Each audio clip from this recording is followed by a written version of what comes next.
on conventional politics in Washington of both parties. And in that sense, there's a similarity. But what El Sayed needs to do is focus on that, on the putting money in people's pockets element of his triad there, because that's what is motivating people very much today. I mean, the cost of things is what's motivating. But you don't think he's doing that? And Trump is motivating people. But El Sayed is emphasizing protecting health care. He is a doctor, strengthening unions, clean air, clean water. You don't think he's doing that, or do you feel that that part of his message has been subsumed by messaging on ICE and Gaza and so forth? Do you think he's not doing that? Yes. DSA's question. And he's not a member of the GSA. He takes issue with some of their positions. He does believe that he stated in the past that we ought to divert some of the police money to other social service kinds of efforts. But he doesn't think that we should abolish police. He doesn't believe that we don't need any prisons. He doesn't believe in open borders. He doesn't believe. So, he needs to separate himself out and focus like a laser on those three things. And he needs to spend time in those communities and, listening as well as talking and make people comfortable with him. And he needs to sort of shun some of that other stuff and make clearer the separation. The danger here is these elections, midterm elections, are always about the incumbent president. And we have a very unpopular president, a 35% approval rating in the state of Michigan. What you don't want is for Mike Rogers, who has pledged fidelity to be able to attack him by using the DSA, sometimes hyper, some of the more radical elements of the coalition to change the subject.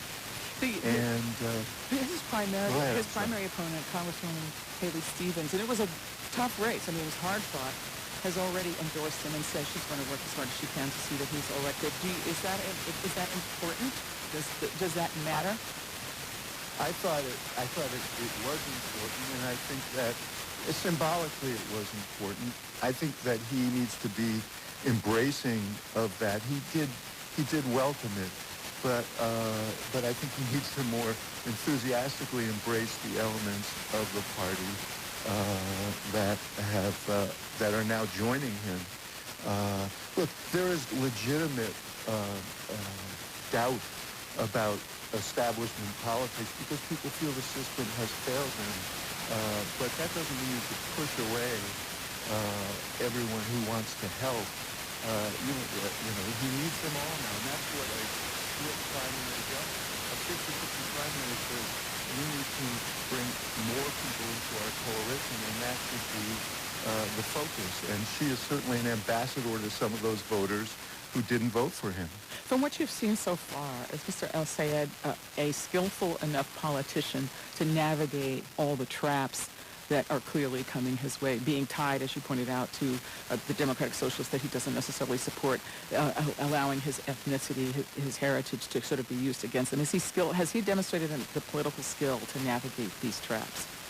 I have no doubt that he has those skills. I think that, there was in Britain, there was in the 19th century, someone said about someone else, I wish I was sure of anything as he is of everything.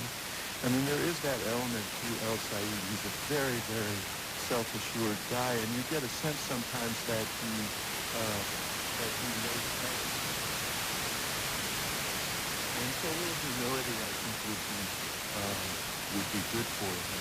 But I do think that he's an adroit politician, and he should make those adaptations. But put the focus on Trump. Put the focus on the cost of things to people. Put the focus on changes that are going to affect that. Okay. That is Democratic strategist David Axelrod. David Axelrod, thanks so much for joining us once again. Always good to be with you. Thank you. This is NPR News. You're listening on member-funded Vermont Public. Requests for early ballots for next week's primary election continue to stream into local town clerks' offices. State elections officials are urging voters to return these ballots in person and not rely on paper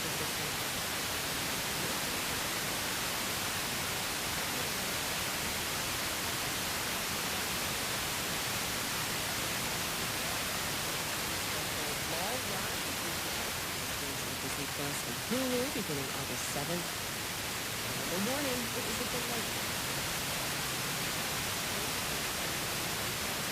Celebrated summer with baseball, hot dogs, fireworks, and champ at home games this week. Schedule out on LakeMonsters.com.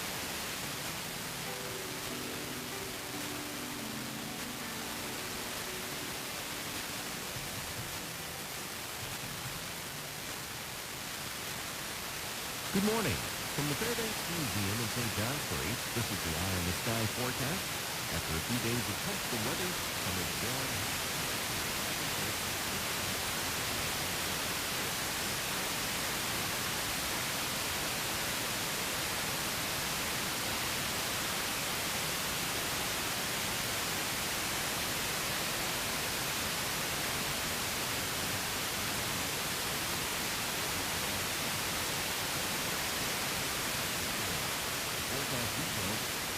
A few showers from New York by late morning, becoming likely. A possible thunderstorm this afternoon, spreading into Vermont and the Berkshires later. Warm and humid in the 80s. Tonight, scattered evening showers and storms tapering off. Partly cloudy, very muggy, 60s to near 70. Then Friday, partly sunny, very warm and humid. A slight chance of a shower, 80s to near 90. I'm meteorologist Mark Green with an eye on the sky. Support for NPR comes from this station and from Fisher Investments. Fisher is committed to helping clients stay on track to reach their financial goals and enjoy comfortable retirement. FisherInvestments.com. Investing in securities and the rates of funds, inspired by the principle that helping those in need is a path to a happier, healthier, and more meaningful life. Learn more at FisherInvestments.com. For better insurance, telehousing, virtual and hybrid insurance, offering opportunities for professional development.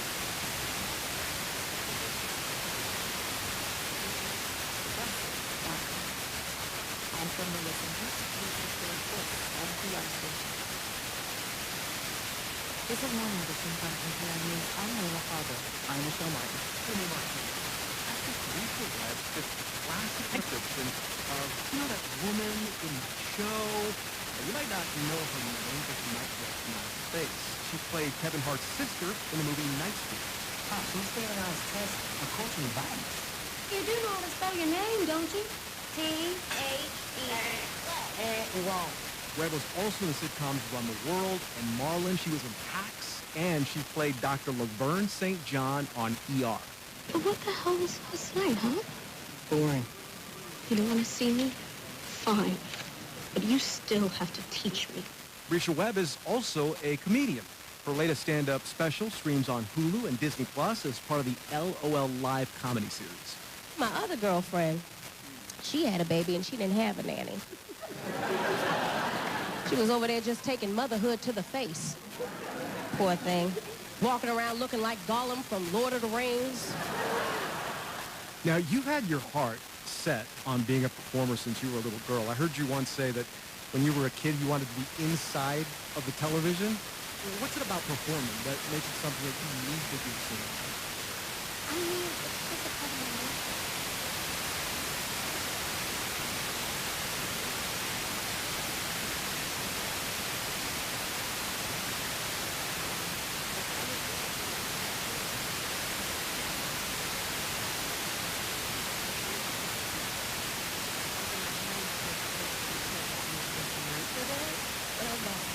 Years old. I was really obsessed with Anna. Like I really loved Anna, And it was crazy because they were bringing Annie back to Broadway. I said, man, I really want to go and surprise you. And he said, we're going to get in the car and we're going to go all the way to New York for your Annie audition. I was like, really? I walked in. And it was cool. I was going to Annie's wife. Most parents might say, okay, well, let's give this a shot, and if it doesn't work, then you go to something more realistic. Of course, my parents were artists at heart. We went to church every Sunday. My dad was a gospel singer at church. My mom was a dancer. She toured Europe before she had me, so they realized this is, of course we birthed this. Of course we were birthed a creative being. So let's nurture it. Okay, Mom. You don't listen. You can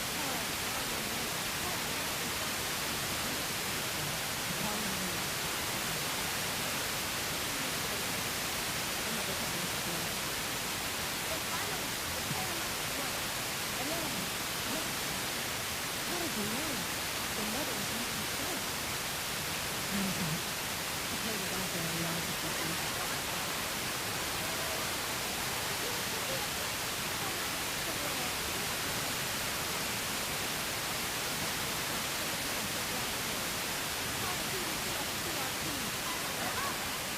That might be one of the most Hollywood stories I've ever heard. In a comedy special. That is so Hollywood. That's really what happened. And so in that moment, chaos and anxiety, I can look back and find the levity and find a joke there. Make it real and hopefully help someone else to know, like, if you're going through some stuff, maybe there's some things you can laugh about after. I've always wondered, Lisa, for an actor who plays a doctor or a lawyer on TV, how much of the character's skill set rubs off into real life? Well, it does. I remember seeing it.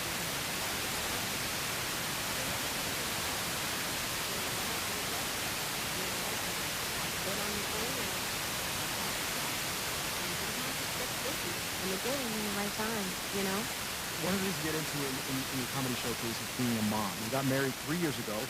Your husband was a single dad, which made you an instant mom. Then a year later, you gave birth to a daughter. One of the things that really made me just bust out laughing is when you told your stepdaughter to call you Grisha, but then your other daughter, the one you gave birth to, started calling you Grisha before she even called your mom. One time she came in my room and she looked up at me and her eyes were so beautiful. And I was like, what's the matter? And she goes, She said, ooh, are you about to say it? You can say it. And she said, Grisha. Isn't that a whoopsie? I thought I was being progressive. And this thing just slapped me in the face. I was quite embarrassed in the moment. And she's up there going, Grisha, can you pass me this? Grisha, go get me this. I'm like, girl, no. Called your mama this?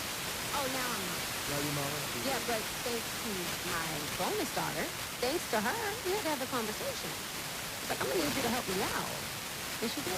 What's the biggest difference, would you say, between doing stand-up and getting up in front of a camera and doing stand-up? Well, stand-up is full of surprise. You never know what you're going to get. It's a box of chocolates. You get up on stage, you're going to have an audience in front of you. It keeps you on your toes. With acting, there's a blueprint. There's a set. There's a stage. There's a script. Other actors that so you kind of know where you're going. With stand-up, you could be in the middle of a set and change directions. You might come up with a plan, and then something happens and it inspires you to go another direction. It's like you're using all of your senses at one time. It's kind of an out-of-body experience. Because you have to make sure they're treating. It definitely gives you what you give it, and acting is equally as difficult because it can surprise you in the same way, but at least you have somebody driving the car. And in stand-up, you drive the car. You got a whole bunch of things you got to get out the way. And you got stoplights, you got green lights, you got crazy person, the passenger walking on the street. You got all kinds of stuff there. Virtual Upcoming Showcase on LOL Live is streaming on Hulu. Grisha, thank you very much. Thank you.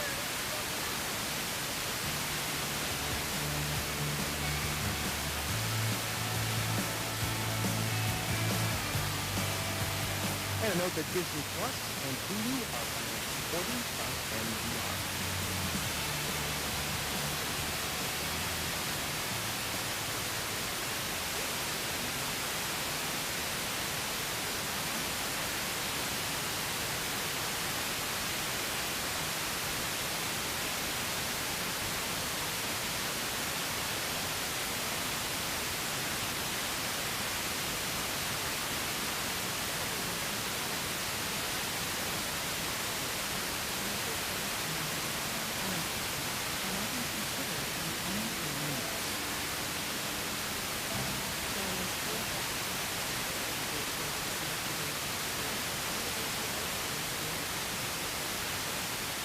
Support the programming comes from Subaru of New England. Designed and built to explore Vermont with all-wheel drive.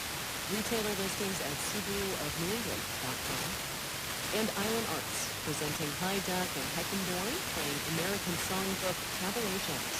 August 15th in North Bureau. Island Arts.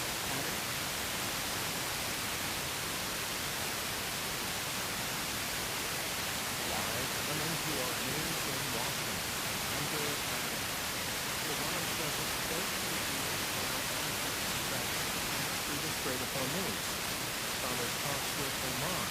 Iran's foreign ministry says an agreement is being finalized as the U.S. Navy continues its blockade of the Iranian coast. Foreign ministry from Arab and Islamic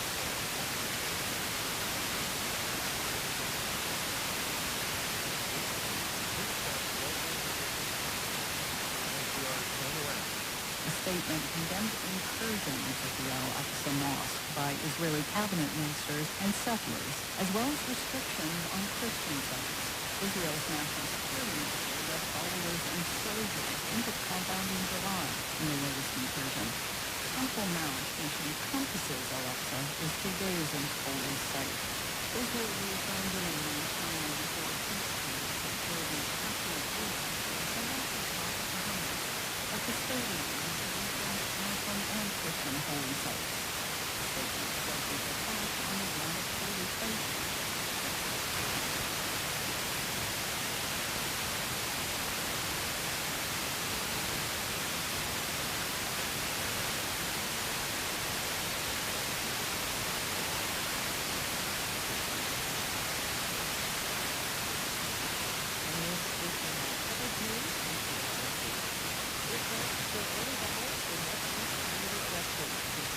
Into local town clerk's offices.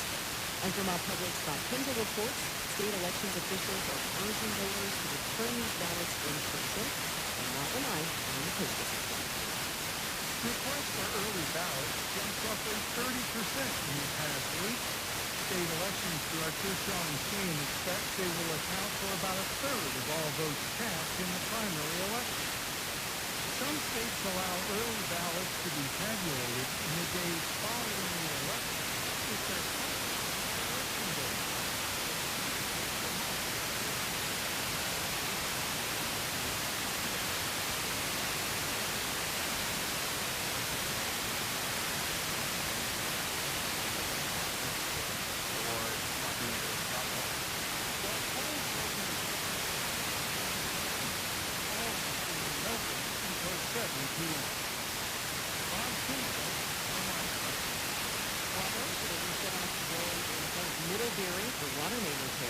Crews will repair a water main on Katy Road. Folks in this area should expect water service to be off today from 7 a.m. to 5 p.m. The shutdown applies to residents and businesses around Route 7, Maple Court, Lower Fifth Street, and Mountain View. Turning to weather,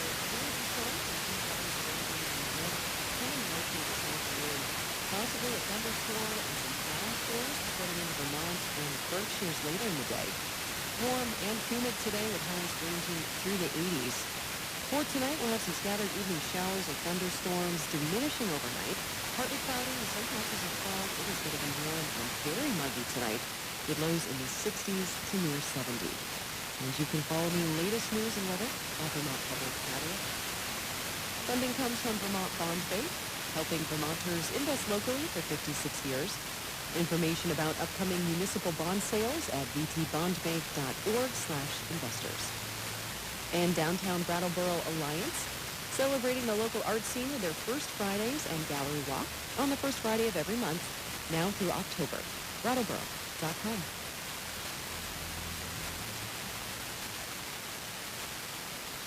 Support for NPR comes from the station and from the Wallace Foundation, an independent, nonpartisan research foundation collaborating with grantees and partners in the arts, school leadership, and youth development. More at wallacefoundation.org. From Jarl and Pamela Moe, focusing on civil liberties, foster youth, public radio, and the arts. And from the William T. Grant Foundation, supporting research to improve the lives of young people at wtgrantfdn.org. This is Morning Edition from NPR News. I'm Layla Fadr. And I'm Michelle Martin. Ukraine needs more interceptor missiles. That's the message from Ukrainian President Volodymyr Zelensky after Russia launched an attack on Ukraine's capital this week and Ukraine was not able to shoot down any of its missiles. Zelensky met with defense officials on Wednesday after he said Ukraine's supply of air defense missiles has fallen by 2/3 in the first half of this year when compared to last year. Let's ask Oleksandr Merezhko how Ukraine is dealing with this. He's a member of Ukraine's parliament and the chairman of its Committee on Foreign Policy. He joins us from Kyiv, Ukraine's capital. Welcome. Thank you so much for joining us. Thank you for having me. What was it like last night? Tough night? The previous night was really terrible, and for example, I live in the downtown of Kyiv, and I have two small kids. I had to take them to the room which supposedly to be looks more safe, you know, and this bombardment barrage started at around midnight and continued till the morning, so it was very loud, you know, but it happens virtually each day, each night in Kyiv and other cities. You're obviously a member of government. Do you think most of the public is aware of the issue with the air defense missiles having been used?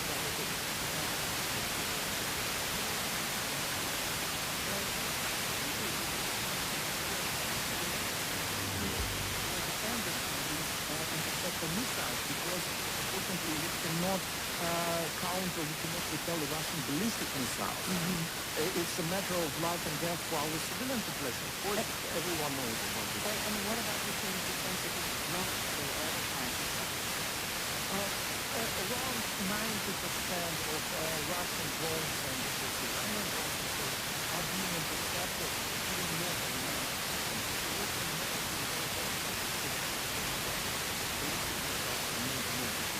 So Turkey has asked in particular for more U.S.-made Patriot interceptors. President Trump seems to have walked back a promise to give Ukraine the licenses to build its own Patriot missile systems. Do you have any idea why that happened? Well, it's hard to say. To me, honestly, it looks strange because you represent the biggest democracy, and you know your word matters a lot. And if you made a promise, you're supposed to follow you as a president of your country, and when President Trump has retracted his promise, to me at least, I don't understand this one. The other countries in the world also have problems because they're unable to get the technology from the U.S. Is there any opportunity to get more missiles from European armies? The biggest supplier in this regard is the United States. Yes, but we get some help from our European allies. We have even formed a special so-called anti-ballistic coalition. Germany and Poland have provided their missiles, but they themselves lack them. They need more also.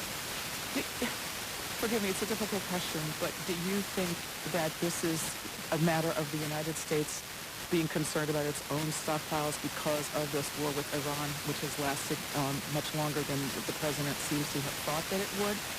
Or do you think that this is in fact a tactic to pressure Ukraine? Well, it's really hard to say because recently there was a statement made in Ukraine by the president himself that he hinted sort of.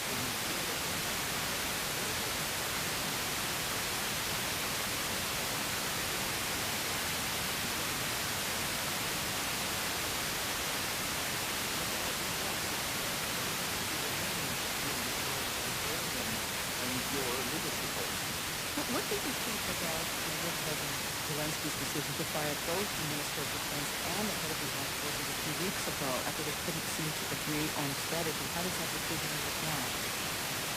Well, the Parliament will be considering in a week or so the candidacy of the new Minister of Defense. But honestly, I don't see the reason why, for example, Mr. Fedorov should have been dismissed. Because he's been in his position only for 6 months and he proved to be a rather effective minister. I hope that he will be reinstated, but I'm not sure about that. Before we let you go, how about 40 seconds left here? Can Ukraine promise its people it can defend the skies? Well, we would like our allies to help to close the sky. We continue to push for this. Yeah, but we're doing everything what we can under the circumstances. That was Oleksandr Merezhko.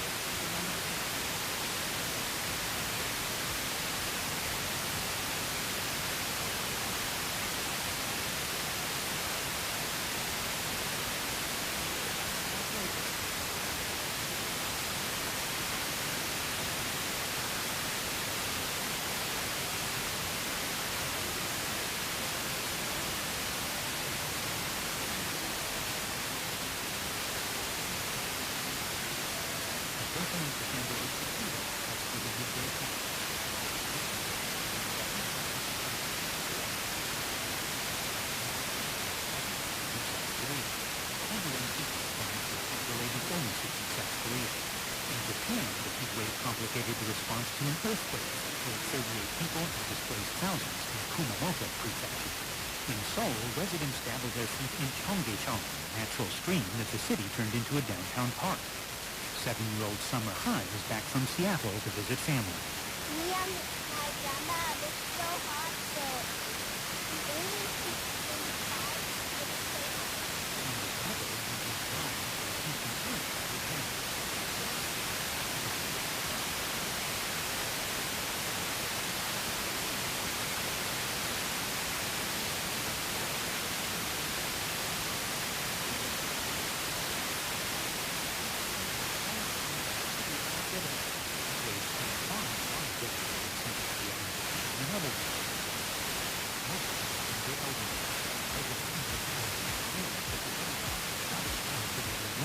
Protect citizens' lives. 지금은 사실상 국가적인 기후 재난 상황입니다. We are effectively facing a national climate disaster, he said. We must respond with greater urgency than ever before. Level, scope, and speed of our policy.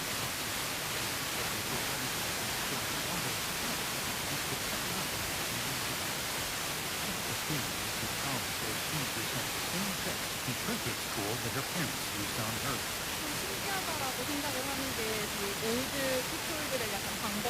I find it fascinating that some of the old ways still apply to our modern society. My back feels cool after eating something like mango shaved ice, and the kids say, I feel like my head just froze. Anthony Kuhn, NPR News, Seoul.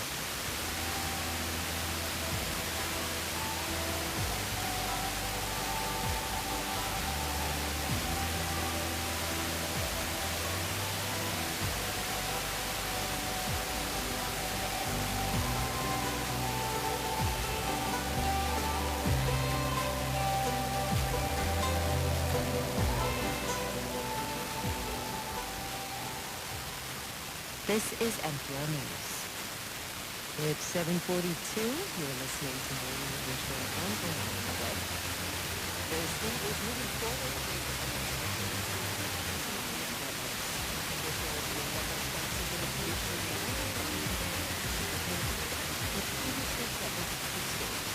from Vermont Public's Carly Brennan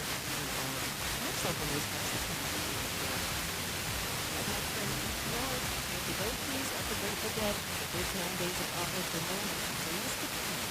This February celebration commemorates the World Dead. Support comes from Trust Company of Vermont, providing comprehensive wealth management and trust services to help grow client assets for today and for future generations. TCVermont.com. And JP Resort, presenting Daniel Donato's Cosmic Country, bringing an organic rockland aesthetic with growth and selection. Saturday, August 15th, jpresort.com. From the FedEx Museum in St. John's, this is the Line of the Stars, nothing but a very fun.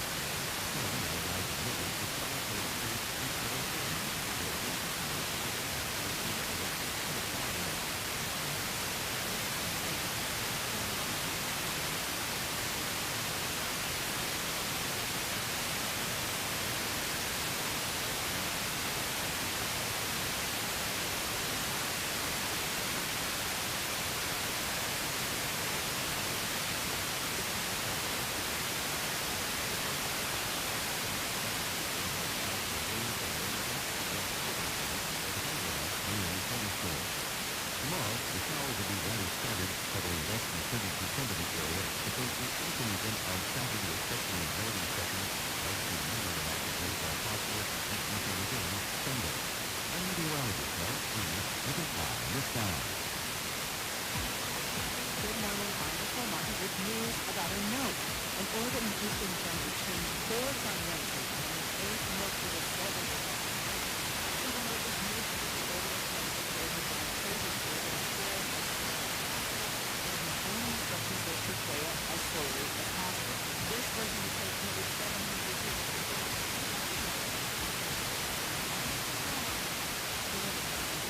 It's Morning Edition.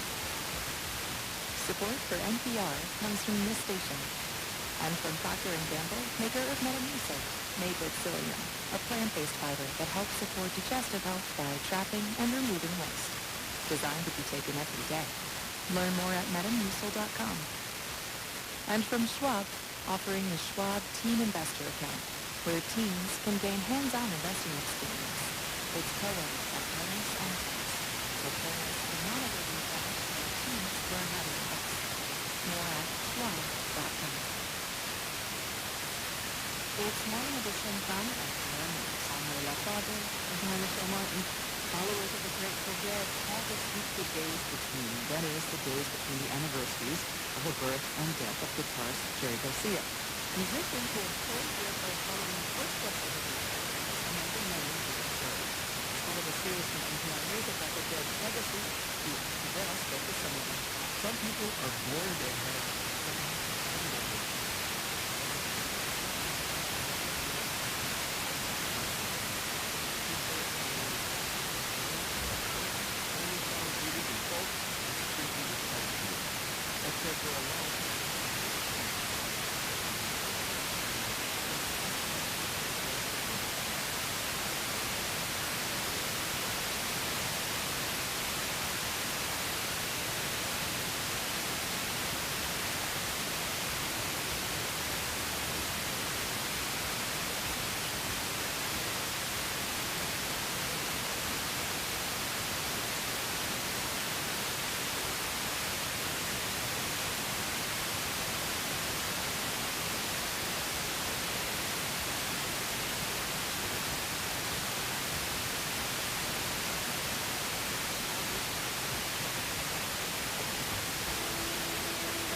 As a musician, Peter says he's fascinated by the idea that if you consider the band's individual parts, the whole of the Grateful Dead should not have worked together. Miracle, that it would work, that a bass player not consistently interested in the root note would work with a guy that cut his teeth playing bluegrass and different types of music, and then Steve Garcia that seems to know his voice in the world. Another miracle many have learned from, the Dead's improv skills. In 2018, Weir handpicked the veteran producer and musician Don Was to play bass in his tour called The Wolf Club. Our first step is I'm going to take a master class from this fearless improviser, and I'm going to learn how to stop thinking so much.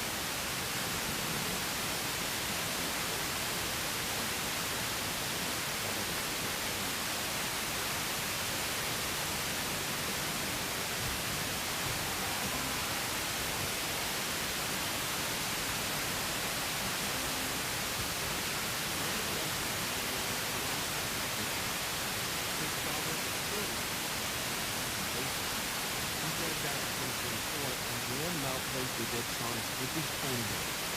But still like kind of he plays the music. Whether you're on the front porch with your kids, on a stage, with your sound, I felt distracted as far as big old open, the reach where that's the guy,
that helps connect hundreds of older Vermonters in southern Vermont with volunteer opportunities recently shut down. And we'll bring you more on that story and more local news in our upcoming 8:04 newscast. Turning to the weather, sunshine mixing with clouds, scattered showers, thunderstorms increasing in New York, some with downpours. They'll reach Vermont a bit later today. It's going to be muggy. Highs in the 80s. 71 in South Burlington and Middlebury. 61 in St. Johnsbury and Stowe. It's 66 in Newport. 22 Celsius in Montreal.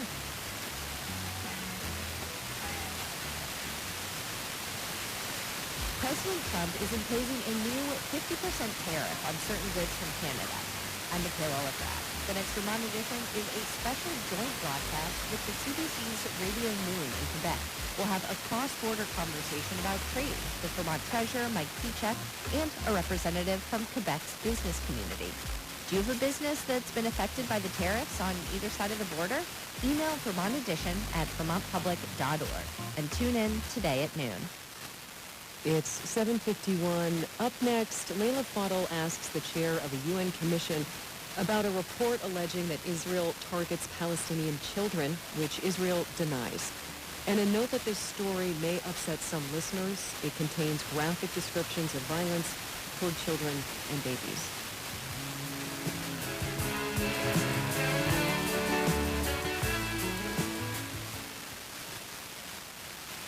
This is Morning Edition from NPR News. I'm Michelle Martin. And I'm Leila Fadel. Palestinian health authorities say the Israeli military has killed at least 260 Palestinian children since the ceasefire in Gaza last October. An independent UN commission concluded that Israel has been deliberately targeting Palestinian children in Gaza, the West Bank, and East Jerusalem, killing at least 20,000 children in the last 2.5 years. Israel denies it's targeting children. We've interviewed witnesses, victims, and sometimes children in person. And we've got a wide array of sources. And we subject all of them to rigorous scientific analysis. That's Srinivasan Mandar, the chair of the commission and one of India's most respected jurists. We reached him in Chennai, India. And as you continue listening, I do want to tell you that he and others describe in graphic detail the killing of children. Israeli soldiers have themselves admitted on camera how for them it was like a game. And they were also vying with each other for more and more targets of children. One of them says how his commander complimented him when he killed the child. This is why we know that children were deliberately targeted. The report is nearly 100 pages. The team verified cases of children targeted by precision organisms. Quadcopters are basically a drone with 4 tiny blades. It's like any other drone, but it's more equipped with weapons, and it has a thermal imaging camera. So anyone operating the quadcopter can see on a screen if the target is an adult or a child. So we've got one recorded instance of a 10-day-old breastfeeding baby being shot through the head by a single bullet using a quadcopter. That was in one of the tents in Gaza. The breastfeeding mother is unharmed. There have been numerous other instances we've recorded where the child is accompanying the adult. The child is shot, the adult is unharmed. Testimonies they collected from doctors who worked in Gaza are posted publicly online, including this from Dr. Nina Syed, who leads an emergency department in Washington State. Here, she's describing treating children. In almost all of the cases that I saw, the cases said that they were shot by quadcopters outside playing by themselves. They were single shots to the head, to the neck, and to the abdomen. I saw that both times when I was in hospital. And it's hard to say that these are not intentional. And this from Dr. Tanya Hashkesson, a pediatric intensive care doctor who practices in Philadelphia. I remember growing up in the government hospital, we're always receiving children. The commission also gathered a series of public statements by Israeli politicians that seem to be encouraging the killing of Palestinian children.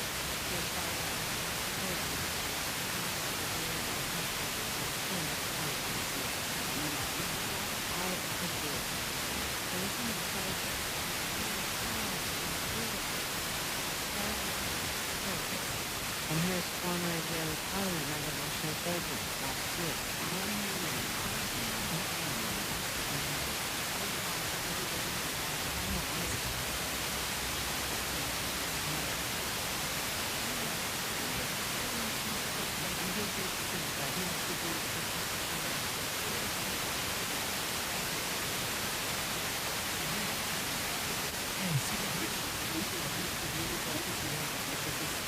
Propaganda.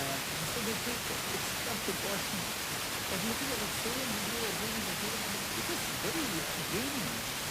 Israel has lambasted the report's findings and the commission as a sham. Among the accusations, the commission relied on unverified testimony. It has a bias against Israel, and that it minimized Hamas's role in the harming of Palestinian children by operating in civilian areas. I put that to Melody. Now, Israel has issued a rebuttal to the report, saying... Yeah, it's an 18-page rebuttal. Yeah. 18-page, they call the report a blood libel that's based on flawed methodology. How do you respond to that? Israel instructs its citizens not to engage with the commission. It's a very specific instruction. They accuse this commission of relying entirely on evidence produced by others. Now, I want to categorically deny this.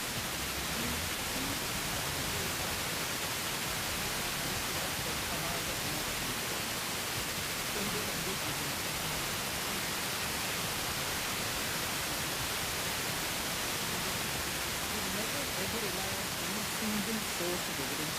And for this report, and that's all it is, we have Israeli soldiers who have themselves filmed their violent acts, spoken about it. We have all the evidence for that. I'm very confident, whatever Israel might say, this report is based on solid evidence. The Israeli government acknowledges its refusal to engage with the commission, calling it a principled position over what Israel sees as the commission's bias.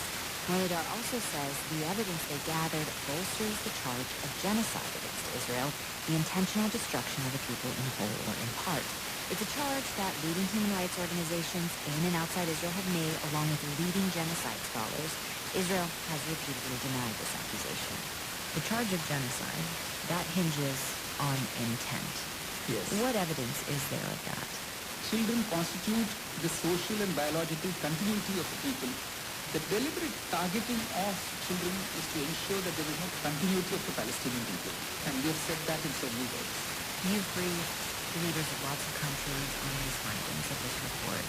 Are any of them suggesting that they might take action based on what you found? They don't want to be committing themselves to any such social problem.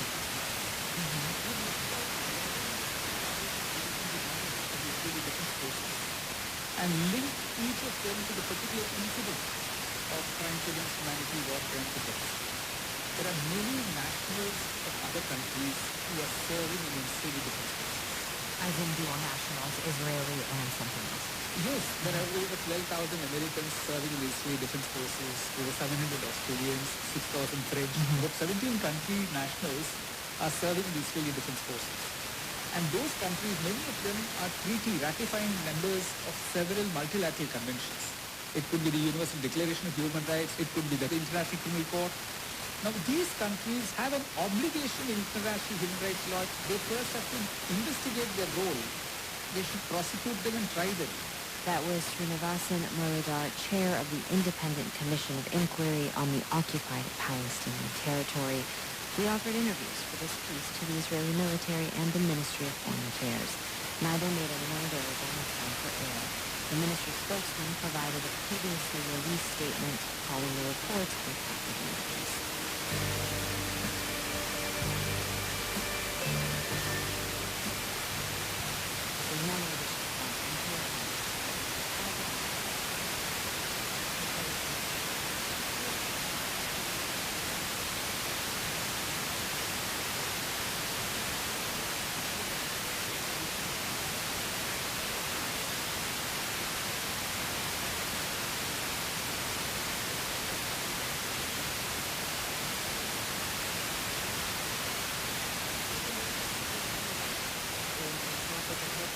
Hundreds of older Vermonters in southern Vermont with volunteer opportunities recently shut down.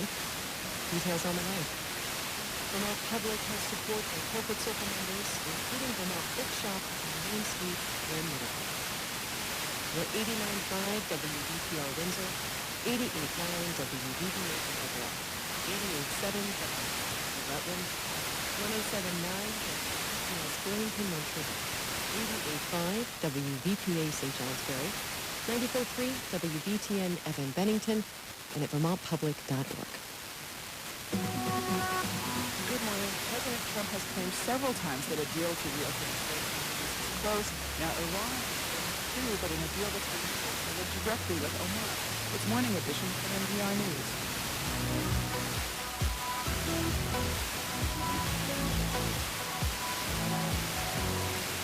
For the first time in a decade, voters prefer Democrats to Republicans on the economy. I'm Michelle Martin. And I'm Layla Faldin. President Trump is touting his no tax on tips policy, but that doesn't mean as much to workers when their tips are down. Also, NPR's Brian Mann found that many medical professionals avoid treating people who suffer from addiction, even though addiction kills hundreds of thousands each year. And why Puerto Rico is...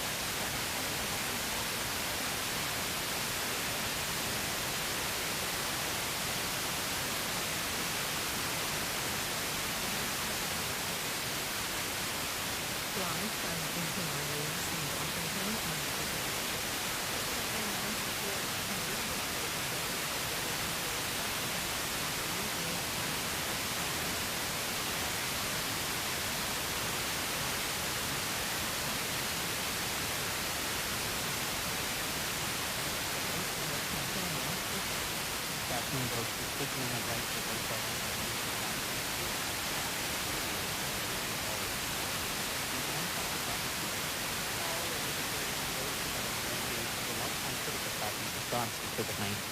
We presented your recommendations not as judgments open to debate, but as dictates of science itself. Contempt of Congress is the mechanism by which lawmakers can censure themselves from cooperate with the legislative process or face potential criminal proceedings. It remains unclear what the justice department will do to prove that.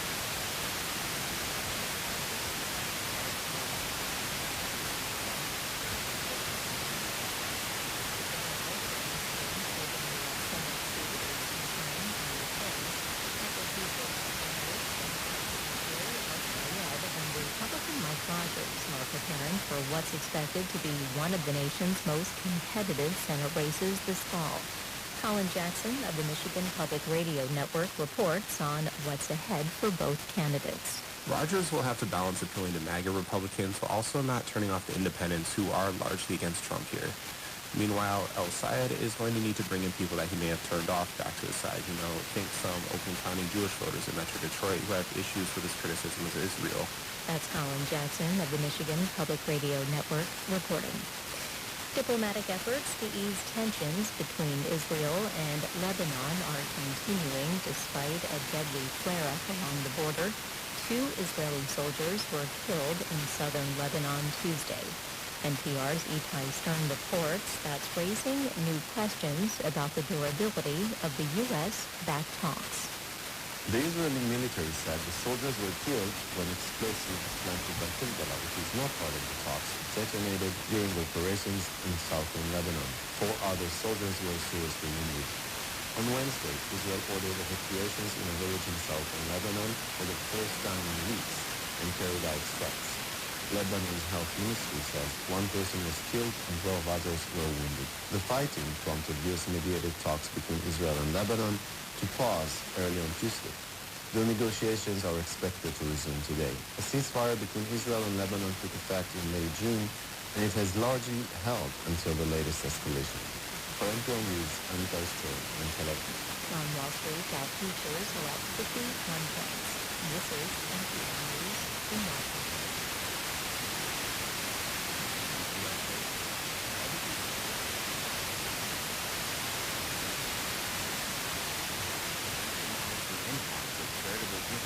And to create customized philanthropic solutions. Learn more at fjc.org. I'm Jen Jarecki with Vermont Public News. The state is moving forward with reforms to make it easier to build housing near wetlands.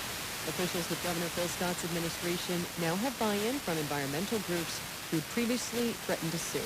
Vermont Public's Carly Berlin has more. The wheelchair cuts in half the buffer zone around the wetlands. Developers want to avoid from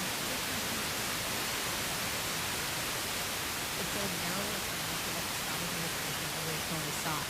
That's what one of our groups like the Vermont Natural Resources Council. Here's Policy Director John Grogan. We're agreeing that we're not going to challenge it, of course. Because it's good faith efforts to move forward. But a legislative oversight committee rejected the rule change twice. Democratic lawmakers argued it defied the legislature's intent to expand the number of wetlands in Vermont to mitigate future flood damage. State officials are moving forward anyway. Carly Berlin, Vermont Public. Carly's reporting is presented in partnership with VT Digger, a nonprofit that helped connect hundreds of older Vermonters in southern Vermont with volunteer opportunities recently shut down. Officials with Green Mountain RSVP say it's because the group lost federal funding. The group was one of 4 retired and senior volunteer programs in the state. Rosemary Green is with the Southwestern Vermont Council on Aging. She says they were shocked to learn in June that their 3-year grant request had been denied. Green says the feds gave no clear explanation as to why. I think the fact that we have 8 days to close a program with over 300 volunteers, where 80% of our participants report improved health and 85% report improved social connection, was challenging. Funding for the AmeriCorps program that runs RSVP nationally was cut from $55 million in 2024 to less than $20 million this year. 3 other RSVP programs in the state remain open and say they're looking for ways to fill the gaps. Earlier in the show, we misnamed the Southwestern Vermont Council on Aging. We regret the error. New Hampshire health officials have now confirmed 69 cases of cyclosporiasis in the state. It's a sharp rise from last week. NHPR reports 3 people have been hospitalized with the foodborne illness that causes severe diarrhea and other symptoms. Almost half of the cases are from people who reported eating lettuce from locations that serve repulsed produce. That includes Cheshire Medical Center in Keene. Vermont health officials recently confirmed 5 cases of the illness in the state. Officials say they believe those cases were related to international or interstate travel. We'll have sunshine mixing with clouds today, some scattered showers and thunderstorms increasing in New York, localized in Vermont later. Highs in the 80s today. And you can follow news and weather at vermontpublic.org. Funding for this newscast is provided in part by Simon Pierce, makers of handcrafted glass and pottery, with stores in Queechee, Windsor, Hanover, Manchester, Burlington, and now in Stowe. SimonPierce.com. This morning edition from SBN News. I'm Michelle Martin. And I'm Iran's deputy foreign minister says his country is close to a deal to allow ships to pass through the Strait of Hormuz. The deal may not even involve the U.S. Instead, it's being hammered out between Iran and Oman, which is located on the southern edge of the strait, one of the most important waterways for oil and gas exports. To discuss what the deal might entail, we're joined now by reporter Samir Hashmi in Dubai. Good morning, Samir. Good morning. So what do we know about this potential agreement? Well, Iran says that the deal with Oman is in its final stages, but hasn't shared the precise details. What the country's deputy foreign minister, Kazim Ali Babadi, said is that talks with Oman have covered technical arrangements, security details, and a proposed joint coordination center between the 2 countries to manage maritime traffic. Now, he was also speaking to Iran's state media, and in an interview he said that under the proposed arrangement, temporary routes would allow ships to pass through Iran's waters and exit through Oman's waters. Now, Iranian officials have also stated that this would not be the complete reopening of the strait, and according to Iran's foreign ministry spokesperson, is now in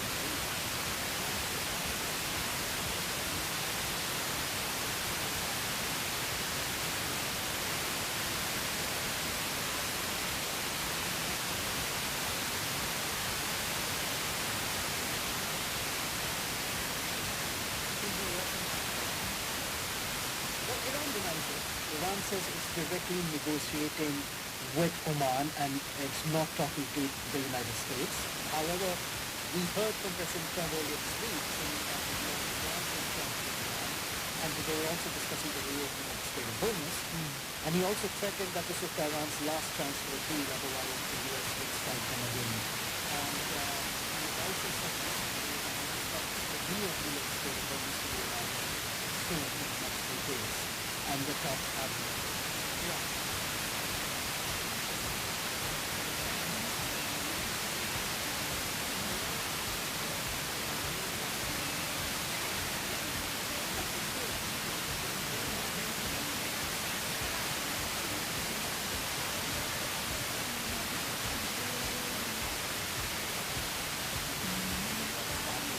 even during the ceasefire that was announced in June. Iranian officials have insisted that they need to have some sort of control over the strait, whether it's taking permission from Iranian officials, it's taking permission from them, or paying a toll. So they have no choice to So there are times again, but that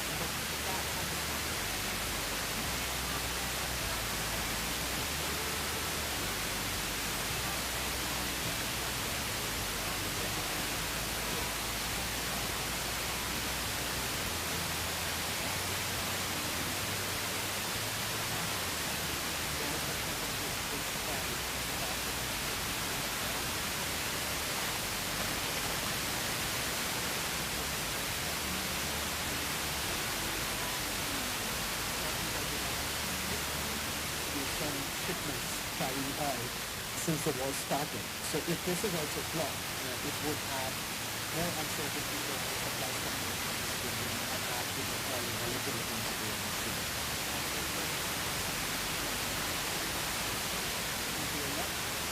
We want to get additional perspective on this from Michael Singh. He's headed up business affairs at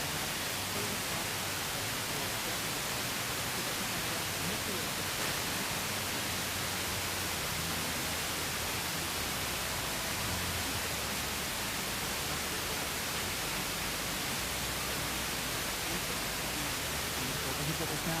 Good morning, Mr. Singh. Thanks for being here.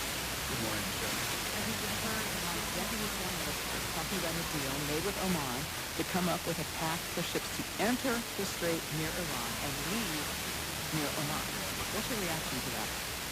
Michelle, we've seen a remarkable week in this conflict, I would say. You'll remember that Iran, about a week ago, rejected a previous Omani proposal that would have set up a mechanism, a sort of cooperative mechanism to govern the Strait of Hormuz, like the one that exists in, say, the Strait of Malacca.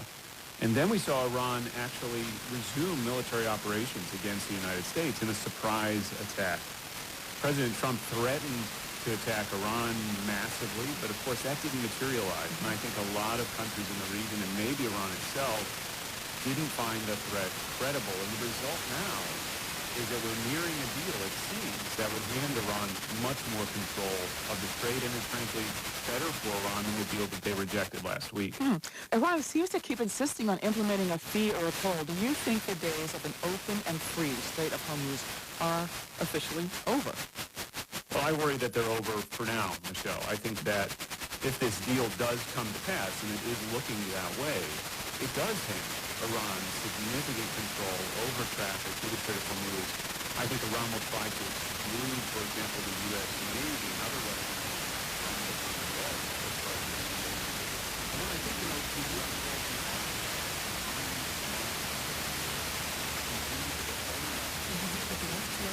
CJL FM 105 à Genève.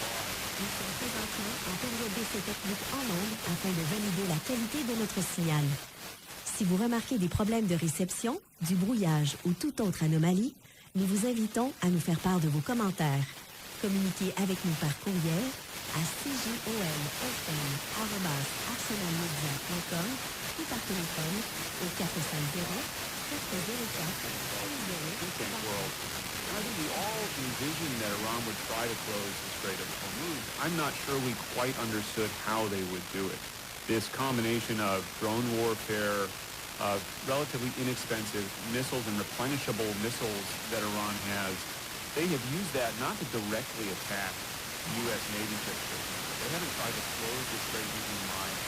It really deterred private entities from using the strait, and that has proven much more difficult for the U.S. military to counter.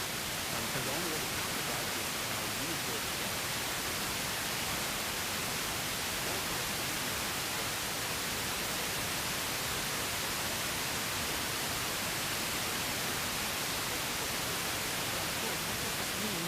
For the U.S., for commercial shipping, and for Gulf countries in the region? And does it effectively mean that the strait is closed, particularly to the U.S. and to commercial entities or any institution?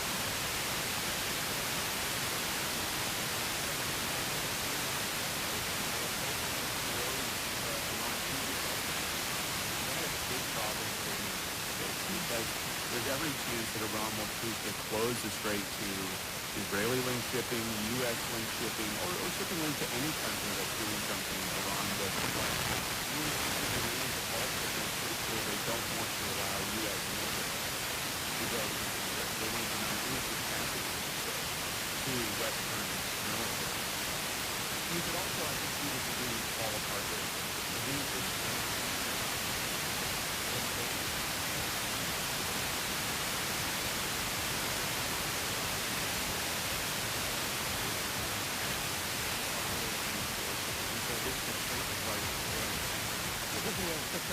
It does sound to me.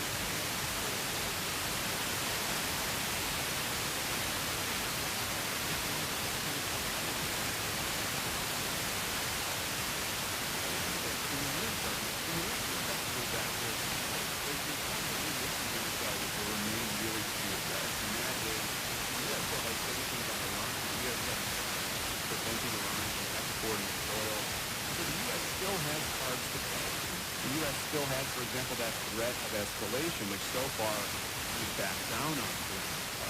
So I don't think we should treat that as sort of a fait accompli at this point. But yes, this deal seeks to accomplish that. All right, we'll have to leave it there for now. That's Michael Singh, Managing Director of the Washington Institute for Near East Policies, a former Middle East lead at the National Security Council and the President directs WBS. Mr. Singh, thanks. Thank you. Social Security is speeding towards an economic cliff. A Senate hearing this week did not offer much encouragement about an off-ramp, and lawmakers don't have a lot of time to find one. NPR Scott Wilson reports. The politics around Social Security are complicated, but the math is pretty simple.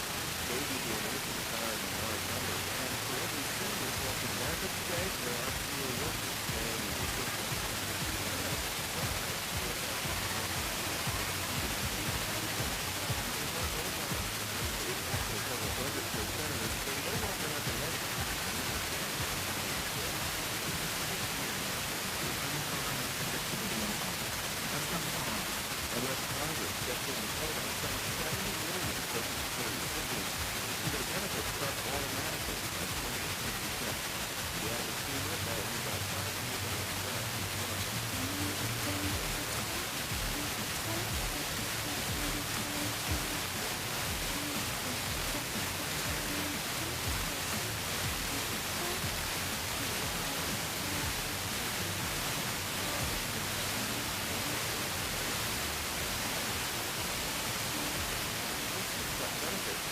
Some combination of the two. Senate Democrats propose higher taxes on the wealthy, but Wisconsin Republican Ron Johnson warned against that. That's the golden goose. It's those people that take that money and put it on their mattress. They invest it in businesses and grow the economy, which I would argue is the number one component of the solution to all these problems, particularly Social Security. We have to grow our economy. Any cut in benefits, such as raising the retirement age, would likely be fading in over time. But Lamont says AARP is strongly opposed. Our message today is simple. Protect and strengthen Social Security without cutting the benefits Americans have earned through a lifetime of work. Some lawmakers want to appoint a special commission to review the options and make recommendations. Others insist that's just not in the process. So far, there's no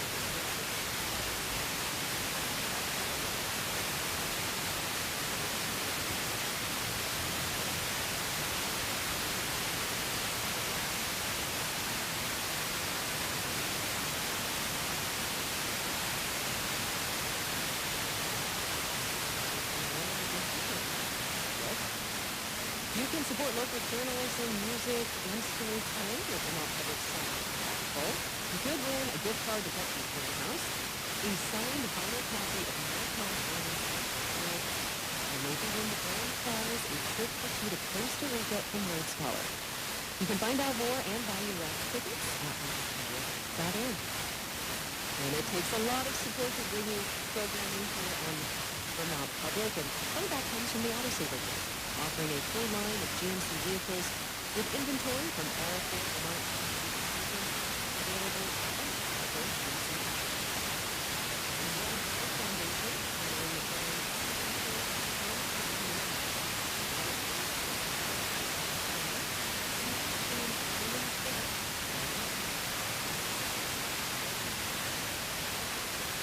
Good morning. From the Fairbanks Museum in St. Johnsbury, this is the Eye on the Sky forecast. After a few days of comfortable weather, summer's warm, humid character is back in place thanks to the Bermuda High off the Atlantic coast and a storm over Hudson Bay steering warm, humid air north through the eastern U.S. A weak front from the Great Lakes will stir up some showers and thunderstorms starting this morning in New York, becoming likely there, more scattered as they head east into Vermont this afternoon, very few east of the Green. Very warm and steamy tomorrow, but only a slight chance of a shower or storm. The forecast details, periods of sun, a few showers in New York by late morning, becoming likely, a possible thunderstorm this afternoon, spreading into Vermont and the Berkshires later, warm and humid as it goes.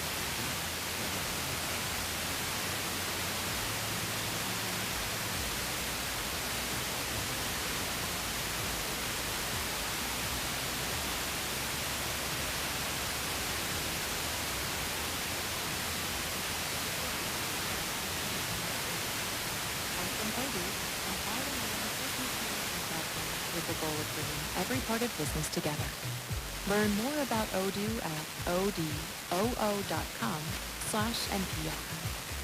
From DuckDuckGo, who believes AI should be optional and who've been building privacy tools for 15 years.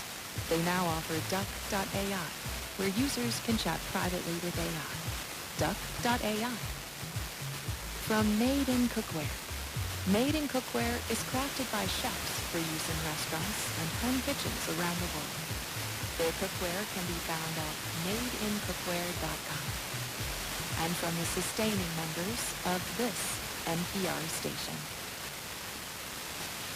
It's Morning Edition from and Rachel Martin. Good morning. The Senate Homeland Security Committee is scheduled to vote this morning whether to hold Dr. Anthony Fauci in contempt of Congress. Fauci was the nation's foremost infectious disease expert during the COVID-19 pandemic. Republicans on that Senate panel want to hold him in contempt after he refused to answer a question.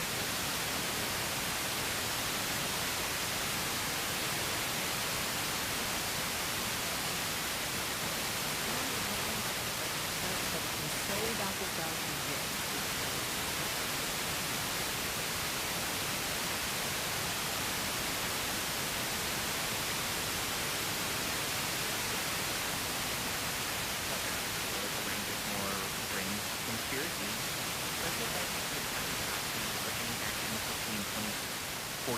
And January 2025, the end of Biden's term, in acknowledgement of that scrutiny.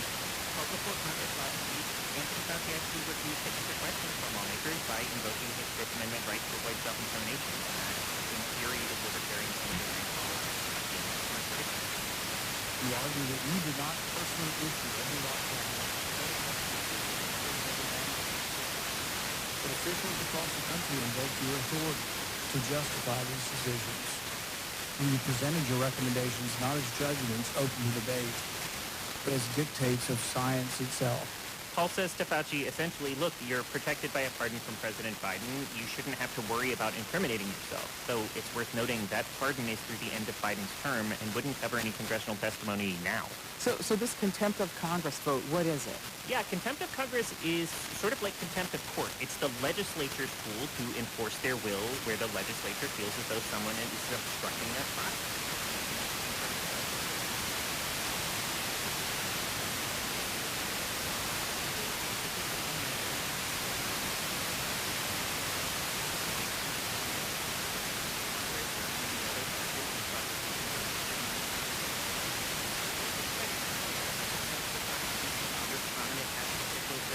Including this former FBI director.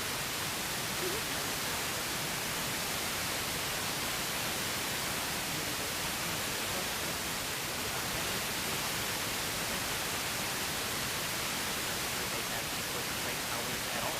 In an era where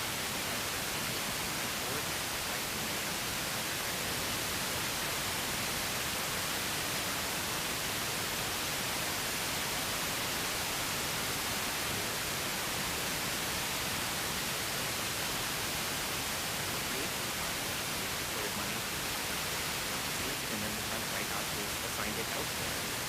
But I am pretty skeptical that this oversight specifically as a good use of Congress's time. According to Gallup, the polling organization, 28% of Americans see economic issues of all sorts as the biggest facing the country right now. Another 28%, a separate 28%, see the government itself as the biggest problem. And this vote on Anthony Fauci really, I think, addresses these. That is, and congressional report again. Thank you. The government in Puerto Rico says it will begin rationing water this week. A severe drought is the latest in a string of problems, leaving many people's taps dry.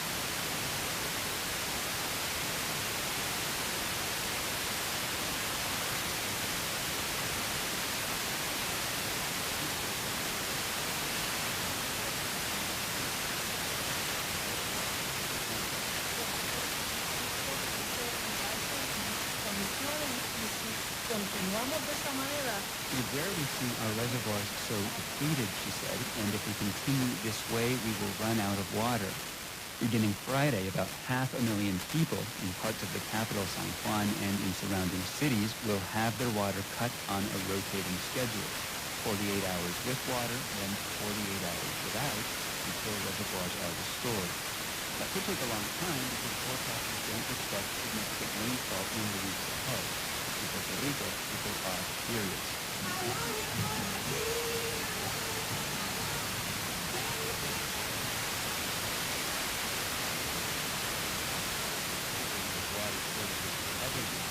This week, people brought empty water bottles and unwashed laundry to a protest in the capital.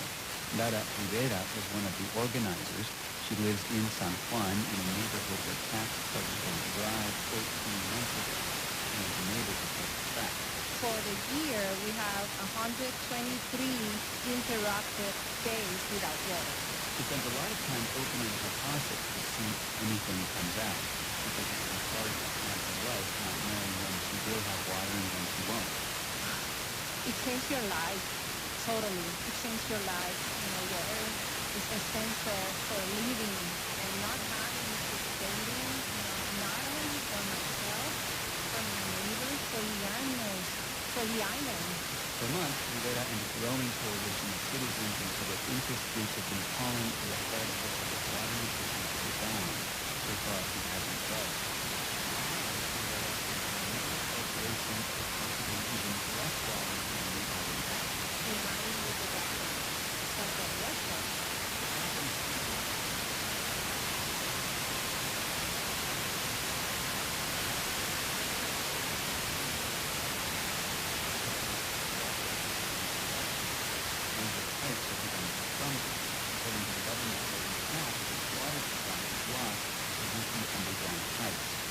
Governor González Colón prepared to start rationing supply. She said she will tap emergency funding to distribute cisterns and drinking water to affected communities to help them out of the bar.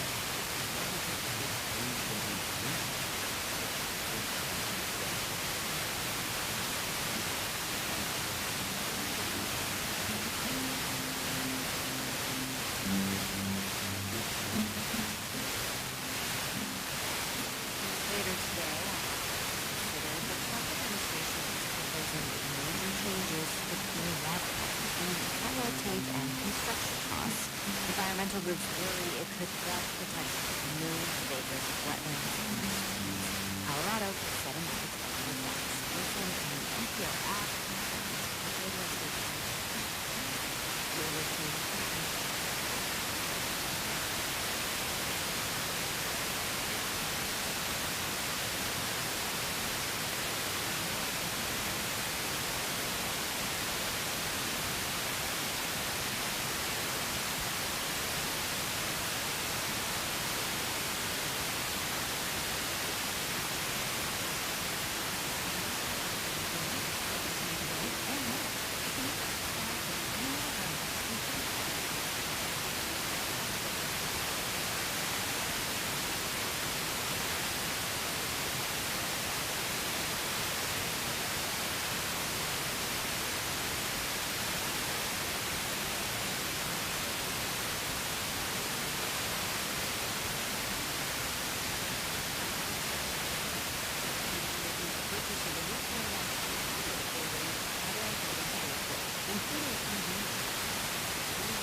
grave matter.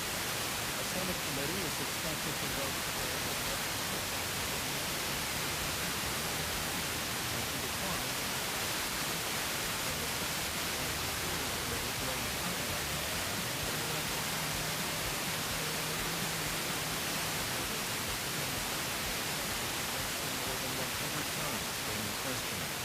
The Senate has confirmed Dr. Erica Schwartz to be director of the Center for Disease Control and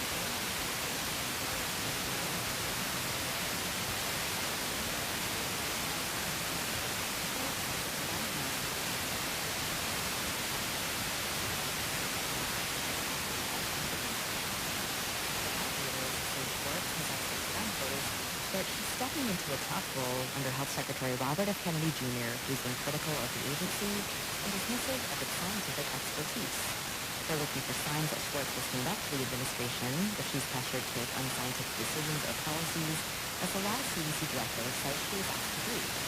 Rather than making that for office, she's appointed as official at CDC. I really wish her luck in her new role, and I would also say she's proud about the job, she's proud of public recognition, and that needs to be her book. Schwartz will be sworn in the next few days. Kim Hong, NPR News. This is NPR News from Washington. I'm Jen Jarecki with this Vermont Public News. Vermont and every New England state except New Hampshire is once again suing the Trump administration over tariffs. WSHU's Molly Ingram reports. This is the third time a group of states have sued the administration on this issue. President Donald Trump has used 3 different laws to implement the tariffs each time, so each lawsuit is different. The states won the first 2 years. The current Trump claims a section of the Trade Act of 1974 gives him authority to impose 10 to 12% tariffs on more than 80 countries. Attorney General for the states claim the move is illegal and that it's hurting the American.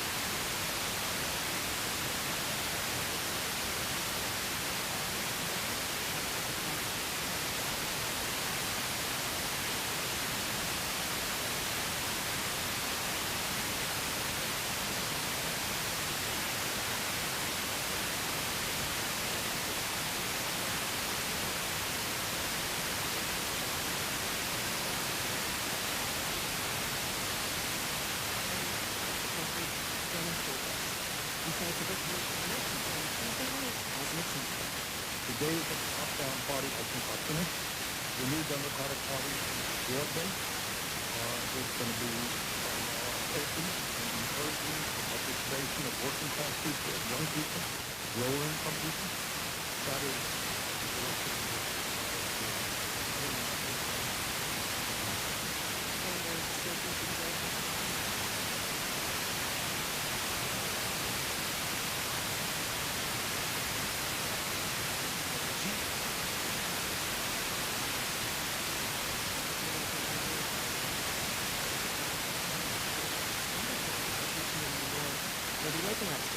later.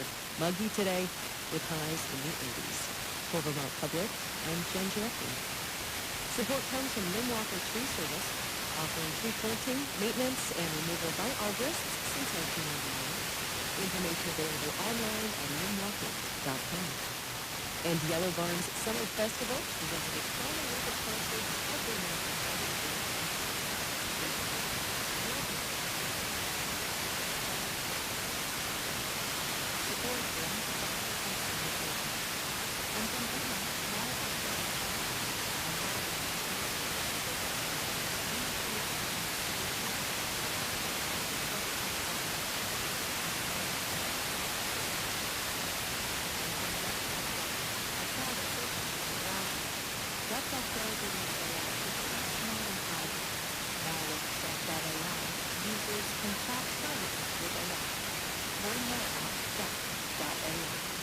This is NPR.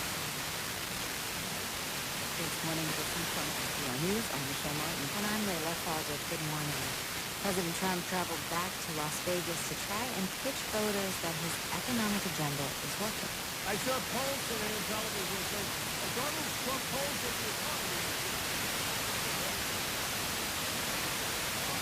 In a few that relies heavily on tourism, tips workers say Trump's policies are not helping. NPR White House correspondent Deepa Shivaram is in Las Vegas and joins us now. Good morning, Deepa. Good morning. So polling does show Trump's approval rating on the economy is dipping, even among his own supporters. What was his message yesterday in Las Vegas? Trump is really struggling when it comes to trying to sell his economic agenda as prices of goods have gotten higher since the U.S. and Israel started war with Iran. A new Reuters Ipsos poll shows that for the first time in almost 10 years, more Americans prefer Democrats to Republicans on handling the economy. And that's bad news for Republicans in the upcoming midterm elections. But in the last few months, I will say Trump's message hasn't really changed much. He continues to insist that the economy is great. He says any high prices are there because he inherited it from Democrats. And he says people are making money thanks to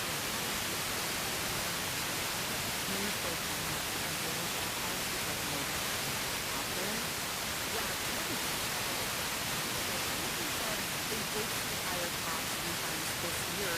But I also think that there are economic factors, other ones, that are making things difficult. Mario Sandoval is one of those workers. He's been a server at Binion's Steakhouse in downtown Las Vegas for 40 years. And he referred to himself as a tipped worker, but he put the tipped part in air quotes, and I asked him why. I've experienced 9/11, 2008, the pandemic, and I have to tell you, our income right now is at the level of 9/11. It's bad. He says people aren't eating out and tipping the way they used to, so he's getting tips, but not as much. Now, any worker in Vegas will point out that June, July, and August are the slower months for tourists here. But Sandoval says his restaurant started seeing a decline last year. According to the Las Vegas Convention and Visitors Authority, tourism did decline more than 7% in 2025. And there was a noticeable drop in visitors from Canada, which is a nationwide trend after Trump's soured relations with Canada over tariffs and, saying that he wants to make them the 51st state. So Trump is here plugging no tax on tips as a way to put money back in people's pockets. But there are a lot of folks in Vegas I spoke with who say that with declining tourism and higher prices, it's not enough. How are Republican candidates there trying to message around Trump's policies? Yeah, the interesting thing I noticed while spending time here is that while Trump is on stage saying his economy is a success and at times mocking the idea of affordability, Republicans like Marty O'Donnell, who's running for Congress in this area, are taking a little bit of a different approach. He's trying to argue that life should be more affordable, that one job should be enough to get by. It's actually kind of a similar argument to what Democratic candidates are saying here, too. So I found it really striking that someone like O'Donnell, who supports President Trump, is making a pitch on stage that sounds really different than how the president talks about the economy. Did Trump talk at all about some of the latest primary? Yeah, for a speech that was billed as talking about the economic agenda, Trump spent a lot of time talking about elections and including political races.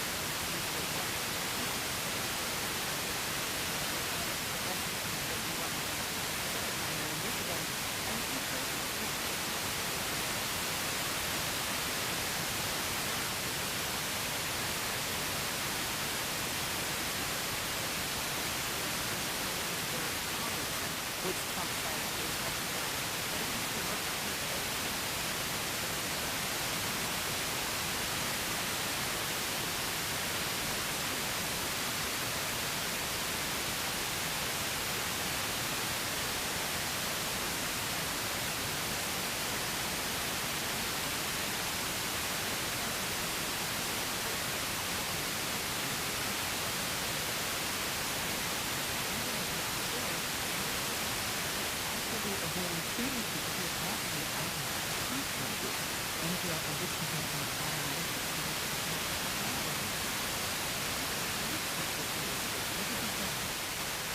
addiction is one of the most common illnesses in the U.S., and alcohol and street drugs like fentanyl are causing more than 250,000 deaths a year, according to federal data. But NPR reviewed more than a dozen medical experts, and we found many doctors still refer to avoid Dr. Biden with the American Medical treated substance disorder and into a few patients that kind of receive that evidence-based treatment. New federal data found that in 2016, more than 20% of disorders, didn't receive any help at all for their addiction, and without care, a lot of those people are getting really sick and they're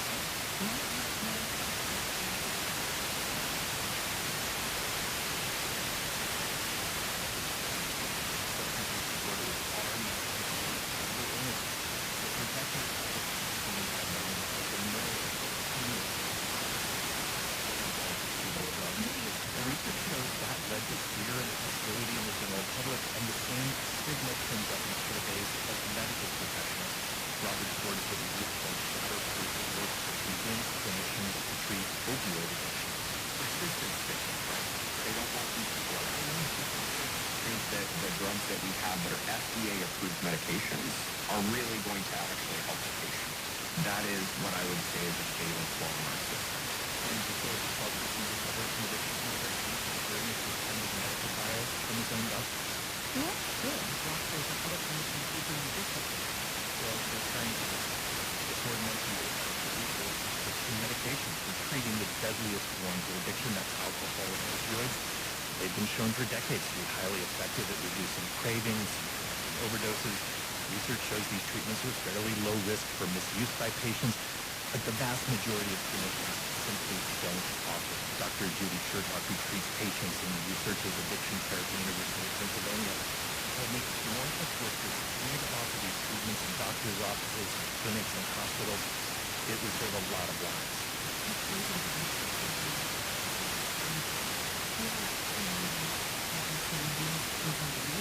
Instead, many addiction patients are being turned away with very little treatment or no care at all. Is there any effort to change this? Absolutely. But most people I know say progress is slow. And they point, Michelle, to one fact that they describe as troubling. Decades after the opioid crisis, most medical institutions in the U.S.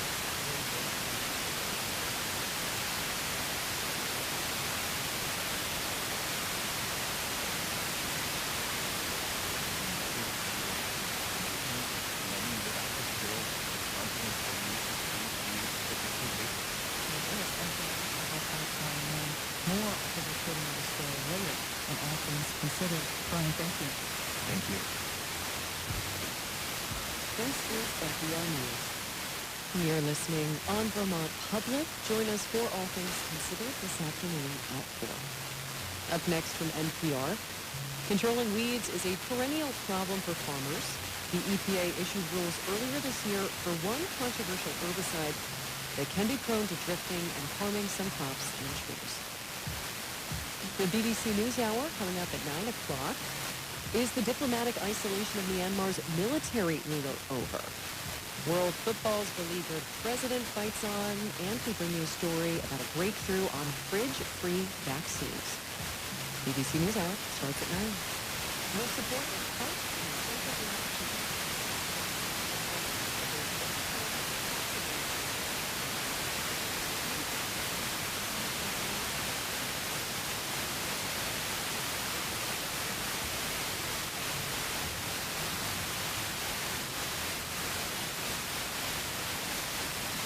On the first season of the CILV, this stars Martin Gardner program. Is setting early with length of the day 13 hours and 25 minutes. Sunny ground, sunny days on the way, factors well into the 80s, to be some periods of sun and showers of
looking for the healthy, resilient, sustainable world.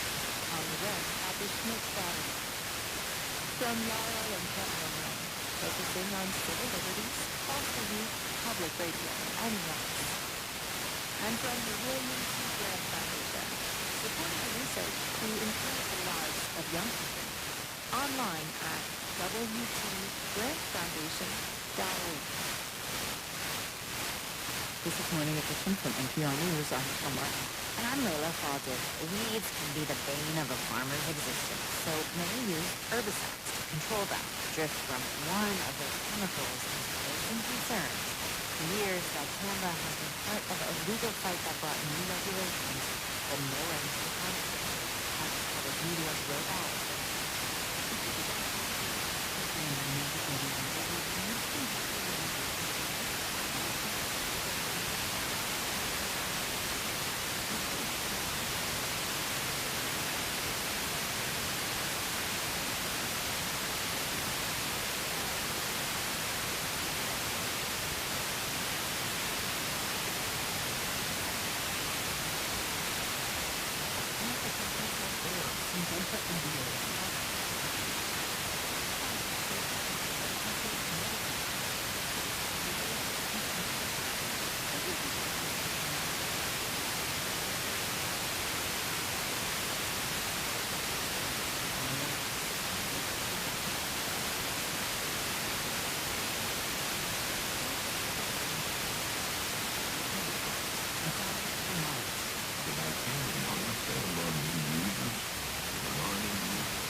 Resistant soybeans in adjacent fields to avoid drift problems.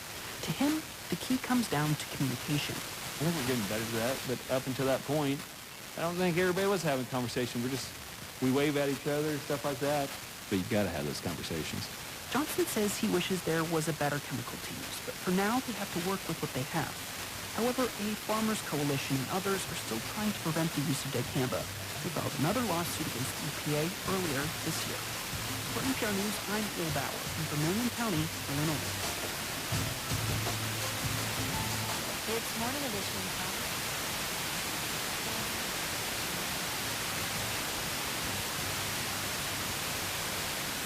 I'm Jen Gillespie. Thank you for your company for Morning Edition. It's 8:49. We're going to have some sunshine today, mixing with clouds and then scattered showers. Thunderstorms increasing in New York. They'll be localized in Vermont later. It's also going to be pretty hot and muggy today. Highs in the 80s. Making our way there, 76 in St. Albans, 75 in South Burlington and Middlebury, 65 in St. Johnsbury. It's 69 in Manchester and Brattleboro, 23 Celsius in Montreal. Support comes from Vermont Construction Company, supporters of Green Mountain Habitat for Humanity, Make-A-Wish Vermont, Lund Center, and proud members of Vermont Public's Corporate Circle. A chastened UVM Health embarks on its first budget season after leadership reset. You can find that story from Vermont Public's No Lid Before at vermontpublic.org. We have local news on the way at 9:04. We're going to check in on the price of gas. Hope you can stay with us. Hi, I'm Jane Winkle. Join me for Vermont Public's Eye on the Sky Stargazing Party, August 12th at Billings Farm in Woodstock. I'll be joined by Fairbanks Museum Planetarium Director Mark Breen as we all view Vermont's summer night sky together.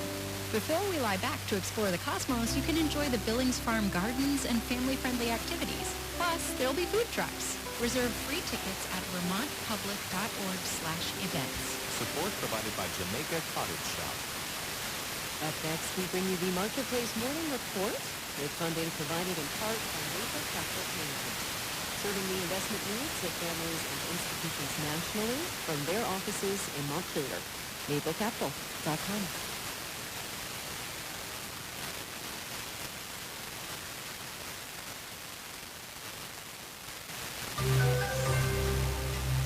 More people are swiping credit cards just to get by. Marketplace Morning Report is supported by Fidelity. A dedicated advisor can help create a comprehensive wealth plan. Investment minimums apply. Fidelity Brokerage Services, LLC. From Marketplace in New York, I'm Kimberly Adams. Credit cards are becoming more accessible. According to new research out today from the credit bureau TransUnion, the number of cards issued went up nearly 12% from the same time a year ago. One area of growth is subprime borrowers. That is, people with less than stellar credit. Marketplace's Stephanie Hughes has more. In years past, lenders were not so keen to give credit cards to people with poor credit histories, says Michelle Ranieri, Vice President of Research and Consulting at TransUnion. So this expansion of credit to them is new. Now we're seeing that even people who have a 550 credit score, which is pretty low, are getting credit cards. Ranieri says lenders are putting relatively low limits on what those subprime borrowers can spend on their new credit cards, say around $500. But that's still useful at a time when prices for everyday things are going up. The costs are just higher. And so that extension of credit, I think, reflects that they're needing this for their cash flow in order to get food money. Gas is now over $4 a gallon, so the money has to come from somewhere. Aaron Klein's a senior fellow in economic studies at the Brookings Institution. He says this need for funds also creates an opportunity for credit card issuers. They think they can make money. They're charging high interest rates. There are a lot of fees. They think it's profitable. Klein says the fact that subprime borrowers are turning out of credit cards shows the broader economy isn't looking that well for lower income people. Life is more expensive and they're not getting paid enough to pay. Let's do the numbers. Dow S&P and NASDAQ futures on range, with the Dow future up 131 points. The 10-year Treasury yield is up at 4.65%. We just got the latest reading on the number of people filing for unemployment benefits. 199,000 people filed last week.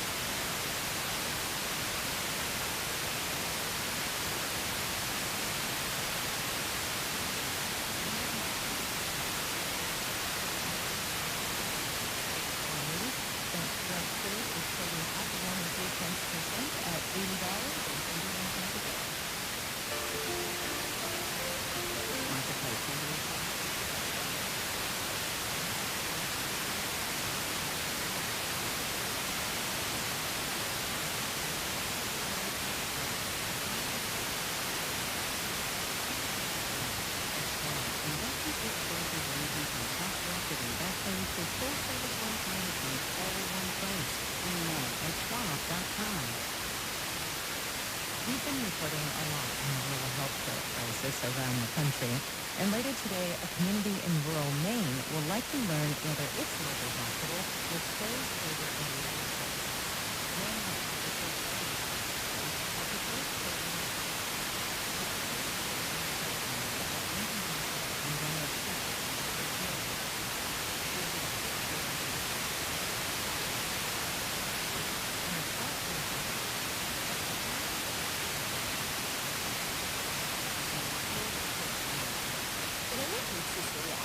minutes to the Hamilton Hospital.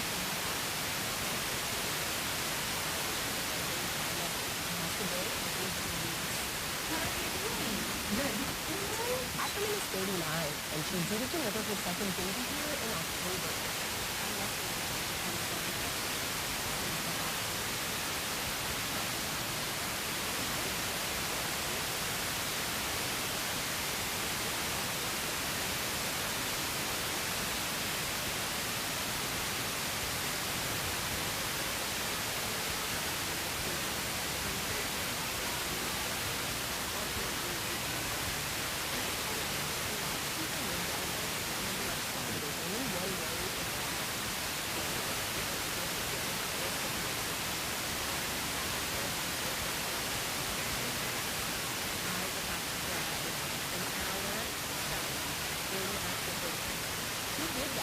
First son 5 years ago.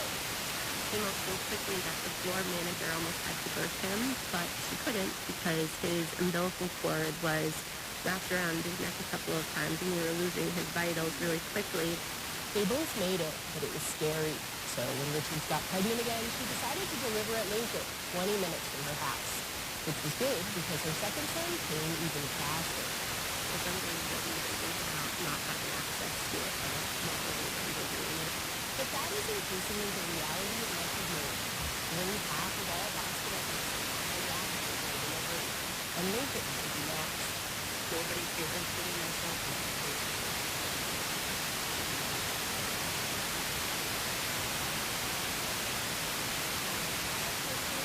In the last decade, wanted to, but they all continue to come.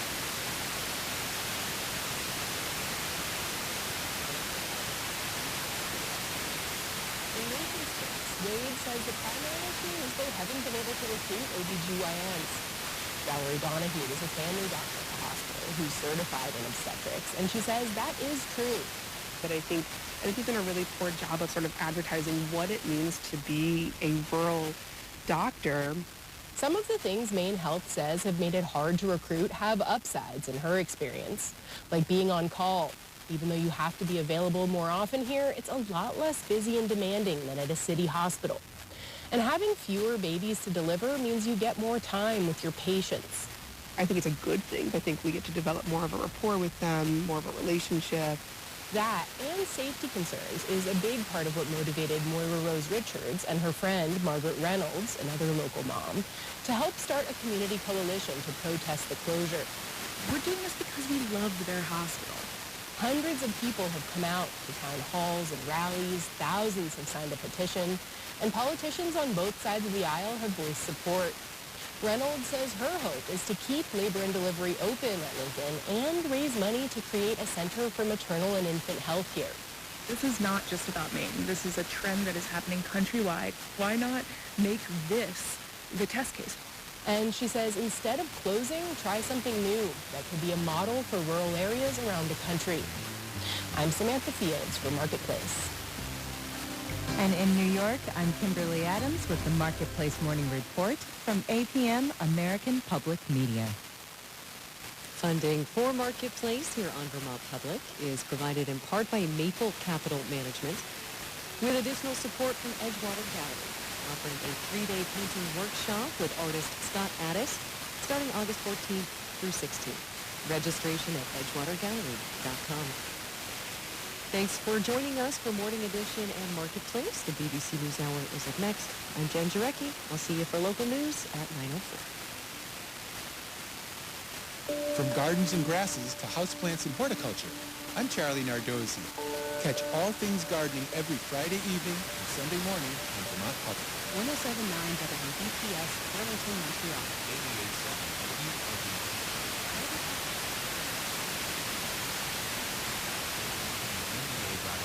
89.5 WBPR.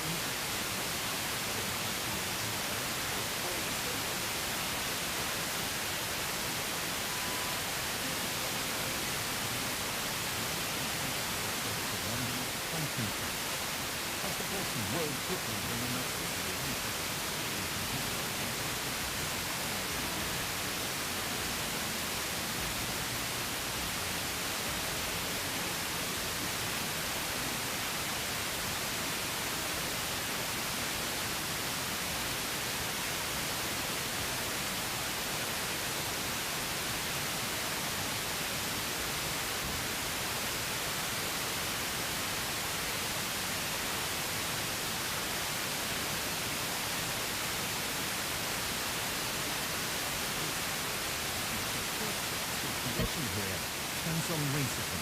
The actual core of the issue is a young black man who is a victim.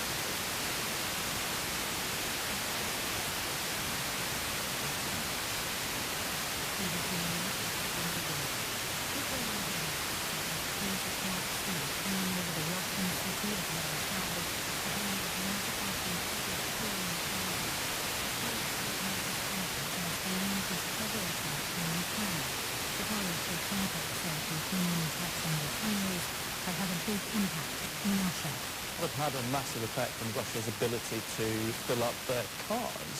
There are huge queues of people trying to get fuel that we've seen for weeks now. The thing about oil refineries is that it's possible to repair them in most cases. So for Ukraine, unless they maintain this campaign of deep strikes, it's hardly likely to have a massive impact. And for Russia, are going to be a lot of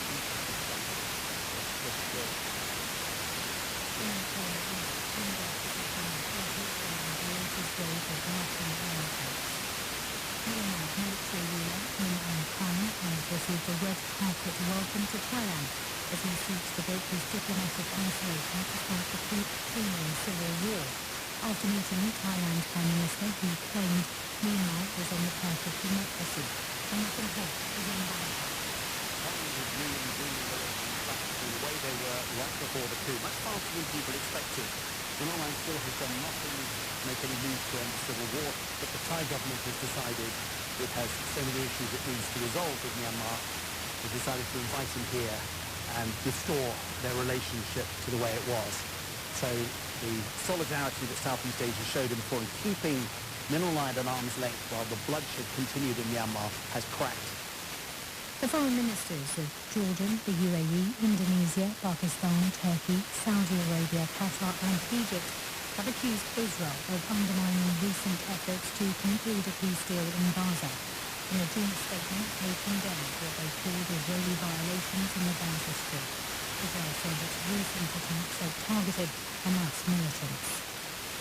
After a break of 4 years, Indonesia has resumed exporting endangered long-tailed macaques to the United States for use in laboratory testing.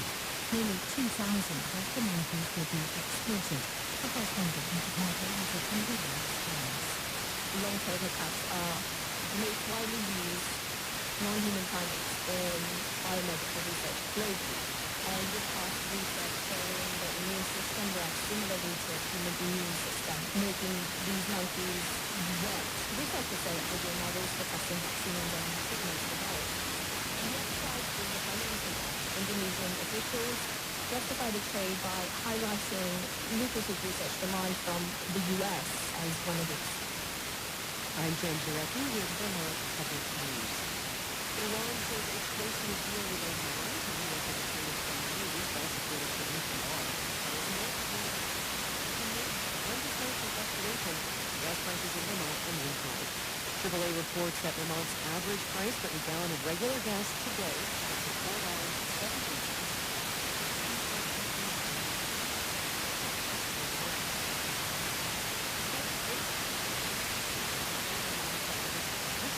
That price is currently $4.06 for a gallon of petrol. Requests for early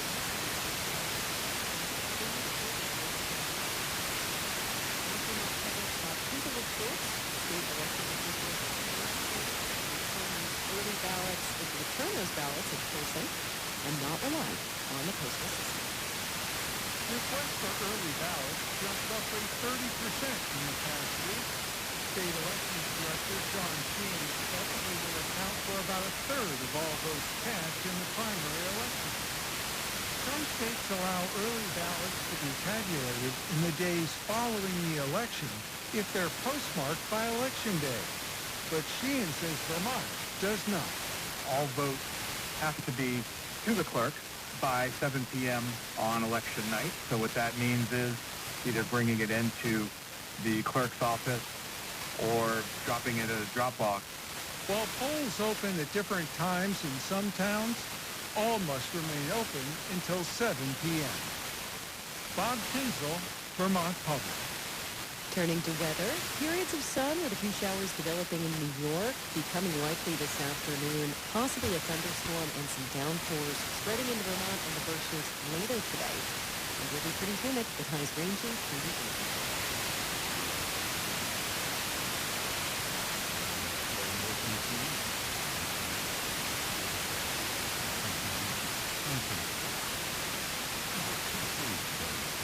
Prominent positions having been moved to resign.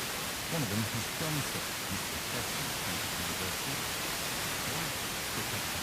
one of the world's most prestigious institutions in Queensland, which has made headlines around the world. More on that in the next 15 minutes. First, there a rather more globally famous figure who's come under pressure to step down, but has insisted he's staying, and indeed that he's fighting back against what he calls the attacks on the name and reputation of the body he leads. That man is Gianni Infantino, president of FIFA, the governing body of world football, came under an avalanche of criticism after his proposal, now ditched, to sell off stakes in FIFA competitions to private investors. After an emergency meeting with his management board, Mr. Infantino appears intent on campaigning for a re-election for the fourth term this March, and he's citing supporters. Hilke Hayek is one of them. He's president of Malawi's Football Association, and he's been speaking to my news hour colleague James Menendez. I have worked with FIFA President Gianni Infantino, and I have seen him commitment to growing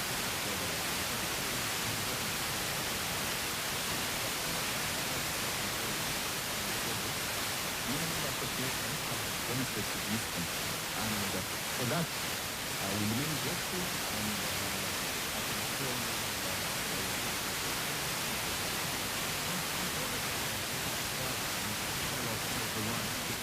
like the World Cup, it's a private enterprise. Why did you support that? The benefit of this proposal is that we are going to generate more income. That is going to transcend to football development. Countries like Malawi, which is economically considered one of the poorest countries in the world, it was a no-brainer. It's something that I couldn't think twice of not supporting it. So you saw the plan as a way to generate more money, and that would filter down directly to the development of football in your country? To me, that was the biggest support. If football can create money out of itself, it has.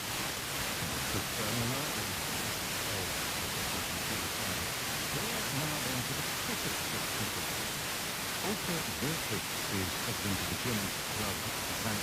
Pauli and the vice president of the German Football Association. This is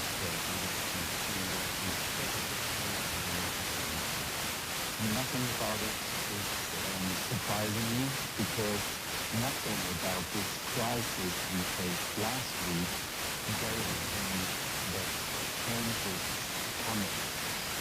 What we see is that privilege with money is using money for power, and this is something definitely which we all need to discuss, whether it's clubs or the continental federation, what kind of football, especially what kind of governance we want to have. But this statement out of this senior meeting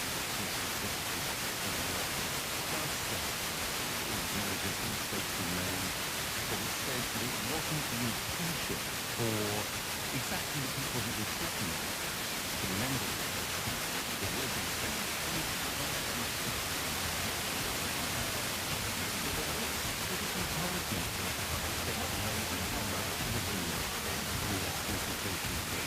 Why are you saying that is not sufficient? Because we are waiting since 2015 after the corruption scandal that the mid-government of football not only in Quebec but in the other structural reforms. And these were promised a decade ago, but nothing happened. And therefore, we need better internal governance mechanisms and effective external oversight. Very close to what happened when people was led by its previous boss, Sepp Blatter, and there were all sorts allegations about the role that he played and the awarding, for example, of the World Cup to Qatar back in 2012. But I just wonder, actually, whether whenever you get global sporting bodies such as FIFA with the huge amounts of money and prestige that go with these games, that we're going to get people fighting tooth and nail over how the money is earned and how it's spent. And in a sense, I just wonder whether it's part of the business. Oh, well, of course. It's always where huge amounts of money are flowing. Of course, things can be getting pretty strange. But why not having some external oversight when you are over-pronouncing for years that you are doing it for the communities, the global communities? And the German Football Association has already said it will not support Gianni Infantino's next term. Yeah, except, I mean, we've heard from the president of the Malawian Football Association, who has said that, you know, yes, he agrees that this proposal was badly put together, badly handled in terms of the lack of consultation, but he has seen, in his view, a real commitment from people under Gianni Infantino to growing football in developing countries. And when you've got smaller associations such as this, who essentially stand to gain tens of millions, I understand why they may well be saying anything that we do, but it was well intentioned.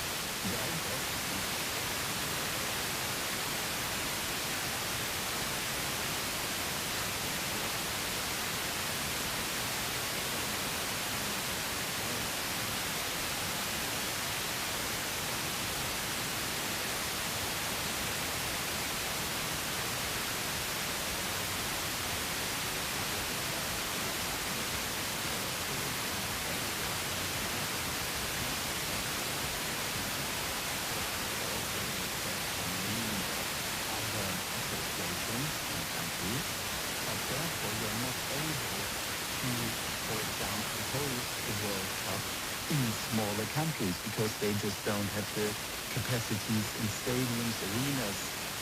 And I think this is also to be put into consideration. How are we able to host World Cups? With how many countries are we able to play?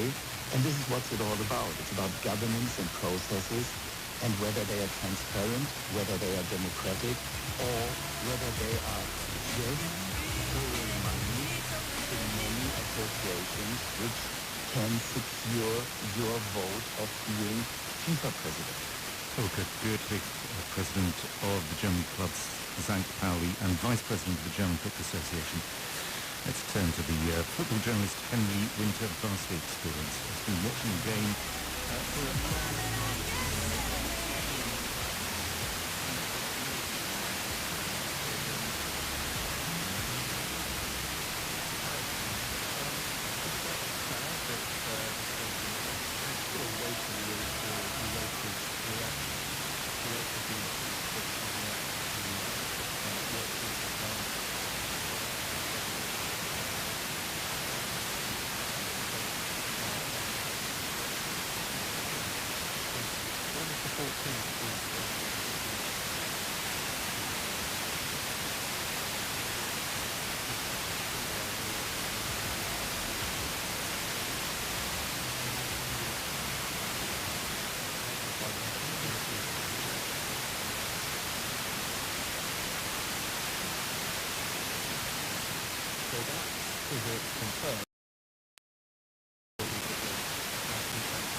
And then, of course, November the 18th, you know, anyone who wants to stand believe that some would say discredited president now has to sort of show their hand by November the 18th. So the clock is ticking. Yeah, I want to ask you about potential candidates in a moment, but just you mentioned UEFA, European football's governing body. I mean, I guess that's the point, though. I mean, this is a sort of one country, one vote type of system. There are 211 member associations. UEFA is traditionally it's seen as a powerhouse because European football is seen as a powerhouse, but there are lots and lots of other confederations, aren't there? And presumably, I mean, many of them will have rather more supportive views of Infantino, but also, I guess they won't necessarily vote en bloc. Well, and that's a very significant point because, on Europe alone, 55 member associations, that's a quarter of CITI's got 211 member associations. And you only need one or two, maybe more of the smaller associations in Europe.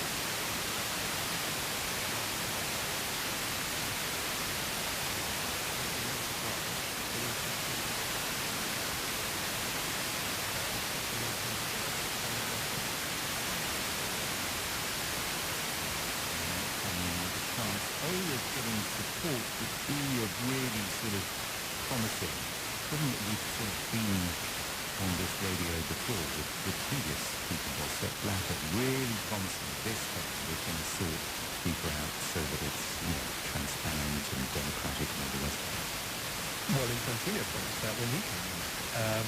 So maybe it's something to do with the culture of the building, or whether it's actually to do with psychological fear of the individual who steps in there, gets given all this presidential power, and will find themselves a far too social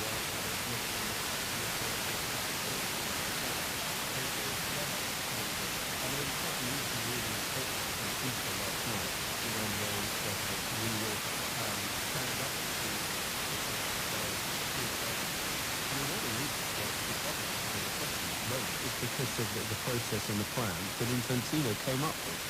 So I'm afraid we're locked in a civil war now. I guess there will be some people out there, just briefly, Henry, who might be saying, yes, of course, football is the world's favourite sport, but really, should we care about whether Gianni Infantino stays or goes? Well, I think we should care about what sort of leaders we have in life, whether politics, whether sport, whether commercial, whatever. You want them to have a moral compass, you want them to lead, you want them to have transparency and accountability, and we're not really seeing that in this case. So yes, it does matter. Henry Winter, football journalist, thank you very much as ever for joining us. You're listening to News Hour, live from London.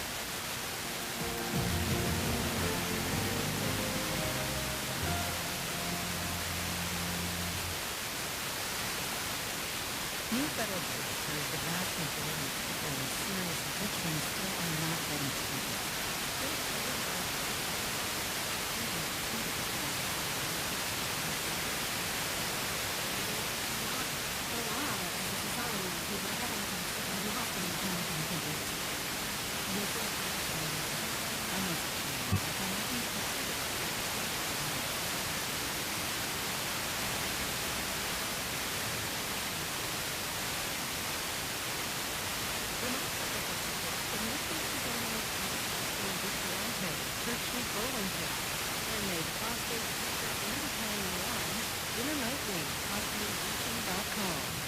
And Strive Creative Group, building brands in Vermont and beyond through marketing, advertising, and websites designed for high performance. StriveCreative.com.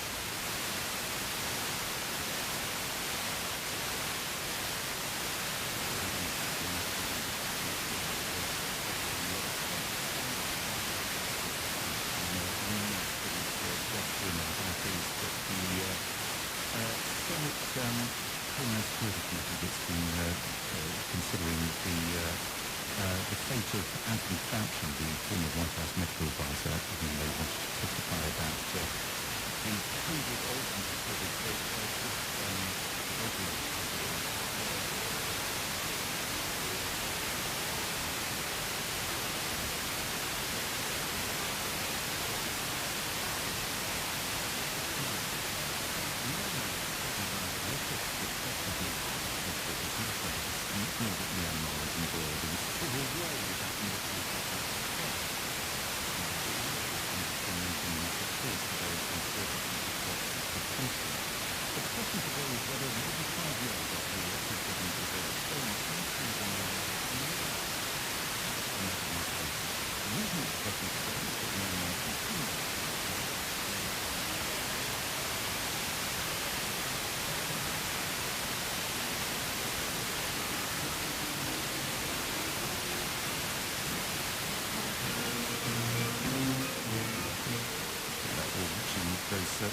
hugely ceremonious in Bangkok. It's been our Southeast Asia correspondent Jonathan Head, and Jonathan joins us live from the Thai capital. How significant a moment do you think this was, Jonathan? Very big for me around him, very big. I mean, this man's been an international pariah, and while he puts up a very defiant front in insisting that Myanmar will go its own way, he craves international respectability. Thailand's not the world's biggest country, but it is a core founder member of ASEAN, the Association of Southeast Asian Nations, of which Myanmar is a member, and which has barred him from any meetings ever since the coup, because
we tried to cold shoulder and then haven't really got us anywhere.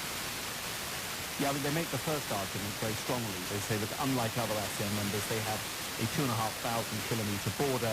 We've got scam centres, we've got wars going on there, we've got refugees coming across, transnational crime of all kinds. We have to talk to Myanmar in a way that other Southeast Asian countries like Indonesia, which are a long way away, don't. It's a little disingenuous because most of those problems are happening in areas controlled by warlords or ethnic insurgent armies where the Myanmar government doesn't have much control. So it's not going to be able to do much to solve the problems that Thailand's getting coming over its border. I think more of it is about the second point they won't acknowledge, but I think it's there. The fact is that Min Aung Hlaine's recovery from years, I think 2 years ago, when he got soldiers were in retreat and insurgent groups were moving forward, that recovery is down to the full support from China. China made a decision 2 years ago that it could not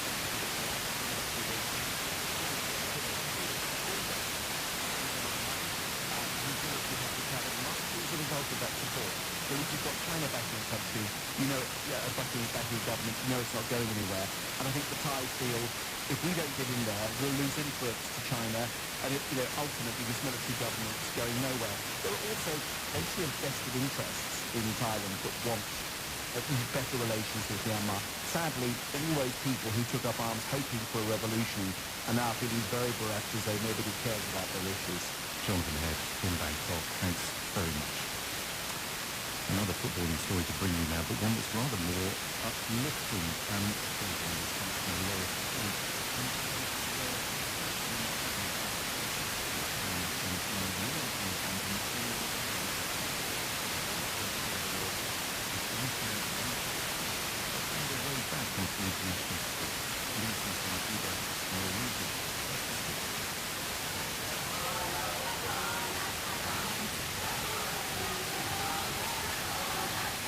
We sang for Afghanistan, a team reunited. Sang for players who have traveled from across the world for two friendlies in Airplane against the Cook Islands. So we want Afghanistan to be free, and we want Afghan girls and women to be free, to be able to choose who they want to be. We want to prove that we are still here, we're still fighting for the rights of these people from us. Forced into exile after the Taliban retook control of Afghanistan 5 years ago, Najma and her teammates were scattered around the world. Now they are together. First since FIFA allowed Afghanistan's team in exile back into international football.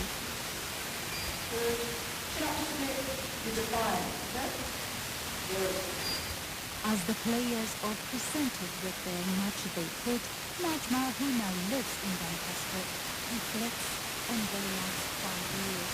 It's been 5 years.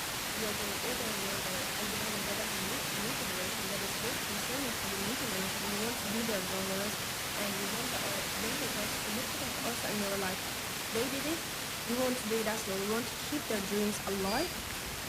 Good, nice and strong. Good. I was bullied throughout high school, and football gave me the confidence to be who I am today and to be able to speak loud.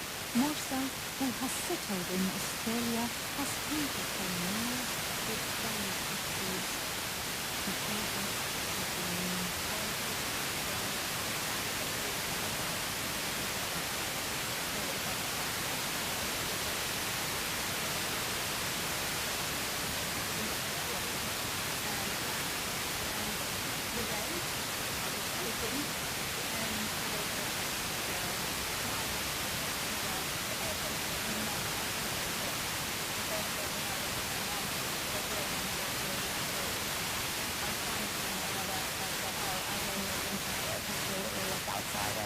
They could handle the situation. Due to my dad's disability, I couldn't take him through that crowd with me, and my mom had to sit back with him. Having won the France represent Afghanistan, for many of the players, football became more than fun.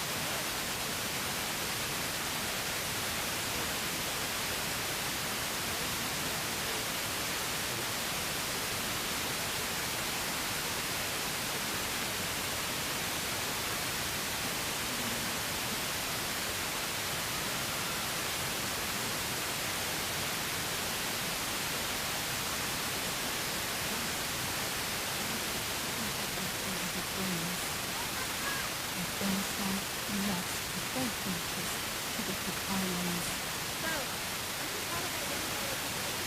After years of exile, simple playing their country.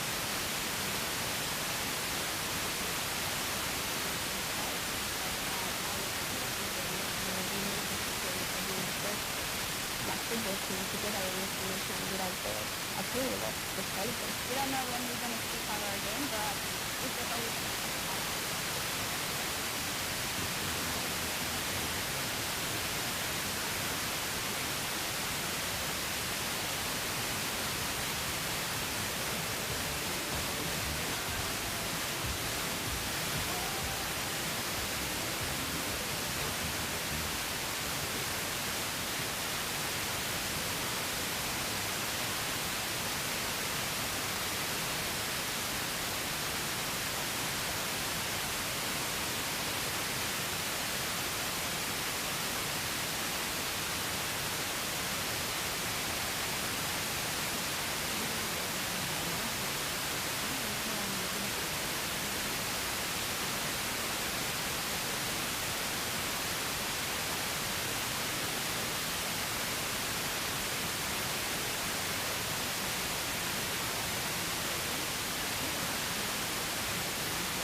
garden buildings, and more.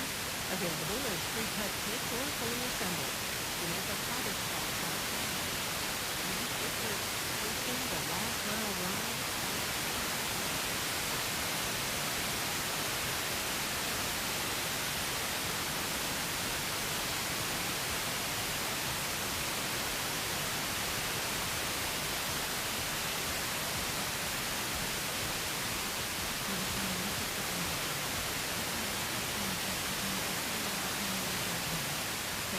Smoke has been over the city of Yards Harbour, close to the Slovenia Yards facility, about 600 kilometres from the Ukrainian border. A second refinery in the Ufa region is also targeted. Meanwhile, military reaction in the farm as we see the West Harbour welcoming fire as we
place for using laboratory testing.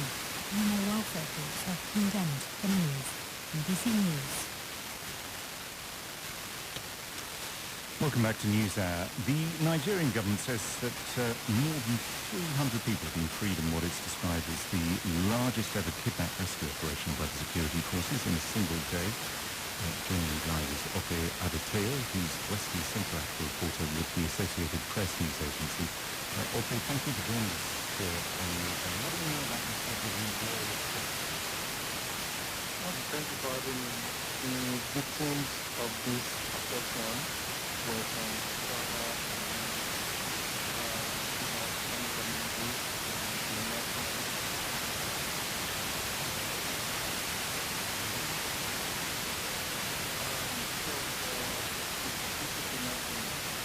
It happened in February, but in Niger, the details of the abduction are still very much out because the government is not clear.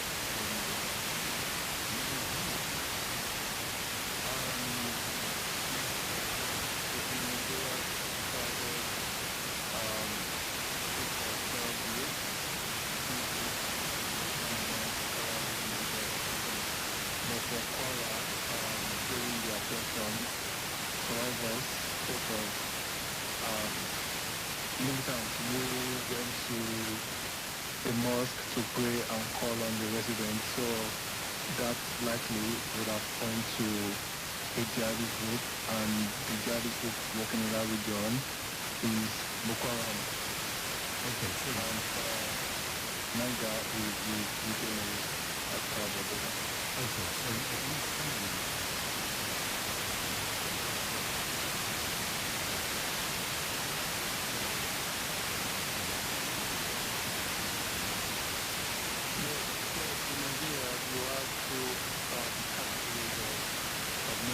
you have to jihadist group and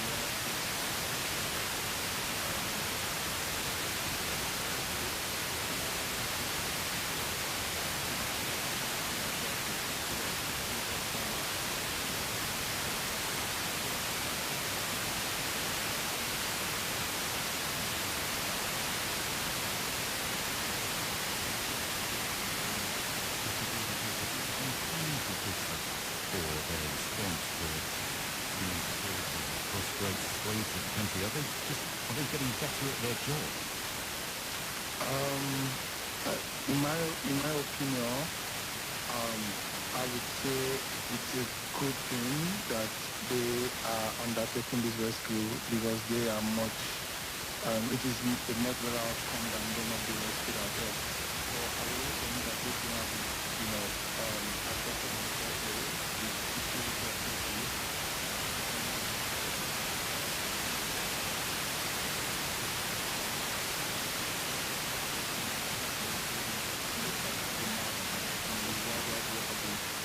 Areas where there is ability to know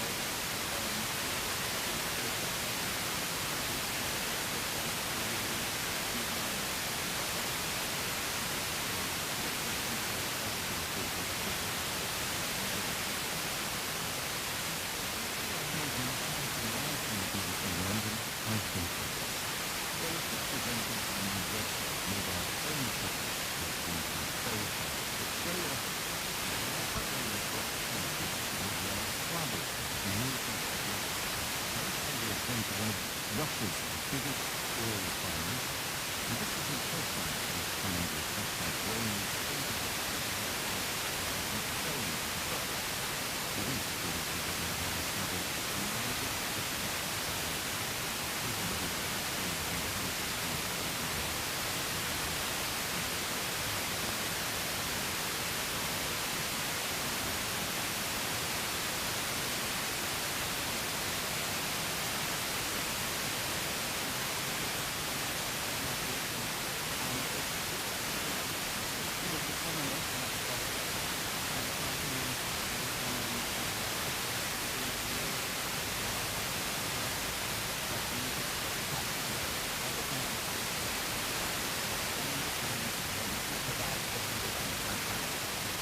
The cameras succeeded in hitting all 11 of Russia's biggest oil refineries in the last month or two. I mean, given that it is a familiar tactic now, and it seems a very successful tactic by Ukraine to go after these oil refineries, I'm slightly surprised. I mean, I realise Russia is a big country, but they obviously know where their major oil refineries are, but then they're not better defended against them. Right. Well, this is absolutely not the new tactic. It's exactly what Russia's been doing against Ukrainian infrastructure for years, and particularly this last winter that was so rough as Russian drones were targeting Ukrainian infrastructure. Now, the problem, of course, is that infrastructure is immovable. It's much more difficult target to protect than troops or materials like that. And so Russia now is facing that exact same problem. Ukraine couldn't do these attacks before because it didn't have the same long-range capabilities, drone capabilities that it has now. Now that it does, the tables are turned. Well, up to a point, though, because presumably, I mean, the very fact that Russia is able to launch a large number of ballistic missile attacks, which Ukraine is finding it increasingly difficult to defend against, means that Russia still retains a very significant advantage. Absolutely. And this is the gap that Russia is exploiting right now.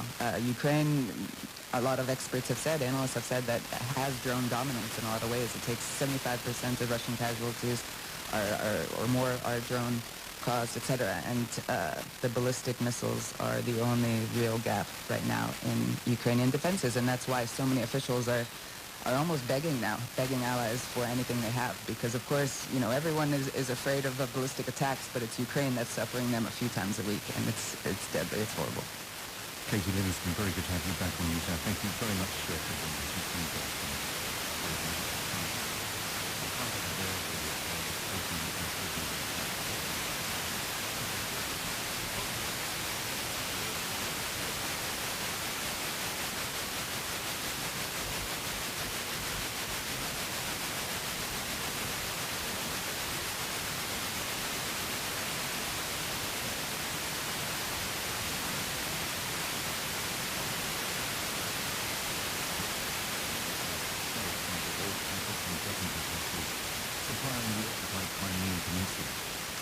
Our diplomatic correspondent Paul Adams has been granted rare access to the Ukrainian Navy as it patrols those dangerous waters off Odessa.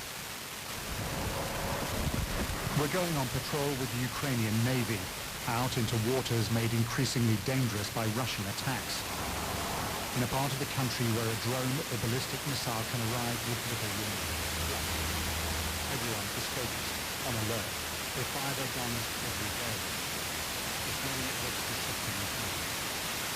With its guns, its netting, and some of the other equipment on board,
starting July, we should save vessels as a primary target.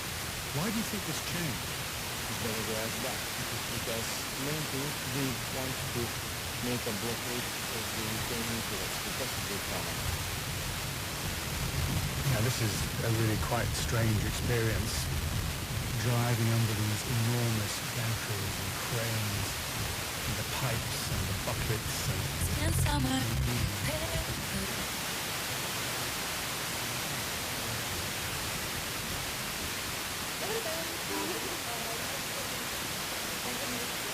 At the offices of Ukraine's Transport Workers Union, I meet Svetlana, a warehouse shift manager at Odessa's main port. She's limping, fragments of a Russian ballistic missile still stuck in her leg and back. following an explosion at the port a year ago. She fights back tears as she talks, with her hands shake as she describes what life is like now. It's very difficult. A lot of sirens, drones, a lot of hits. And for morale, it's even more.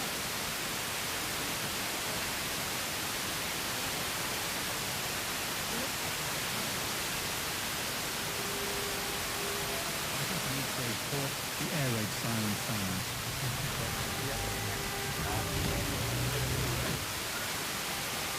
We head for the nearest bomb shelter, soon joined by port workers all scanning their phones for updates.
You think that you are the accidental victim of Russia's attack on the port?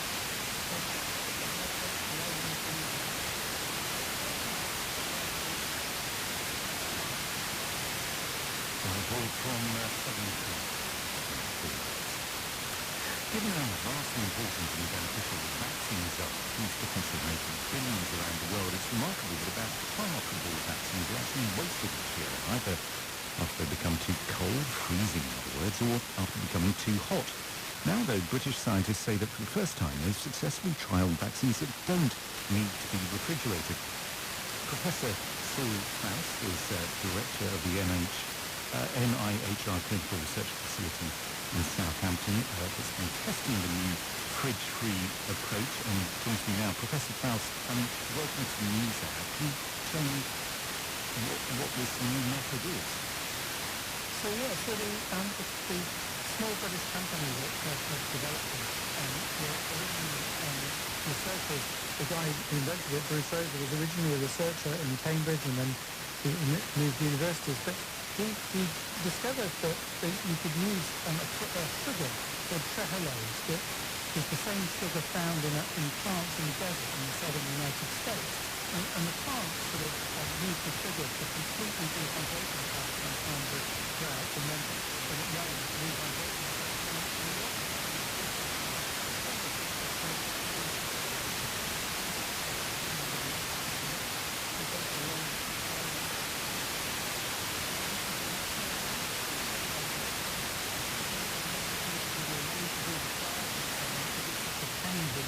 In the way of thinking of how to manufacture. Indeed.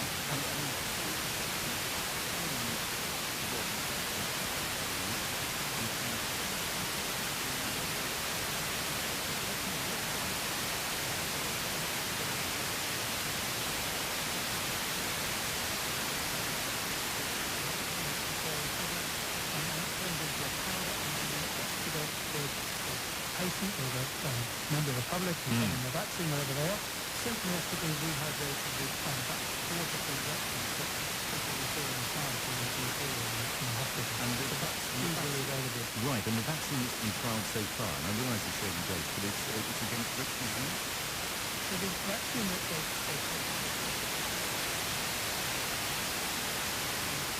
places around the world.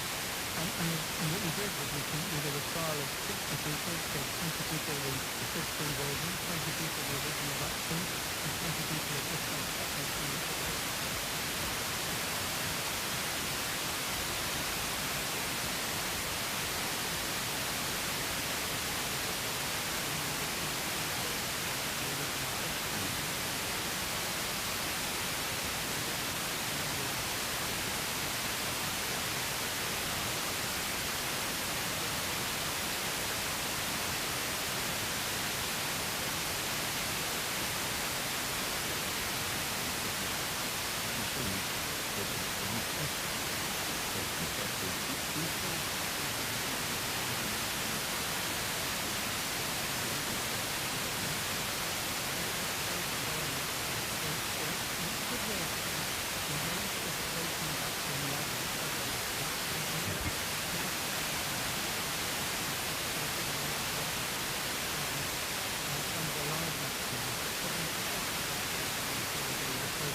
So the answer is yes. The potential is I suppose, limitless, and that will help us not just in the UK where we could maybe give people medicines at home or in care homes, but also globally.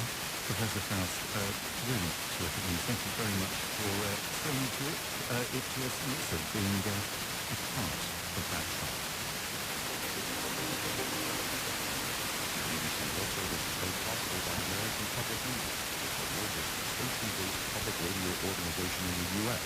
APM offers award-winning content to audiences everywhere. The BBC World Service connects audiences to the world. International news, arts, and culture programming, listening to global stories and perspectives not heard anywhere else.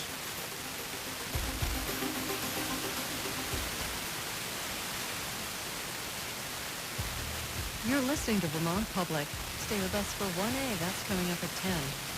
Vermont Public has support for programming from listeners who donate into Salvio Chocolates in Middlebury, offering curated domestic and global chocolates.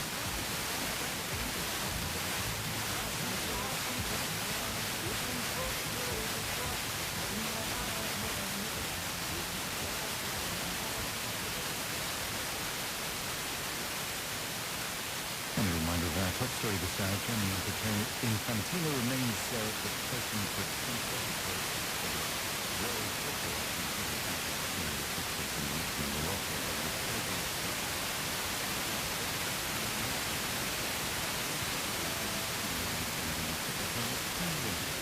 I mean, it was quite amusing reading the statement from FIFA last night when they said, well, we will stand up to critics of good governance. I mean, one of the reasons why the good governance is under question at the moment is because of the process and the plan that Infantino came up with. Ukraine has carried out further strikes on Russian oil refineries with columns of smoke rising above the facility in Yaroslavl. And the U.S. Senate committee has voted to hold the former White House chief medical advisor Anthony Fauci in contempt after he refused to answer questions about his handling of the COVID pandemic. This is News Hour live from the BBC with me, Tim Price. Now, that's all I need to say.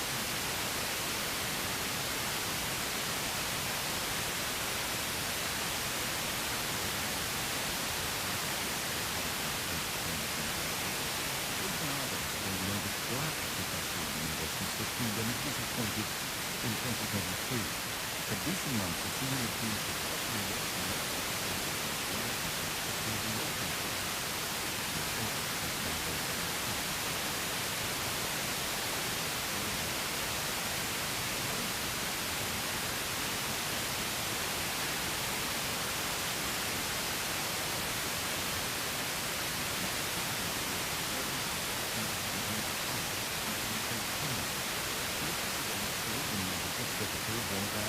other BBC union programs, but they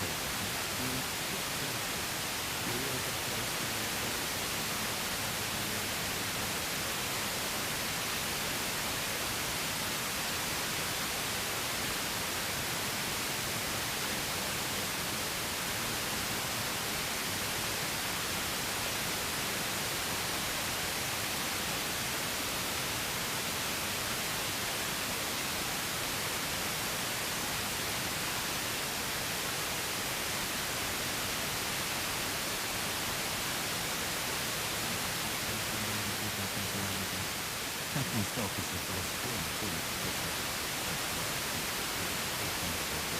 using sex and gender. He told the BBC that he thinks the wider implications of this situation can look and academic. Well, it's very easy to tell this that the standards that outsiders think must be being observed at elite institutions like Cambridge are not, in fact, being observed in particular cases. And it also reflects the fact that there are Western countries that have particularly chosen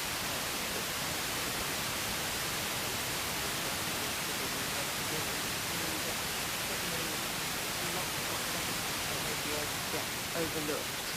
And I know that sounds inflammatory, but I'm afraid our days here just show the fact this is true, because it was obvious all along, I'm afraid it was, that there was some full tales of told, and the evidence was taken into independent for years, and yet he was still getting accolades after accolades at Cambridge University, boasting about his backstory to anyone who listened. So there's something going on here to be looked at about how normal judgment could get suspended.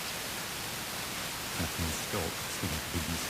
Hakim Adnan is the first person who's actually heard of this from a professor of history in the UK. He's now a senior lecturer at the University of Ottawa. What's his opinion on that?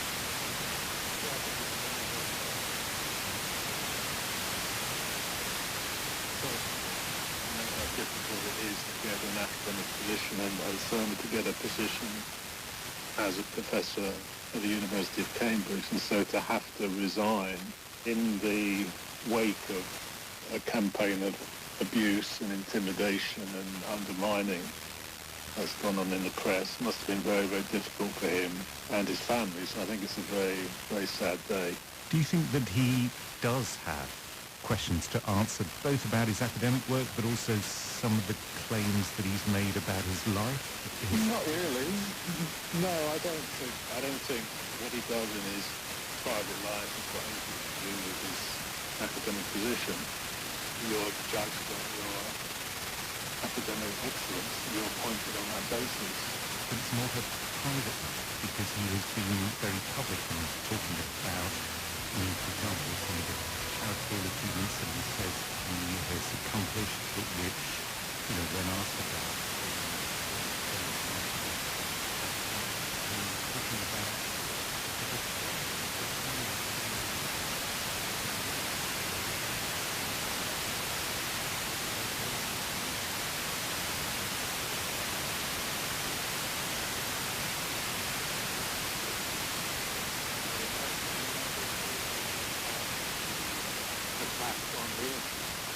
I don't know. I'm not privy to what he did or what he didn't do. To be honest, I'm not particularly interested.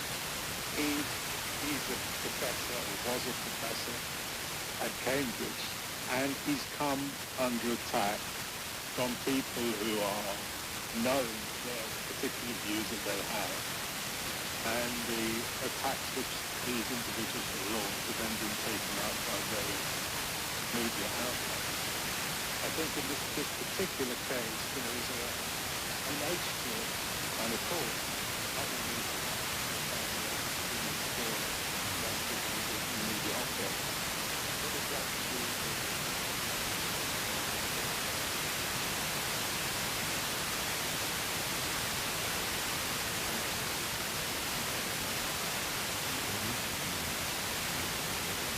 numbers far better than me, but it's just what a disproportionately small number of the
maybe these are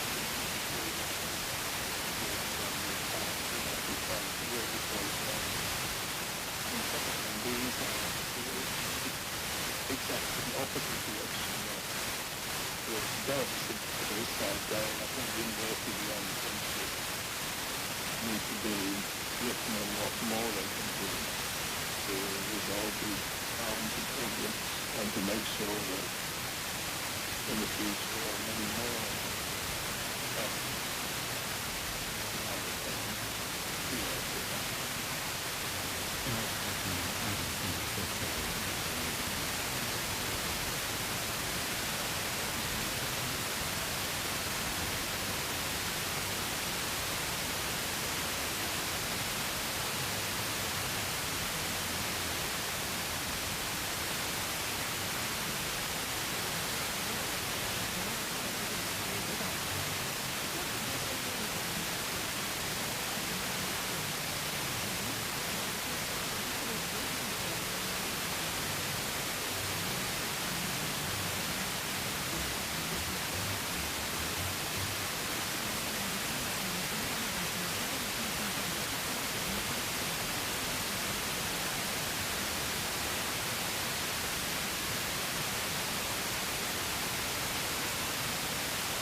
Public app.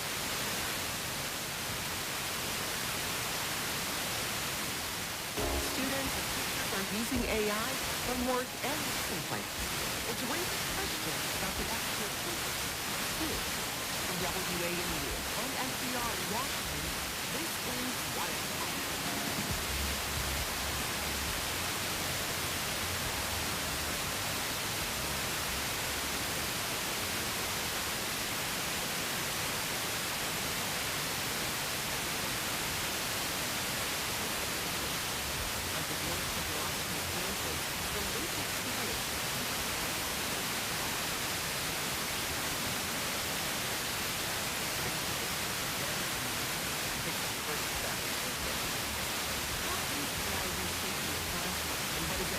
Future of education. If you're a student or teacher, how do you prepare for school? Email us at 1a@WAMU.org.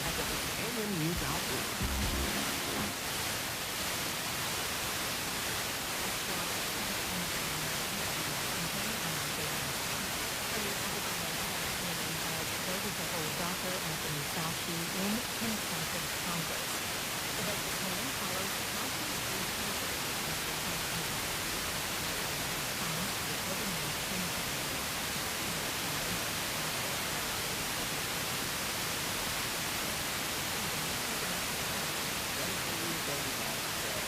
not his opinions, not his policies.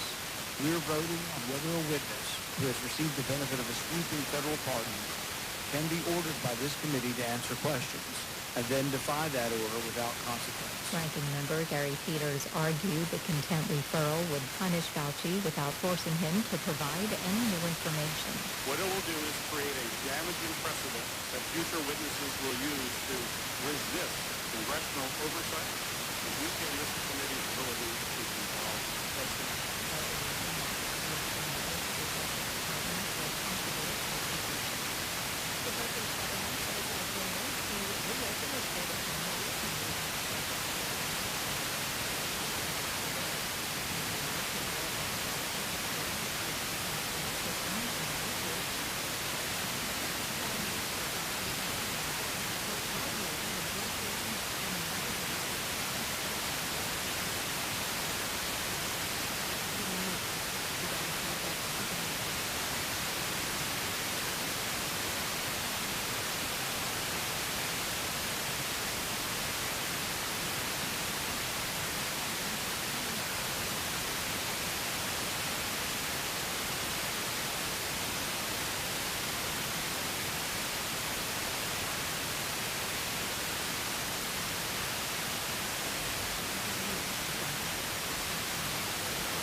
to the forecast.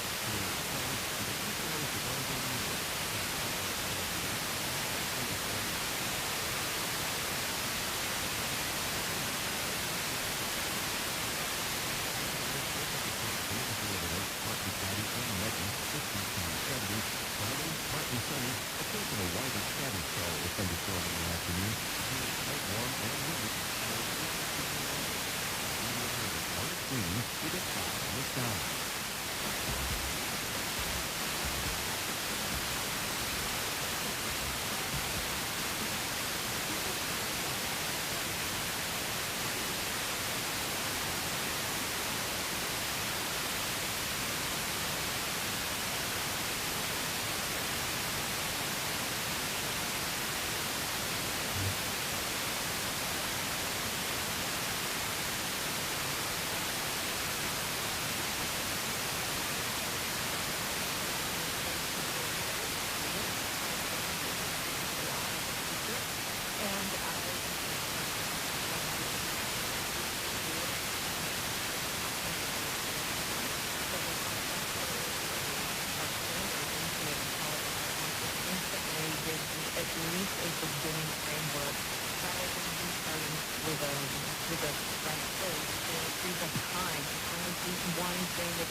Educators like me, because we are preparing students for a world in which they are likely to rely on AI as central to their work environment every day. As we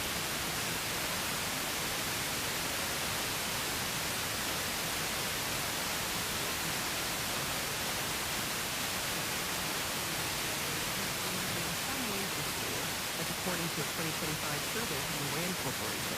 But some students are not on board. These days, I don't think it's effort. I don't think it's very conducive to the building of cognitive power and your own ability to think, etc. That's high school senior David Nunez of Pinkerton High School, North in Ohio. We'll hear more from him later. But first, how are students and teachers around the country using AI? And what does it mean for the future of school and how we define what it is to be for? Joining us is new solutions to reporting on education and how artificial intelligence has been shaping classrooms for NPR. Well, it's great to have you. It's lovely to be here. Also with us is Justin Wright. He's the director of MIT's Teaching Systems Lab. He's also the author of Failure to Disrupt, Why Technology Alone Can't Transform Education. Justin, welcome to the program. Thanks for having me. And Jeffrey Riley. He's the executive director of Day of AI. That's a nonprofit that offers free curricula designed to introduce K-12 students to AI. He's also the former Massachusetts Commissioner of Elementary and Secondary Education. Welcome to the program.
Jason, how much does this usage vary, not just state by state, but school by school?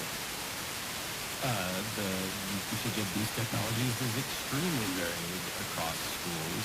There are places that are highly concerned about the introduction of these tools and the risk that they have for students bypassing cognition and not doing the work that they were doing before. And so there are lots of places where folks are going back to blue books, going back to pencil and paper, policing activities extensively. And there are other schools that say, this is a major part of young people's future, and we need to figure out ways of integrating it across our classes, not just in the computer science curriculum, but where does it fit in English, where does it fit in history, where does it fit in science, where does it fit in the arts. So you'll find a little bit of everything across the country's 130,000 schools. And Lee, I just want to be really clear that what we're talking about here are the main topics for health education in school. You have educators who are using it for administrative purposes, sometimes for lesson plan development. There's AI literacy, where learning AI is the focus. And then there are students who are using tools like ChatGPT on their own with the direction or maybe even knowledge of the school. Does that cover everything? I think so. And then there are teachers, like Justin mentioned this, that are changing how they express what they're doing.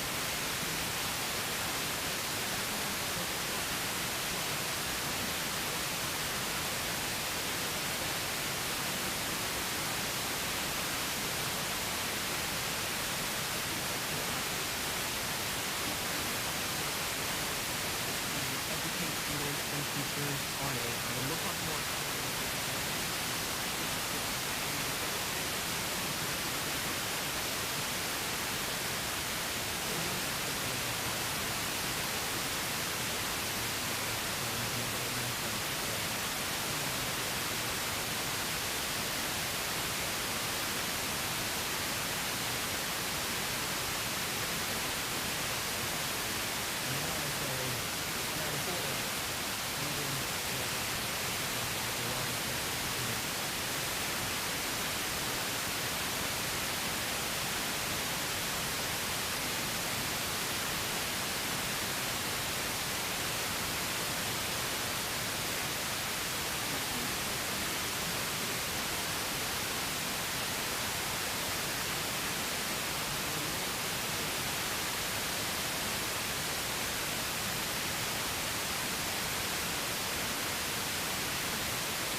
when it comes to how students are using AI.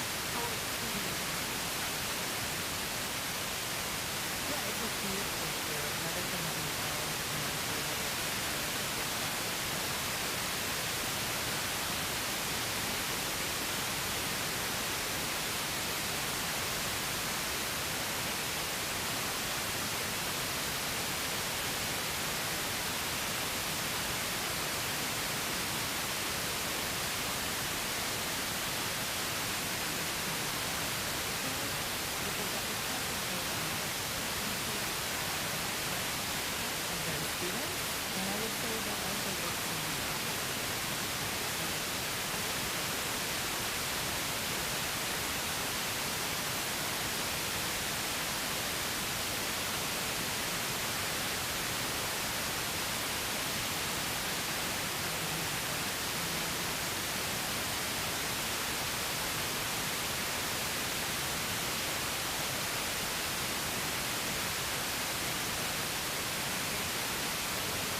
and MIT Teaching Systems Lab Director.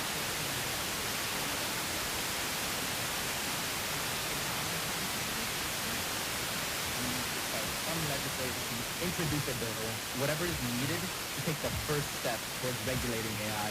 That's just ahead. I'm Jen White. This is 1A on WAEU and NPR.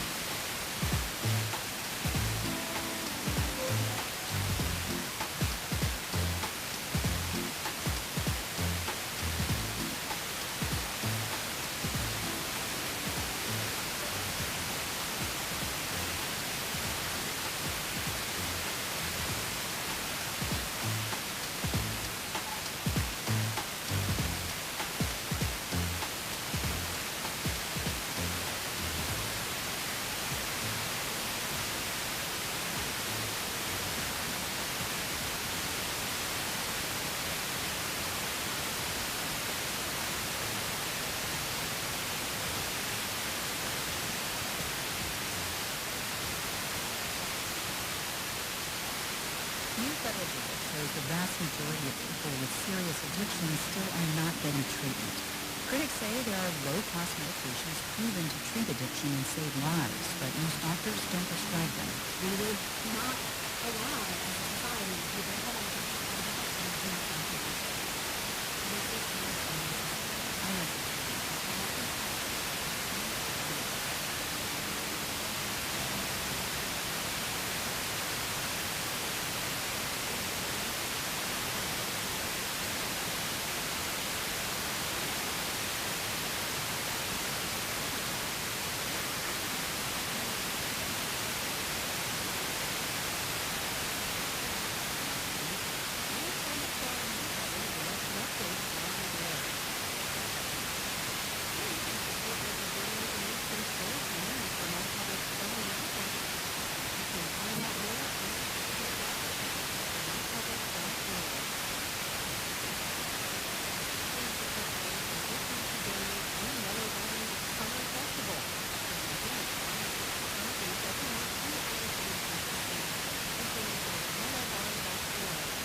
focusing on civil liberties, fast food, public radio, and yachts.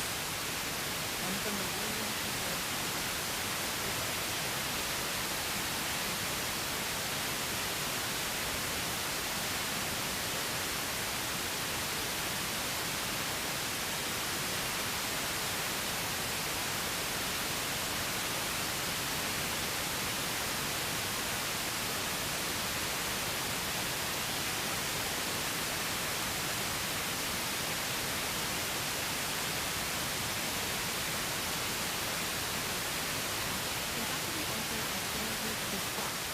technology alone can't create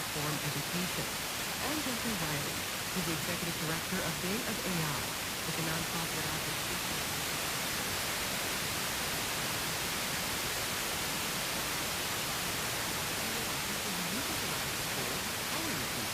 And if you're a teacher or student who's worried about the use of AI in schools, what is your biggest concern? It also helps us take away the care of the students grappling with questions around AI and learning. Email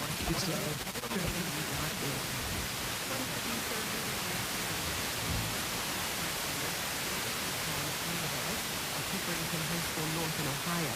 He was one of 98 students from across the country selected to convene at the Edward Kennedy Institute this summer to pass muster schools. So again, that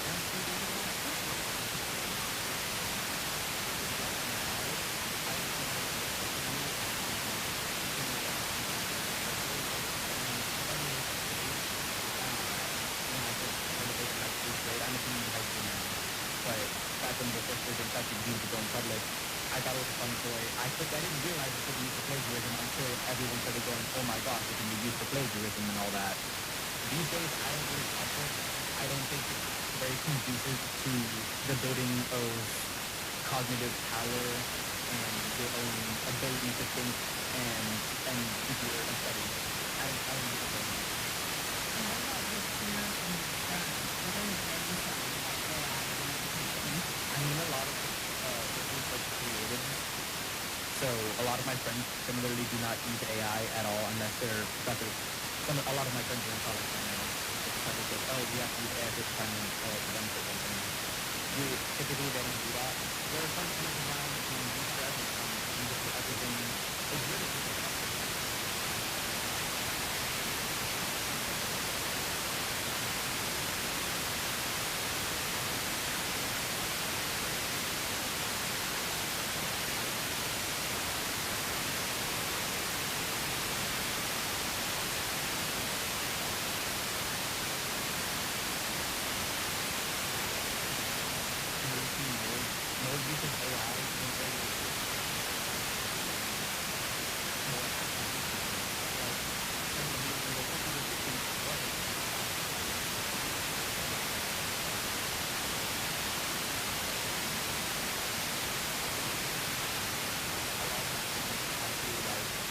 The younger people, when you see AI, you're like, I can't apply this to my life. And the older people,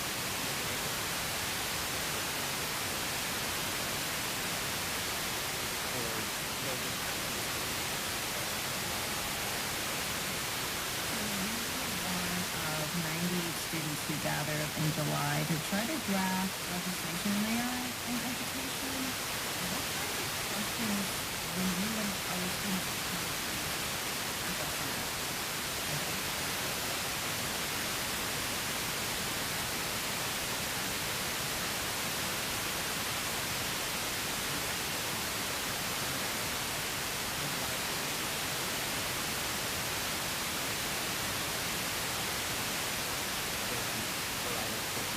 have begun training with my state Ohio has set like a baseline AI usage guideline for the Department of Education.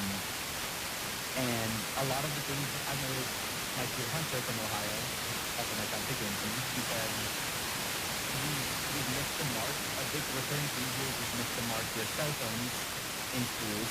So how can we stop AI from becoming a problem in schools before it starts?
nice framework here. We need to start some legislative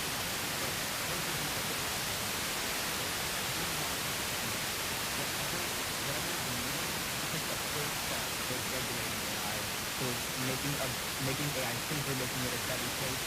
There's so many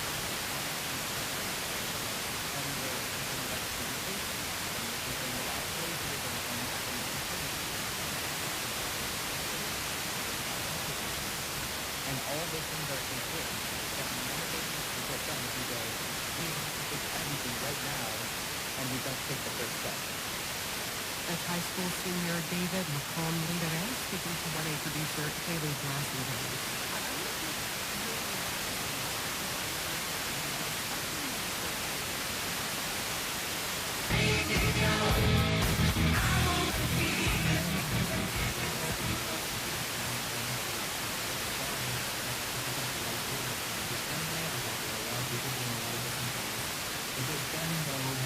National regulation, there's been no national policy.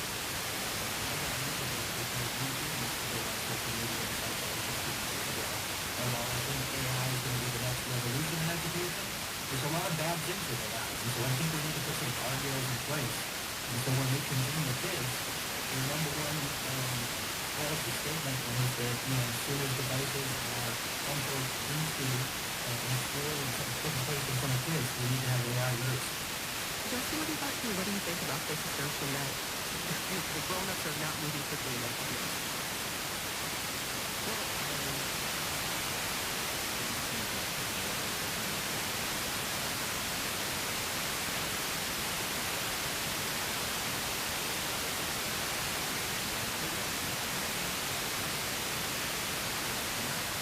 Evidence yet that tells us how effective approaches to AI literacy and effective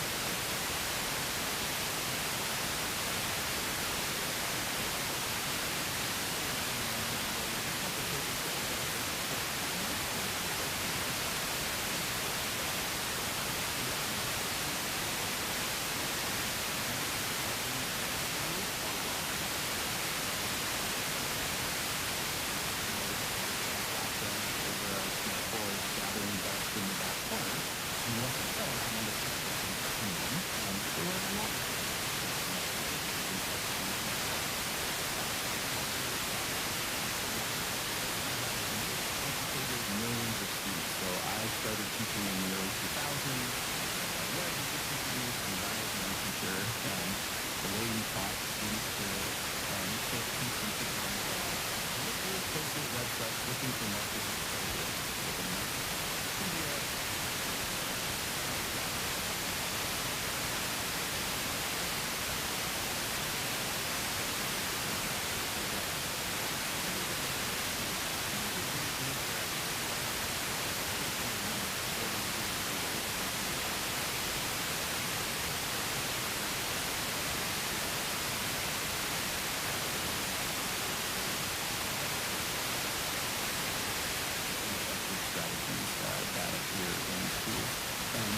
so there are real risks with moving forward.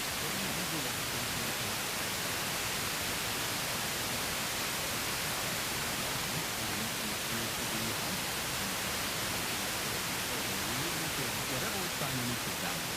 I want to talk a little bit more about the research on AI and student learning. But firstly, how much does what we heard from David there resonate with what you hear from other students and learners?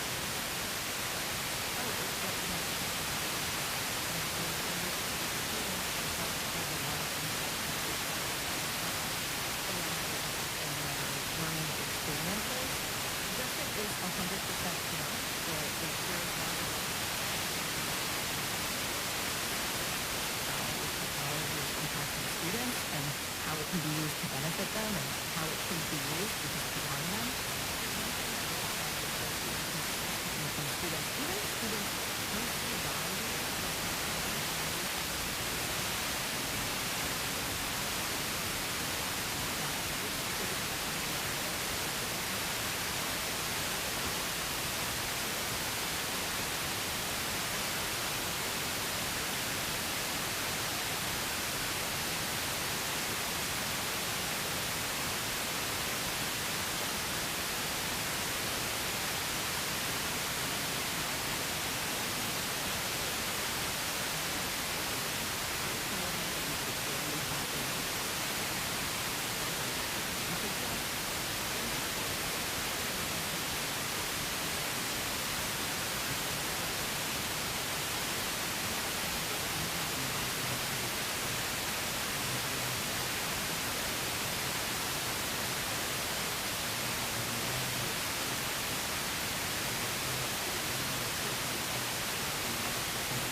accessibility, where the technology does the thinking for place in our brains at the site, is a real issue. And so I think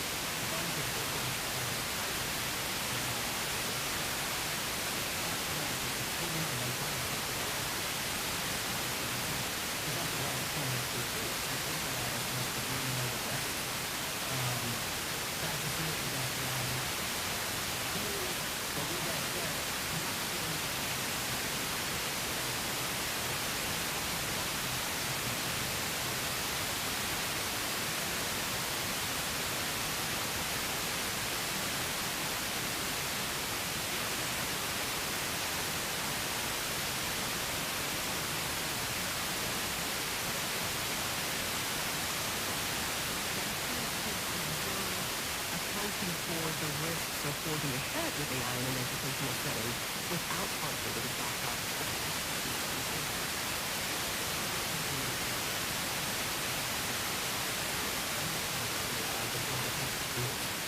We think that's the most important. We don't just hand their kids the keys to the car when they turn 16. We give them a driver's ed and we start helping them start teaching them as they learn to drive.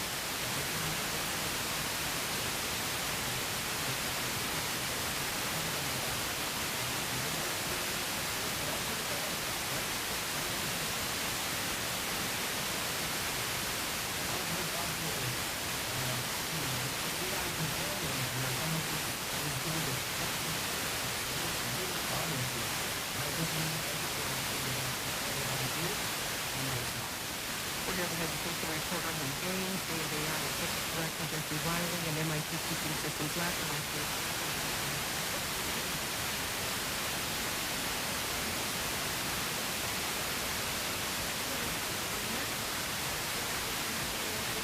AI to give me a general idea of what I was going to write about.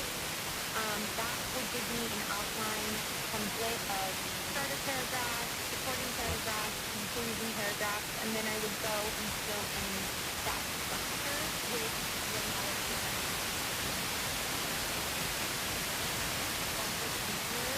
For more impact.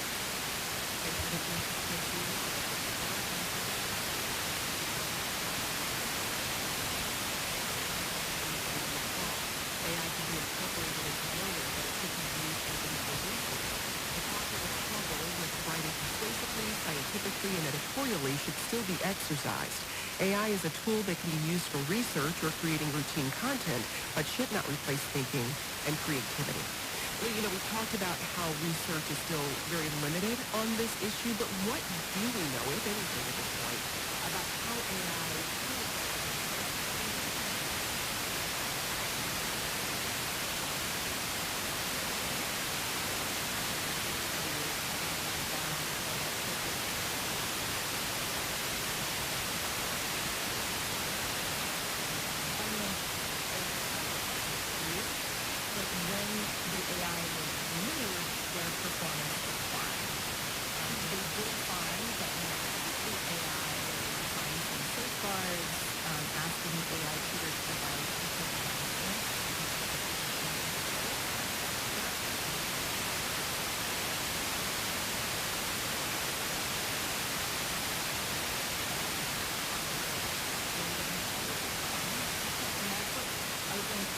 most important, or what we really want to do.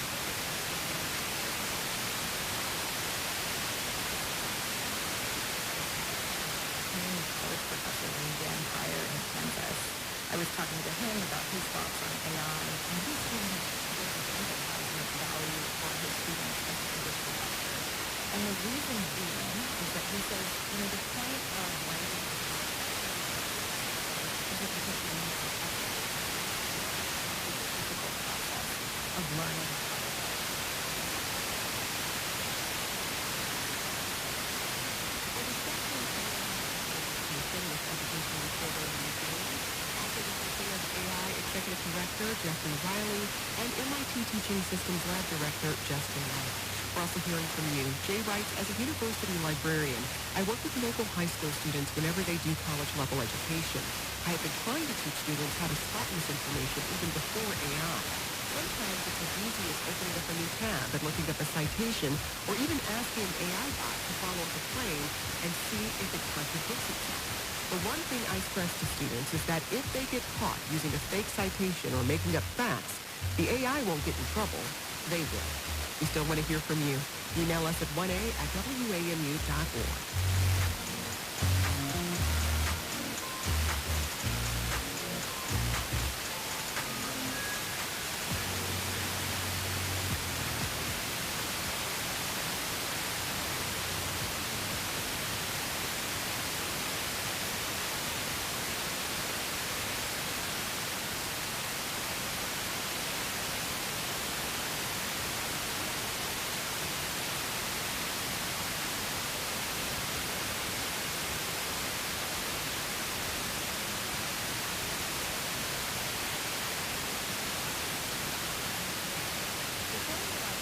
Store the Cosmos, you can enjoy the Billings Farm Gardens and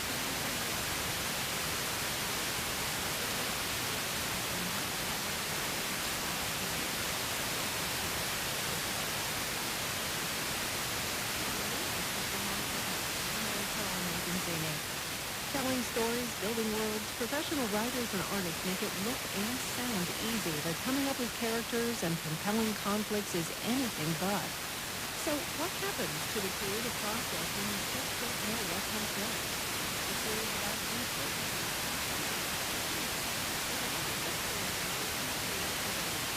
Coming up in our second hour of 1A beginning at 11. Support for programming in Vermont Public comes from members of our producer circle and the Central Vermont Music Festival, performing for their 31st weekend in Randolph and Woodstock, now through the 15th. CBCMF.org. And Union Bank of Vermont, New Hampshire, a Vermont institution since 1891. Details on opening an account online at uvlocal.com.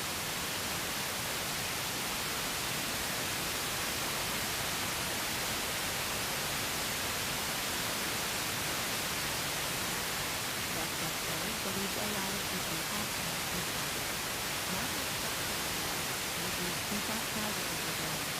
Learn more from Eric and Wendy Schmidt through the Schmidt Family Foundation, working toward a healthy, resilient, secure work for all.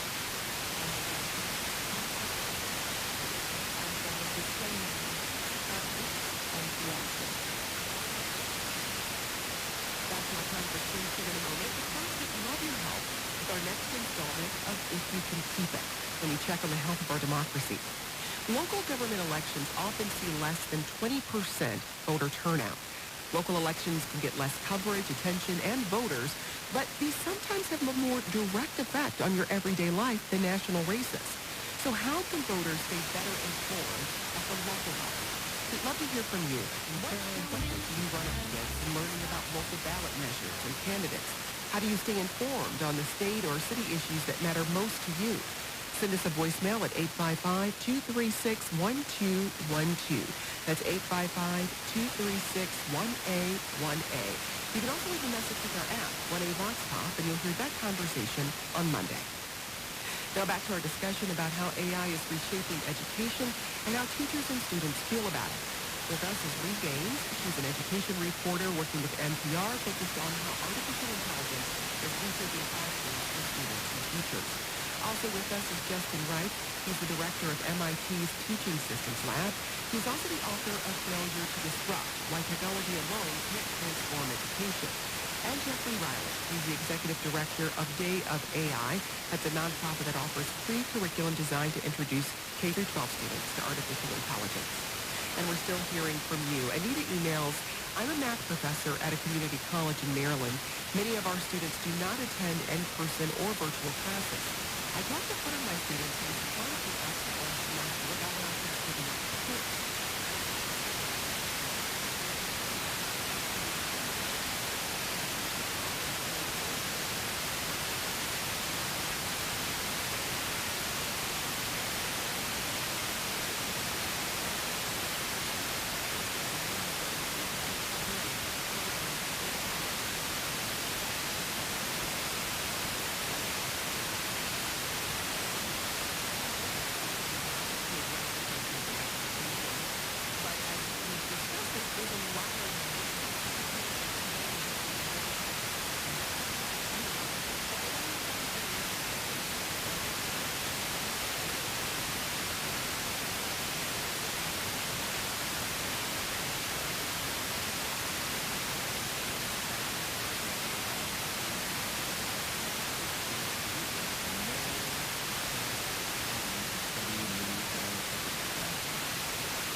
okay, there's got to be something, so let's make some notes. Maybe about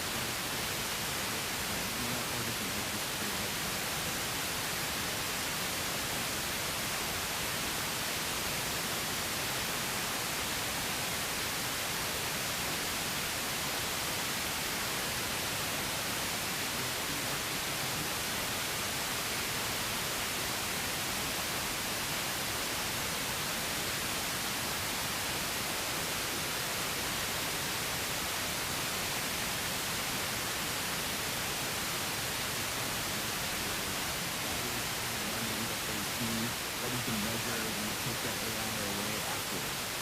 It'll take a long time to be able to say, we're pretty sure these are good AI policies. We're pretty sure these are good instructional practices. So in the meantime, we need to take advantage of our laboratories and offices, our 50 states, our 13,000 students.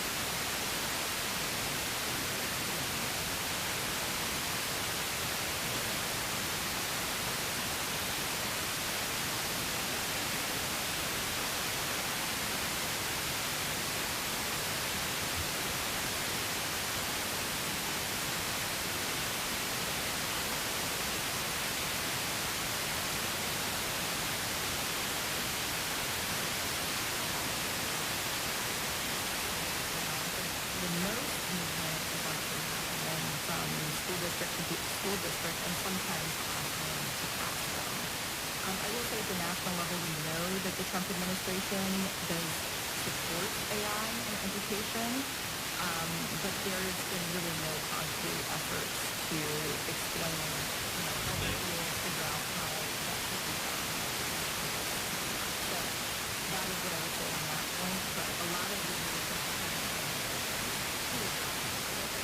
But as 35 states have now adopted guidance on AI for K-12 public school, that's a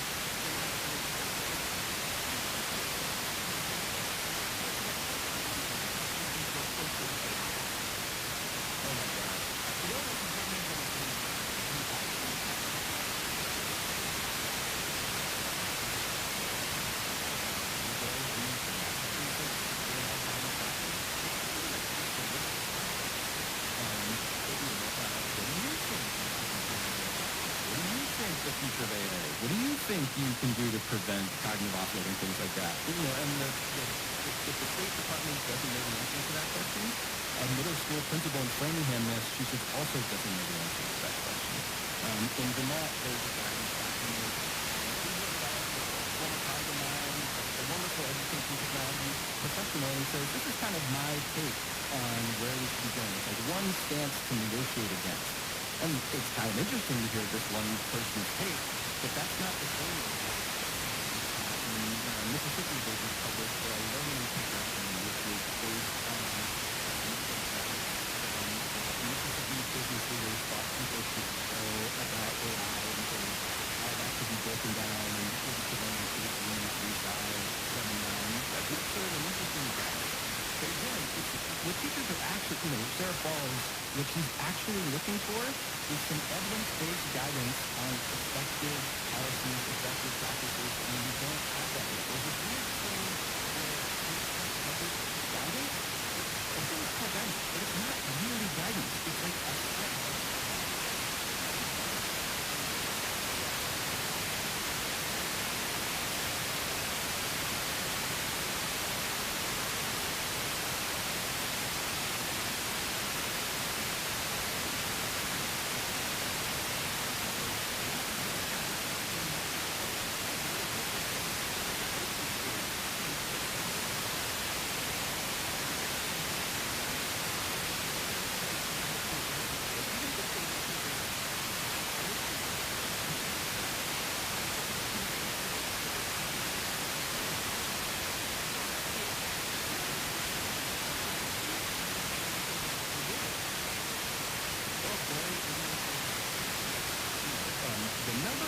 who are concerned about AI is shockingly high, especially historically. There was a RAND survey that in February 2025, 50% of secondary students thought AI would be harmful to critical thinking, and in December of 2025, their sample said 67%.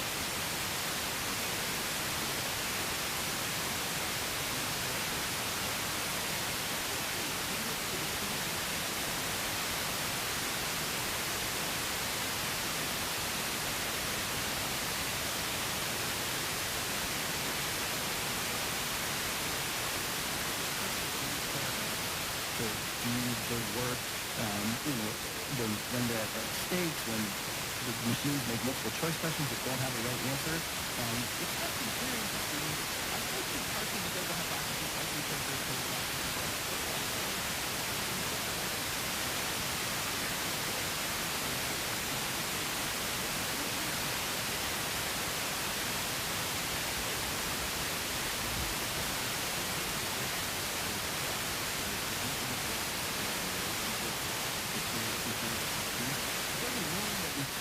Experiment. I think there's two things that we can do to really help mitigate this, and one is just be totally transparent with what we're trying to do, and the second thing is to really introduce a degree of humility to these conversations, to say to students, hey, I'm trying some lesson planning. I don't know if it's going to work. I want you to tell me if there are things that concern you. I want you to tell me if there are things that you're finding that seem wrong or seem off. I think when we invite students to be in conversation and negotiation with us, as Jeff and his colleagues did in the wonderful summit at the Kennedy Center, I think we're in a much stronger place to preserve that trust even as we try these experiments.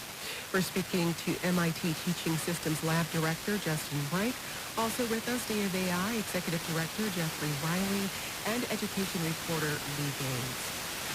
I want to circle back to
also touch on colleges and universities. We got this from Skylar who emails, I'm a recent college grad.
So one of the tension points there is that there are faculty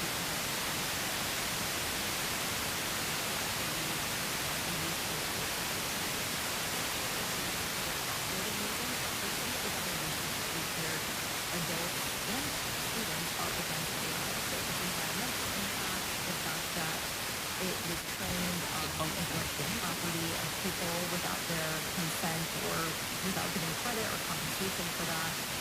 That kind of thing. So there's this massive tension in the higher ed level between those We feel, real pressure to provide these tools and provide knowledge of these tools to students so that they don't get left behind in the future workforce that's imbued with AI. And then also students and faculty who have some real ethical concerns about this technology. Well, I want to play this message we got from a college professor in Richmond, Virginia. We heard from them earlier on the effects of AI in education. In my opinion, it has exposed a core problem in the shape of education today, which is that for far too long we've been treating the work that they do, essays, grades, compliance, as the main currency of what we're training students to perform. And I think this has exposed what we need a full reimagining of what education is.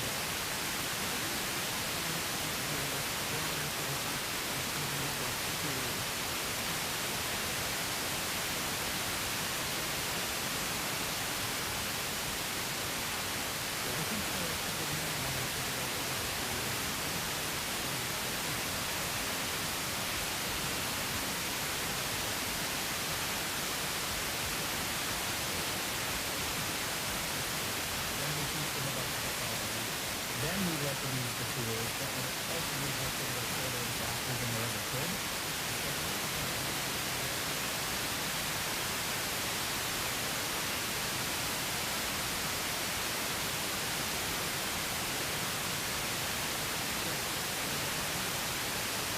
If we start there, after a few years, we might have the research we need to say what are the best tools and go at it. Justin, your thoughts? Yeah, I'm pretty skeptical of transformations of school systems. There are 130,000 schools with 3.5 million teachers. It's a very, very difficult system to make major changes to. So I think our best approach is to say the schools that we have this year is probably a mix, maybe more similar to the schools we have now. But yes, it's a very big deal, very value, incremental improvement.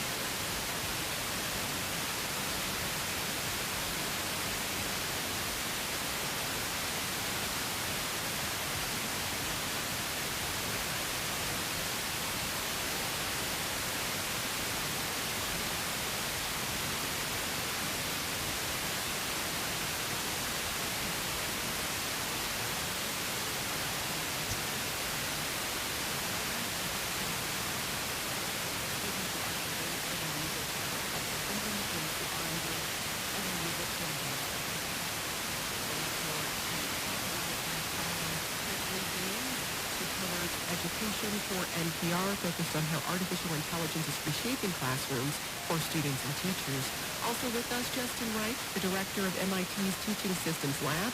He's also the author of Failure to Disrupt, Why Technology Alone Can't Transform Education. And Jeffrey Riley, the executive director of Day of AI, a nonprofit that offers free curriculum designed to introduce working class students to artificial intelligence. Thanks to you all. Today's producer, let's know.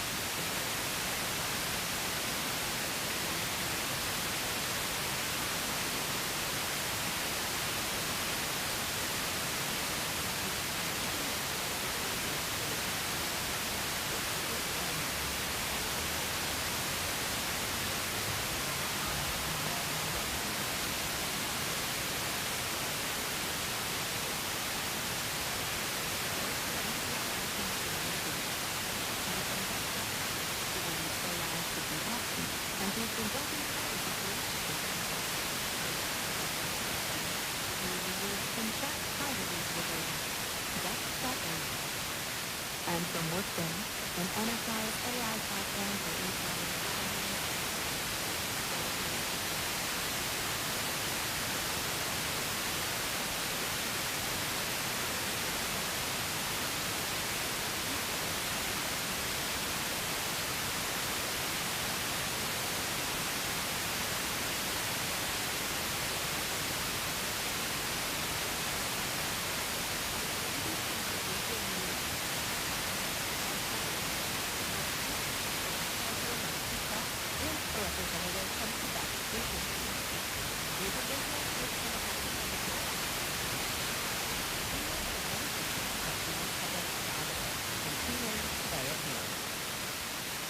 We have another hour of 1A coming up next. Thanks to the financial generosity of listeners who donate, and they are working together.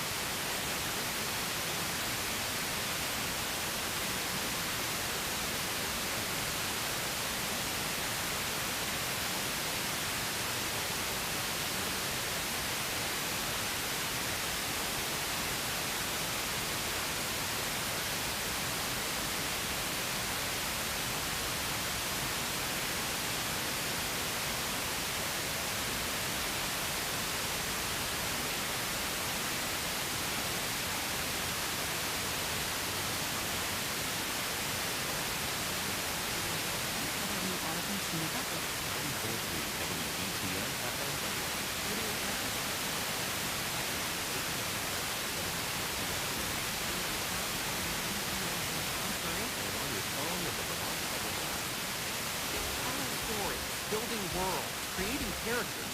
The creative process can be fulfilling and fun, but what happens when you think so?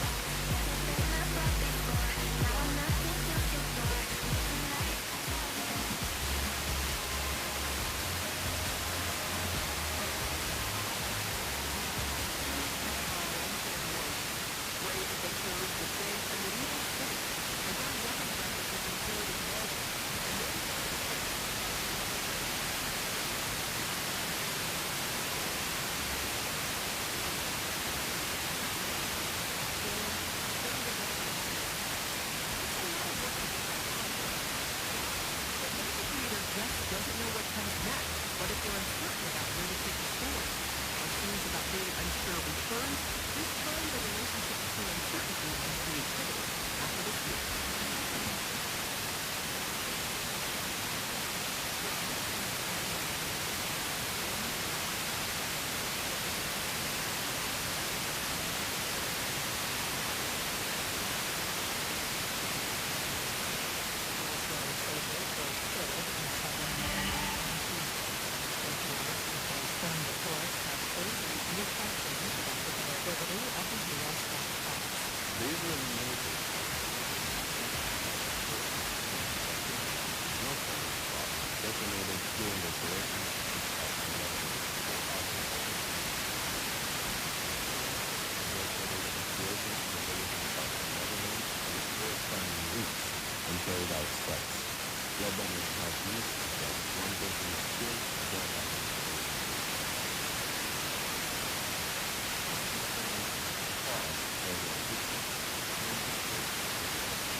President Trump used his stop in Las Vegas yesterday to promote his administration's economic agenda.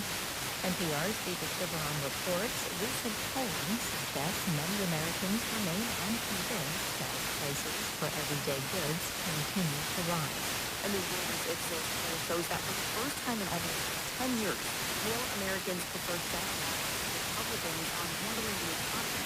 And that's bad news for Republicans in the upcoming midterm elections. But in the last few months, this message hasn't really changed much. He continues to insist the economy is great. He says any high prices are there because he inherited it from Democrats. NPR's David Ciberon, Trump's outward ballot comes as Republicans look to defend top seats and build on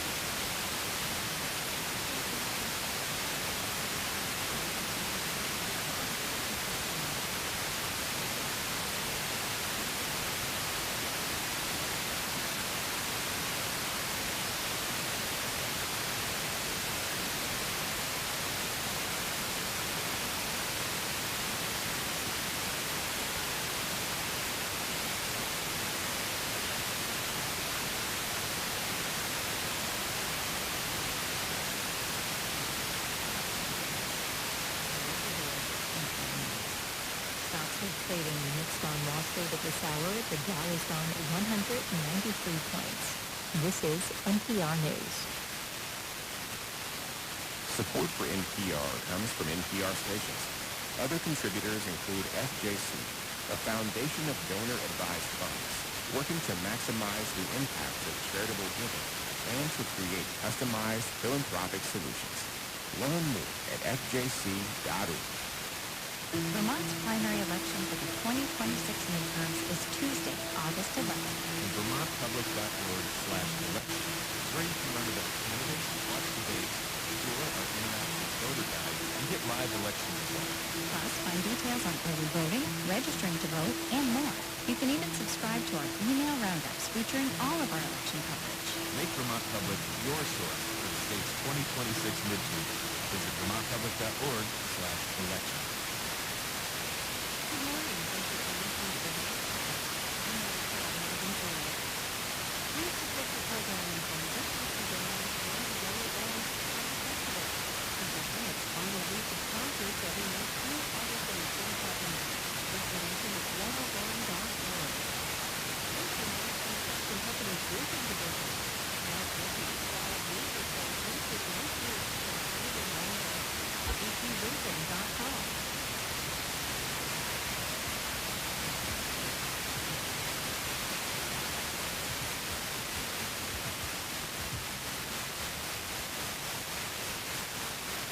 From the Fairbanks Museum in St. John's, this is the Eye on the Sky weather update. The students will proceed to high off the east coast and today, relative clear to the north, 36 below. The east coast and the Great Lakes will stir up some showers and thunderstorms, starting later this morning in the north, becoming likely this afternoon, but more showers start to head east into Vermont, very few east of the Queens late. Very warm and sunny tomorrow, and we'll be start changes to the show.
Artificial about OpenAI's Sam Altman.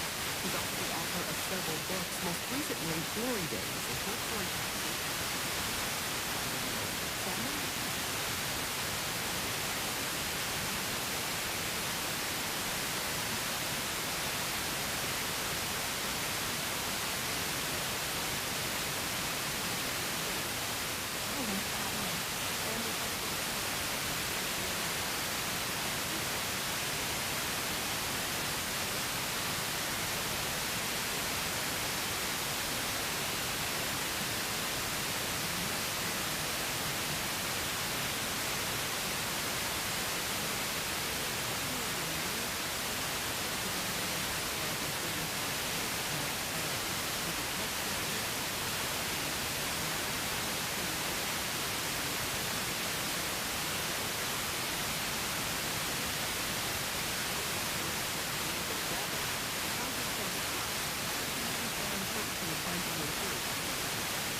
Uncertainty. I just went through day-to-day life. You someone who likes to know exactly how a day will go. You've got a plan. You're going to stick to it. Or do you kind of wing it and lean into the unexpected? Jennifer? It's a great question. I think like most people, I love uncertainty about knowing the answer. But I also recognize the trade-offs of being uncertain about it.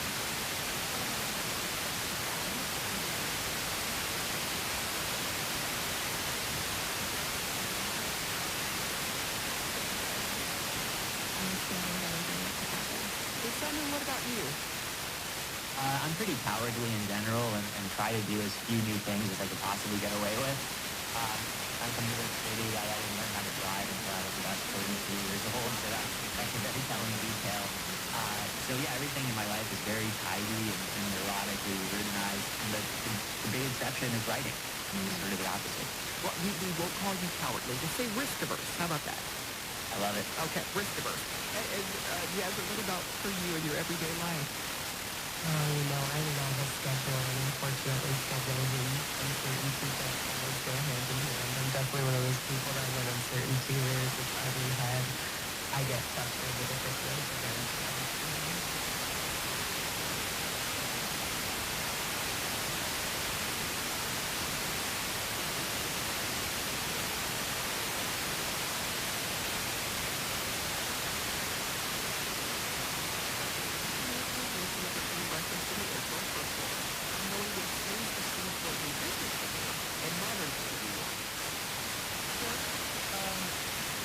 fields of clothing.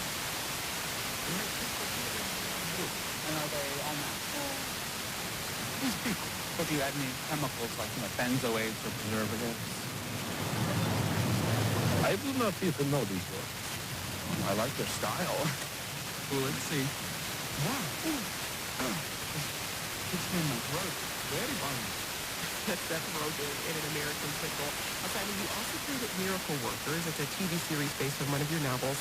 It's about angels trying to save the world from destruction after God decides to retire. So your work really runs together in terms of subject matter. So what drives you to pick up a pen or pull out the laptop? The look of the author is like you're struck with inspiration every piece of dictation from the God. But the reality is you submitted on a trial and error, right? Going with a kind of a hunch.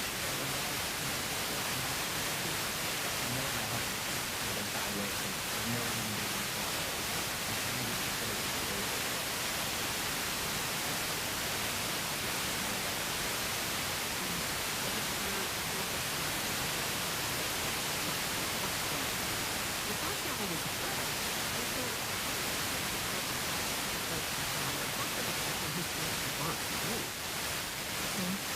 So in a thriller, uncertainties is very clearly delineated. You have a dead body, and then you have someone who investigates the dead body, and they encounter clues, and they interview folks, and at the end they decide whether or not, the person, they discovered who killed the person. Uncertainty in something like fantasy is much more open-ended. So you're creating a whole new map system, whole new map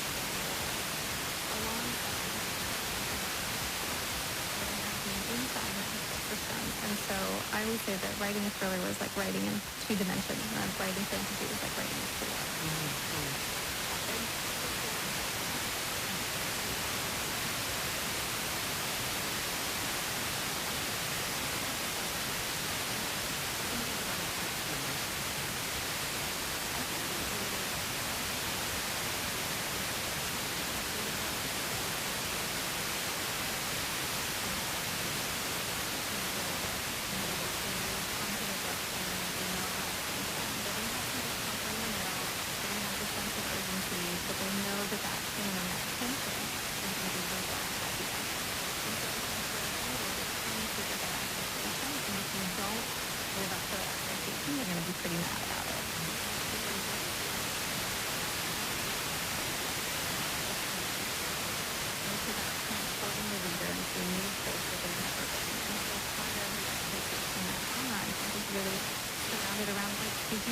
Something new that felt different, that felt fresh.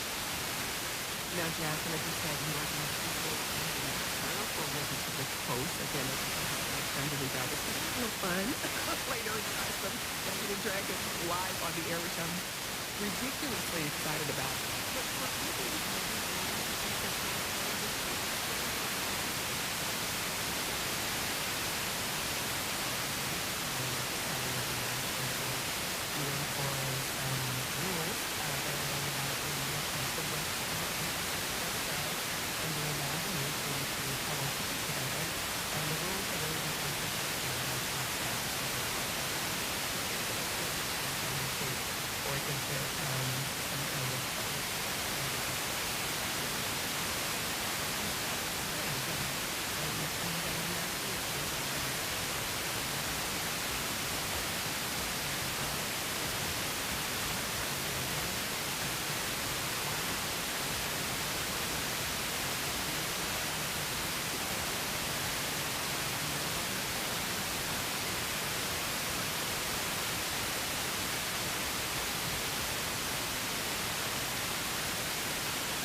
typically when players and people use these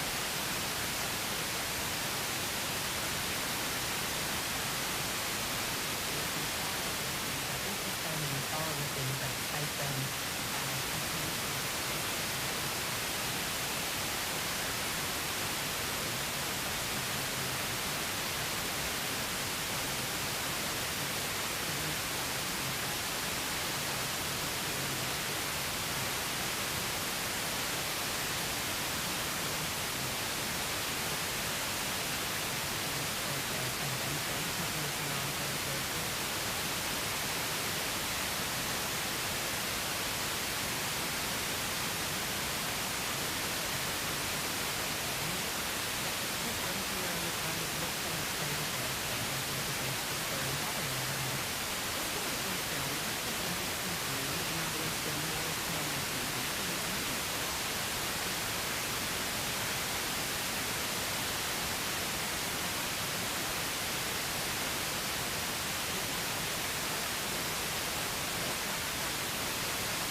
quite fond of her because I got to meet her. So you get a piece of side from my name is Jack. We'll be right back.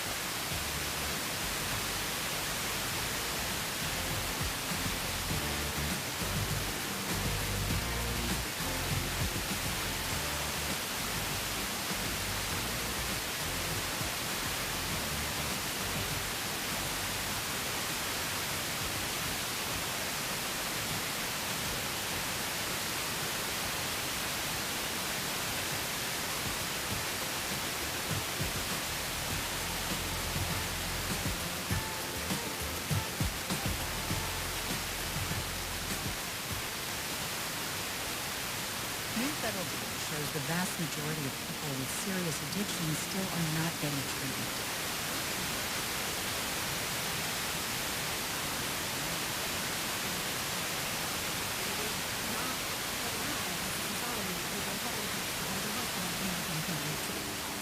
This is awesome.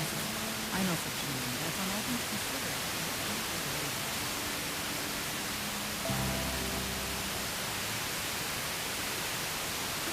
This is 1 a.m. Vermont Public. I'm Rachel Morgan.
not knowing what's next.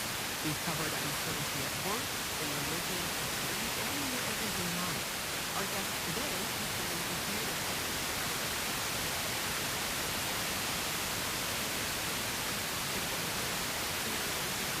The novel Siren Says, it's out later this month, and Jasmine Boulard, the official dungeon master of Wizards of the Coast, the company that makes the tabletop role-playing game Dungeons & Dragons. So you have things to share too. Here's Griffin, a dungeon master in Alexandria, Virginia. Interestingly, the tabletop format requires to always sit with uncertainty in order to build the best experience for my players. A campaign and story where I have every detail written and planned out means the players at my table have no agency or ability to add their own potential. Beyond that just being a boring game, the story that blossoms and player at my table fill in the blank parts of my narrative with their own choices makes for a better story.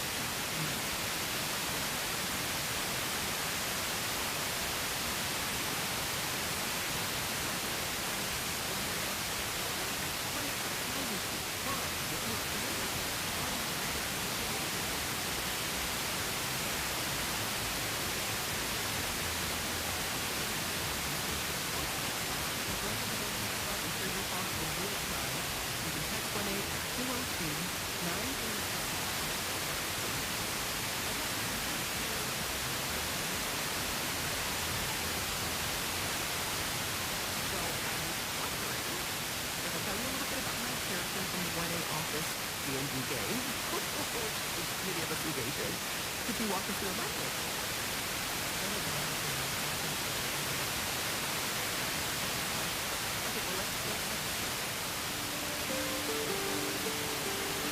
My character's name is Gabrielle. She's an elf. And she's wanting to hold magic to gain power. Now, after she was almost forced to sacrifice a captive she befriended, she escaped. She's extremely distrustful of spellcasters as a result, and while she has magic, she refuses to use it. She's a level 3 fighter. She wields dual swords, and she's a leader of an adventuring company known as Alpha Prime. Today, in your capacity, I should say, as good leader, your footsteps lead you towards the city of Ottawa.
To steal your belongings. 3. You reach out almost instinctively, but your hand is met with empty air. You see a small figure disappear quickly in the crowd. You realize some of your belongings are missing.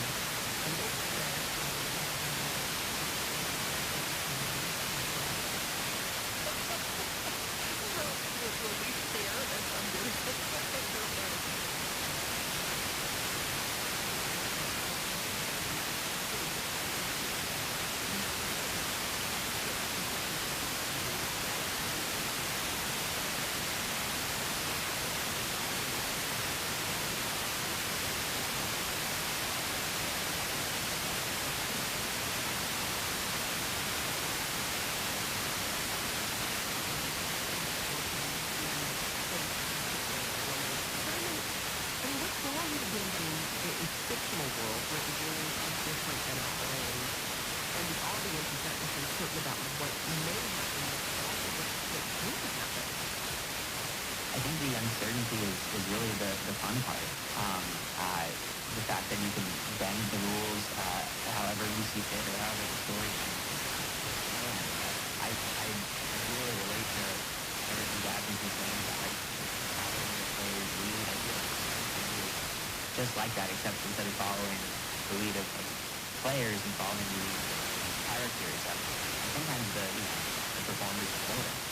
I'm always fascinated when writers talk about following their characters' lead. Simon, how, not to get woo but how did the characters communicate to you where they want to go? Oh, it's actually thinking about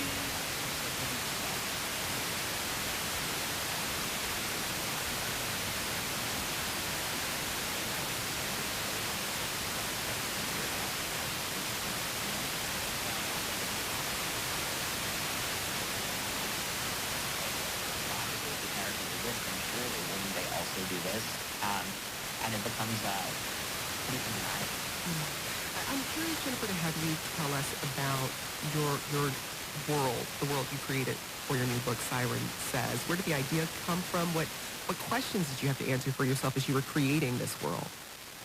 The idea came from a myth that I read, an ancient Irish myth about this woman named Mish who discovered her, dead father on the battlefield, and in her grief she turned into this enormous bird that terrorized a town for 300 years.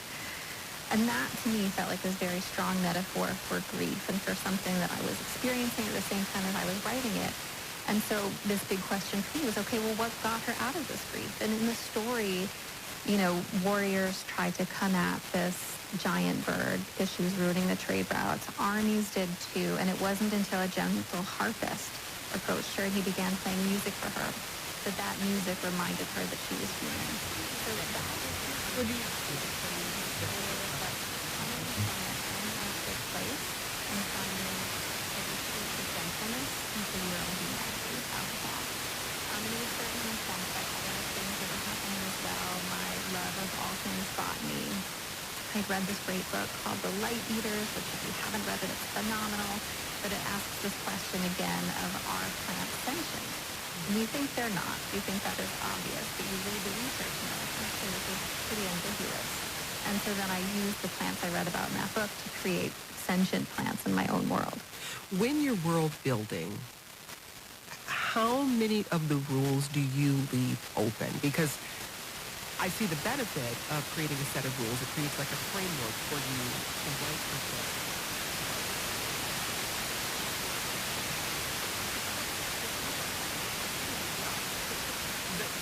Where I wanted this narrative to go. So how much flexibility do you leave for yourself? Yeah, I think that's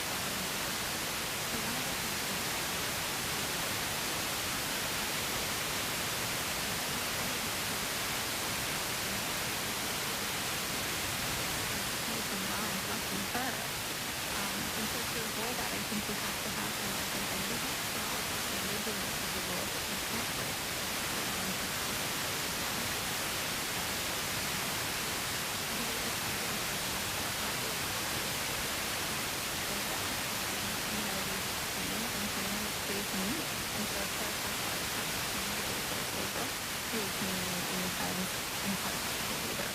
We're speaking to literary agent and author Jennifer Herrera. Also with us, Yasmin Pilar. She's wizard as a coach, dungeon master, and author and screenwriter Simon Garrett. Yasmin, for you as a dungeon master, that story is playing out in real life. And while there are some good dungeons and dragons, because you're world building as you're telling a story.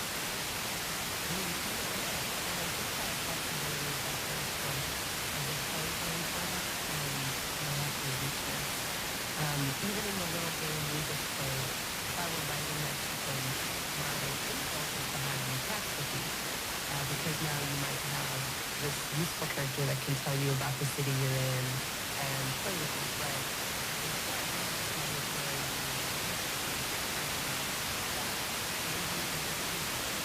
It introduces like a sort of realism because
And if your players want to be that force or that impetus to inflict change in the world that they're sort of born into, as a dungeon master, I say, let them.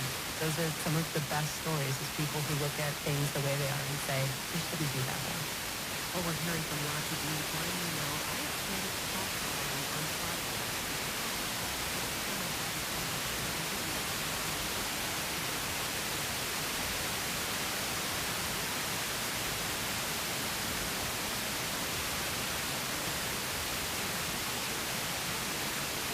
Where I draw a tiger on an 8x8-foot sidewalk.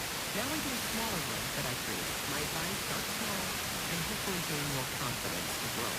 We also have this message from one of Jasmine's fellow adventurers and co-dungeon masters, D. Dave Rowe.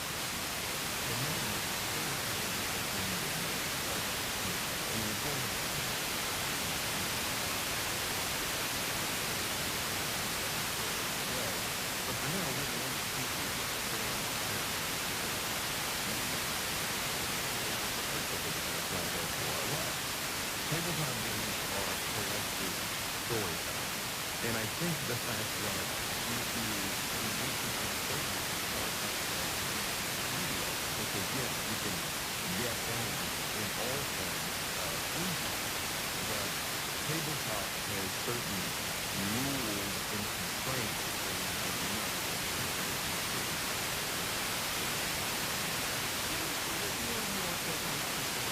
take place in our world. I know you went to this, but how do you find yourself in our reality and really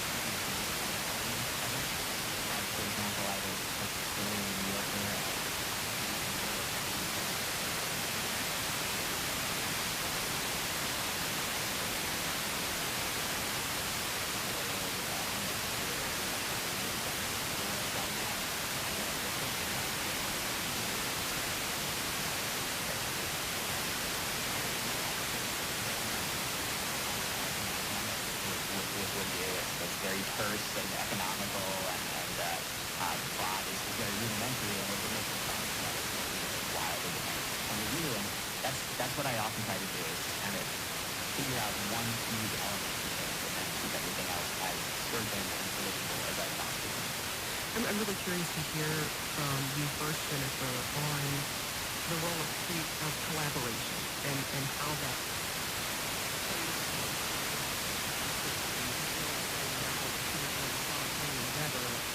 but we have to learn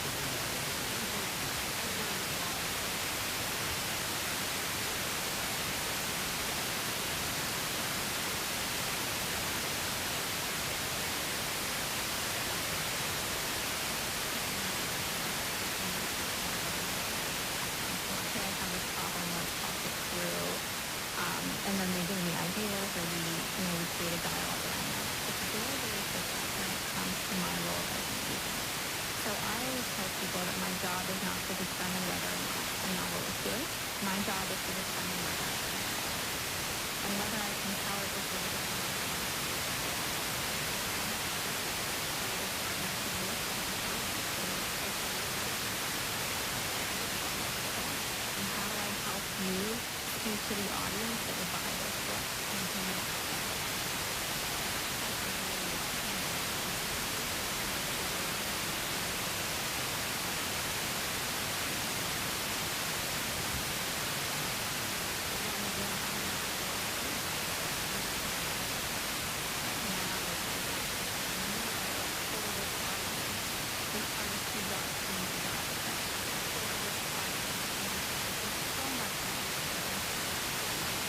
speaking to Jasmine Dular, official dungeon master for Wizards of the Coast. Also with us,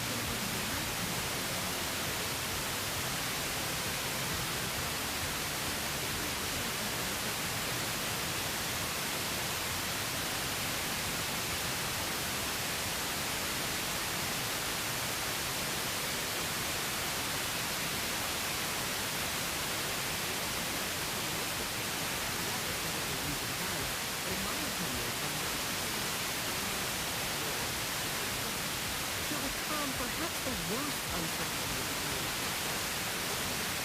of the community. This is one of them.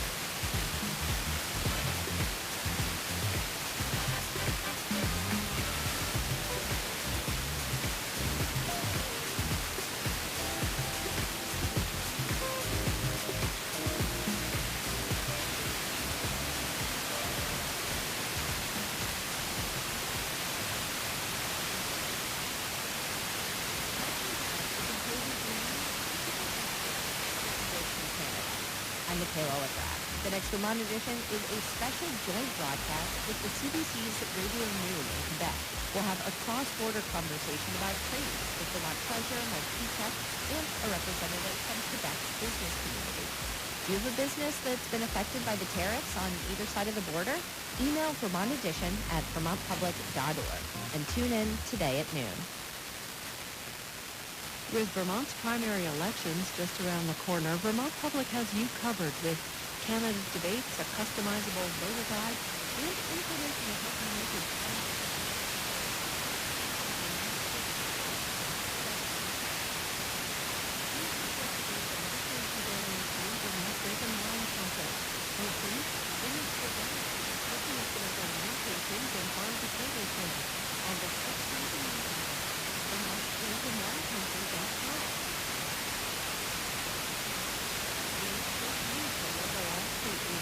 committed to helping Vermonters since 1996.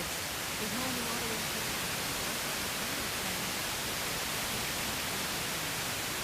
And the Vermont Community Center.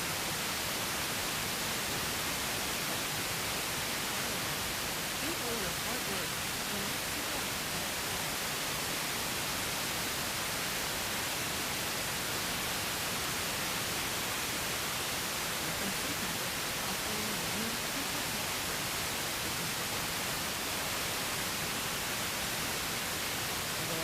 Sleep Number store or sleepnumber.com.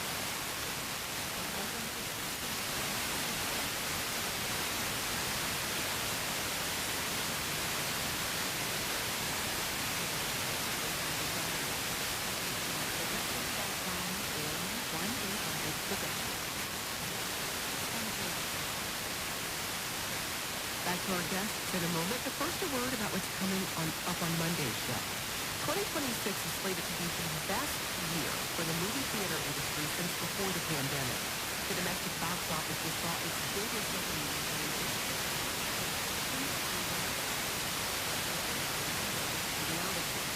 high-budget films are the only ones sustaining cinemas. MVs like Obsession and Backrooms broke records earlier this year. Theater attendance, however, is still lagging below what it was before the pandemic, but many in Hollywood are optimistic for the first time in a long time. The 1A Movie Club convenes to talk about this year's big box office draws and what it means for the movie theater industry. And we want to hear from you. Are you a regular movie theater goer? What movies have driven you to the cinema?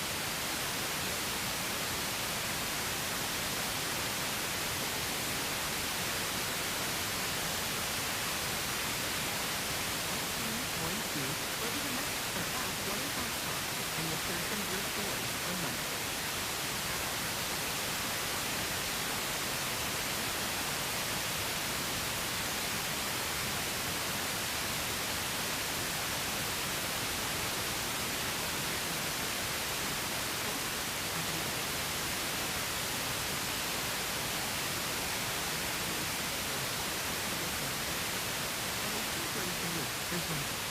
I have just finished my first novel, and when it comes to creativity, where do I go next? I don't really have a problem with that. I just follow my characters. My characters drag me through the story. Quite literally, I get so close to my characters, that they take me with them. Michael, thanks for that message. We also heard from Jay, who emailed, the best formula that I always love is simply building on what came before. In improv, the formula is called yes and. And in writing, there's the concept of the story spine, where every event is followed up with the question, what happens because of that? You can tell when stories are following this because they seem to emerge as events unfold rather than being forced to follow some other formula. Or you can still join the conversation when you're creating how do you navigate uncertainty. Our email is onair@www.org. Simon, like you said, you email and I think being inside the writers is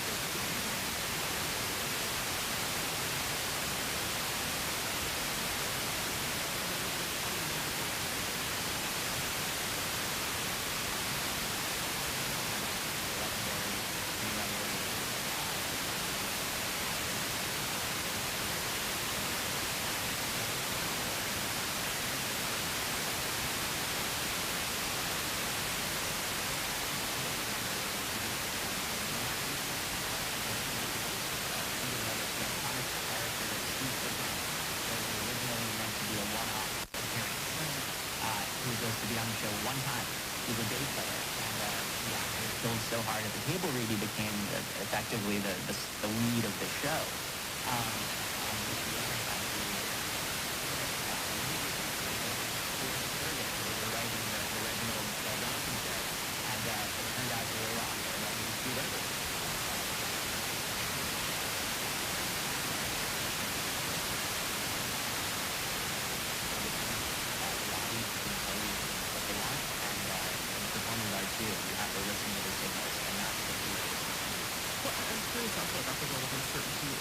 Because to get a laugh, the audience either, I think, has to be surprised or they have to see it coming and really anticipate when it lands. So how do you play with that uncertainty through maybe bait and switch or maybe through other methods to try to land a joke with the audience? Yeah, I mean, with comedy, the goal is you want the audience to always feel very certain. And that way when you pull the rug out, you hopefully will elicit a response, right? So a lot of comedy kind of relies on like tropes. There's a reason why the setups in every Onion headline are so formulaic, right? For the joke, because you want to kind of roll people through.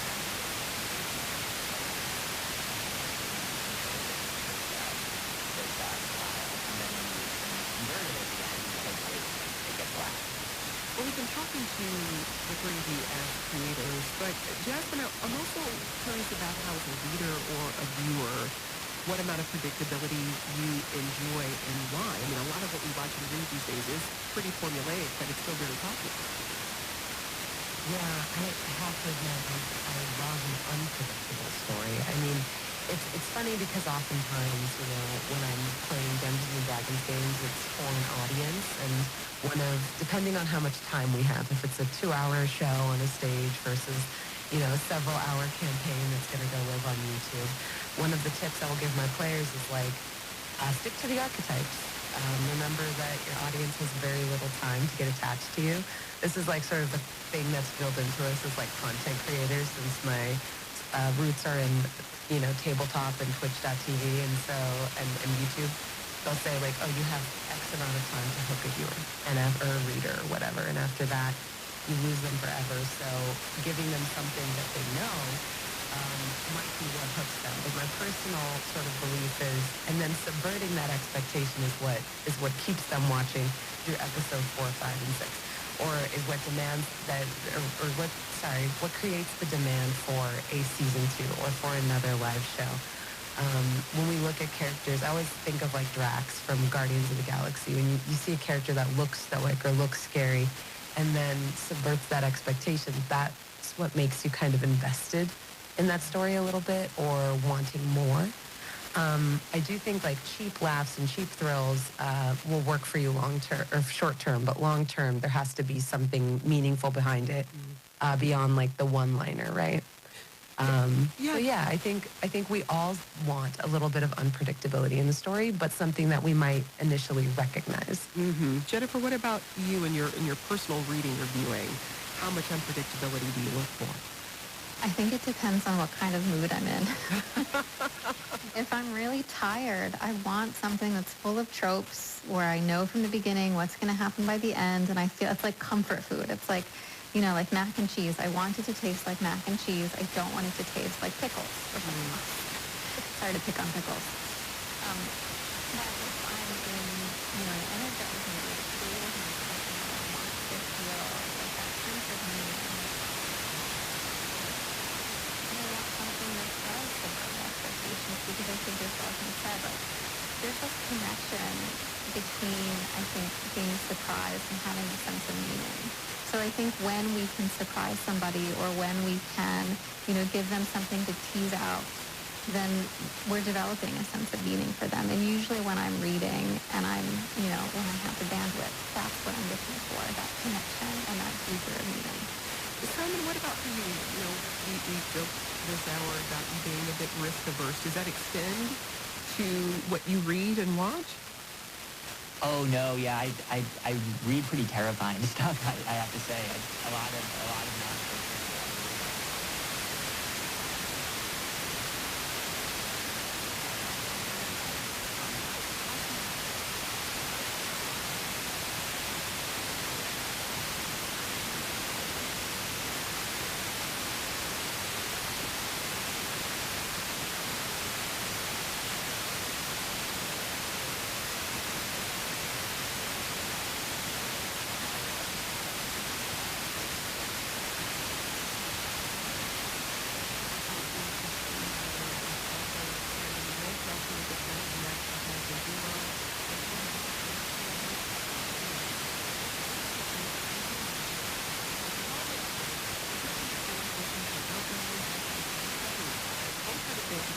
But if I can break it down and outline for you, because exploring the unknown, as I explore characters and the world is thrilling and leads me in better directions than an outlook.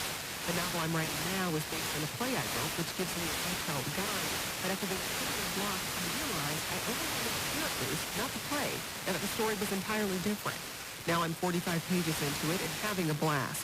I novelized another play of mine and discovered that the play ended halfway through the full story. Discovery writing is definitely worth the uncertainty. Uncertainty can be a gift. We also heard from Daniel, who emailed, "I'm a therapeutic dungeon master. I play D&D with kids and adults with autism who often struggle with decision-making and anxiety. The unpredictability of D&D, whether not knowing and what other players will choose or simply the randomness of the 20-sided dice rolls, allows people to practice creative problem-solving in a space that is both safe and fun." There's still time to add your voice to the conversation. Email us at 1a@wamu.org.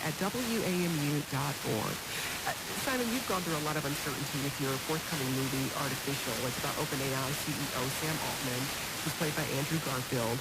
It was originally set to be released by Amazon's movie-making arm, but in June, the studio dropped Artificial after announcing plans to invest $50 billion in OpenAI, and not long after, Neon acquired the rights. I mean, we can talk about information, but when you're figuring out where your projects are going, where they're going to land, whether they'll be picked up, how do you manage uncertainty in that part of the process? Yeah, I mean, I think that as a writer, especially in Hollywood, you really have to just keep your head down and focus on what's on the page, because you have so little control over every other aspect of it. And that's true, of course, commercially, but it's also true creatively. It's also a collaborative medium, and so many of the projects I've worked on over the years, maybe I might have originated it, but whether it's TV or a sketch on SNL, it often can veer into completely different territory once other people are involved, and sometimes it's for the best. Mm-hmm. Jennifer, as someone who's working both as an author and a literary agent, you're quite familiar with both sides of this world, the creative side and the publishing and distribution side. So how do you fight through the knowledge, especially since you understand the reality, that you might do all this work and no one will tell your friends and family? Yeah, first it's confronting the kids. It's potentially not. And being okay with the outcome, whatever it is. So I think the sort of anchors that keep me grounded are being process-oriented and not outcome-oriented. So being really happy with the process as it's going through so that I feel in the moment that I'm doing the work. So if the book doesn't sell, and I hope it does, but if it doesn't, then asking the question, okay, why? What didn't make the reader? And then I think too, and this is something that I think many people in publishing would get on board with, is just believing in the magic a little bit, and that being a very uncomfortable belief. But I think, like Jasmine said, when the uncertainties come together, towards like that, the uncertainties will give you a path forward. That feels like magic to me. In the same way that if you put out your art into the world, you have to sort of believe in some form of magic, that it will find its readers or it will find the people it's meant for. Well, I mean, there's magic, but I would assume there's also some terror around the audience's response as well, Jasmine, because, I mean, we're in an age when people can respond to what they see immediately, and they can broadcast it very widely. So, do you read the comments on the work that you do?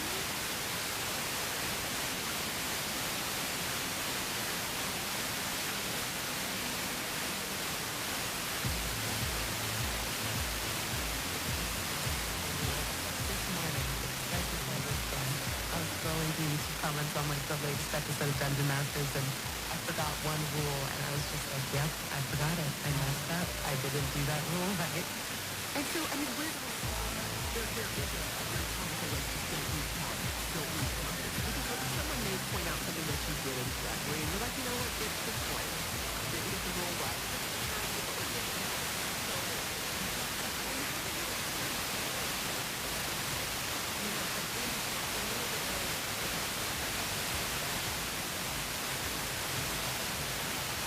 For me, it's not a selective filter.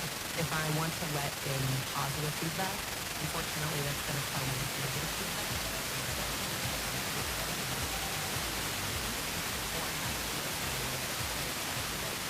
And I think sometimes the feedback is good, and sometimes you have to know when to push it to the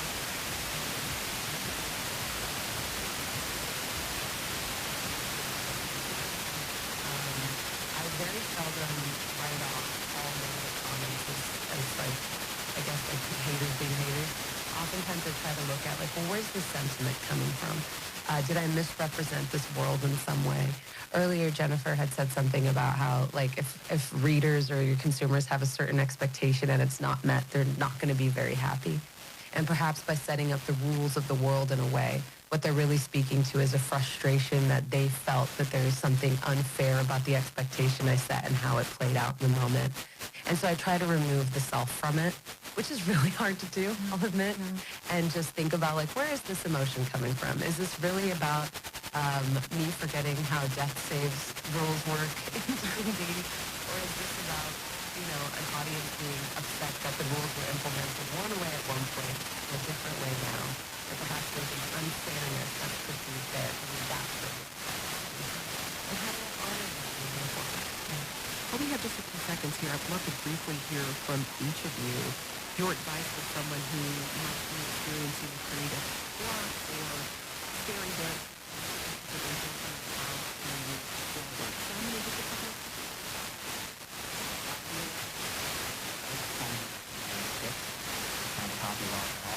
First thing I would do is make a paper and I draw a cover on it. And then I would write inside black. So I think my advice would be to do the exact opposite of that. Write the middle first. And then do the rest. Jennifer, what about for you?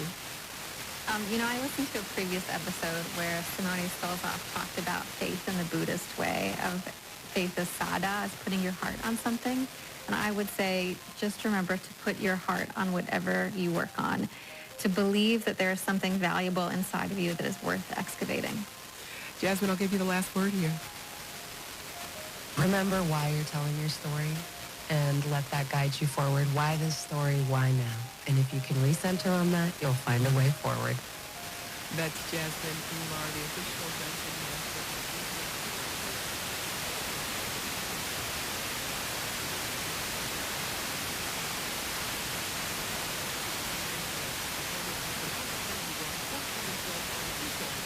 OpenAI's Sam you all.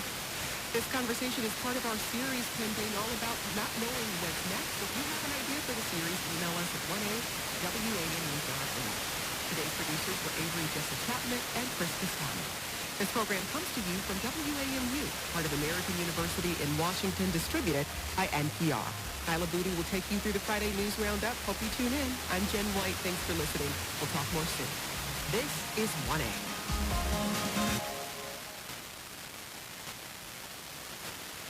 Support for NPR comes from this station and from Viking, dedicated to creating travel experiences for the thinking person, with programs designed for cultural enrichment on board and on shore. Learn more at Viking.com. From the Alfred P. Sloan Foundation, supporting books, radio, podcasts, film, television, theater, and more to bridge science and the humanities. And from the John D. and Catherine T. MacArthur Foundation,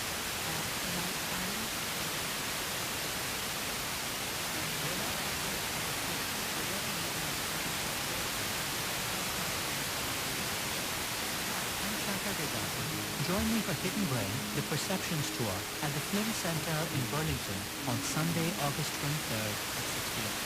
Together, we'll explore ideas and insights on the first decade of the show.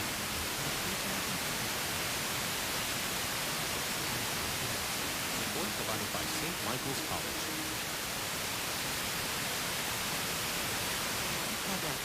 Requests for early ballots for next week's primary election continue to stream into local town clerks' offices. We'll have more on that story during our next local newscast. That's coming up in about 5 minutes. Vermont Public has support from Corporate Circle members, including Vermont Mutual Insurance and 802 Spirits Vermont Liquor Stores. This is Vermont Public, 94.3 WBTN FM Bennington, 88.5 WBTA St. John's.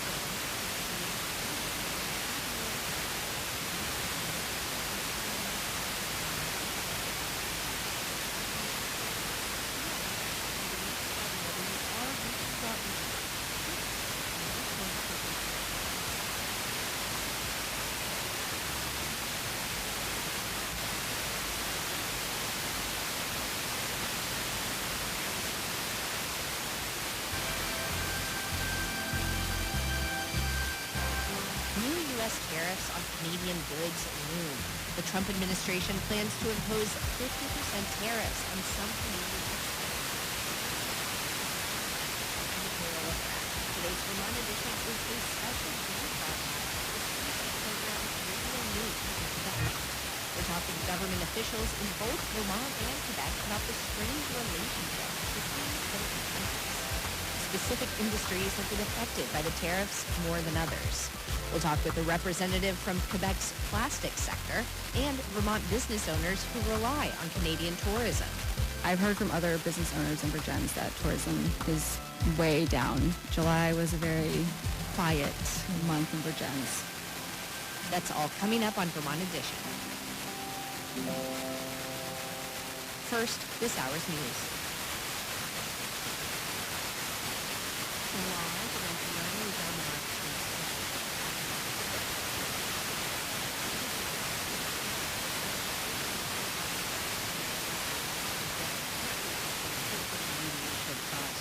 The country's foreign minister stated that a deal was necessary to keep oil prices down. Here's NPR's Hadil Al-Shalchi. Turkish Foreign Minister Hakan Fidan said that, quote, God willing, the negotiations between the United States and Iran to open the Strait of Hormuz will conclude today with what he called good news. Fidan said that the mechanisms by which the critical waterway would open and for how long are issues still being worked on. He said that a 60-day period to allow oil shipments through was being discussed, and that would lead to a permanent agreement between the two countries. Iran said yesterday that it was nearing a deal with Oman to open the Strait of Hormuz, saying it was in talks for at least 3 weeks. On Tuesday, President Trump said that a deal could be reached this week. Hadil Al-Shalchi, NPR News, Istanbul. A new Reuters Ipsos poll shows that for the first time in nearly a decade, more people in the U.S. prefer Democrats to Republicans in handling the economy. In a midterm election year, that does not bode well for President Trump, whose agenda depends on Republican allies remaining in control of Congress. NPR's Deepa Shivram reports last night President Trump tried to push his economic policy.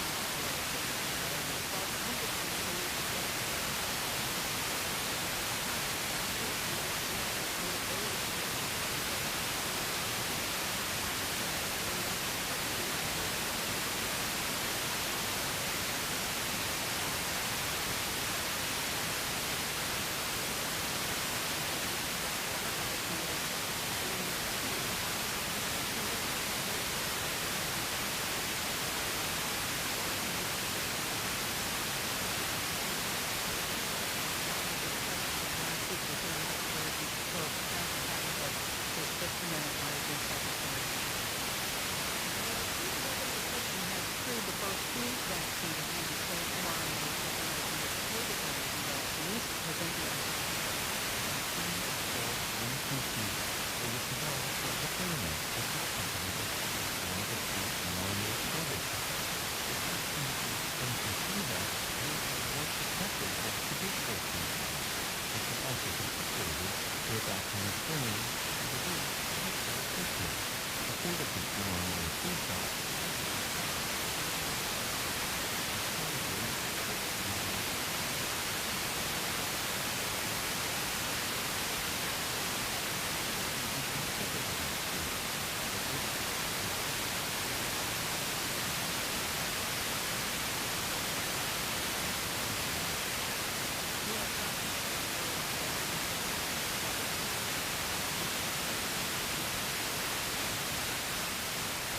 Support for MPs from ATS holders. Other contributors include Canadian Tire, Canadian Cook, Backup, Porsche, restaurants and home kitchens around the world. Their cookware can be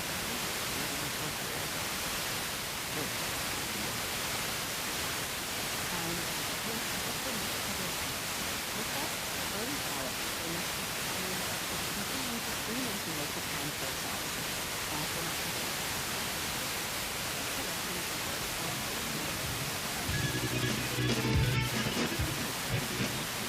Requests for early ballots jumped roughly 30% in the past week. State Elections Director Sean Keane estimated primary election. Some states allow early ballots to be tabulated in the days following the election if they're postmarked by Election Day. But few in Vermont does not. All votes have to be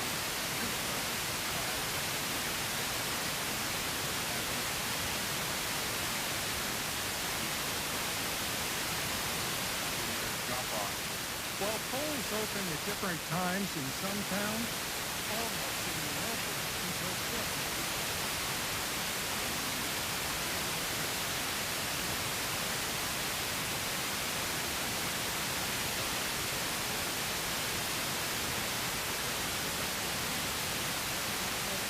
The group lost federal funding. The group was one of 4 retired and senior volunteer programs in the state. Rosemary Green is with the Southwestern Vermont Council on Aging. She says they were shocked to learn in June that their 3-year grant request had been denied. I think the fact that we have 8 days to close a program with over 300 volunteers, where 80% of our participants report improved health and 85% report improved social connection, was challenging. Funding for the AmeriCorps program that runs RSVP nationally was cut from $55 million in 2024 to less than $20 million this year. 3 other RSVP programs in the state remain open and say they're looking at ways to fill gaps. Water will be shut off today in a part of Middlebury for water main repairs. Crews will repair a water main on Caddy Road. Folks in this area should expect water service to be off today from 7 a.m. to 5 p.m. The shutdown applies to residents and businesses around Route 7, Maycliff Court, Lower Foot Street, and Mountain Views Lane. Turning to the weather for today, a few showers developing in New York, becoming likely this afternoon, possibly a thunderstorm and some downpours spreading into Vermont and the Berkshires later in the day. Warm and humid, highs ranging through the 80s. For Vermont Public, I'm Olivia Hayes. Hello there from the CBC in Montreal. I'm Sean Paul. I'm Michaela LeBrat. This is a special event broadcast.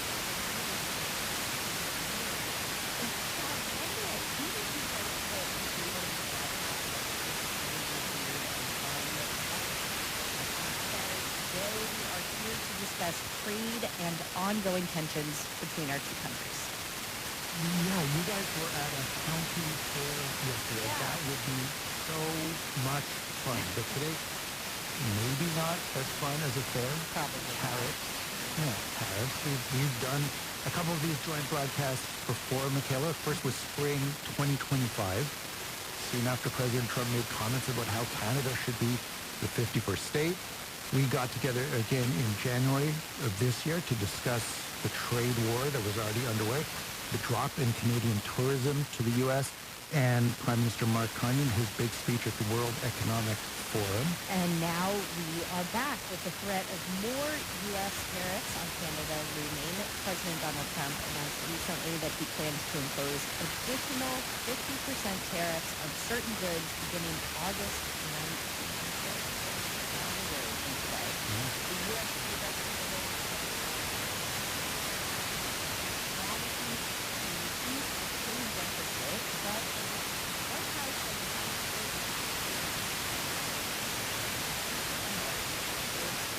alcohol and dairy, and he went on to accuse Canada of discrimination against U.S. commerce. Right now, Canada says that Canada's trade minister and other officials are in Washington this week. They're having meetings with officials from the Trump administration. This hour, we are going to be talking with officials from both Quebec and Vermont, and we also want to hear from you. So here's how to get in touch with you. Your business or industry, how has all of this affected you? If Montreal is a local call, the number is always 514-597-4500, or toll free from anywhere in Quebec. It's 1-877-597-4500. And if you live in the U.S. and your livelihood has been affected by the tariffs, positively or negatively, please call in at 800-639-2211. Sean, on Vermont Edition, we hear about the U.S.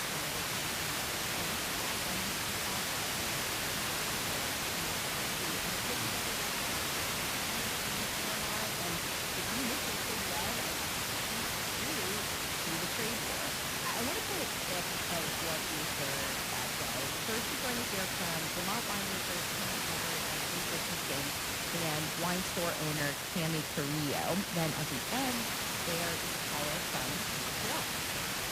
My partner is a Montreal resident, and he was in a conversation with one of the distributors in Montreal.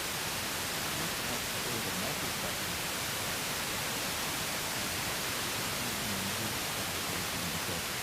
We can't do anything about this. Forget about it. So we basically lost the opportunity to have sales in what is the largest population that's near us here in Vermont.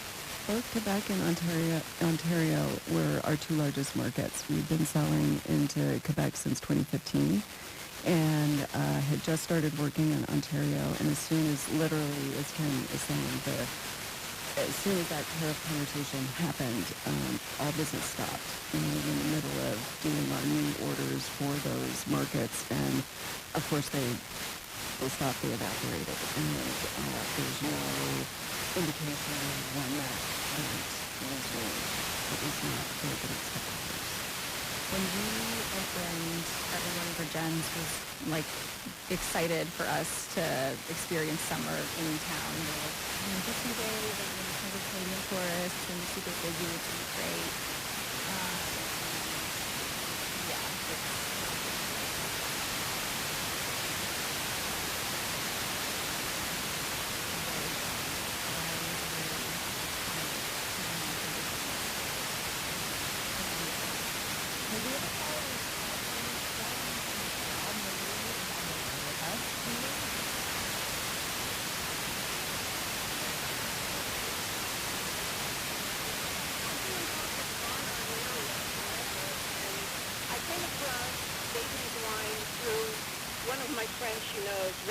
In Montreal, which is one of the top sommeliers in the country, really. It was love at first sight. Mm-hmm. Thank you. That was so nice to hear. It feels really nice. All this tumult across the border. Exactly. It is really nice to hear because we certainly have friends and customers, from Quebec who, have said, gee, we are really sorry. We would love to be coming down to visit. We'd love to be coming to buy wine, going to restaurants, and we just don't feel like we can do that right now. Sean, I found that exchange so interesting because you hear concrete examples right there of how the alcohol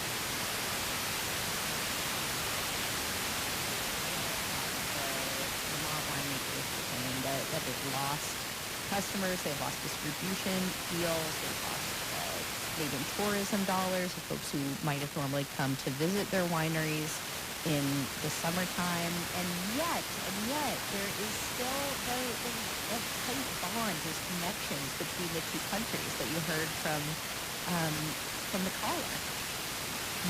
Michaela, I think you and I, we hear that every time we do one of these broadcasts, and into the United States, and we heard from person after person, I love the States, I go to the States, so often, except not now.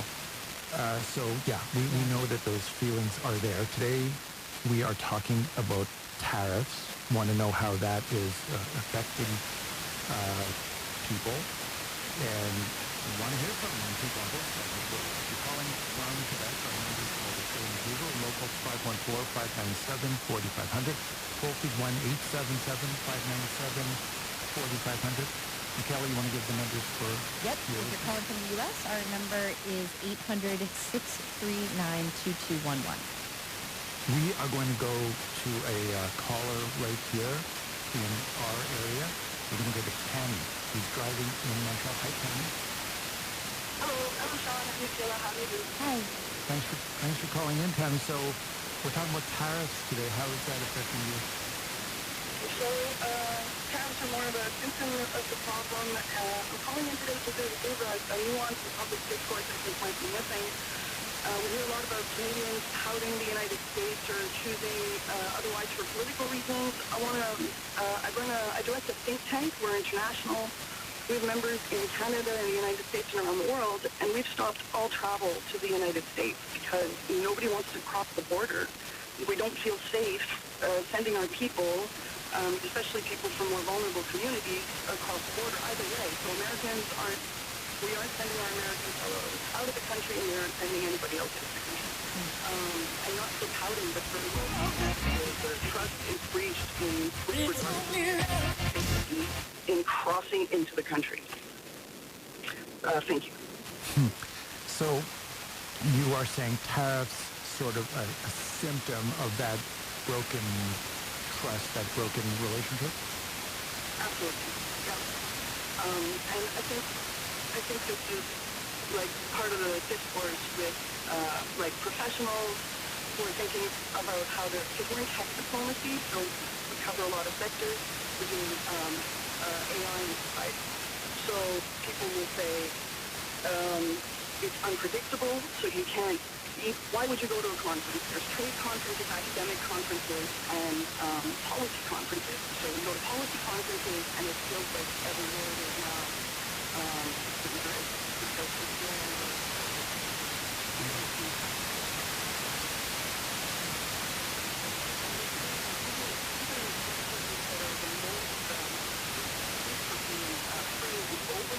have been blocking out all sorts of political concerns. So they largely followed the bans in the United States on science finance. So if it had black in it, or woman in it, or Palestine in it, even the conference I'm talking about is FACT, which is, I don't remember what the acronym is, but it's that's okay.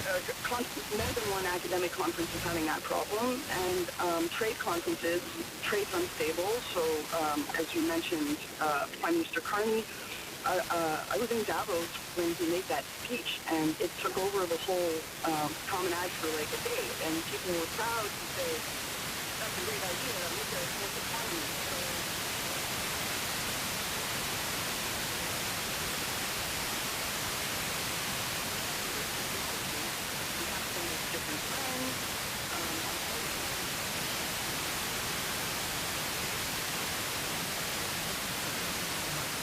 Phone call, I am hearing what you are saying about the uncertainty that I'm really wondering how business people on both sides of the board how business people think for that phone call. Again, if you want to get in touch, we're talking about tariffs today. Phone number is 514-597-4500. If Montreal is a local call for you, in the rest of Quebec, our toll-free number, it's 1-877-597-4500. And Michaela, I'm going to ask you again really quickly to give out your phone number? That I can do. 800-639-2211. And thanks to the folks on our end who have called in. We'll get to it in just a couple minutes. But first, Sean, we have some interviews with. We're going to find out from some people who are pretty well placed to talk about some of those effects on business on both sides of the border. So we have the Vermont Treasurer, Mike Pichek, with us. Also with us right now, Christopher Skeet, who is Quebec's Minister of International Relations. And welcome to both of you. Thank you both for being here. Thanks for having me. Well, thank you, Sean. Christopher Skeet, can I start with you for a second, just to give a sense really quickly of how this has affected Quebec, this being, of course, tariffs in the last year, huh? Yeah, well, first of all, thank you, Sean, and thank you for being on.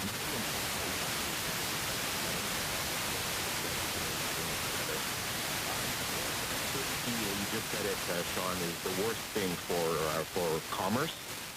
Entrepreneurs hate it. They can't plan long term.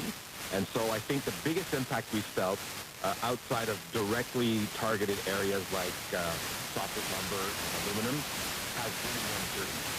And so that uncertainty is causing investment, causing innovation, causing exchanges, and so it's really slowing down what would be otherwise a very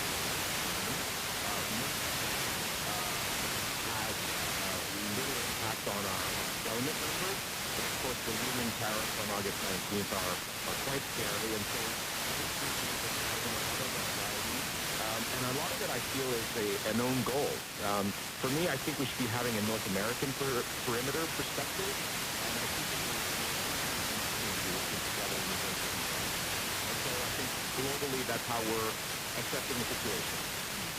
And Treasurer Pichek, I'm curious for your thoughts there on what the Minister Skeet was just saying. I mean, Canada is Vermont's top trading partner. What sectors in particular are you worried are at risk? Joe, I mean, Nick is exactly right. Vermont has such an important $600 million in goods and much of that from Quebec. So they are our largest and most important trading partner. You know, one of the things that the caller mentioned, that called in from Montreal, I think sort of kind of put it on the head. You know, these tariffs, to some degree, are having less of an economic impact than the actual message in the way that the president is creating this uncertainty, which the minister talked about. You know, under the North American agreement, which is now the USMCA, much of the tariffs that were originally announced in April have some exemption, and the tariffs that are going to go in place in August are only about 2% of the overall trade with Canada. Now, those industries that are impacted, to your question, are going to be impacted quite significantly. That really serves no purpose. It hurts our economy in Vermont. It hurts the economy in Canada. I'm worried about things that are used in the process of building homes, like cement or lumber, other products. Anything that makes goods cost more is going to make it more expensive for us to build the things that we need here in Vermont, and those costs are ultimately going to be borne by Vermonters themselves. So not a good trade policy, and certainly not a good message to our friends in Canada. Christopher Skeet, here in Quebec, if this next round of tariffs do go into effect on the 19th, what's that going to mean? I think I'm looking for a dollar number here, or something that gives people a sense of exactly what kind of bite this takes out of the economy. It's in the billions, Sean, and so we're still analyzing the complete impact of the next round of tariffs, but it's in the billions, and already, we don't have the means to absorb this. I do want to highlight a couple things, though, Sean. One, Vermont has been a friend to Quebec and to Canada throughout this whole thing. Governor Scott recently wrote a letter to the president saying that he wasn't in agreement with this, and so, I think that's worth mentioning. And at the federated state level, Quebec has signed 23 agreements with different states saying the same thing, that we're friends and that we don't want this to be happening. And so we really have to distinguish between the federal policy and at the state, local level, what people are feeling. And so I think that's worth mentioning. but the impact is nonetheless in the billions. And I think one thing that really needs to resonate with the American taxpayer, with the American consumer, is that this might be a tariff on our goods, but we're not the ones paying it. American consumers are paying these taxes. And at a time when inflation is high, that means you're paying $3,000 more for your Ford F-150 built in North Carolina because you're taxing Quebec aluminum. It means you're paying thousands of dollars more for your home at a time when there's a shortage of housing because you've decided to tax softwood lumber. And so these are actual impacts, but it's not us that's paying it. Us, it's slowing down our economy. But the American taxpayer is paying that, and I think that is something that is underreported. Christopher Skeet, let me stay with you for another second here. I hear you saying loud and clear that you're, watching these events unfold to some extent. You wish you weren't. You have these close relationships with people on the other side of the border. Meanwhile, in Canada, our government and our provinces are trying to decide what to do. Should we retaliate? What do you want to see Canada do? Well, I would say, we're expecting leadership from the federal government. We expect the federal government to communicate with the provinces what their plan is and what's going on. That's not always the case. And I'm not critiquing what the federal government is doing. I think they're doing the best that they can given the circumstances. What I would hope for is more communication, even informal background communications, and we've been very clear with the federal government that that's our expectation. And we expect to be in the room on things that matter to Quebecers. I'm thinking here of supply management, aluminum, forestry. These are things where we expect to be consulted. We've named the necessary to help us do just that, but our expectations would be for more communication. But the last thing Quebecers want, the last thing and I think the last thing that the American consumer wants is a trade war with Canada. And for some reason, there are people in Washington who think that this is advantageous, when in fact, we should be having a unified North American response to a world that is more dangerous and deeply uncomfortable.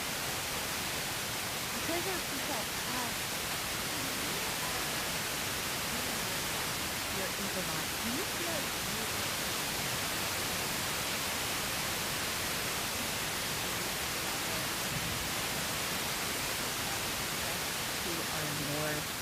and do your work somewhat independently of what's happening or at this point,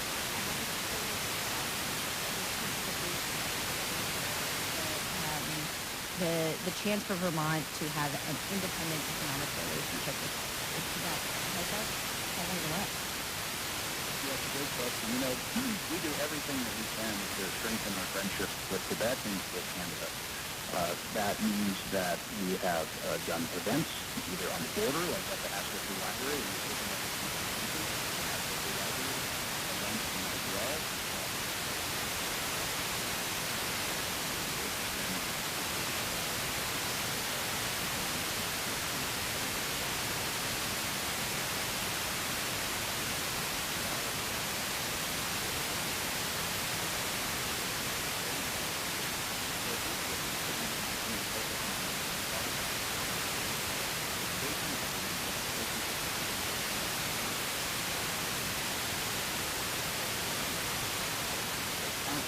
For the policies we would want to implement here in Vermont.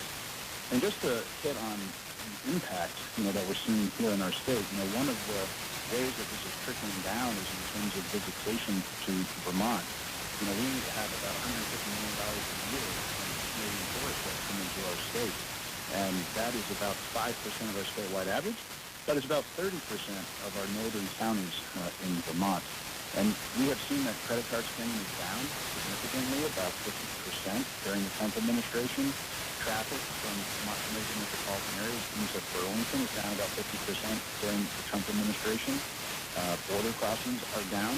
So it's having a real impact on our economy that can be felt both in the trade, but also in commerce generally and in tourism, which has a big, dramatic impact. We talked on our program last week about Canadians still really in large numbers staying away from the United States. We got so many calls from people who said, no, thank you, I'm not going, not now. Christopher Skeet, I am curious, you did not phone into that program. What's your policy about going to the United States these days? I would say, we don't have a formal policy of telling people not to go to the U.S., but I mean, it's certainly, I certainly understand people who are saying that for the time being they're not comfortable going down to the U.S. For all kinds of reasons, whether it be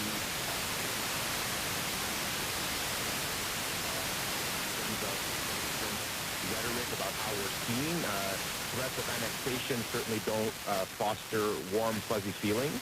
And again, I say that because as friends, we have to be honest with each other and say these things. That hurts. And so obviously tourism is down. Obviously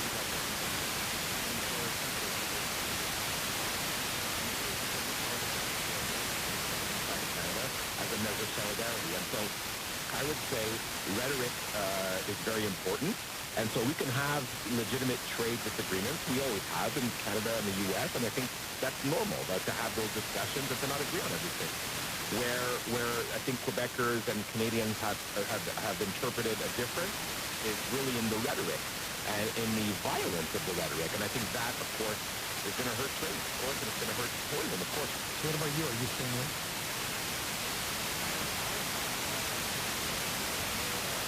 Because, of course, and so I've been to the U.S., and as I said before, those 23 agreements that we've signed with mostly Republican states. And I think that's important for people in Quebec to understand. Those agreements that we've signed are mostly with Republican states. Vermont is a Republican state right now. And so I think that speaks volumes about how we have to separate what's happening at the federal level and what's happening on the state.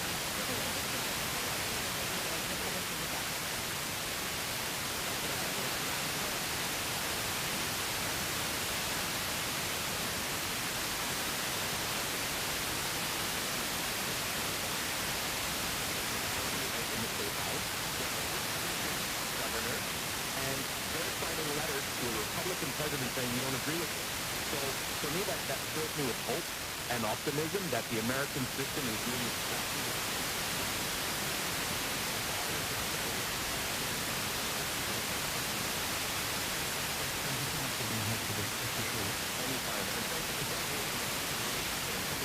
more of these kind of conversations, because this is how we get things solved. And Vermont Treasurer Mike Pichek, thank you so much for joining us as well. Yes, thank you both for having me. Christopher Skeet is Quebec's Minister of International Relations. Mike Pichek, of course, is the Treasurer of Vermont. Today on a joint edition of Vermont Edition and Radio Noon, we're asking about how tariffs are affecting you. If you're calling from Quebec, local number is 514-597-4500, toll-free is 1-877-597-4500. From Vermont or any part of the U.S., you can call in at 1-800-639-2211. Right now, we're going to take a quick break for news and weather updates on both sides of the border. We'll be back just after this. The heat is on, and so is Vermont Public's summer raffle. Make a splash by supporting everything you love about Vermont Public. When you do, you might even add some extra fun to your summer. Make a gift by August 31st, and you'll be entered to win gift cards to Phoenix Books or Dallas Handcrafting. An active sitting chair from Core 360. Or a trip for two to Costa Rica with Road Scholar. No donation is necessary to enter. Find the full list of prizes, details, and contest rules at vermontpublic.org/raffle. If you'd like to hear the rebroadcast of this episode of Vermont Edition, tune in tonight at 7 o'clock on the radio, or listen anytime on our website at vermontpublic.org, on our mobile app, or wherever you get your podcasts.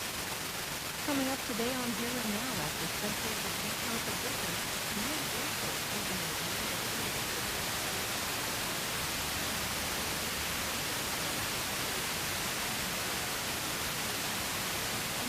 Here and Now beginning at 1.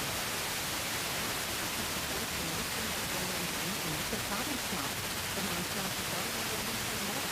Available is Facebook today and Sunday. To make a provinceshop.com. And Silo Distillery in Waverton.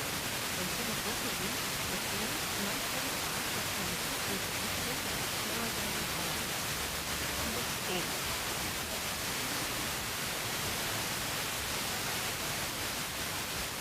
Vermont Edition here on CFCH Radio. I'm Sean Foster, Michaela Beck, the host of Vermont Edition. Today, on the program, we're asking how tariffs are affecting you. we could talk about the threat of new tariffs or the looming. We could talk about how tariffs that have already been in place have affected you over the past year. There is a lot. Yep, that is right. We had one person call in who's going to pull it out. We might get them back, though, from Burlington, who says that they work in manufacturing. They import a lot of materials from Canada and people are struggling over the past year. You can connect with us right now in connection with 514-597-4500. Toll free is 1-877-597-4500. If you call us from the US,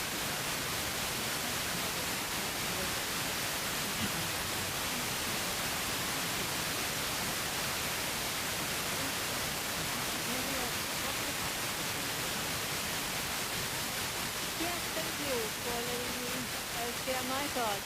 I grew up in Germany and lived in Europe in different places, trained a teacher there, worked as a teacher overseas, looking to South America, and came then to North America to learn more about the alternative schools. Fell in love with North America and went back to Germany, came back here, and then I settled with a friend and then my husband in Vermont, and have been for 42 years now in Vermont, for 2 years before going back in California, Vermont, and Germany. And I have to say, I'm absolutely heartbroken about this. It's a pain, and it's pushing me to do this to our best friends and neighbors.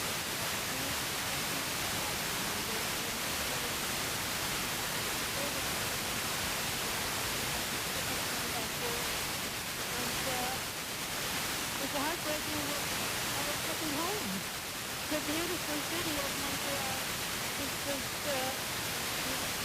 in some really unfair ways. And also I think about all the of the European countries, the rest of the world, it's the world around. I mean, what's food? So I miss all the nice Quebec people here. When I go and buy pies at the Mennonite store on Route 15 by Hardwick and Walcott, and I miss them in Burlington, I miss them wherever I look. Andrea, thank you so much for calling in. I hear the pain of what's happening at the federal level.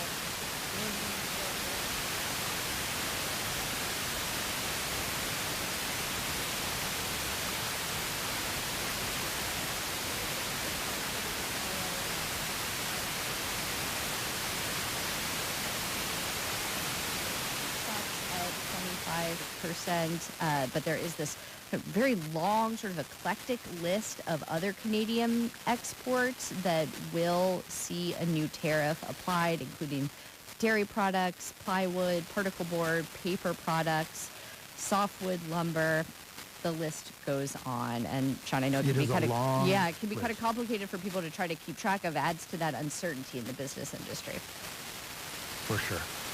Why don't we avoid that list a little bit longer here and go back to our phone calls right now? So let's go to a call on our side. Our local number is 514-597-4500. Let's go to Matt, Wisconsin here in Montreal.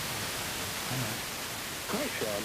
The thing about the tariffs is, and I'm an American, so my perspective is both sides of the border, but the thing about the tariffs is they have no base in academic research. There is nothing about the tariffs that actually is going to benefit the American people. Trump is lost in the 1980s. He said, manufacturing was not the United States. I'm going to get manufacturing to return by tariffing everybody around the world so that it costs American businesses less to manufacture in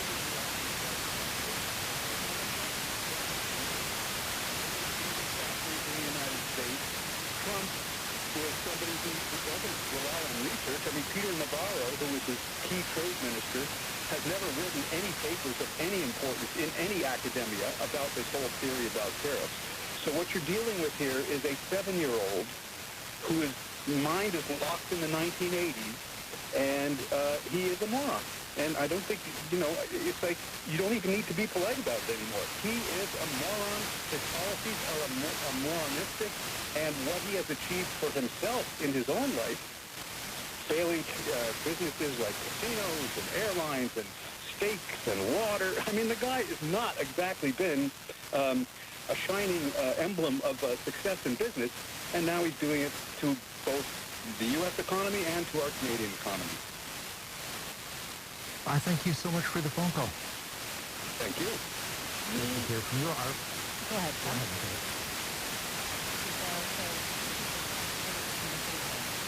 So we are being told to try and get out. I want to introduce our next guest. That's our Abraham Rosier on the line. Is the General Manager of Plastic Competence. It's an association that represents the plastics industry in Quebec. It works with over 400 plastic manufacturers in the province. Talking about the ways in which this escalating trade war are affecting their industry in particular. Quentin, thank you so much for calling in. Quentin, do we have you with us? Yes, can you hear me? Yes, now we can. Thank you so much for joining us today. First, can you give us a better sense of the work that your association does? Like, what industries are you all involved in? Absolutely. So Quebec Becancour can be loosely translated to plastic skills. We're a nonprofit who receives funding and works closely with plastic manufacturers. We survey labor reality and economic reality within the sector. We provide accounts for networking and developing new market partners for the sector. We work closely with other types of nonprofits like ours to facilitate inter-commerce between the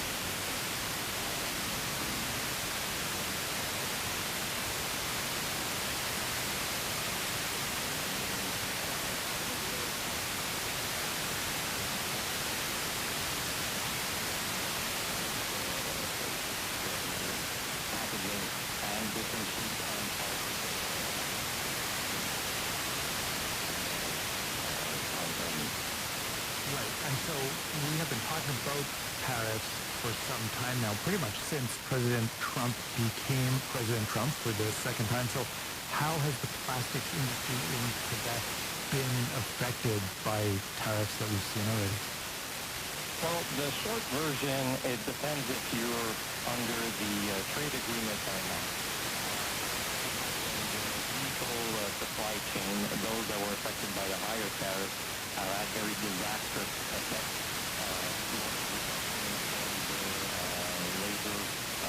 Their labor force and their contracts, so dependent on automobile manufacturers across the border, have had high cuts in their revenue streams, mainly because the tariffs affect all financial viability of their products. In other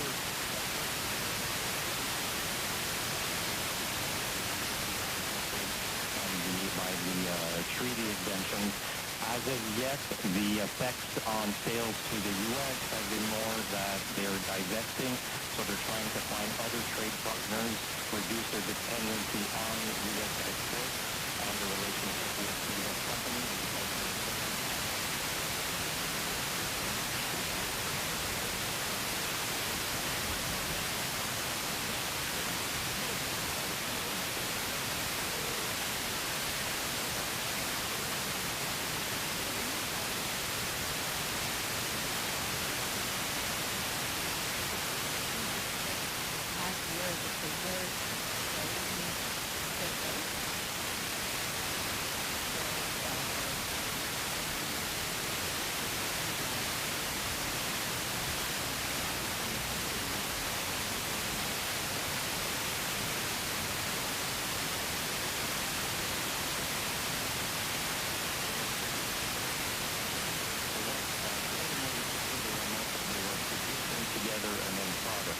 What happened with the tariffs was essentially a divorce, for lack of better term. So it created a breach in a very on both sides of the border, and the general outlook that the companies have is that they have to adapt, they have to survive. You can't just hope that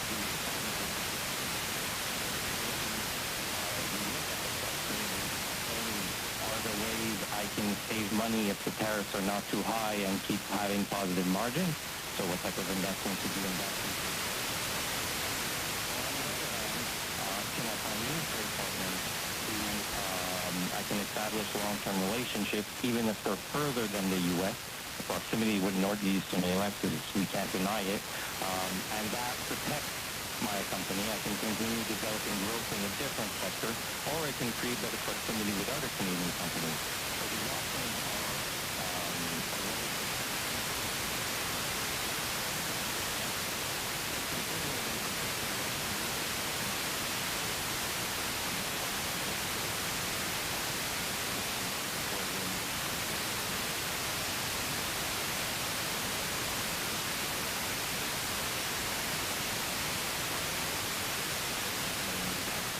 breakup that happened when the first tariffs were announced.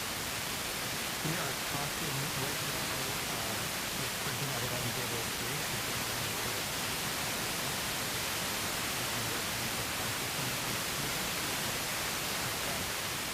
We are talking about tariffs that are in place. We're talking about a fragile industry. How are you preparing for the next round of tariffs that might hit on the 19th?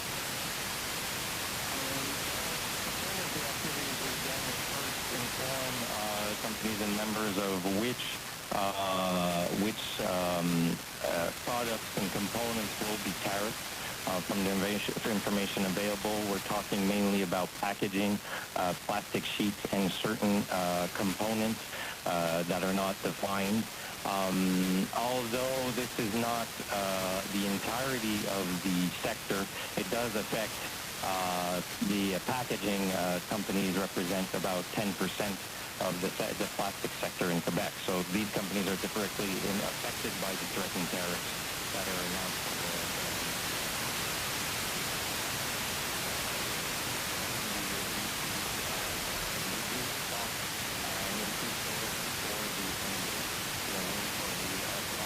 The companies to their clients to stock up and hopefully stretch out the time in case these tariffs are only negotiation tactics, which we've seen in the past, but potentially the end line where the line is drawn might be different. Alternatively, it's to continue the slow walk to find new trade partners, a process that's already been in operation for the last year and a half. We did certain surveys at the start of tariffs and more recently with the companies in our sector to see how much of their exports went towards the United States. And what we saw was when almost a year and a half ago, 15% did not export to the United States. Now it's 30%. The percentage of companies who export major amounts to the U.S. has reduced dramatically.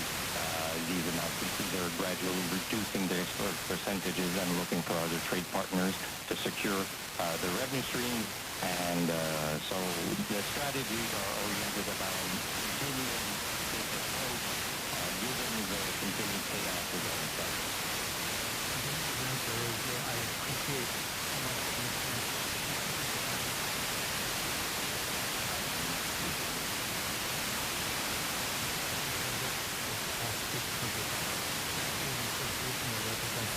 Industry here in Quebec. You're listening to a special joint edition of Radio Noon and Vermont edition. Local number here is 514-597-4500.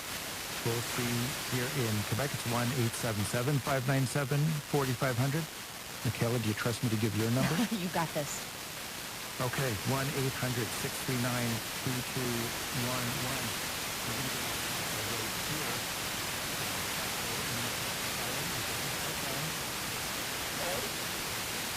I'm on speakerphone because I can't hear anything. I'm not on speaker, so I hope I'm not.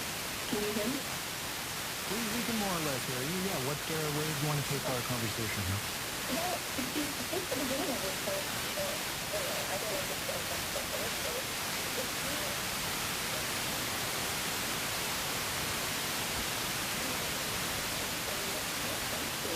When you have a friend, that's a different relationship than a business relationship. So if you're blaming Mr. Trump, or sorry, President Trump, there's many different presidents that there have been.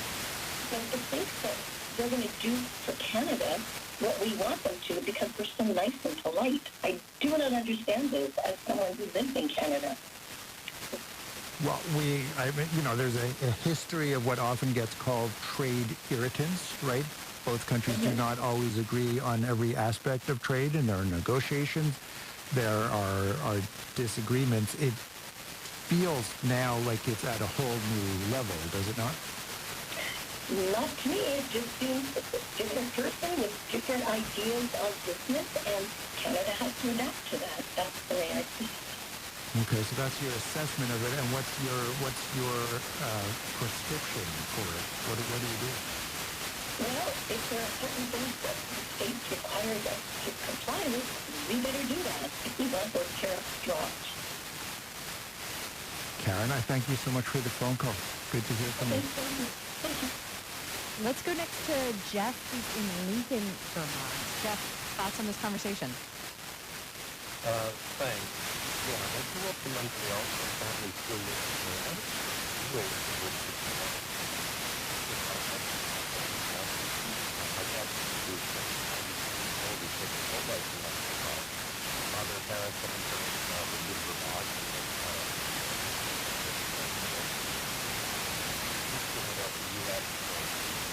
Most of his life, and he's so outraged by some tariff policy on top of other policies that he's refusing to come into the U.S. to show solidarity with Canadian economic boycott, and it makes it significantly more difficult for our families to get together. And I describe myself as a Vermontrealer. Those that come back and forth from Quebec and value added in the U.S. For 60 years, I felt proud to be Canadian and American. And I would say that some policies, especially the tariff policies now, have made it harder to feel good about my American identity and has further deepened my sense of Canadian identity. And, Canada is still going ahead and we're still going increasingly isolated as a dangerous lonely zone.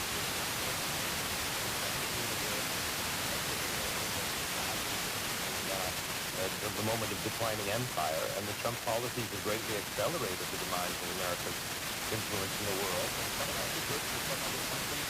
Themselves are profoundly destabilizing, and frankly, as someone who loves many things in the United States, heartbreaking. So,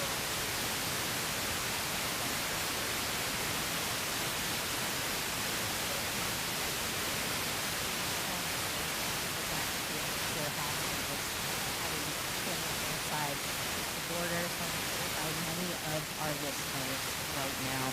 On the U.S. side, you can call 800-639-2211. Sean, for your listeners? Phone number here locally, if Montreal is a local call, it's 514-597-4500. Toll is 1-877-597-4500. Why don't we go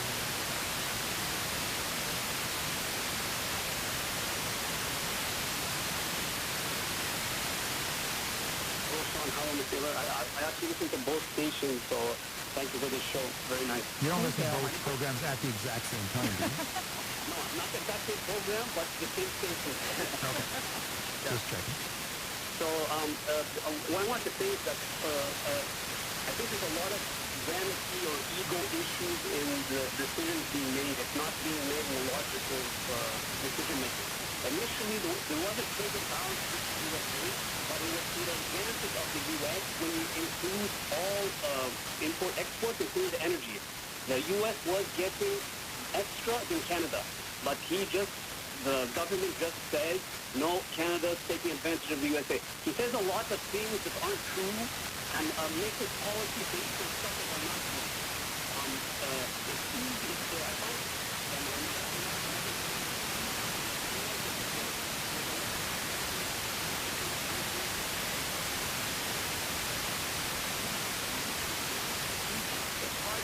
and build it and maintain it.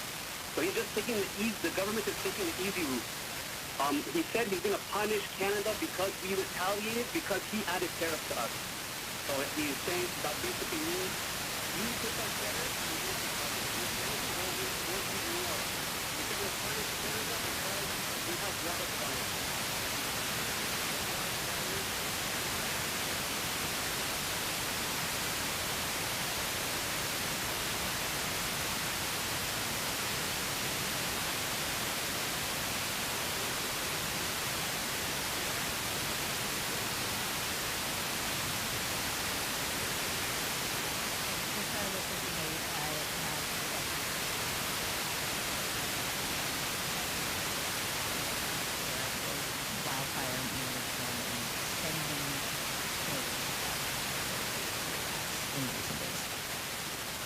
That is true.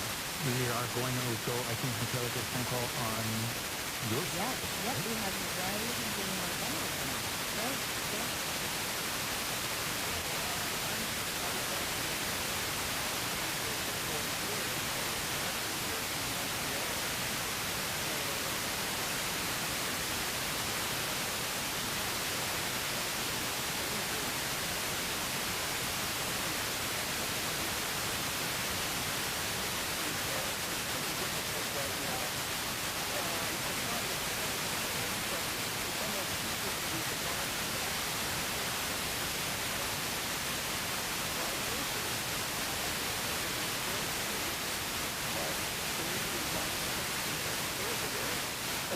One other point I wanted to make quickly is Donald Trump signed the MTAS, the trade agreement, the successor to NAFTA, and at the time he said it was the best deal, it's a brilliant deal, and he's actually ignoring this contract that he signed with the President of the United States.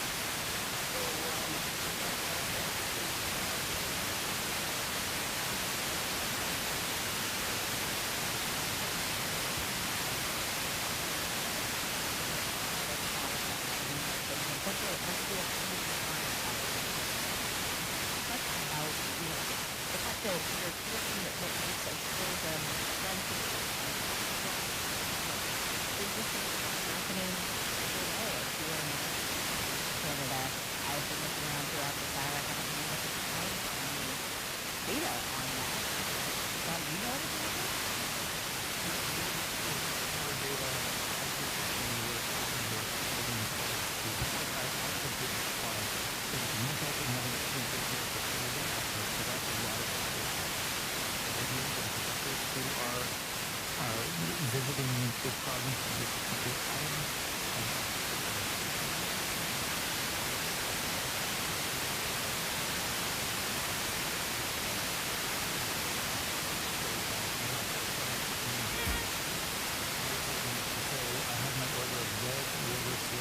that is a thing here, shipped to my cousins in Quebec recently.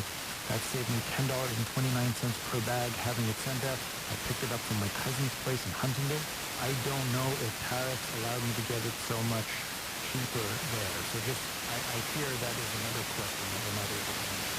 Okay? No, but I just Googled Red River cereal. It's very healthy. So it's a key to the Quebec Day. Healthy?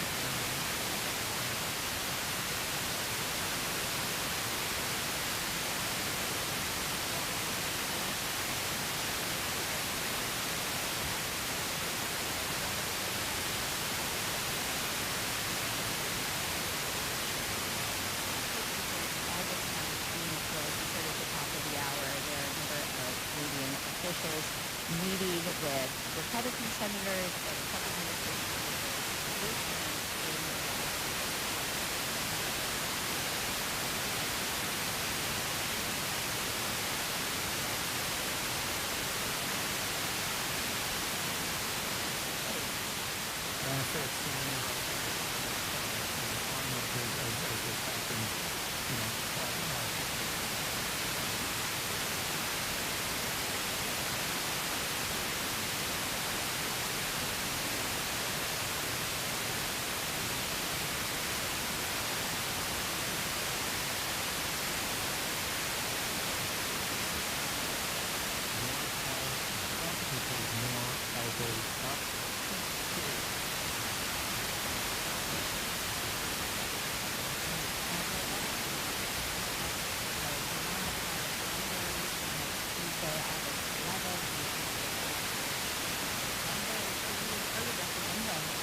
president's trade policies and the senators and representatives that stood behind him in it, or if things go another way. So to look out for and ahead. I think we're hitting up against time, though, Sean. This has been such a gift to have this time with you and with our listeners across the border.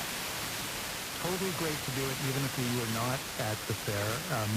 Next year we'll do it. Promise? All right, good. Thanks for listening to this special edition of CBC Radio Noon and Vermont Public Vermont edition. Thanks for everybody who tuned in to the program.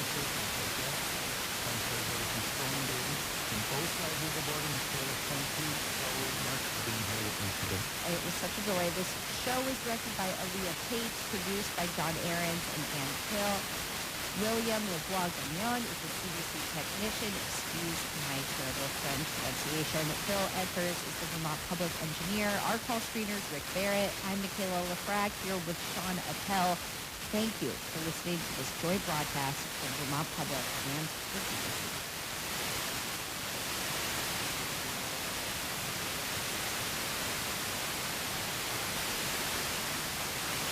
It's sitting at 1 o'clock. Here and now, it's coming up again. Stay with us on listener-supported Vermont Public. We also have support from Alan H. Day Piano Service, Real Estate, rebuilding and restoring Vermont's piano. And Keep Wealth Management, helping clients design a legacy that honors their values and supports their goals. KeepWealthManagement.com.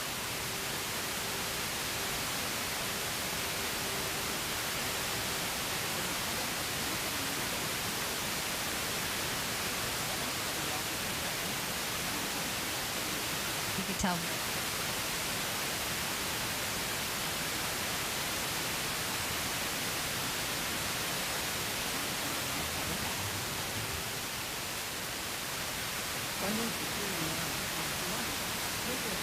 And singular for engineered systems, methods, and accelerating ways to switch. From NPR and WUR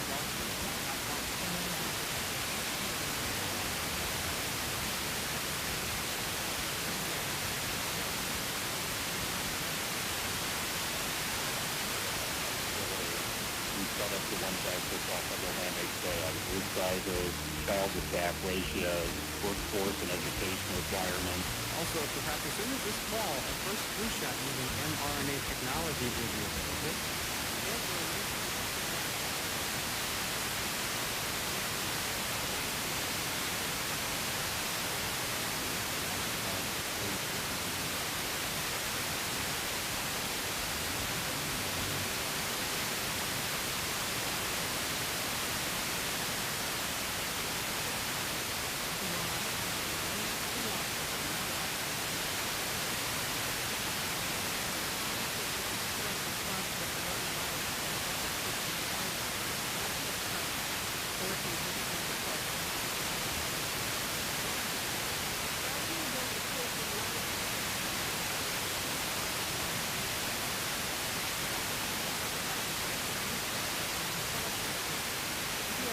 Daniel reports on a response from Fauci's attorney. I actually just got a statement from his attorney, a guy named David Shirtler.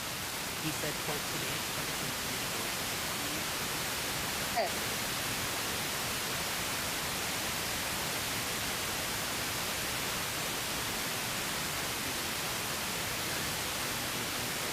Dr. Fauci has committed no crime. NPR's Erica Daniel reporting.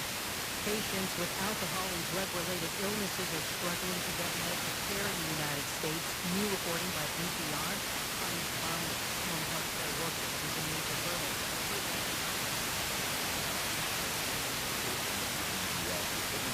More than 80% of people with substance use disorders never get treatment.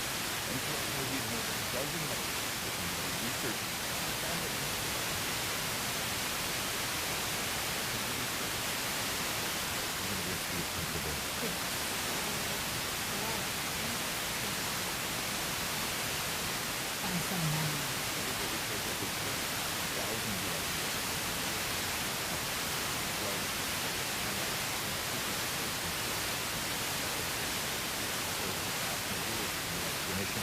never offer patients those treatments. Ryan Mann, NPR News.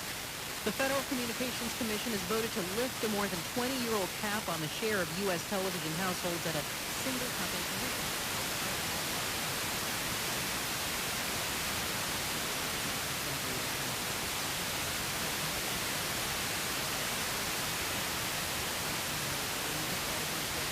Reports some Israelis and Palestinians say they're tired of being whipsawed by Trump's accounts. Liom Yair fears a sudden U.S. attack on Iran will trigger Iranian missile strikes here in Israel. We don't know how reliable it will be changed based on a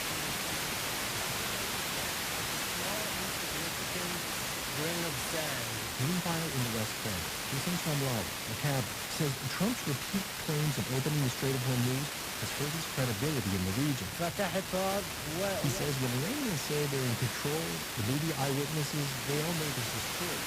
President Trump said Tuesday that political rounds would come this week, and Iran says it's negotiating with Oman.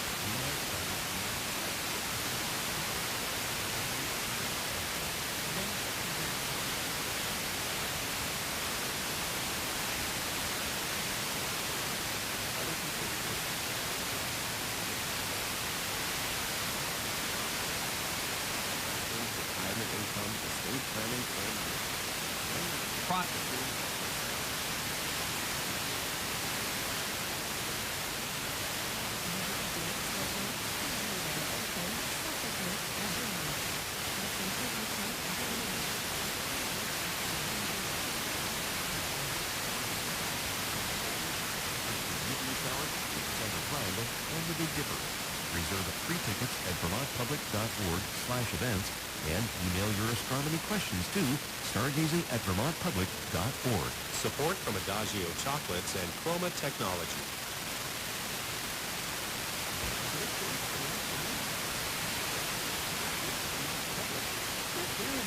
Followed by I-22 and Fairfield Street.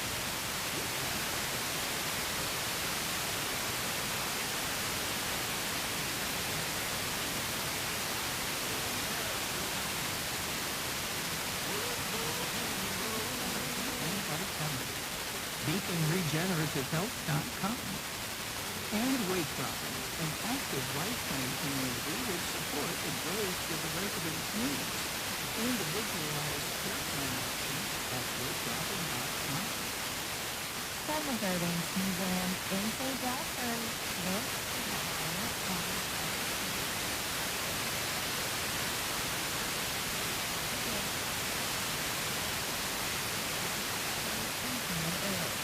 This additional flowers will develop this afternoon, giving us open chance for thunderstorms. A few storms may become strong, producing heat in and heavy downpours.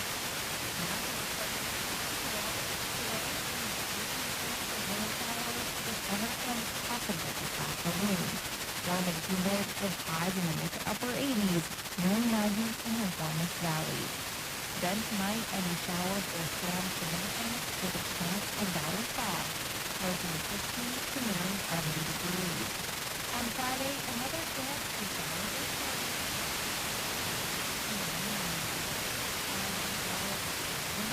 With an eye on the side.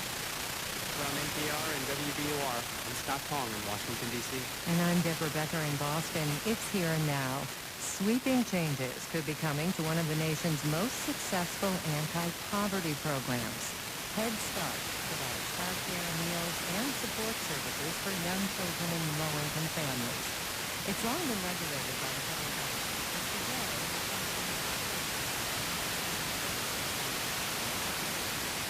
Here's Alex Adams with the Department of Health and Human Services.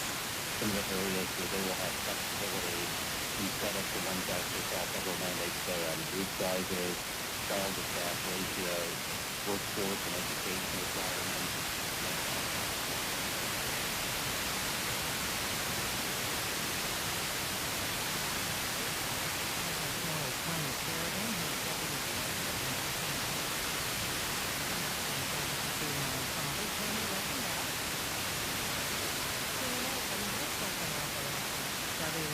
What's your initial reaction to this proposal to refund? This is one of the largest and most potential proposals that we've seen in 7 years here.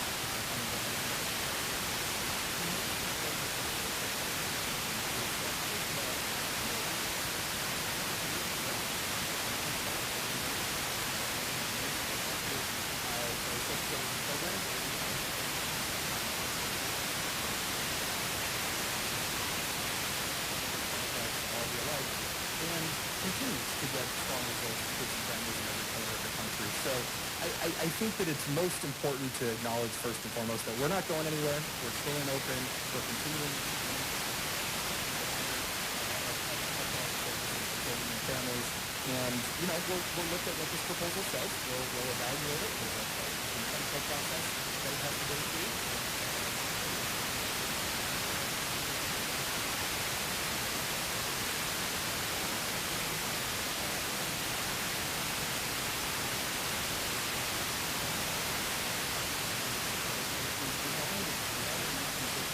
With the intention of really supporting young children and their families, kind of a multi-generational program. It is for children, and then in the 1990s it was expanded to provide infant toddler care as well and services for pregnant women. So it provides services from basically pregnancy up to age 5. It is income eligible, or for children and families who are experiencing homelessness in the foster care system, eligible for other public benefits such as SNAP or supplemental security income. And it really provides them with a strong start, a healthy start, to help them be ready for success in school and in life, wherever they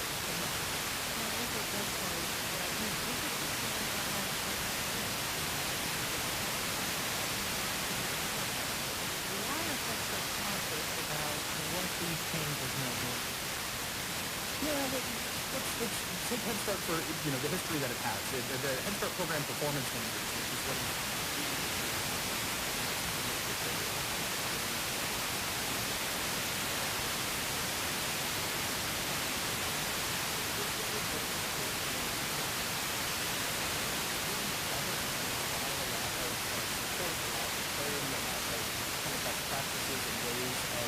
implementing the Head Start program, and there have been changes over the years, but it has been slow to see some of those changes.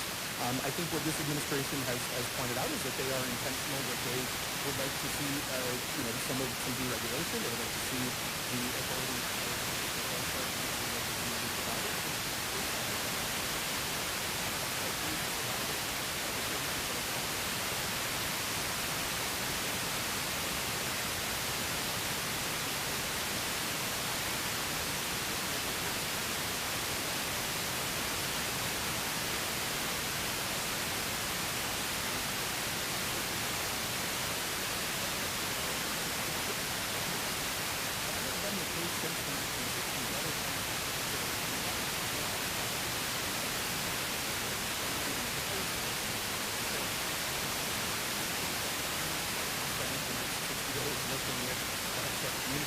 with program leaders, with staff, with experts, researchers, and most importantly with parents to understand how they perceive these rules and this proposal, and how we are going to, again, make sure that these fewer rules do not mean fewer resources.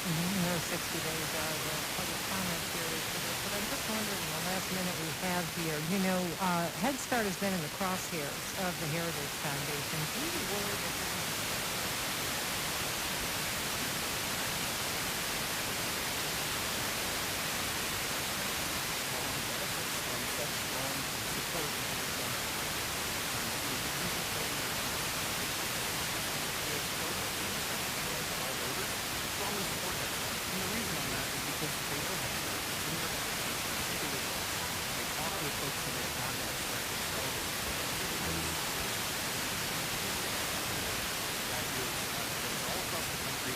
decades of research that continue to show the incredible efficacy of it, despite what some political bias and political Thomas Sheridan, Deputy Director of the National Head Start Association, a teen advocacy nonprofit. Thomas, thanks for being with us. Thanks for having me.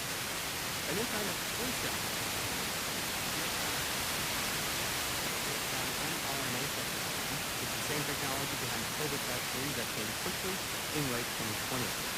This new flu vaccine comes from Moderna and these results quickly and over.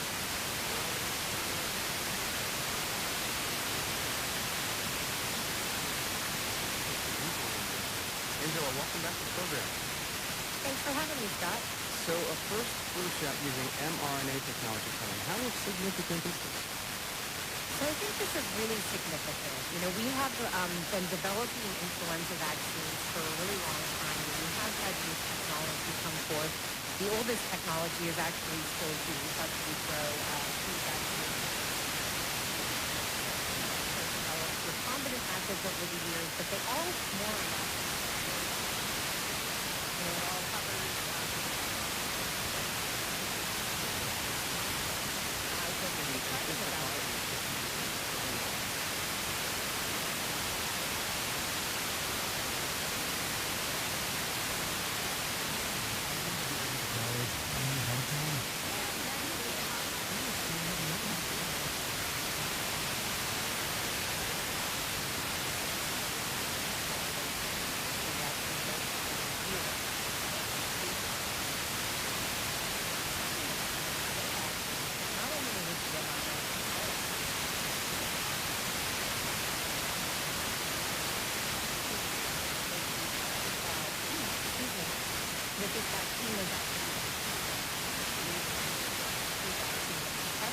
showing that it actually provides better protection. So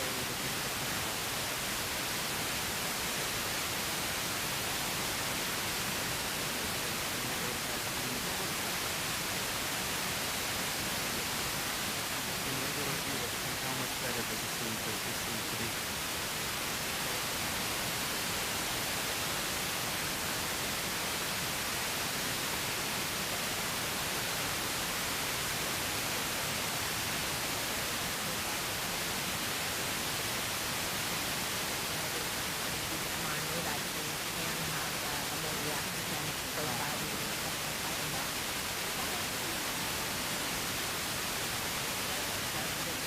Stronger immune responses. And you mentioned easier and easier.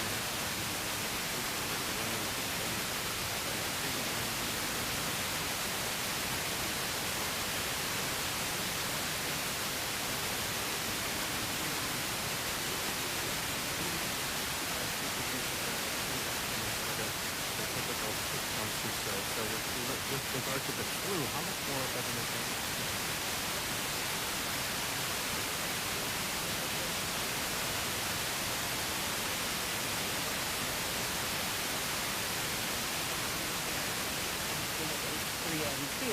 That emerged called subclade K, and it is fairly evasive in the vaccine that already been developed for that. In this case, we could actually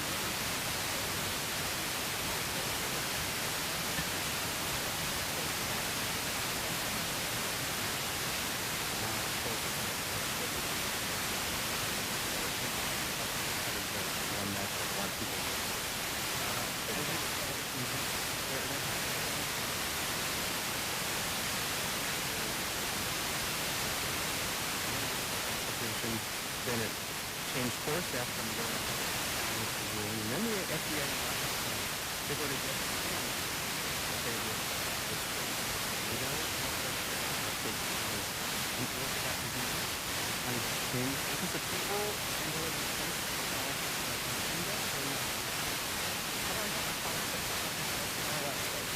there's nothing whatsoever that very recent interview on CNN that the secretary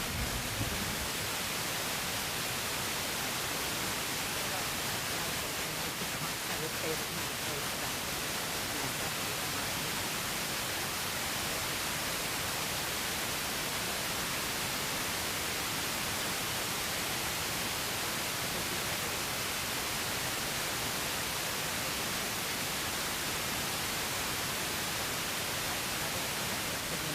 People, the decision to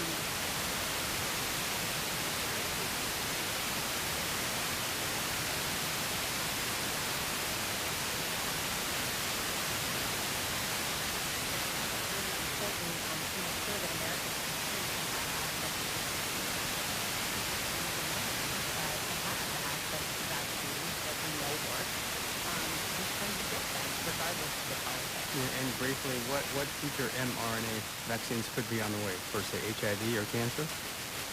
So, yeah, absolutely. Cancer, I think, is one of the most promising applications of this technology. And even though that's not my field, there have been incredible clinical trial results lately. So I really think that giving a great overall.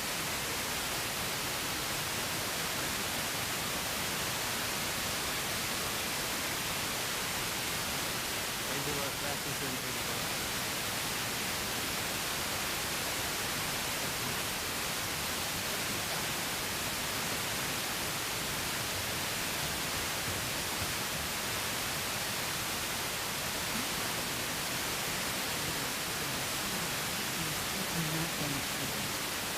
There are low-cost medications proven to cure addiction and save lives.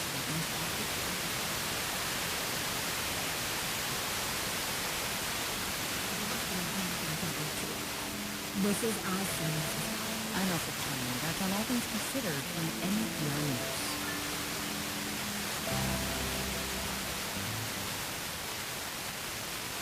Listen to All Things Considered today at 4 with local news, weather, context, and analysis.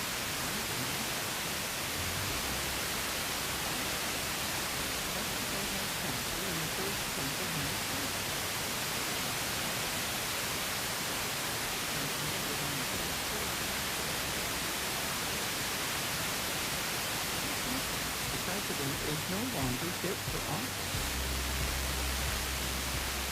We have support debate celebrating 50 years as a family-owned independent location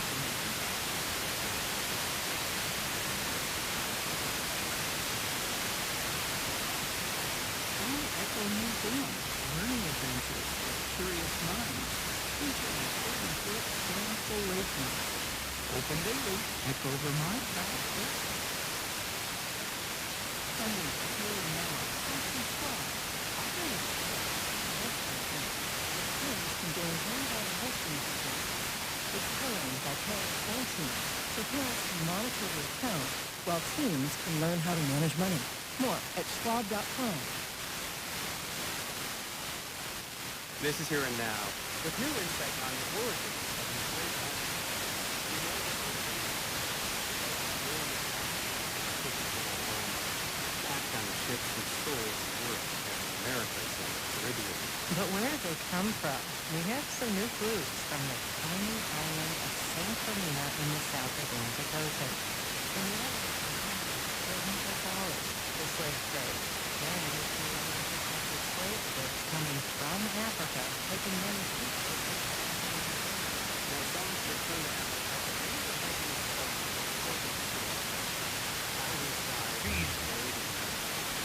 the remains were found in the past 2 decades.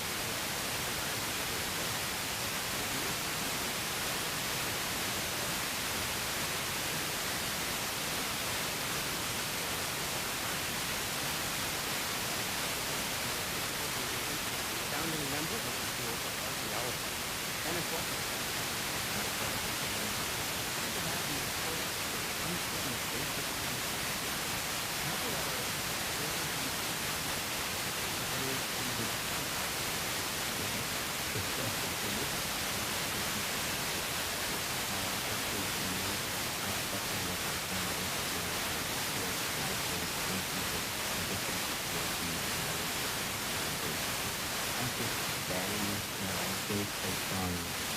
Geology, for example, and then we sort of food and water to absorb these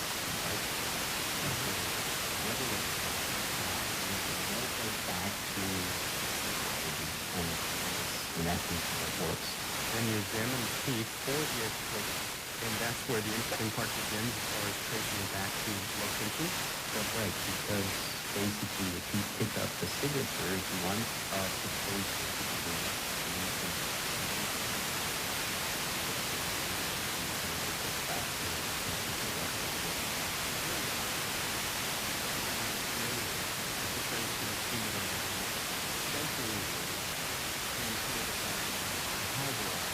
Answer some of these questions. Is this brand new science? Anything new? The public needs to go to this kind of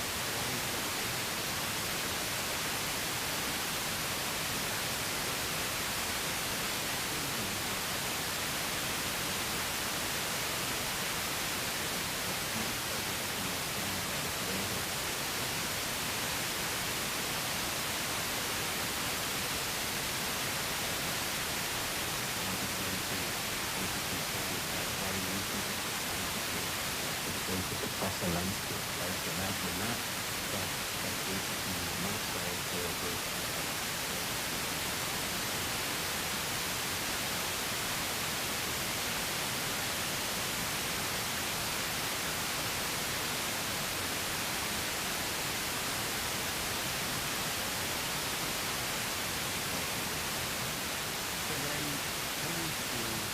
these remains found on St. Helena.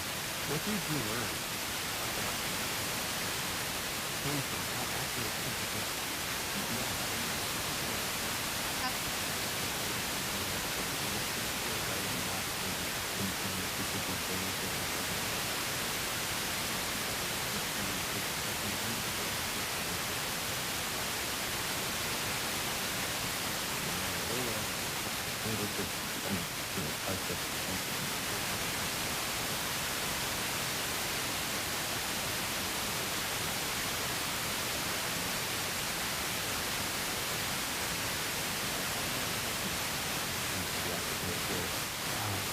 I African American area things.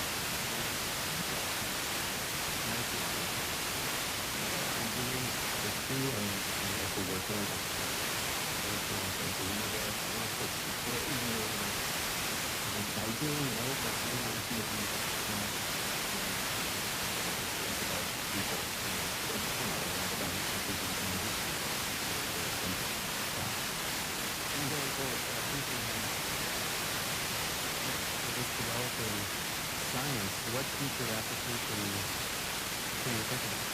So this idea of cases is very interesting, but museums some of them come from colonial contexts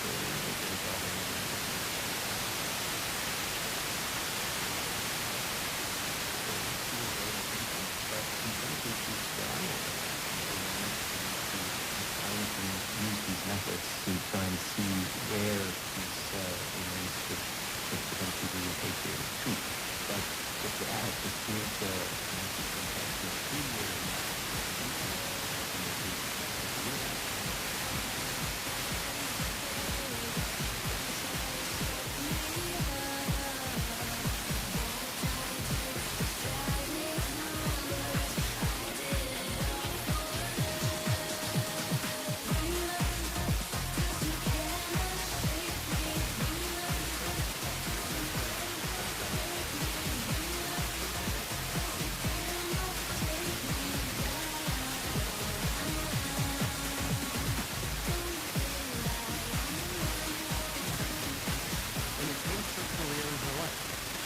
working to rebury properly the remains. And today she works with communities impacted by colonialism and slavery through a nonprofit called the People.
Positions, beads and that. So the braid was so perfectly but not just these people like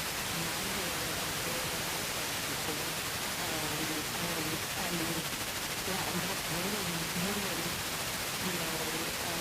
interaction that we have with braiding each other's hair, my mom braiding my hair, and just having hair. I would not consider such an immense connection, and hair is such an important part of my journey as an African woman, as a person of African descent. So yeah, that really definitely affected me on a pretty physical, emotional, spiritual level.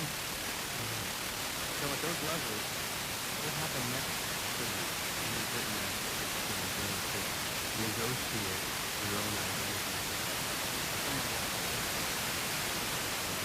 Should this be my new career? Should this be my goal? You know what I had on Pennsylvania was a lot of time. The support of an incredible community. So I had the privilege of developing a profound relationship with the Bay and with the community there and also with the people there. And when you refer to it as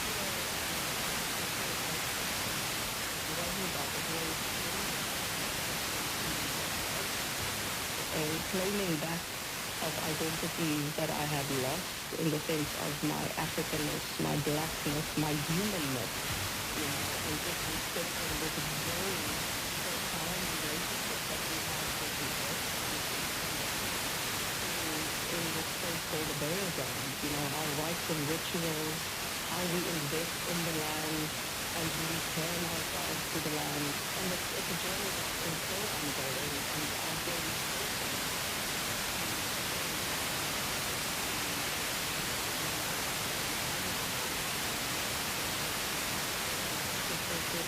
but also to reach communities throughout the African diaspora that are tied to this space and the cultural integration and share that story.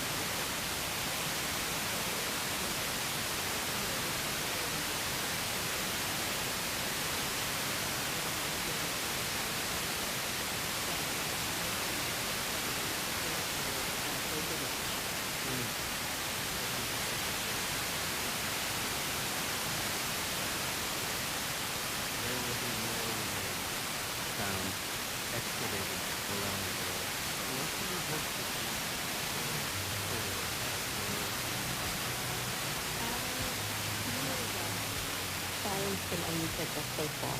There is another intelligence knowledge which is sacred, which requires for a community to be brave enough to remember the knowledge and the intelligence that is housed by a sacred burial ground tied with specific doctrines.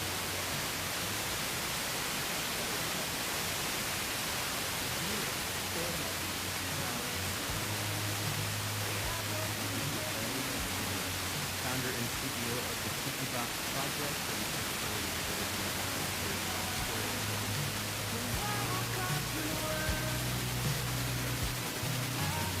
Thank you so much. Thanks for participating. Hey, you're listening to her now.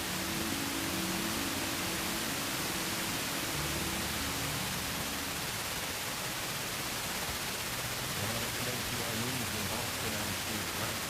A Senate committee has voted along party lines to hold Dr. Anthony Fauci in contempt of Congress over his refusal to answer questions at a hearing on his measures for COVID-19 pandemic.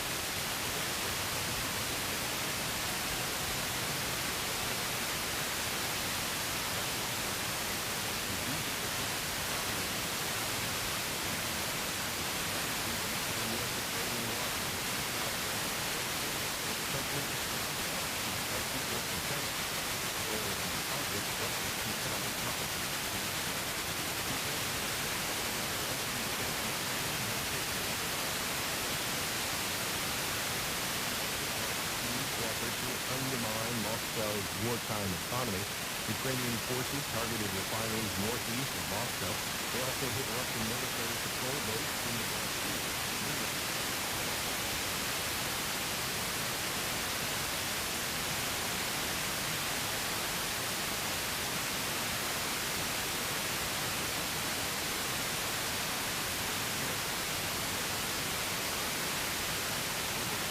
Says U.S. filings for jobless aid in the week ending August 1st rose by 1,000 to 109.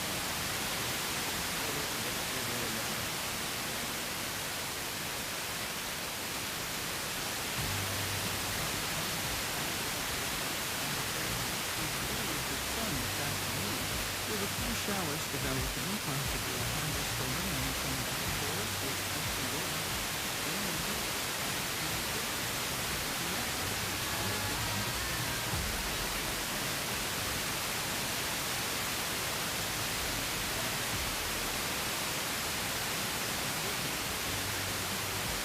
The programming today comes from Vietnam and Quebec.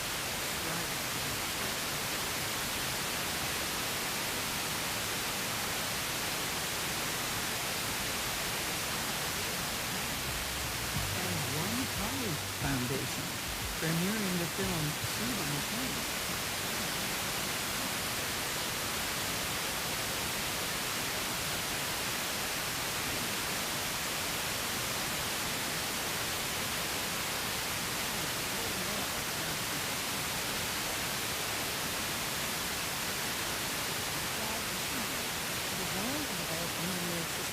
Accelerating the pace of discovery in engineering and science. Learn more at mathworks.com. And the Here and Now Anytime podcast. Up first starts the conversation.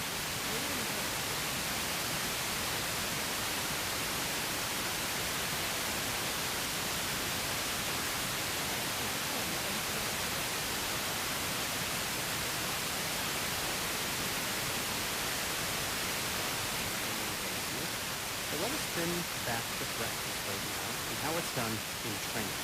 My family was here.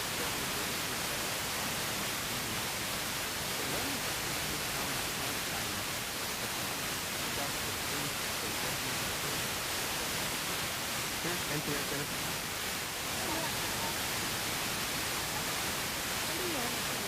Other shop outside Monday Depot, selling fun, and found one of but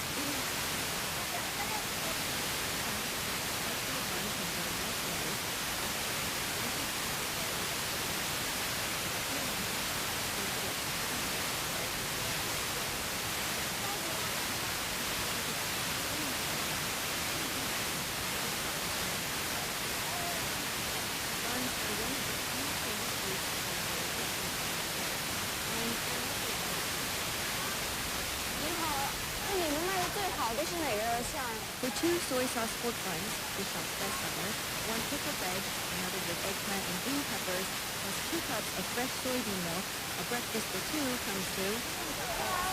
多少钱？19块5。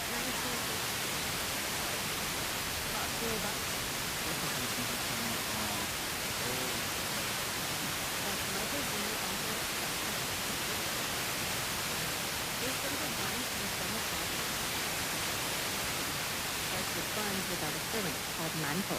They use a sourdough rice bun, and they make these incredibly light mantou. And then when you order them, they put chopsticks, they crack it open, they put a massive chunk of Hong Kong roll inside. That's red braised pork, sticky and sweet.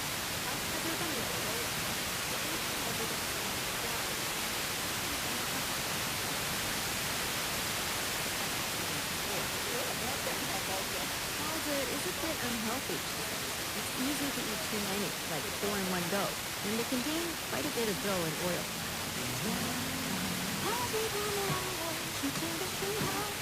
But then she couldn't resist and passing by this trendy bun shop called Bao'erjie near Beijing's Confucius Temple on Imperial.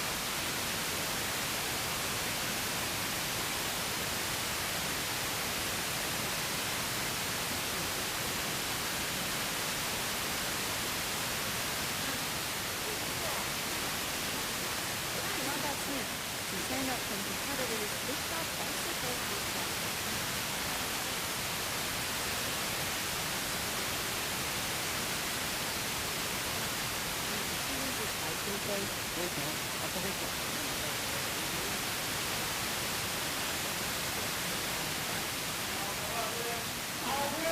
And making baozi is a good way to disconnect, says the shop's co-founder Li Yao.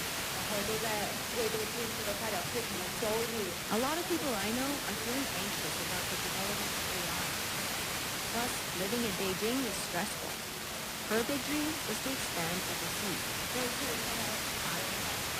After all, Chinese people are all over the globe.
Requests for early ballots for next week's primary election continue to stream into local town clerks' offices.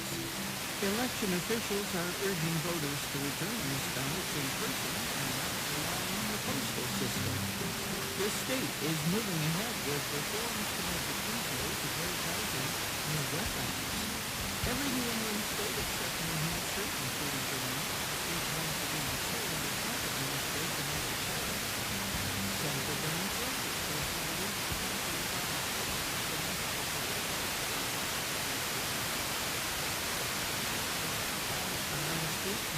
Lancaster health officials have now confirmed 69 cases of cyclosporiasis.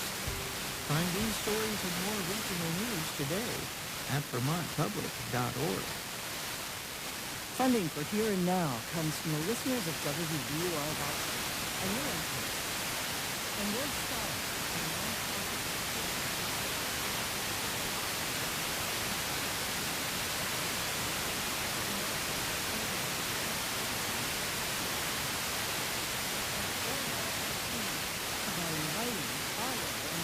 events, theaters, and venues nationwide and around the world.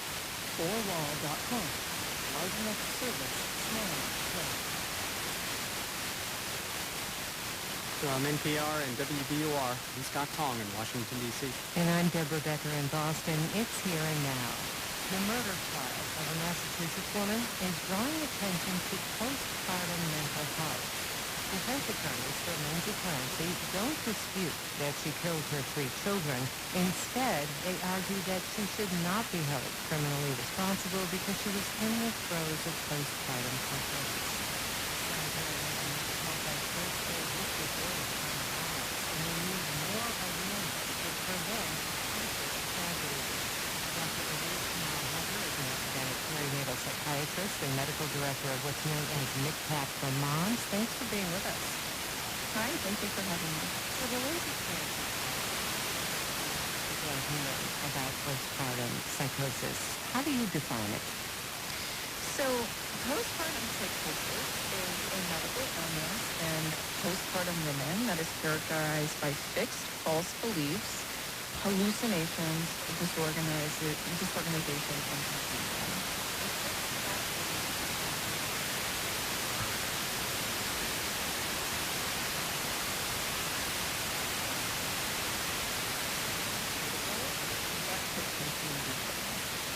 The majority of these women who receive adequate and timely treatment go on to have perfectly normal and healthy lives with their families. And one thing about these delusions are not visible to others, but they really affect the body. And they tend to fluctuate in their vision. We live in the same reality and that something is happening.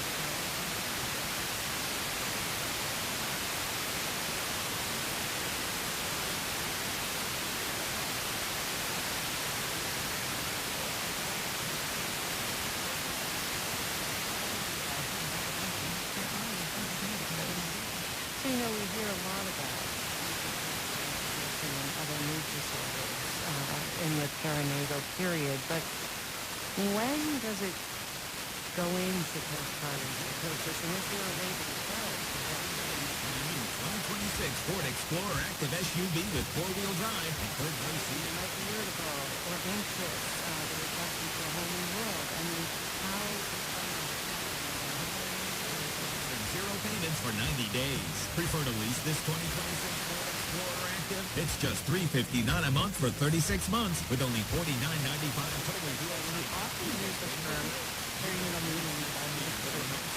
Complimentary maintenance for 2 years. So get your 2026 Ford Explorer Active just $42,000 with 0%.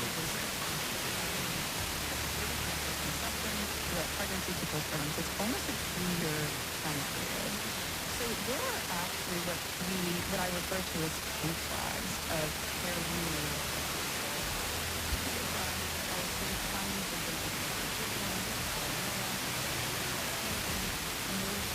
Maybe hypomanic features are beginning to develop. Perinatal psychosis is actually a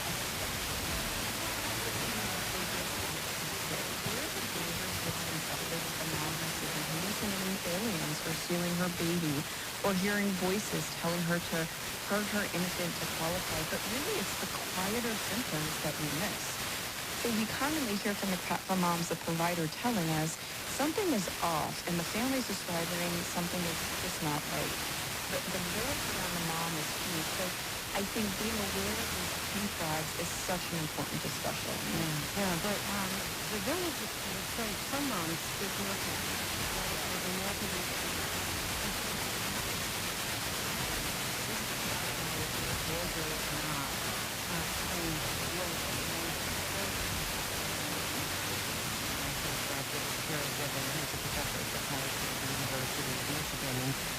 talk about, especially after pregnancy. There's like a 6-week follow-up visit for moms, and then there really isn't another pregnancy. You're saying, you know, it takes a village, and there may be a village, but this is how Tara Given described it to us last year. She offered this analogy. Let's listen. The baby is a candy, and the mother is the wrapper. Once the candy is no longer inside the wrapper, then the wrapper can get stuck inside.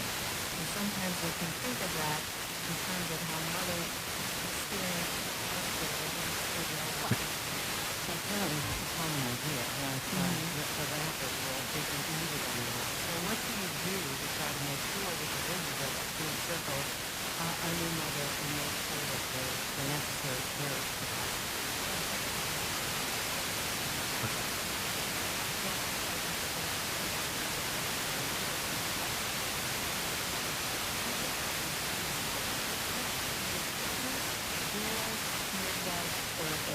Unfortunately, as you had said, Deb, the healthcare system is fractured. So we can't piece it together, but we can work around it. And I think empowering and educating the village and these three providers that I mentioned is critical, because they are seeing and treating these women before and leave at the 6-week period.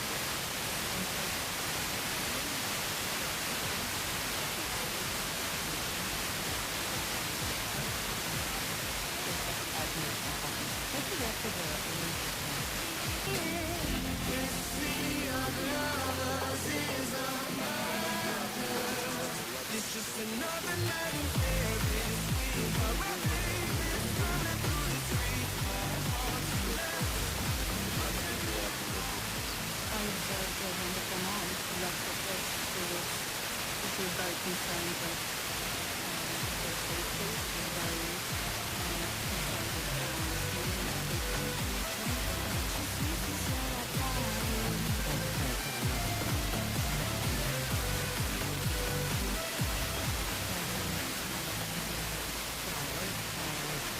concerns in those expenses. So how common is it for things to go from fine, a loving mother, to a tragedy? Is that common or not?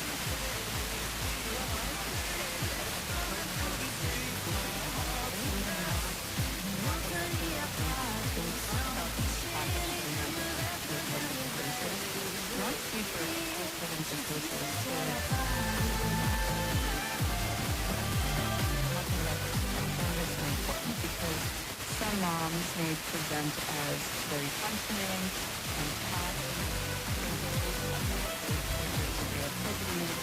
and you know, if the early symptoms are not caught in time, they may rapidly decompensate and they may quickly develop other signs of mania or psychosis. I wonder, what is the treatment for postpartum psychosis? I mean, we're hearing a lot during this trial about litany of psychiatric medications, but what's a typical treatment? So a typical treatment for postpartum psychosis, only if it's a psychiatric emergency, I think it's important again to highlight it's very treatable. The typical protocol consists of an antipsychotic medication, a mood stabilizer, and antipsychotic means. And electroconvulsive therapy also is excellent. It's an excellent option for treatment. Do you think when this comes into when issues like postpartum psychosis are in the news and they're getting attention like this, is it a positive thing or is it a negative thing? Taking the wardrobe, whatever's needed for you.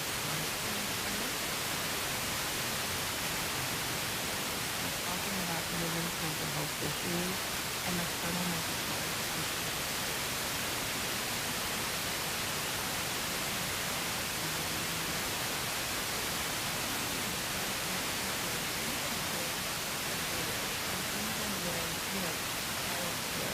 It's exhausting to have a child. And especially when parents have to go back to work so soon after, if they're experiencing a perinatal mental health condition, it really can make that experience really challenging. So I think if you can use the conversation of perinatal mood and anxiety disorder to change policy and open the conversation out of the view, I think that could be a good thing in the long term. Dr. Elise Heather is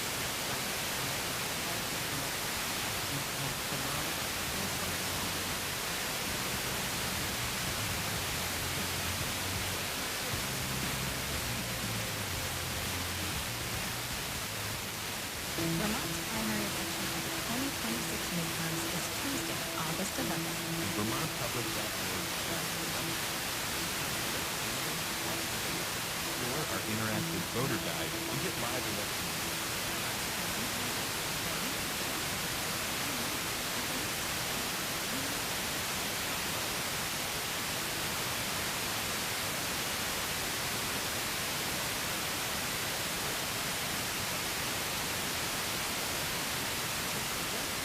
Democratic Party gains ground ahead of the midterm election.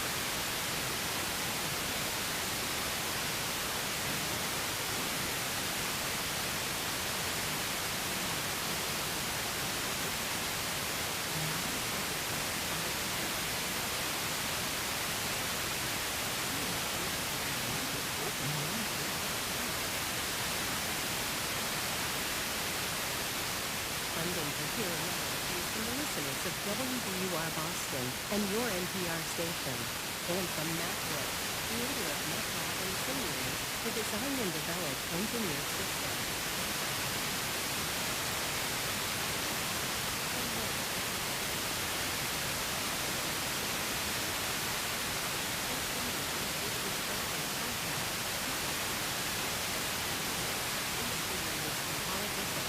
More at ibms.edu.edu.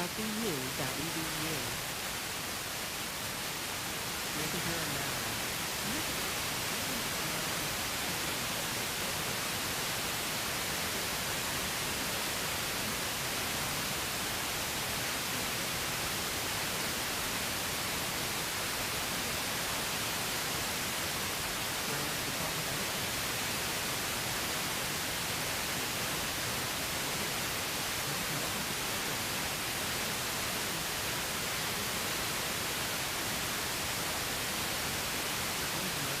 Have an unfavorable view of Israel in large part because of the war in Gaza.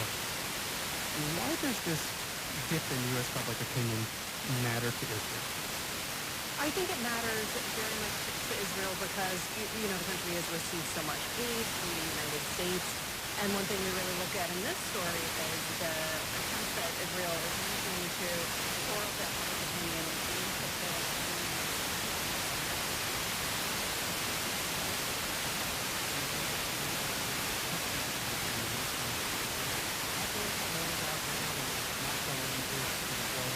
text messages. How did they tend to grow?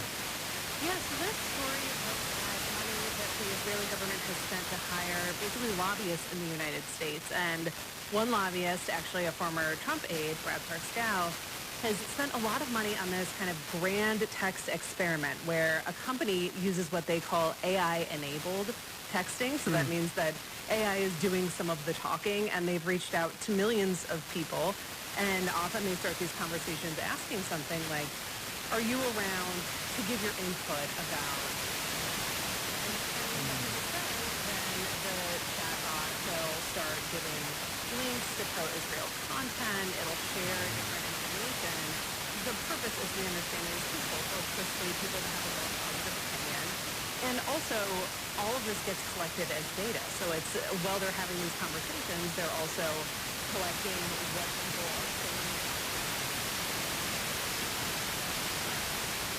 And what have you learned about influencers, say on Instagram and elsewhere, what those messages are, what the target is?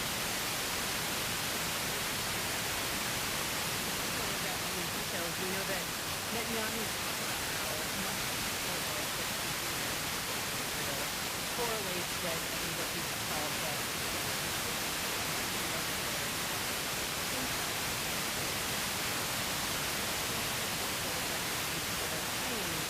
and some media outlets. Their hosts haven't been paid to say anything specific about Israel or anything like that. who's a registered U.S. lobbyist, also other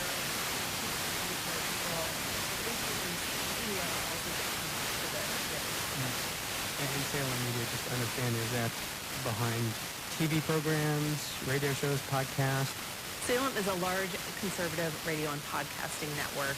They have podcasts with people like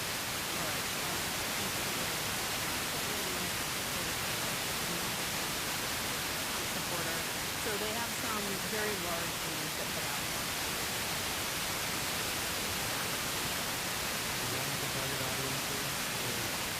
People, listeners, and American right?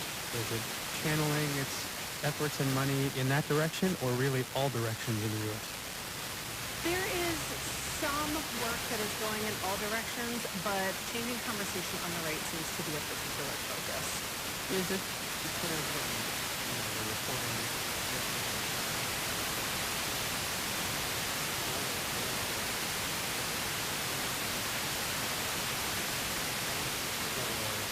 Certain congressional action is it clear that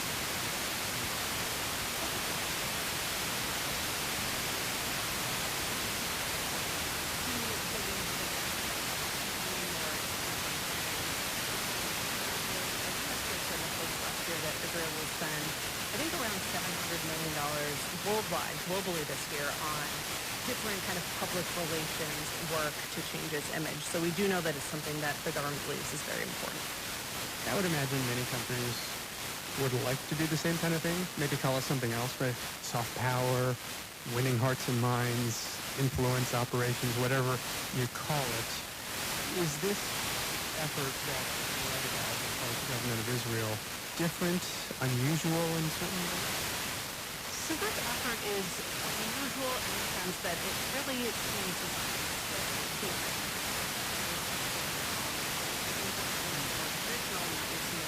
is post-hiring a lobbyist for Washington to meet with people.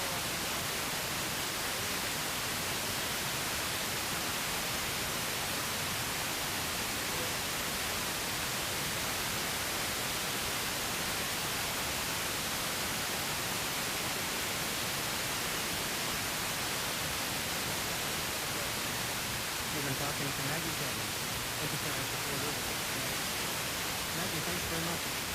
Thank you very much. We are now with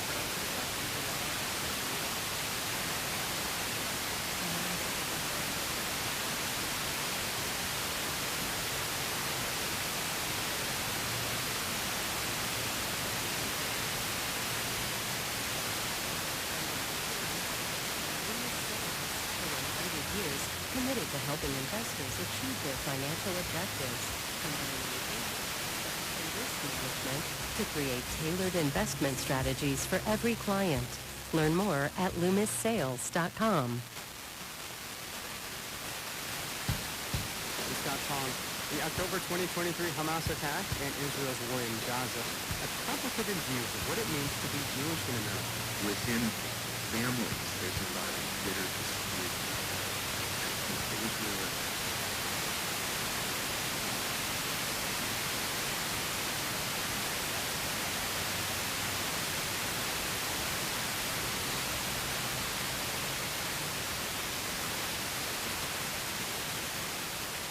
Vermont Public has support from corporate circle members, including the Church Street Marketplace, supporting local business.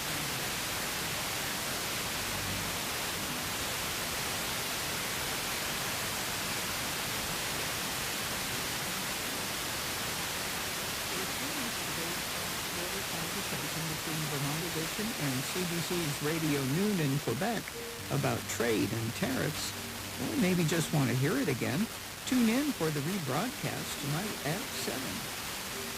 This is Vermont Public, 88.7 WRVT Rutland, 94.3 WVTN FM Edmonton, 88.5 WVTO Central.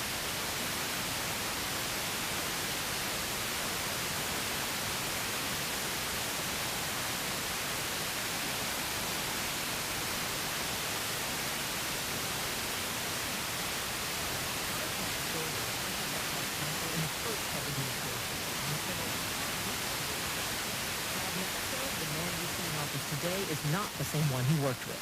He was a little tentative during his first term in the sense of not acting out on every impulse. But whatever crunching or restraint Trump might be in conflict in this September. I can see that.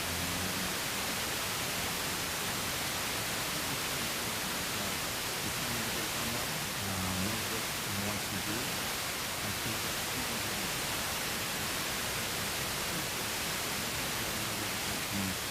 play with briefly and then start, or play with briefly and then become obsessed with. I'm Megan Zuckerberg. Today on Point, Summer Wet Reporter's Ty Cobb joins us to share what it was like working with President Trump and why he believes the president is no longer fit to serve. Stay with us. Live from NPR News, I'm Rajni Sen. The Trump administration wants to deregulate Head Start, the landmark early education program for low-income children and their families. NPR's Joe Hernandez reports critics warn the change could lead to a decline in quality among Head Start providers across the country. The proposal announced by Health and Human Services Secretary Robert F. Kennedy Jr. would leave it up to states rather than the federal government to regulate things like student-teacher ratios and background checks. It would also lower the amount Head Start providers can spend on administrative costs.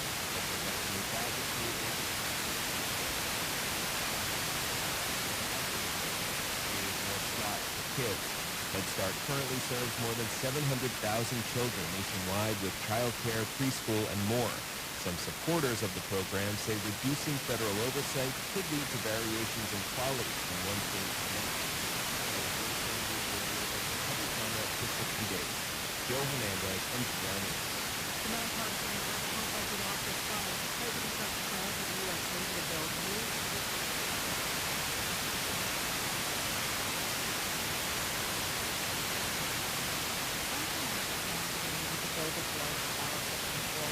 back in December, saying they would be, quote, the fastest, the biggest, and by far 100 times more powerful than any battleship ever built. They've been dubbed Trump-class battleships. The first was initially said to cost around 15 years ago.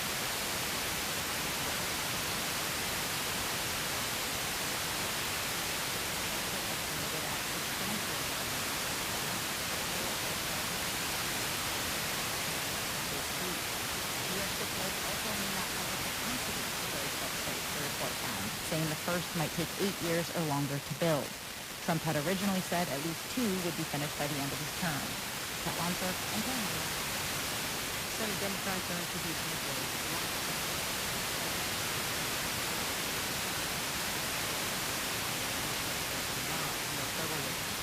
citing technical reasons. The Pentagon had changed how it reports military deaths and injuries.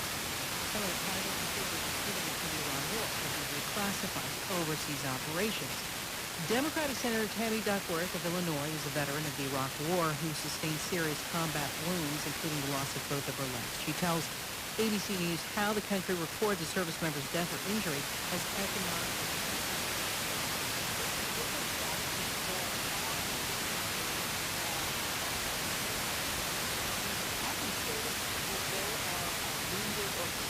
In a combat operation as opposed to a non-combat injury or death. Since the U.S.-Iran war began, 1,600 troops have been wounded and at least 18 have been killed.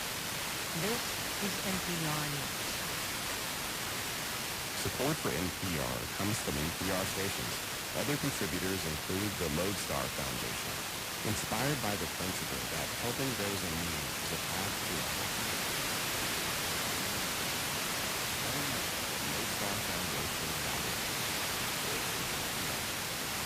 Vermont Public and The Flame present an evening of science and storytelling that just may change how you think about yourself. The Hidden Brain podcast is celebrating our youth, and together we'll explore ideas and insights from the first decade of the show. Join us for Hidden Brain, the Perceptions Tour at the Flynn Theater in Burlington on Sunday, August 23rd at 6 p.m. Get details and tickets at vermontpublic.org/events. Support from St. Michael's College. Today in Marketplace at 6:30.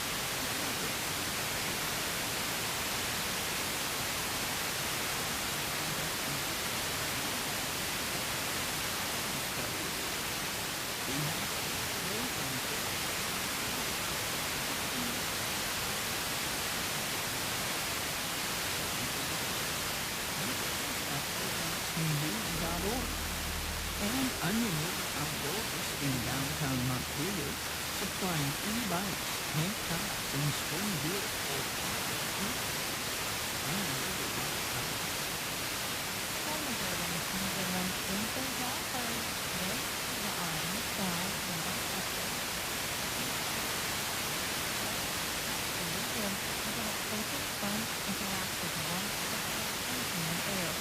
additional flowers will develop this afternoon, making it easy chance for other storms. A few storms could become strong, so we can gusty winds and down there. Now for the forecast details. Today, we sprinkle chance of rain showers.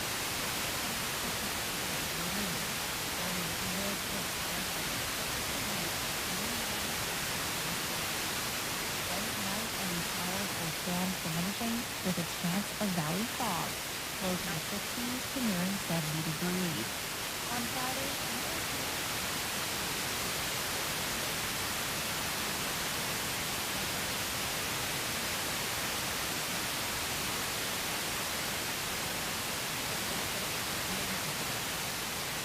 Cobb served as White House Special Counsel in the first administration of President Donald Trump. In 2017 and 2018, he represented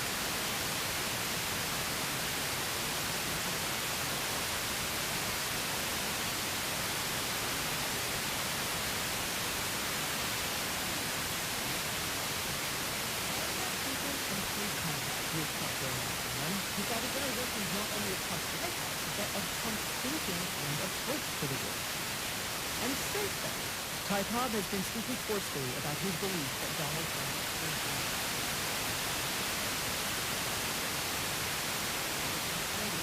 controlling both houses of Congress.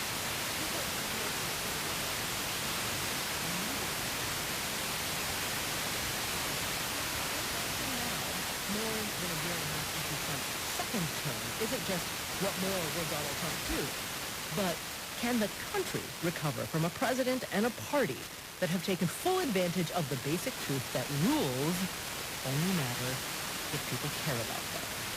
And Ty Cobb joins us now to tell us more. Ty Cobb, welcome.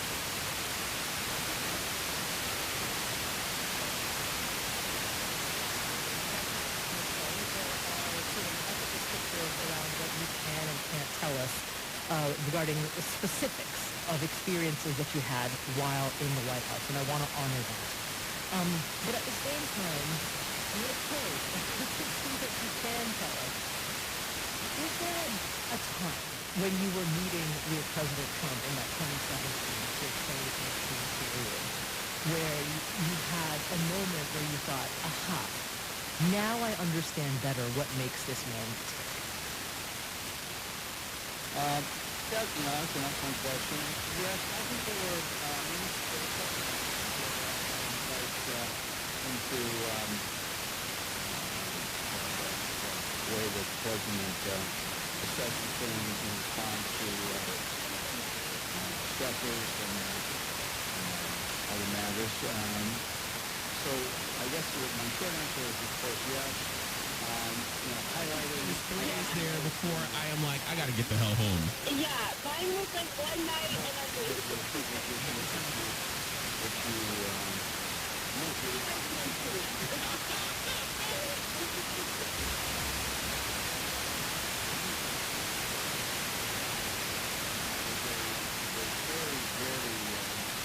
different picture.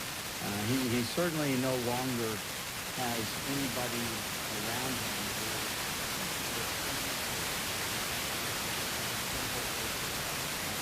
and he's allowed basically to invent what is just unthinkable in the history of the presidency.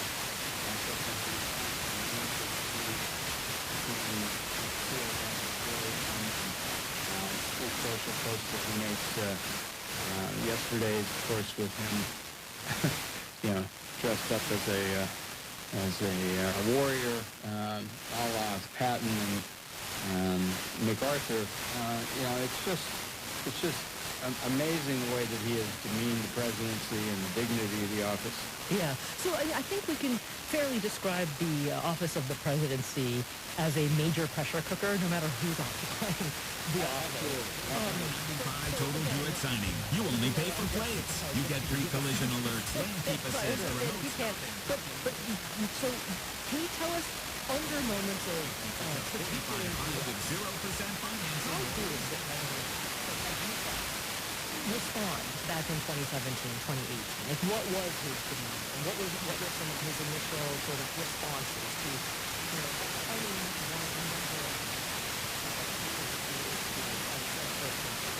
Sure. I have to say, the president doesn't have a very long attention span. He didn't have one then. He has almost none now.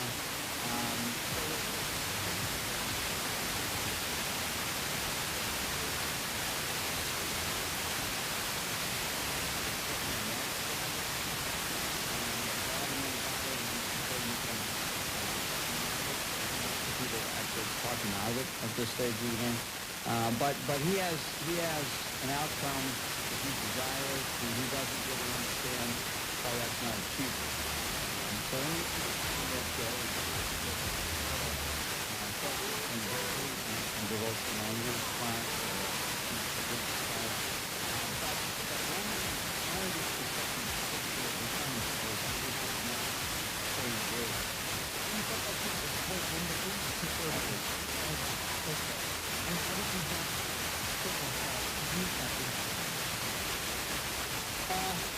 I tried to be professional in every circumstance, always referred to him as Mr. President.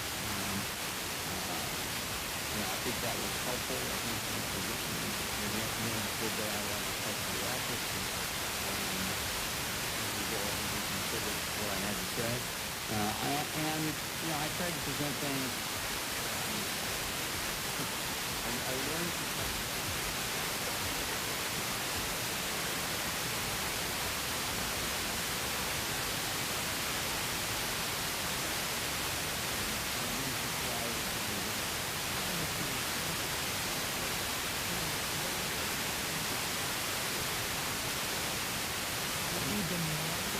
from respect for him, though, personally? Or loyalty. So not to the standpoint. Keep in mind that I have an actual role. It was he knew that we didn't call for the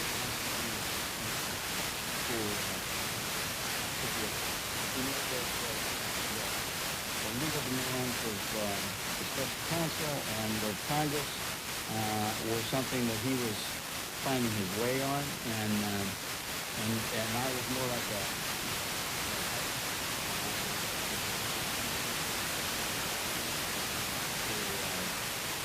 divine himself how to respond, so he had to rely on me or trust me to get it right, and there were many times that he didn't trust me. We would have advisors constantly.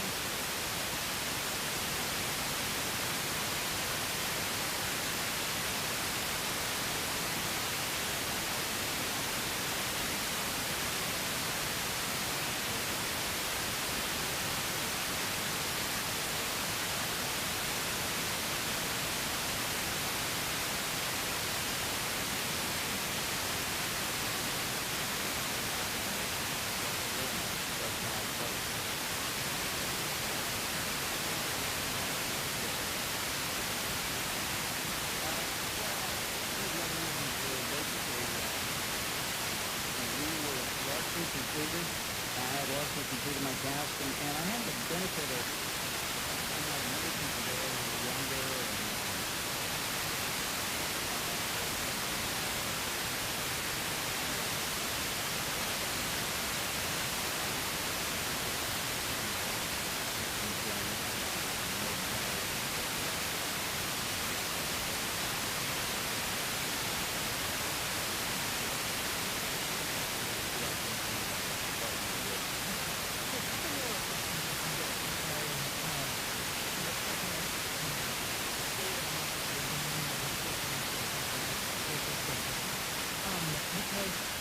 a lot of what you're saying we've heard others say before, in terms of the president doesn't have a long attention span. He's really sort of only processes things that are put immediately in front of him.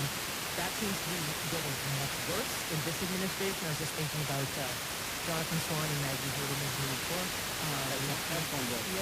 And they talk about how really, I think the government has been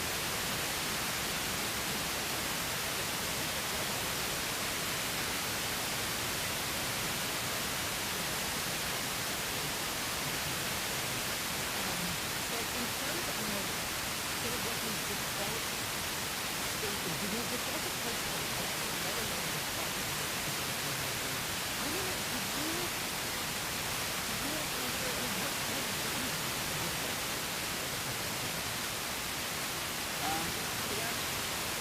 That's a difficult question to answer because those are being grateful. I think people who have known longer and he doesn't.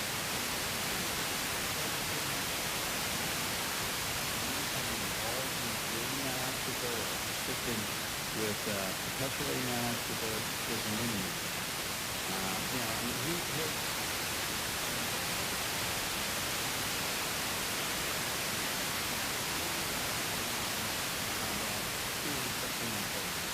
And licenses are driven by their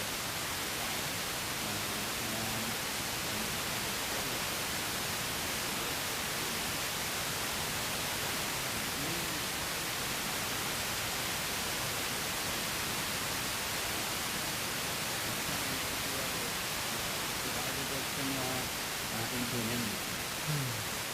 Well, we have about a minute before our first break, Mr. Cobb. I'm curious, if the Thai Cobb of 2017 and 2018 could have taken a chance to the Thai Cobb of 2026,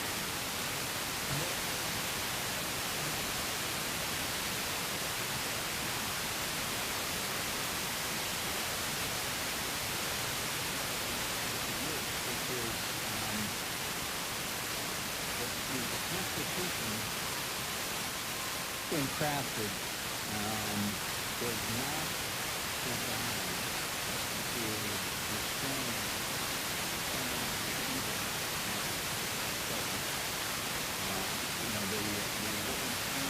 the level of corruption, the lack of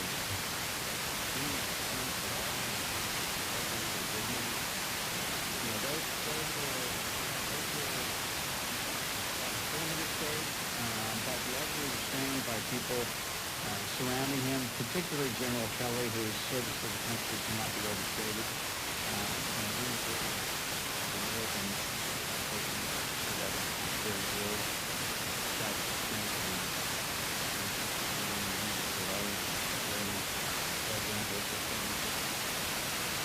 The dead soldiers, people who didn't understand what they do and what good were. One of those soldiers is That's right. I only just interrupt because we have to take this quick break, but I'll let you finish your thought. And there's so much more that we need to talk about when we come back.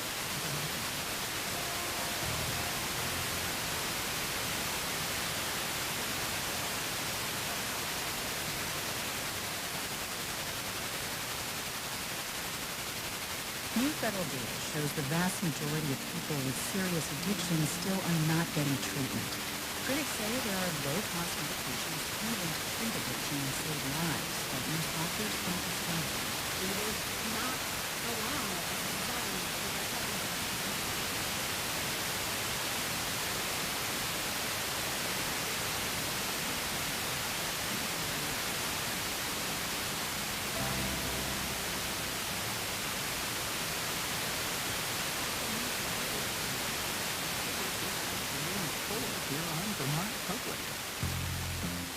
Tonight at 8:30 on Today Explained, could an intervention have prevented a Massachusetts mother from killing her 2 children? We have the population of surgery specializing in gender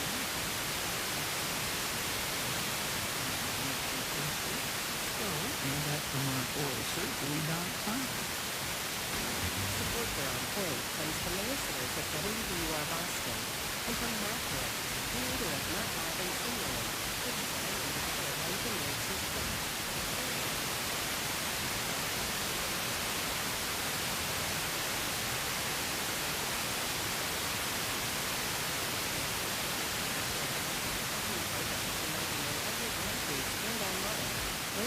roadscholar.org/learning.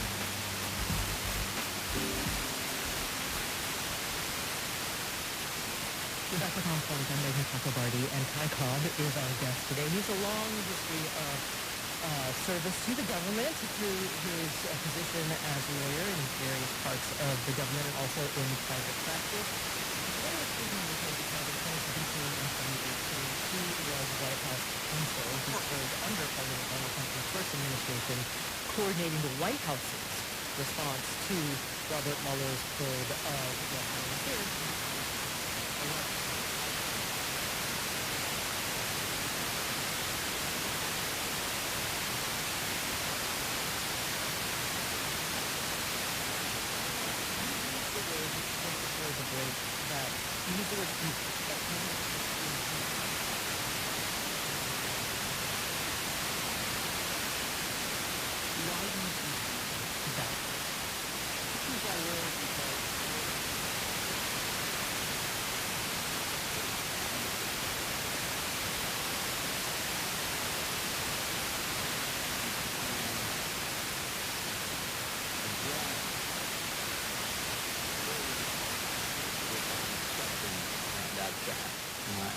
And respond to it in a way that will be remotely of assistance in terms of the restructuring and reforms that are going to be necessary to recover from the damage that has been done in the last 18 months. The level of corruption is just extraordinary. Now we know in an unprecedented arrangement that the president is selling access to his thoughts and intentions, separate before in public to Wall Street banks. Let me provide a little bit of detail on that for people who don't know. So the president as we said early asked for $100,000 a month to basically anyone who's willing to cover.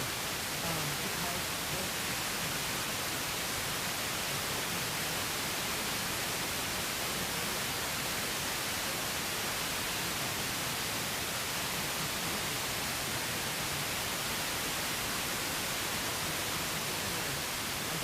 ostensibly Republicans, not in office, who said, if anything has ever been impeachable beyond January 6, 2021, this is it. And yet Congress is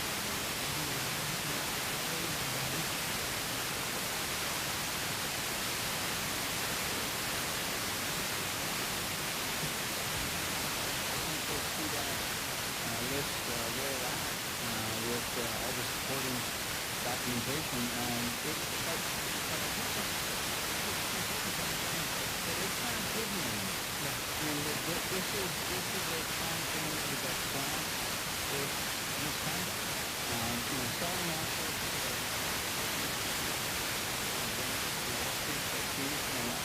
the founders would have been astonished that A, Americans would elect such a person, and B, that Congress,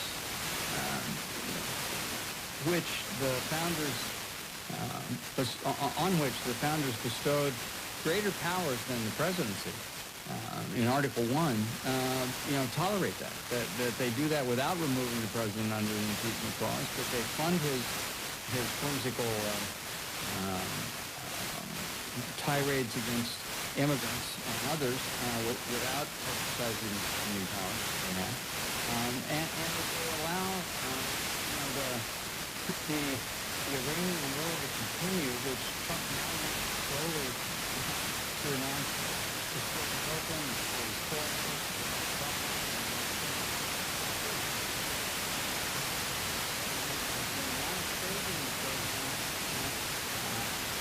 when he makes those decisions has been assessed, and it is substantial. That you will see trades immediately before and after, and make those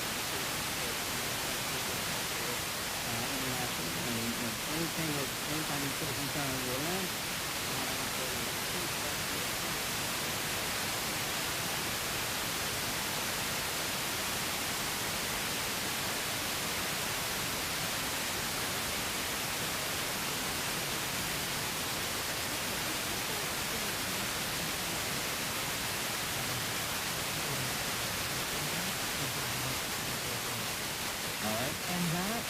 do, I think, because it explains a lot regarding the president's sort of, not just the narcissism, but his approach and how he acts on narcissism.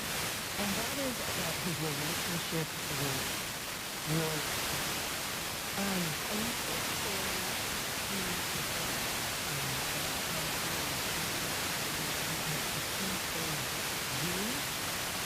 that you're no Roy Cohn. Can you tell us more about that? Sure. It's not a long story, but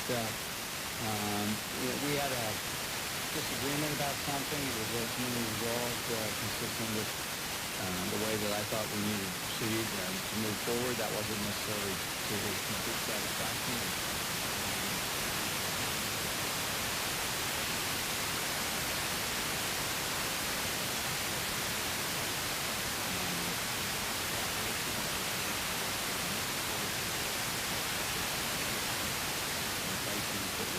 Facing with the Mueller investigation was say not really likely.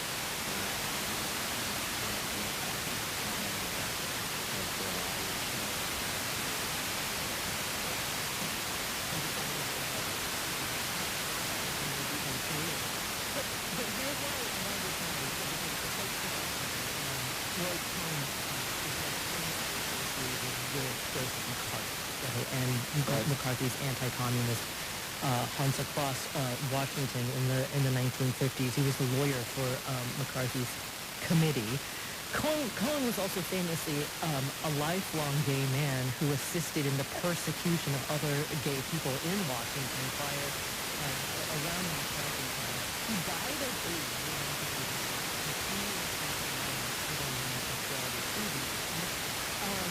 and then also, he had a long-term business relationship, an advisory relationship with President Trump beginning in the early 1970s. Interestingly, when the United States government sued Donald Trump and his father for discriminating against black renters in apartments they owned in New York, and Cohn, in his very classic take-no-prisoners approach to the law, had the Trumps countersue the Justice Department. So there's a long relationship there, and I'm wondering, what was it about Roy Cohn's style or approach to the use of the rule of law that you think appealed and continues to appeal to President Trump so much? Where the law was crystal clear and that he was in the wrong, that all he had to do was, deny, attack, belittle, demean.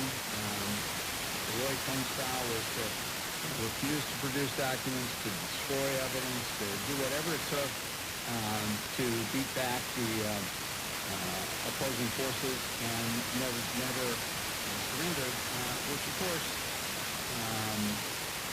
has its limitations, as he found in terms of the number of cases in which he was sanctioned, and where his lawyer was ineffective in terms of results.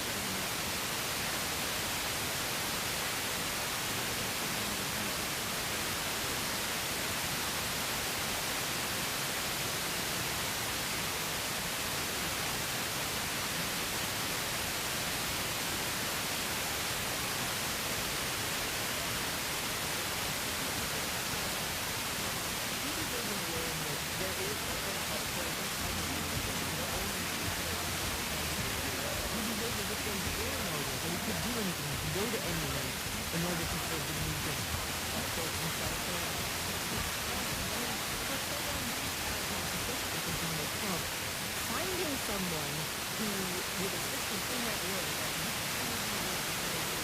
you other individuals that when he was around.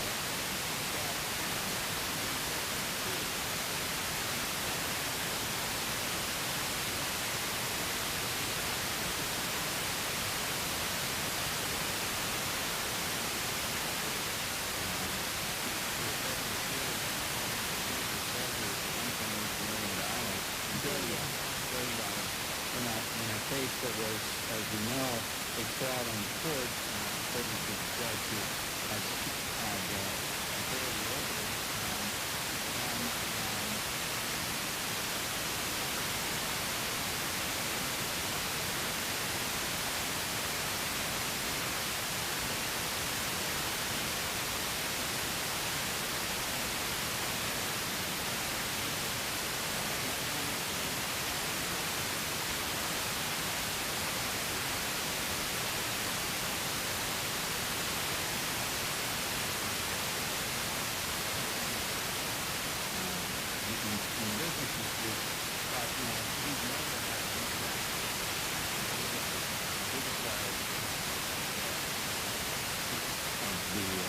right with Todd Blanche. So, Todd Blanche, you look at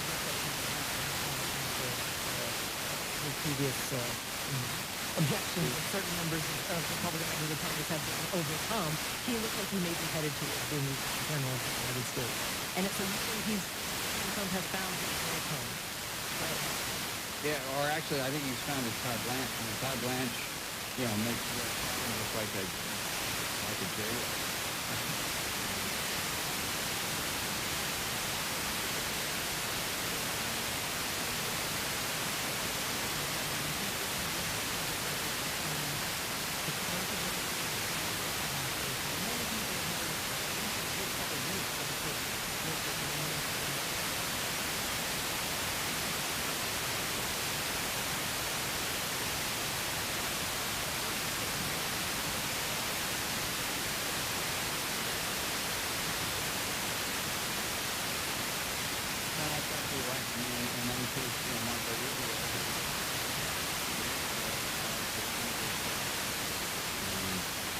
Reckless sociopath and somebody who likely to be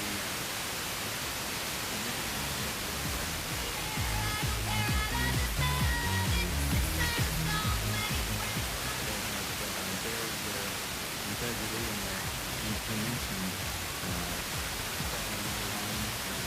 started services. So let's stick with Grant here for a second, though. Sure.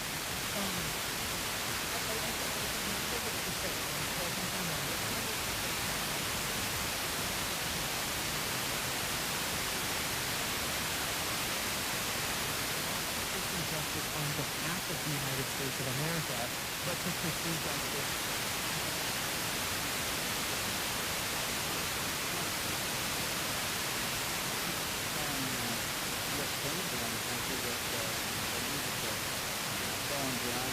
with President Wishes not seeing whatever the facts of the case were. In response to Main Bureau motion to dismiss the fraudulent reflecting pool case against David Hunt. The court was about to and will, if given a chance, come out and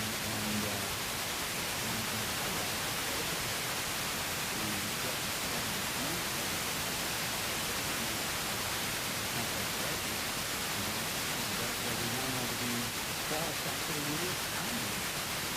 But Trump has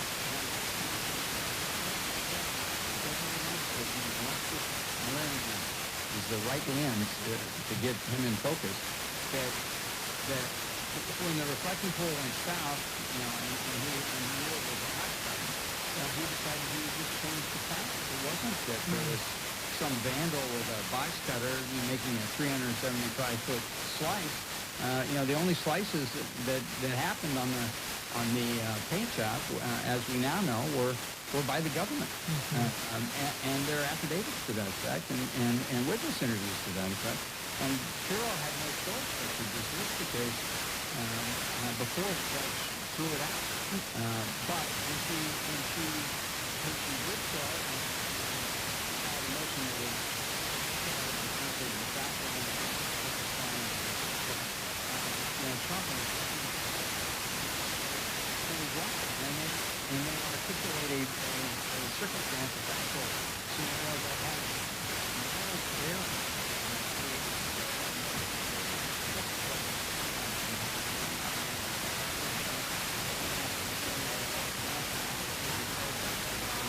People who were there peacefully demonstrate. Let me just follow up on that real quick. Insofar as my eyes can see, and I'm not in Washington, but from it's another difference between 2016, 2017, and now, because I would say that now the president hasn't just sort of come up with a different set of facts around the reflecting pool. I mean, I watched a press conference he did just a couple of days ago. We might even be talking about the same one. He seems to be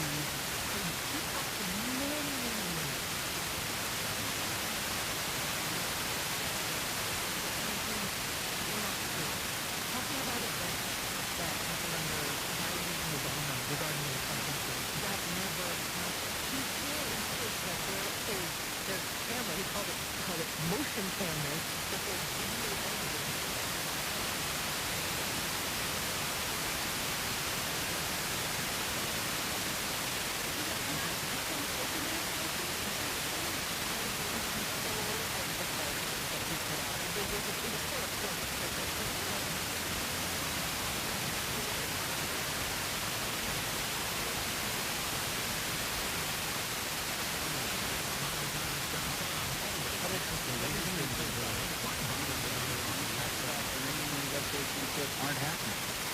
he talked about, it's a pure narcissistic man. What he does is he demeans others to enhance his greatness. And then he just makes up facts about, how great he is. Talking about, the economy, talking about inheriting high inflation, which he did not. Talking about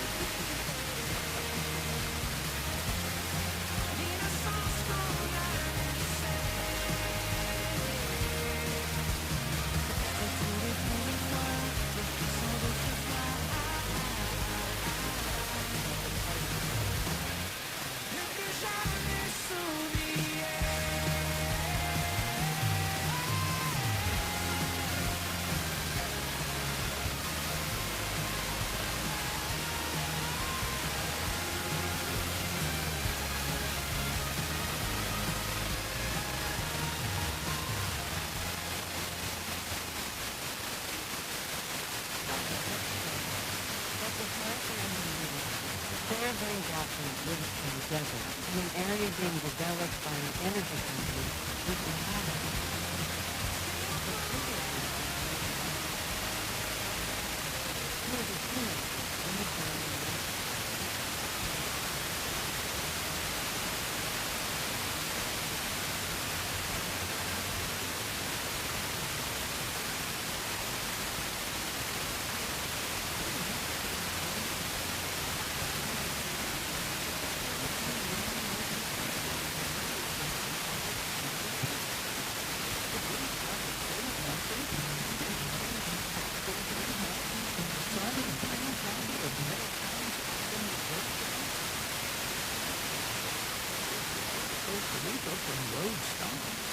Find out more and buy your record at mycarpet.org.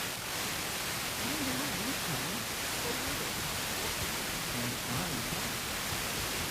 And I'm support today from Subaru of Maine, designed and built to explore Vermont with all-four drive. Retailer listings at Subaru of Maine. And as a dealer to finish with the award-winning rock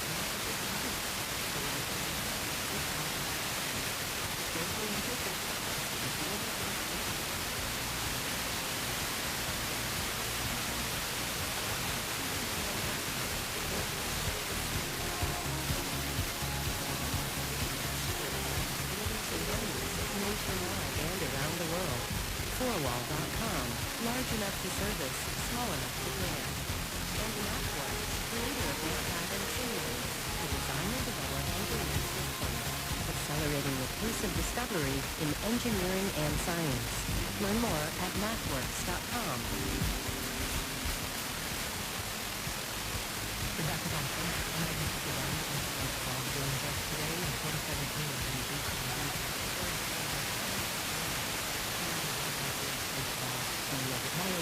Investigation into the 2016 election. So, of course, that was during the first presidency of Donald Trump. Ty Cobb, let me ask you, are you a Republican? No, I was a lifelong Republican. At 9 years old, I went door to door for Bob Dole in my hometown of in western Kansas. My dad was a large Dole supporter, and Dole became a family friend. But that was my start as a Dole Republican, but I left the party shortly after Trump came down the escalator.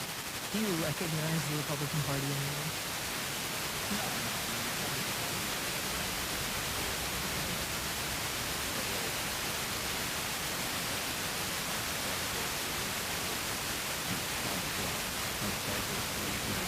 People like nonsense and all you have to know about my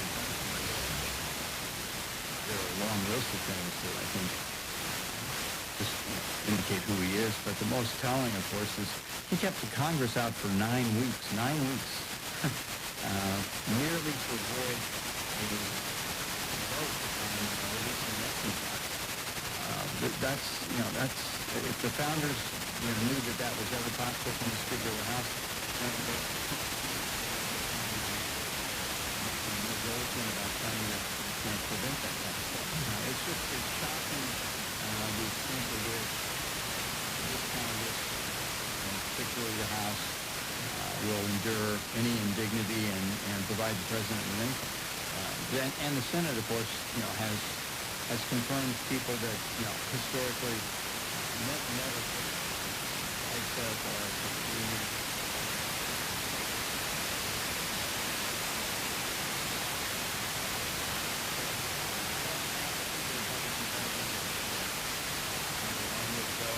I think both parties, frankly, have failed us.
Would you say that the 25th Amendment should be enacted? And yet Congress has done, well, the Congress, Republican conservative has done nothing.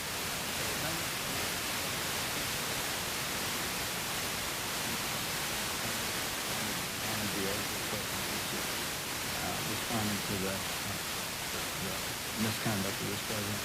Is it a co-equal branch then anymore? Oh no. I mean, the Article 1 powers that Congress has, it's basically has ceded to the president, from the spending power to the war power, and the impeachment power, of course, is frozen in time, and I think we'll see it activated if the Democrats actually in the House,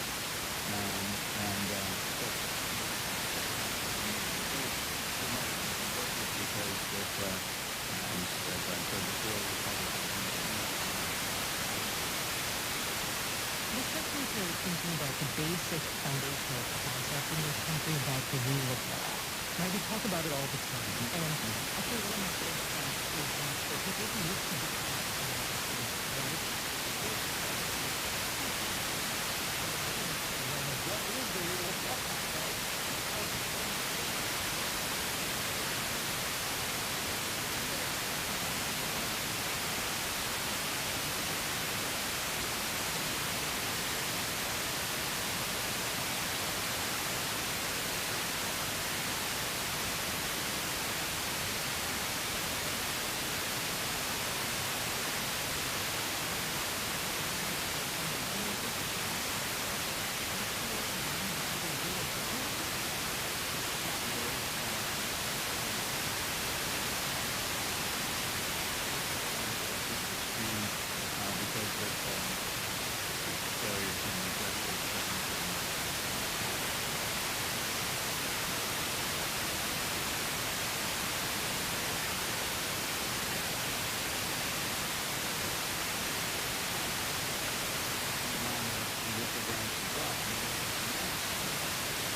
didn't understand, but it's shocking.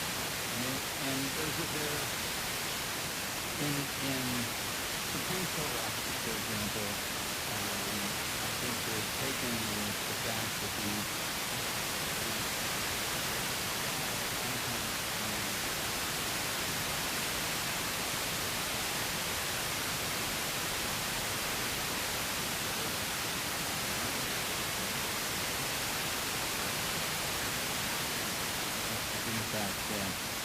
we didn't have and started issuing subpoenas to try to unearth the stolen.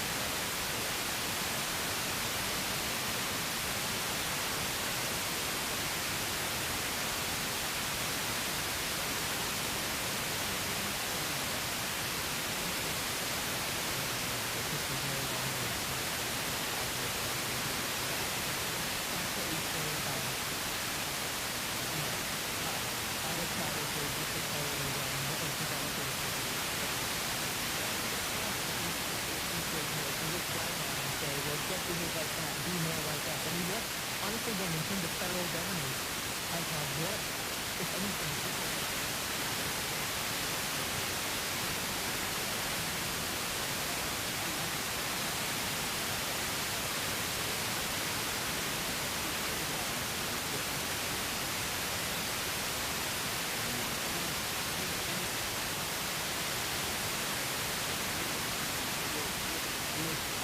banana republics, they can kill their enemies with impunity.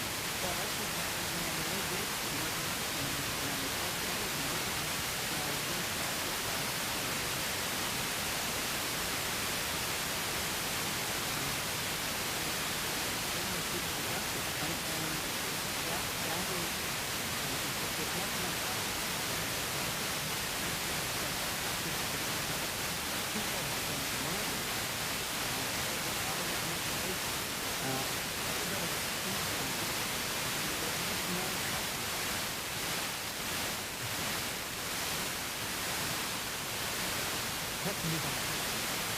I'm only pausing here now because this is a piece of the state level is total very hard-working people.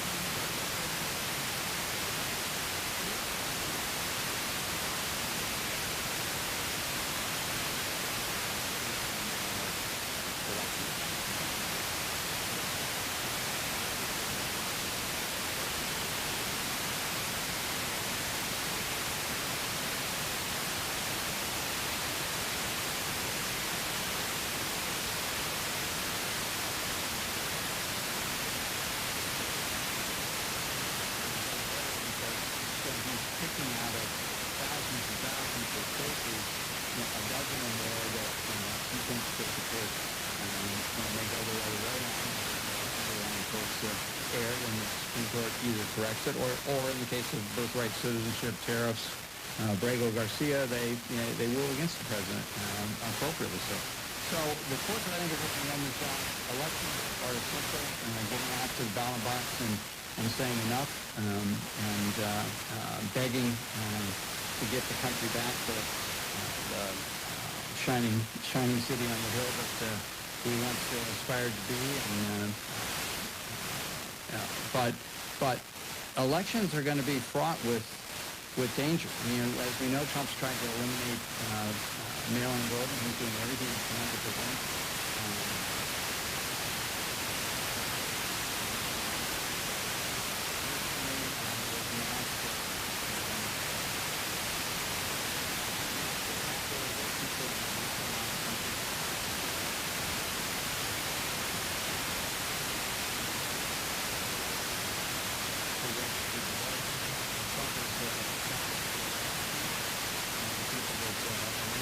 From naturalization to getting from naturalization from registering to vote. Everything.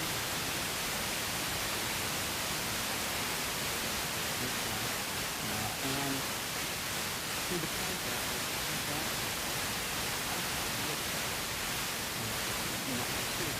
the super it's overfunded, undertrained, and vicious, and works solely at the president's whim. So we'll see.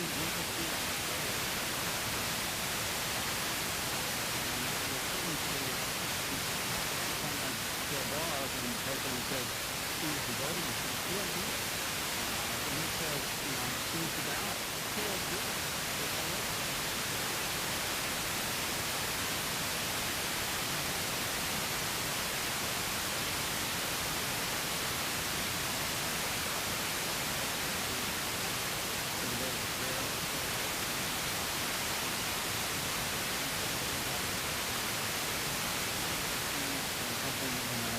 Very tragic.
Gold plate, statues to billboards.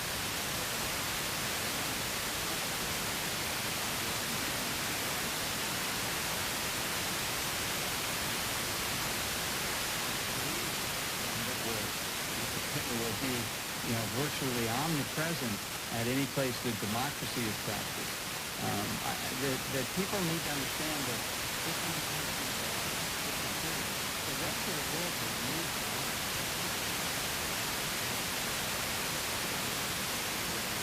We're deep into this, and only by electing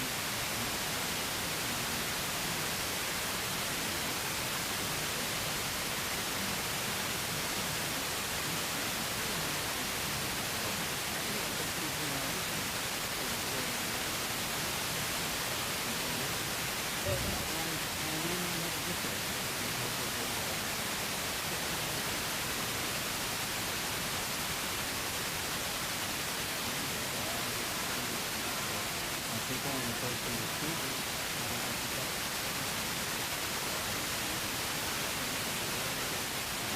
The Bill Pulte's of the world, and the Ned Martin's of the world, and the Todd Blanch's of the world. There are others of those people in multiple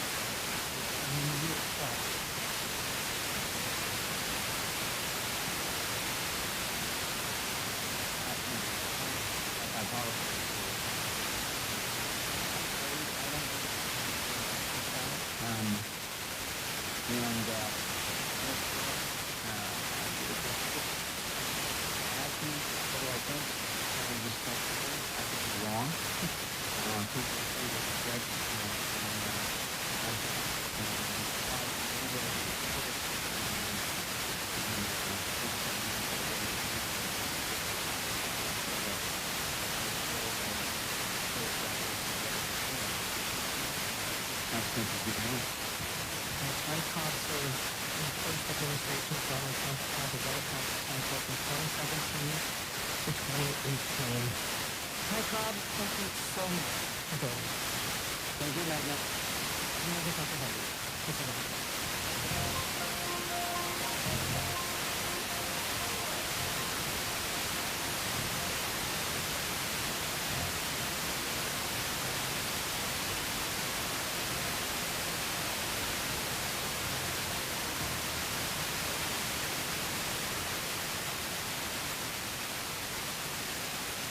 On Point is a production of WEUR Boston and is distributed by APM, American Public Media.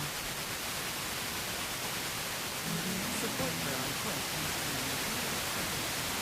with live demonstrations and hands-on exhibits that explore the wonders of Earth and space.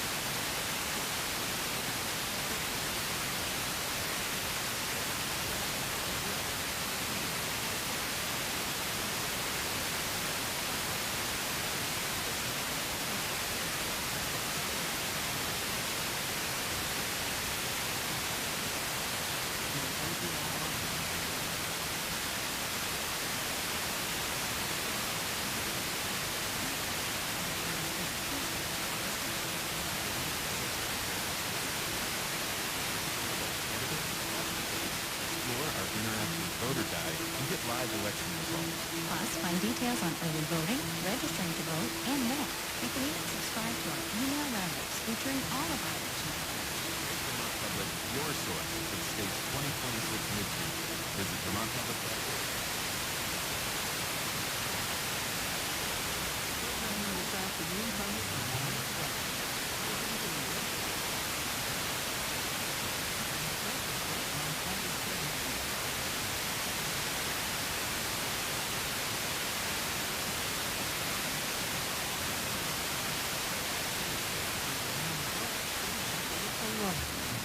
details at aarp.org/UP.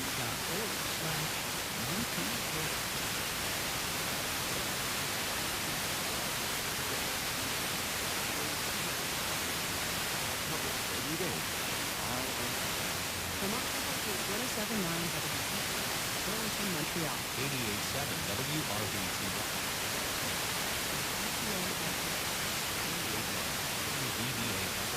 89.5 WBPR Razor. 88.5 WBPR Salisbury. And worldwide at WHYY in Philadelphia. I'm Terry Rose with the Fan. Today, Metropolitan Union survey back to the public and the very mountain on energy companies wreaking havoc on the ecosystem. He said that when you live in the desert,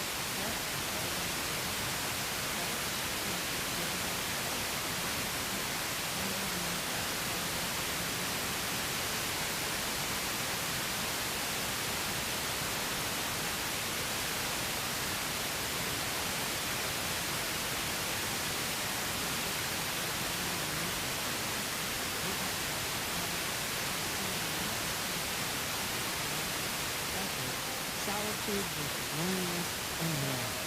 Later, TV critic David Bianchini reviews the book.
For the forecast details this afternoon, then mixing with clouds with an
Subset programs have always been part of her life as a witness, participant.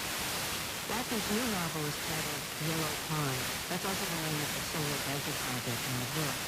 Her previous novels, Beloved and Chosen Darkness, become most popular.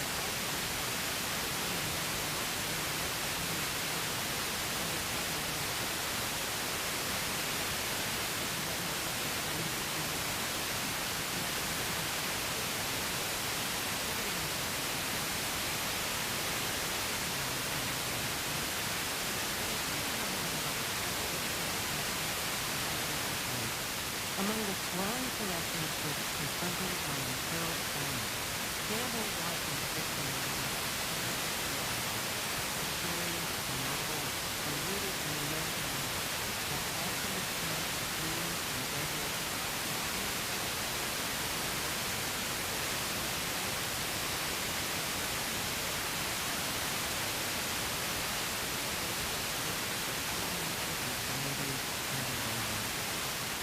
Taylor Watkins, welcome to Fresh Air. Thanks, Taylor. Happy to be here. Happy to have you. So, it's too hot. I would imagine you'd be in the best.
River, the Hartford town, and that's the river. It's mostly underground, surfaces in these hot springs, and there's just this explosion.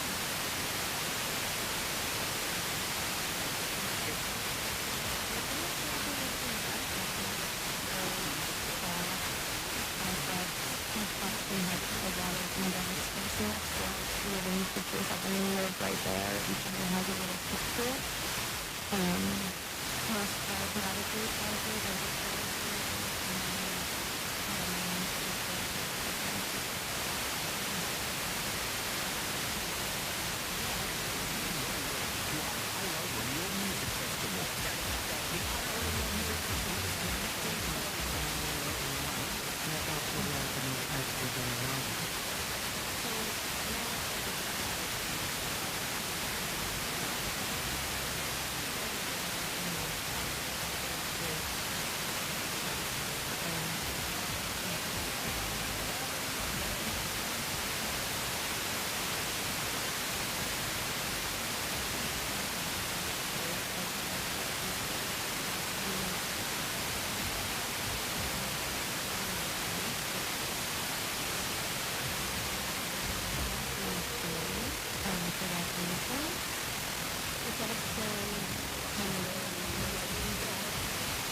and that doesn't mean it's not still a worthwhile way to live your life.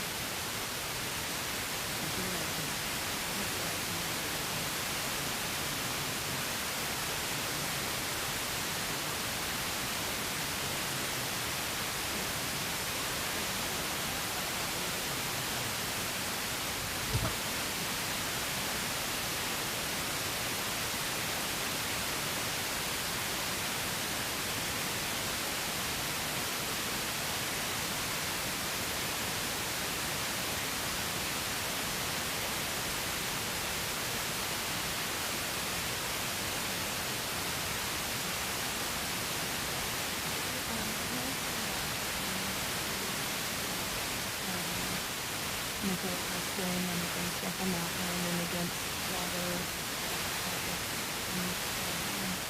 I remember feeling really hurt by it as a kid, feeling like, I think that's okay for me. I'm just, you know, really expensive people for that,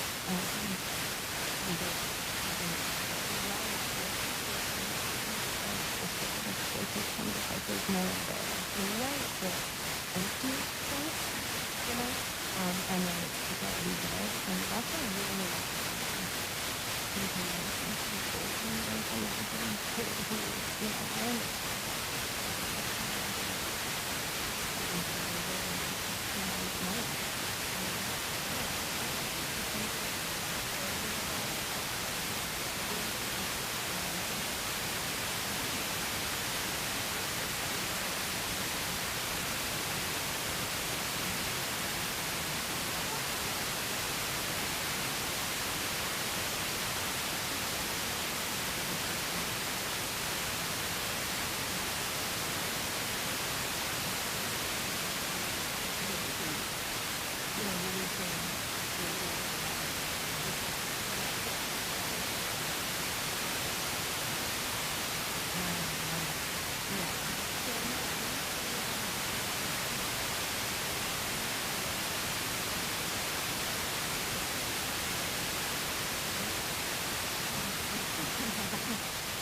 And yeah, my grandma was in casinos and atomic stores and the Powerball rally. What's atomic stores? Atomic stores are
live in the desert, and that's where I'm at.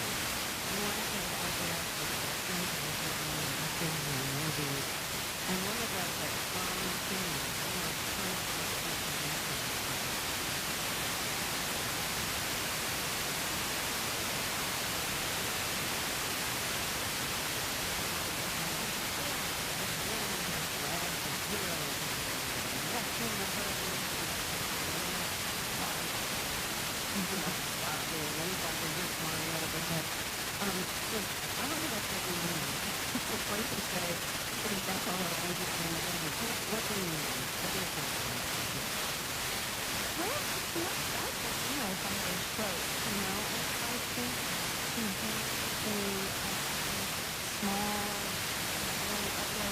mammal walking around in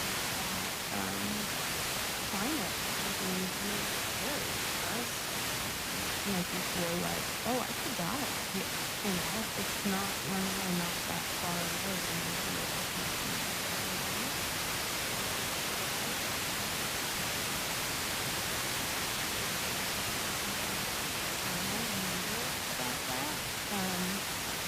I think I was exposed to it mostly because my mom ran this little museum and rock shop on the edge of Death Valley, and a lot of tourists would come through, especially European tourists. Maybe they had seen some of those westerns that you had seen and wanted to have a rather adventure, and take off to save the European body from the European occupation. And I would listen to her and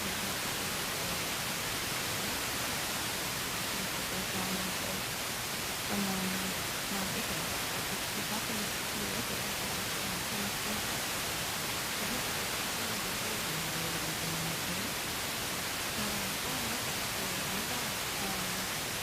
It was pretty mild heat to it.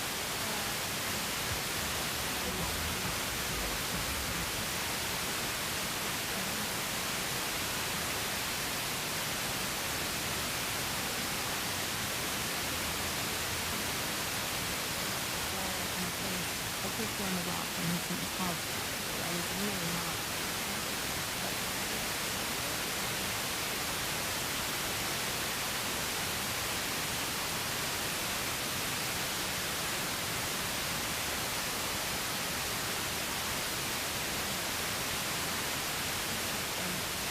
It didn't last that long, but yeah, I've done some things.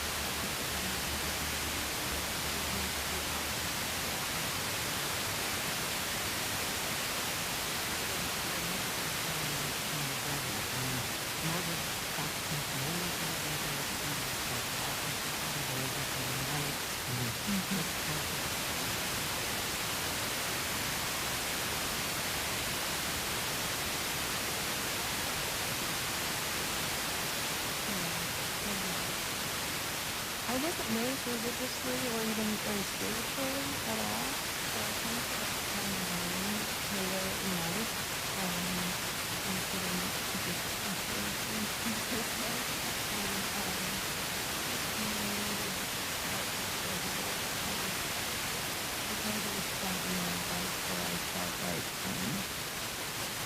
I had kind of exhausted all the like intellectual, secular, educated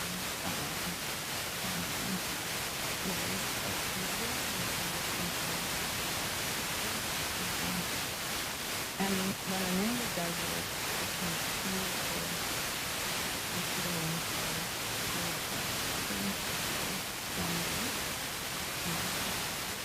which I call divine. I really appreciate that part of this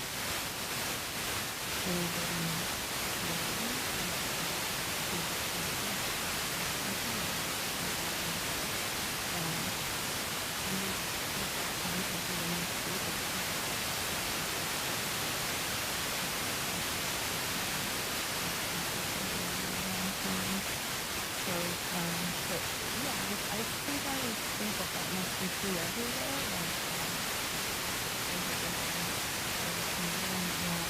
All of this, but it didn't really out in the desert.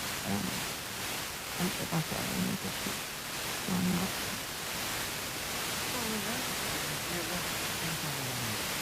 And I would also divinity within everything. So, there's a little connected and opposite at the same time.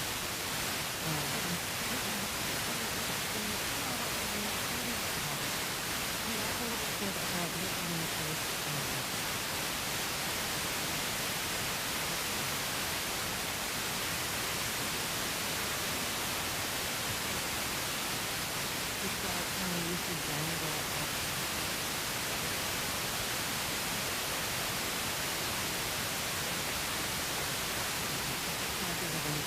but your body and the rock, you feel your breath, you feel the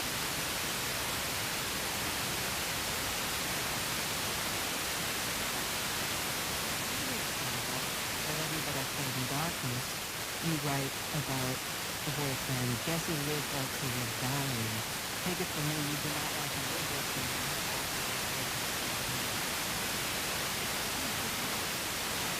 Can you talk about both sides of that? And like the downside of living like you think you're dying, and the sense of exhilaration. And why?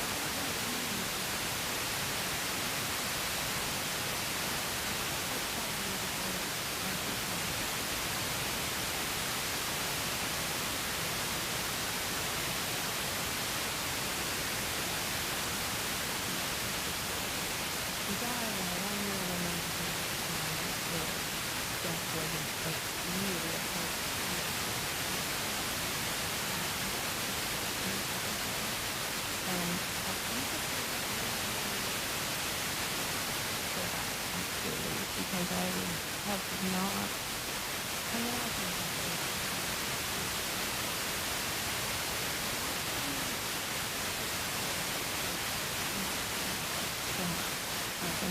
In denial with thankful breath as I invited other life in. I don't know, it's just it's like they're opposite hands, but they're the same gift. Because there's, I don't know, as far as I can tell, there's and divine, and so we're talking about, and then there's all that there's no stuff. And then I think all the way down, as far as we know, and then body and life, but really grateful for that, and it makes me want to make a good life.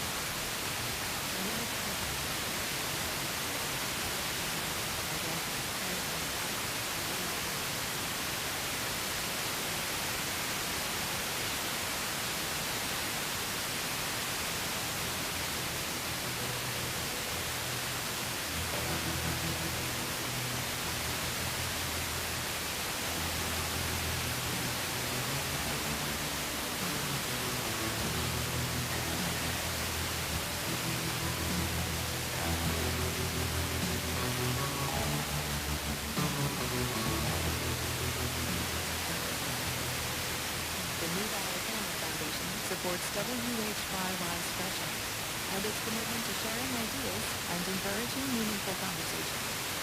Support for a private search engine in browser. DuckDuckGo believes AI should be optional and private. Now with Duck.ai, users can chat privately with their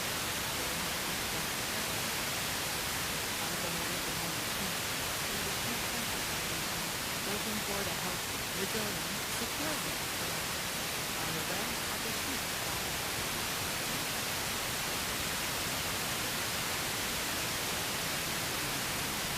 Critics say there are low-cost medications proven to treat addiction and save lives, but most doctors think it's not. Leaders cannot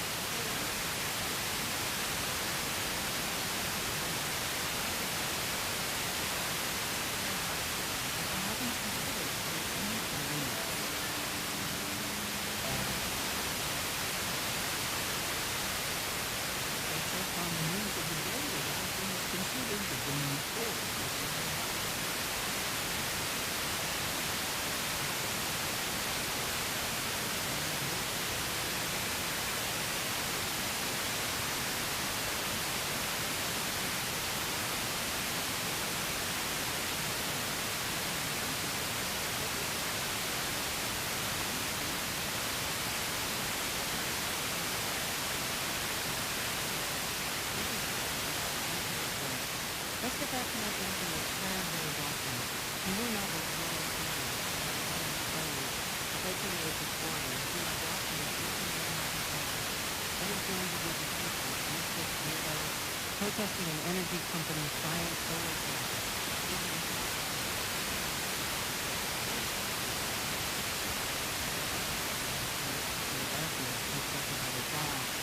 And after they agreed their daughter would be better off in a school preschool, their daughter moved to school.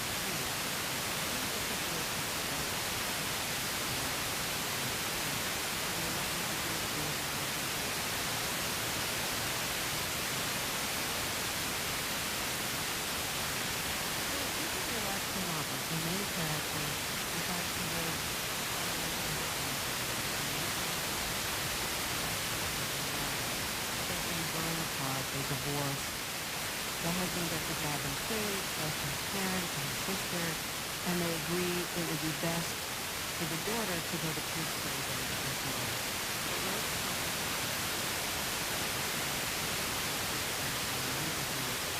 She's kind of relieved to be away from her ex.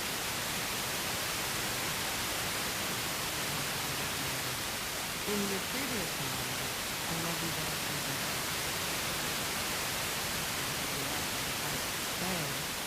And leave her husband and remember behind if I don't want to stay in his life. What got you thinking about what it means to live far away from your young child? Well, I was far away from home. I finished for time, was working in the United States, and on summer vacation. So that's a sacrifice that I've chosen to make, and I think it's for good. I think it's for the greater good because of the family system. And I think it got me thinking about like sacrifice and non-sacrifice.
Is my baby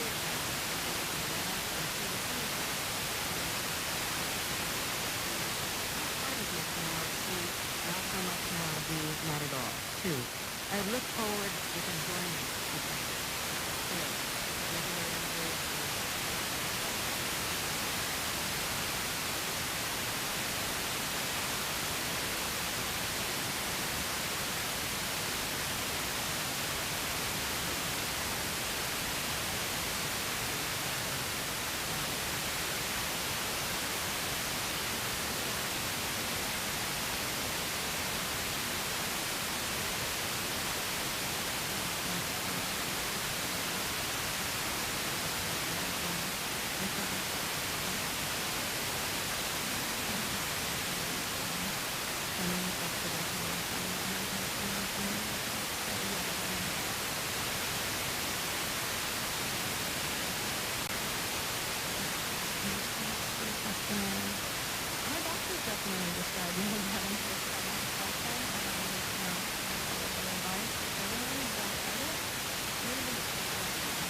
So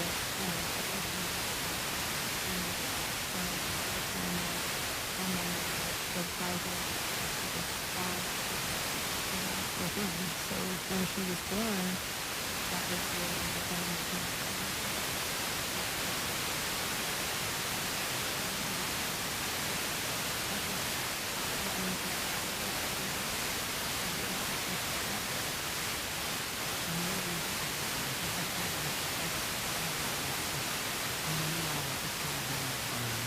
We'll be right back.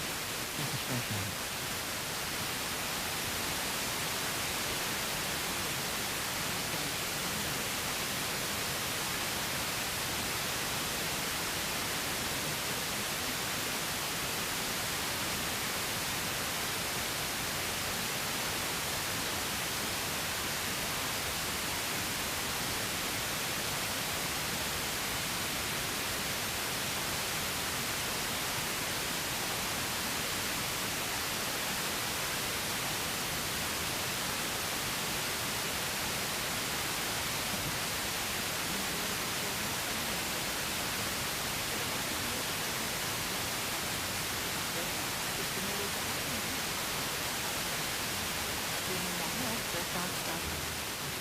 And from Sleep Number, offering a new Comfort Next Flex, which has the goal of delivering targeted pressure relief where it's needed most. Available at a Sleep Number store or sleepnumber.com. This is Fresh Air. Let's get back to my interview's CILV Ottawa.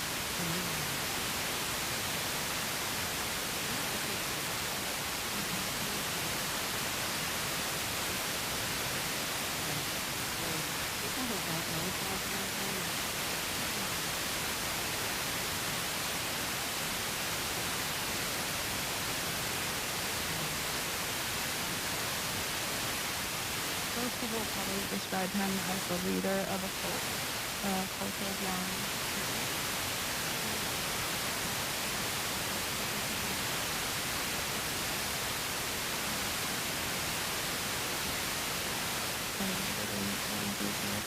In Los Angeles in 1969.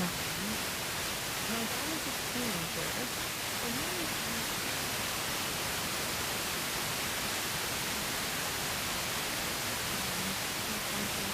and household, and I think your father. Yeah. So yeah, he mentioned a lot older than most of them. A lot of them were young women. A lot of them had kids in them very early.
He was the one who found the teenage girls in the clubhouse.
Abusive, scary house. Your father turned against nursing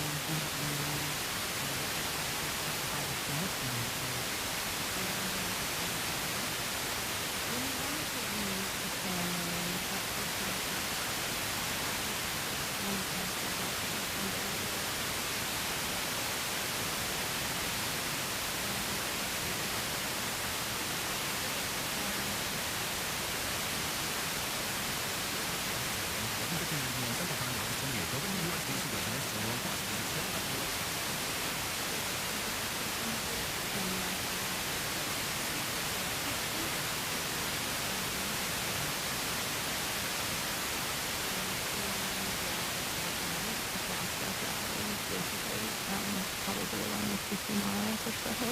He fled for his life and then went to the police or to the military. So I think he was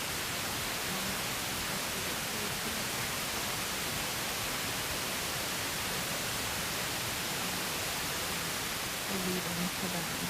I think he was just like getting, in very hard reality check and realizing that this is not the loving community that he thought he had.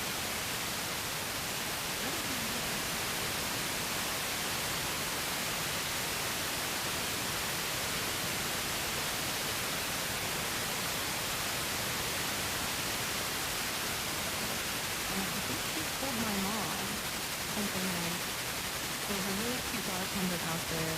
He was in some cult, but his don't speak English. And like, that and that, and my mom did.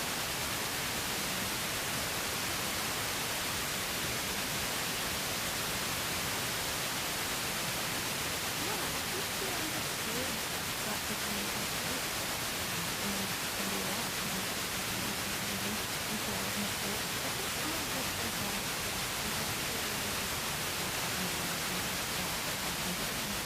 where we sort of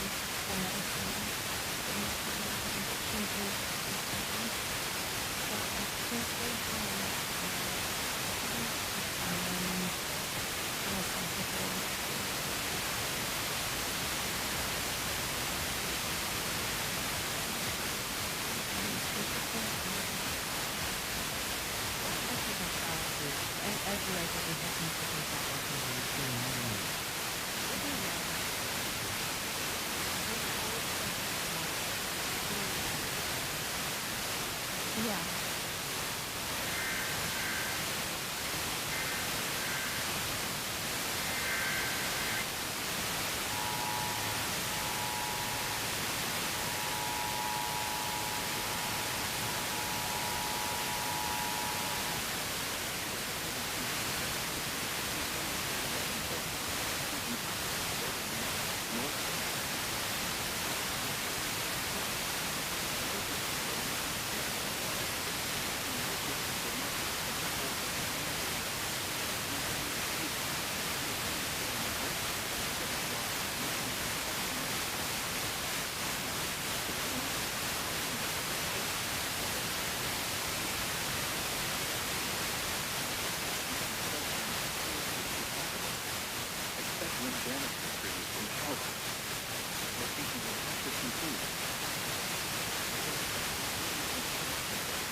family-friendly activities. Plus, there'll be food trucks. Reserve free tickets at vermontpublic.org/events. Support provided by Jamaica Cottage Shop.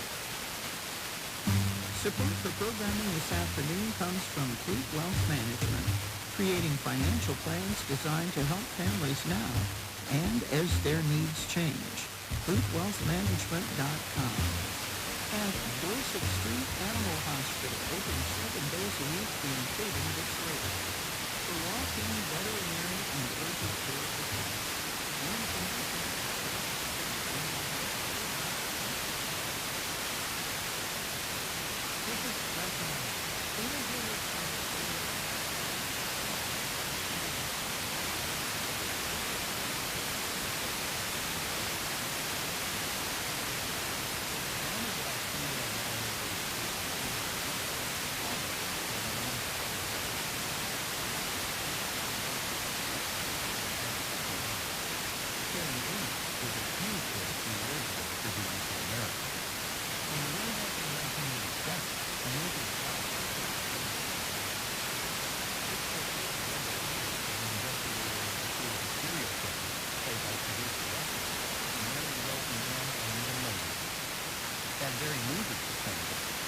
This is inspiration for Elizabeth Merriweather's new Hulu series.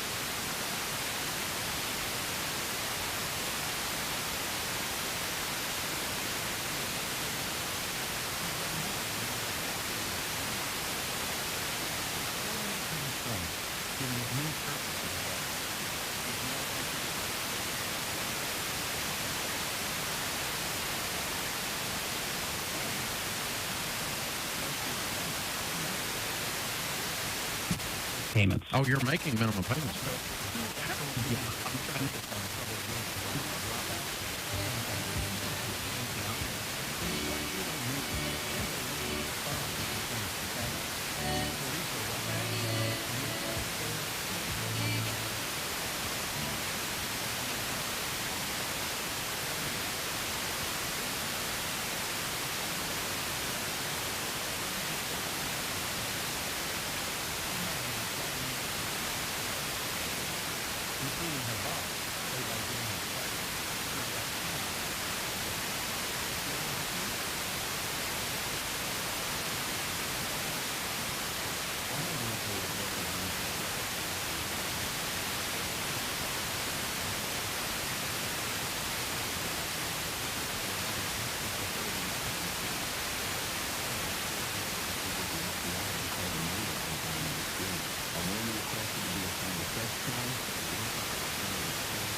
Alice is on the trail of a female.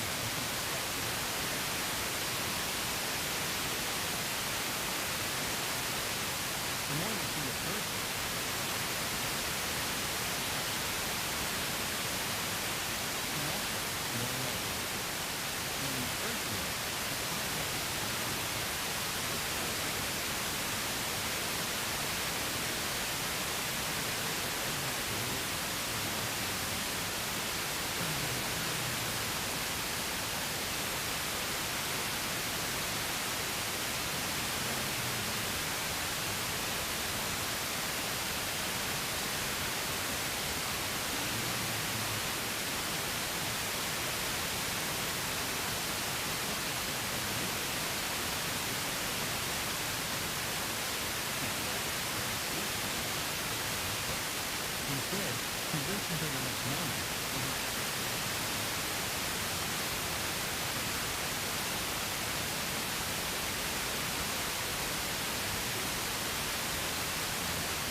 lost.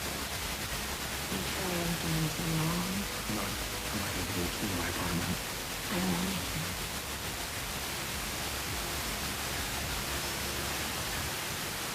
There's also a third very shrewd woman in Felix. Nora, one of Alice's FBI security, played by Quincy Scotland-Jones.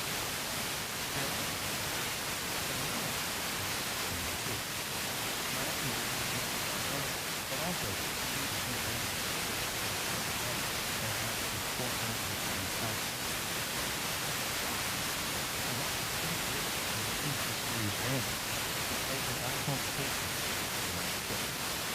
like many characters in the series, he's hilarious wonder.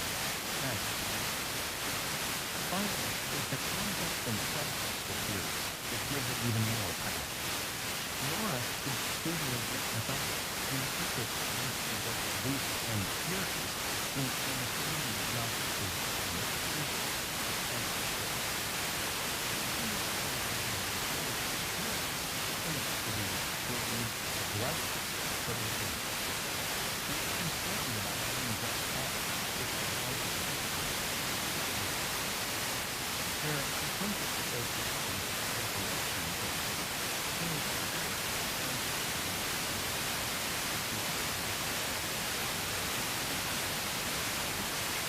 I know what's happening. I'm doing nothing.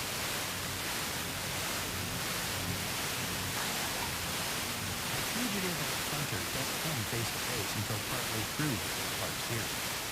And when they meet accidentally, furious opposites intensity and again.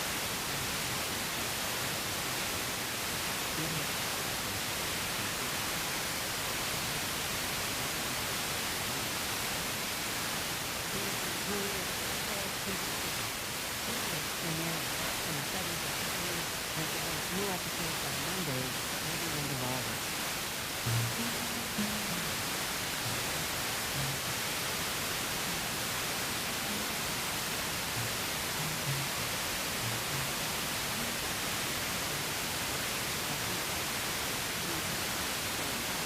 The New York Times Wilson about his investigation into how the Trump campaign profiting from the reporting incident. You can also watch some of these interviews on our YouTube channel and find out what's happening behind the scenes of our show.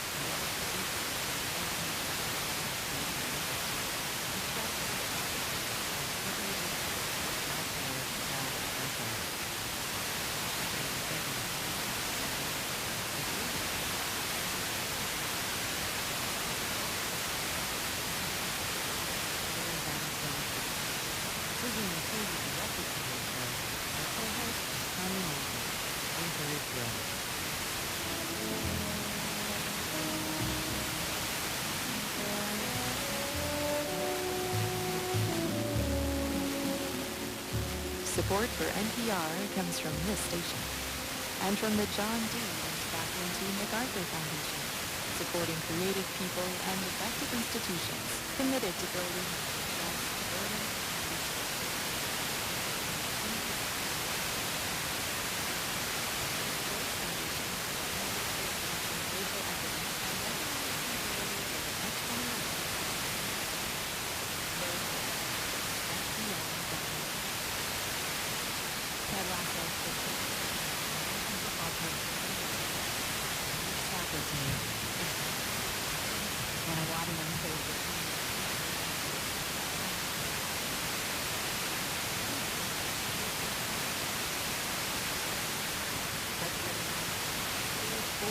outside last week. And that's one of the issues.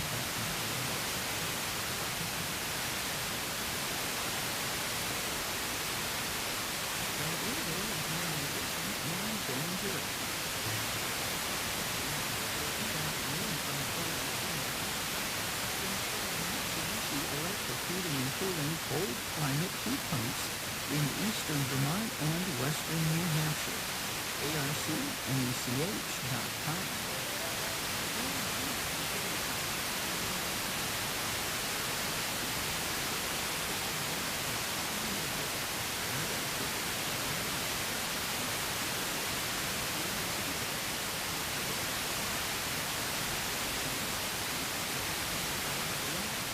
88.7 WRVT Portland, 94.3 WBTN FM Bennington, 88.5 WBTN St. Johnsbury, 89.5 WBTN Windsor, 88.9 WBTN Rockford, and on the Vermont Public Radio.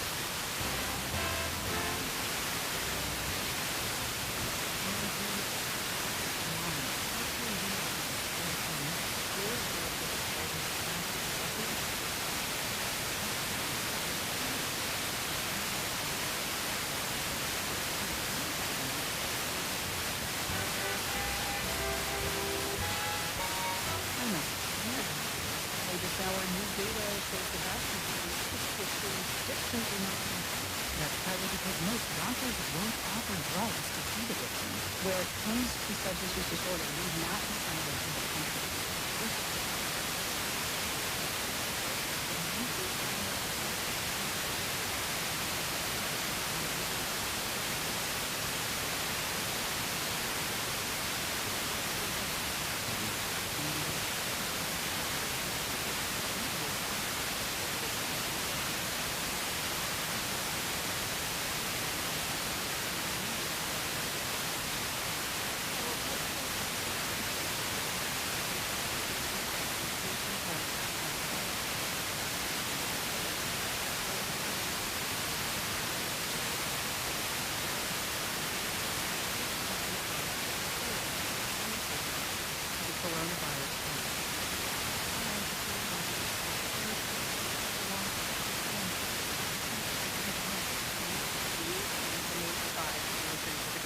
Under Senate rules, the contempt resolution is sent to the Senate floor for approval before it can reach the Justice Department. However, failure requires 60 vote majority.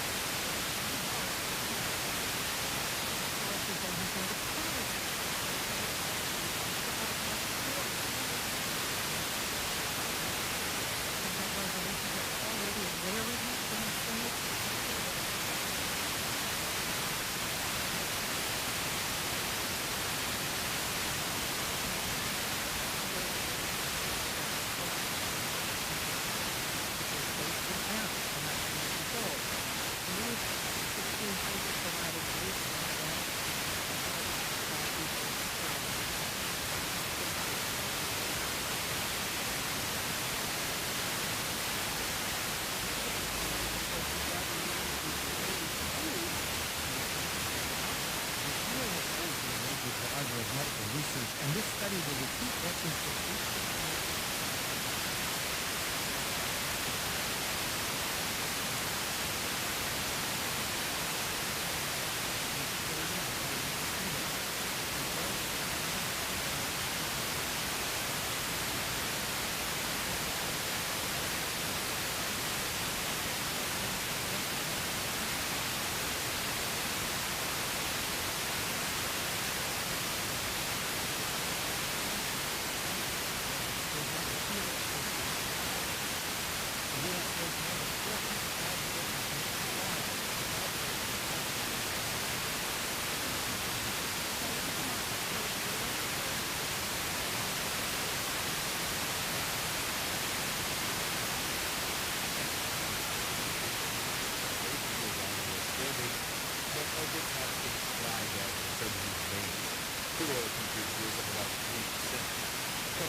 Stephen Basaha, NPR News.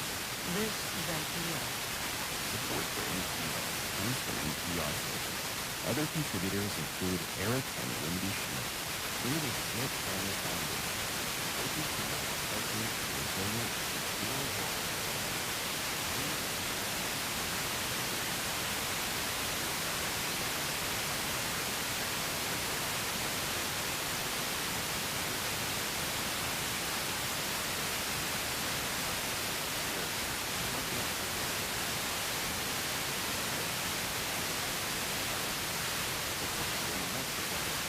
Officials say no Quebec cases of people to the ongoing outbreak. They said it's important to investigate to identify exposure areas or sources. Iran says it's close to a deal with Iran to reopen the Strait of Hormuz. White House says the war is better than continues despite the fluctuations in the gas price within the market. Gas price was down in regular gas today, sits at $4.19. That's a 2-cent decrease from yesterday, and a nickel less per gallon compared to last week. And downtown Rutland's signature summer block party series, Friday Night Live, continues tomorrow. Center Street and Merchants Row will be closed to traffic between 5 and 10 p.m.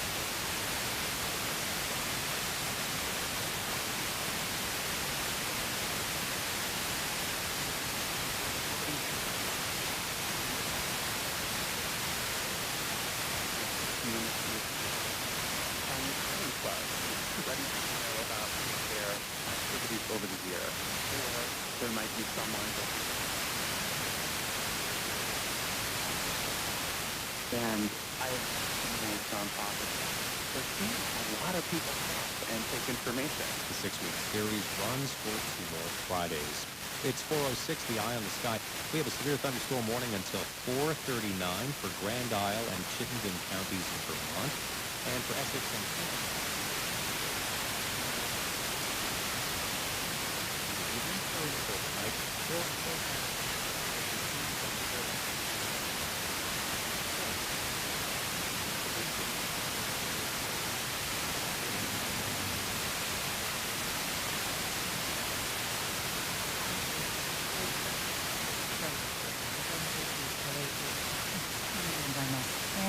Over Southern California.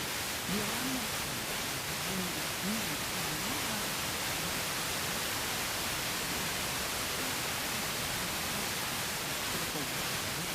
blockaded by Iran since the U.S. and Israel began their war with Syria. The closure of this strait has caused major disruptions in the world's oil supply. For more, we're joined now by Empress Abdul Al-Shafi of the Kaiser. Hello.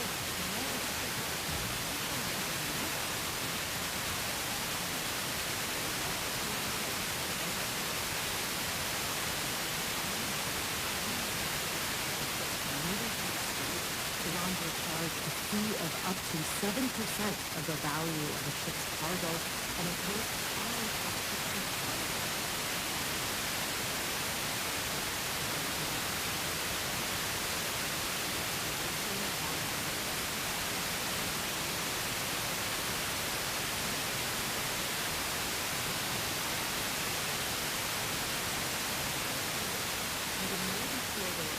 near the Iranian coast, and they will exit to the southern.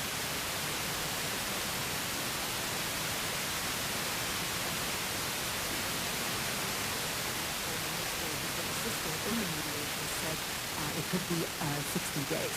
We're yet to hear from the MIs there. And where does the U.S. stand in all of this?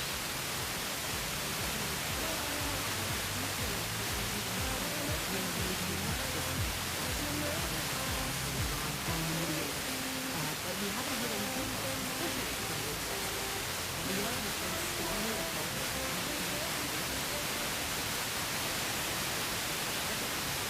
to the state, or that was the case before. Once again, the U.S.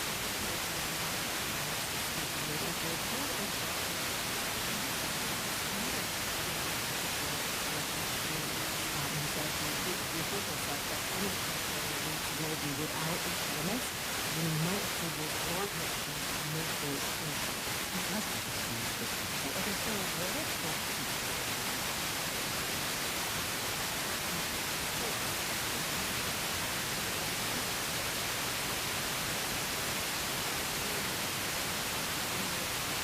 They all have to emphasize this targeting the skills of other countries.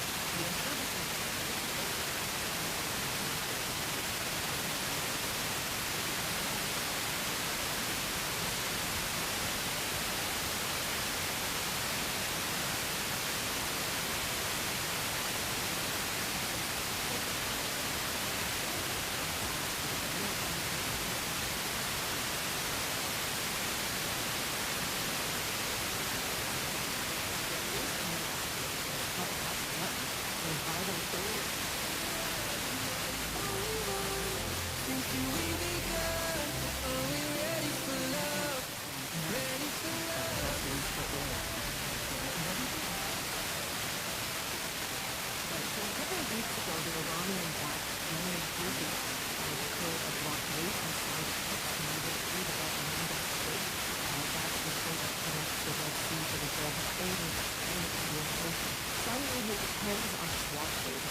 disruptions illustrative photos, and the group has been attacking Saudi ships trying to make their way through that strait. They targeted 2 yesterday, but then also on July 26th, an unidentified drone struck a U.S. vessel near Egypt's Suez Canal. So all of this is really sparking fears that the war is widening. That is Empress Hadil Al-Shalfi in Istanbul. Thank you, Hadil. You're welcome. Cash transfers have become one of the most widely used tools for reducing poverty around the world. Economists, though, are still looking for ways to produce longer-term impact, and that is the idea behind a new study from Ethiopia. Researchers tested whether carrying cash with an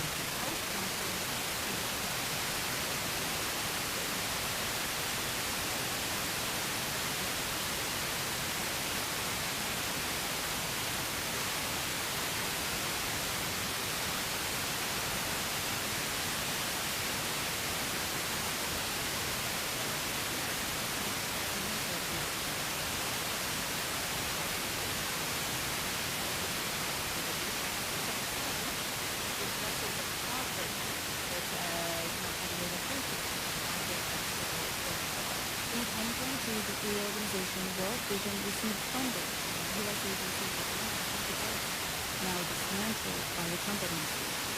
The bill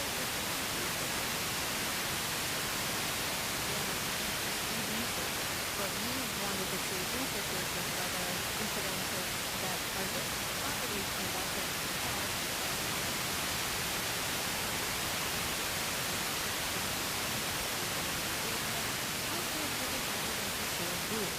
one group received nothing.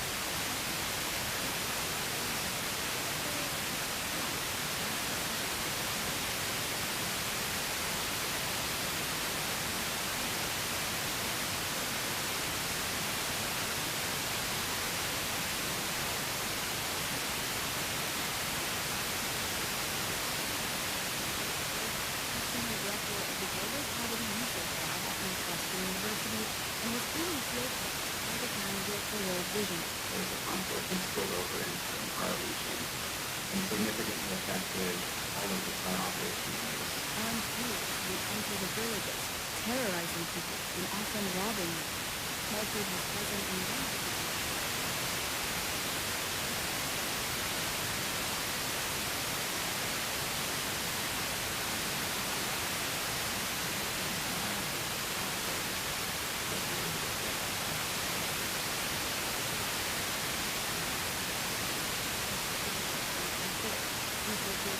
Immediately after accessory, we saw then they collected more data 16 months later. 16 months later,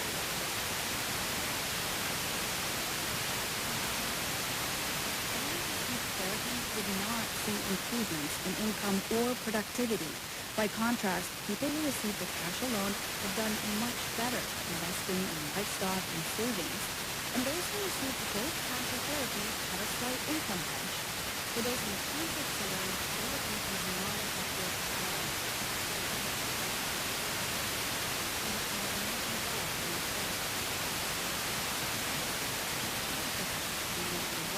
So policymakers could take that into account. But he also thinks the research has been further impact. This specific study shows that the effect of airplane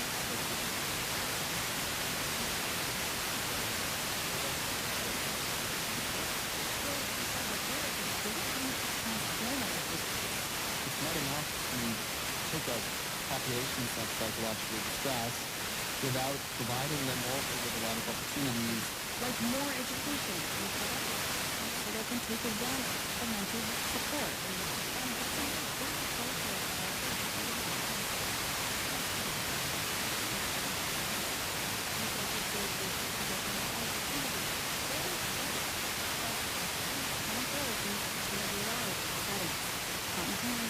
families.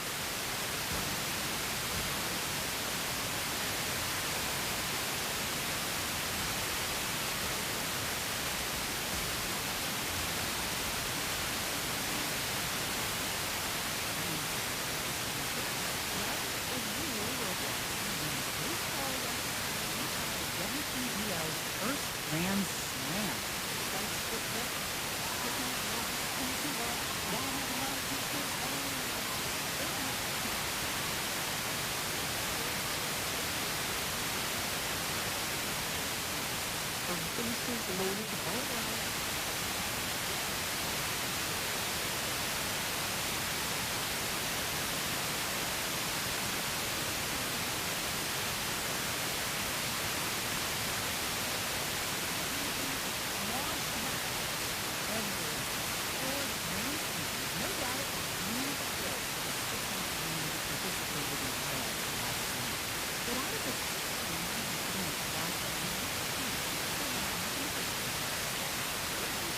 Now, it is early days for this week compared to some sports.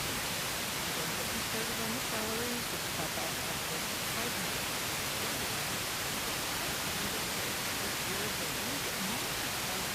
Are they more sustainable years to come? You know, I've known some of these players since they were 11, 12, 13 years old, and I get to sign them as professional baseball players. That's very meaningful. That is WCBS Commissioner of the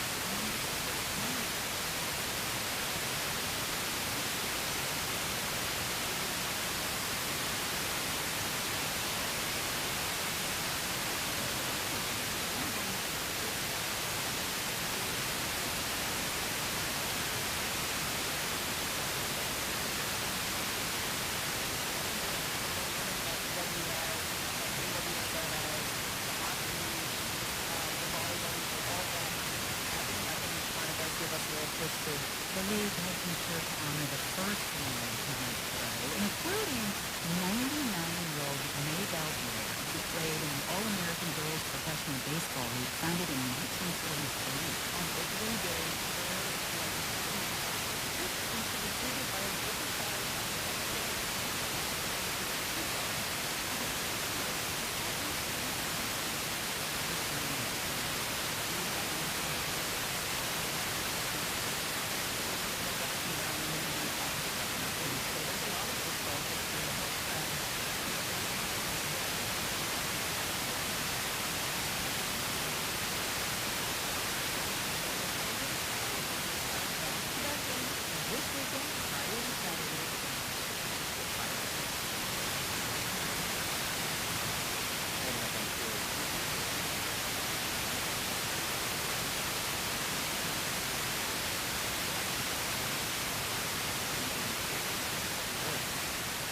Knocked in for Mary English. Eye on the Sky is next.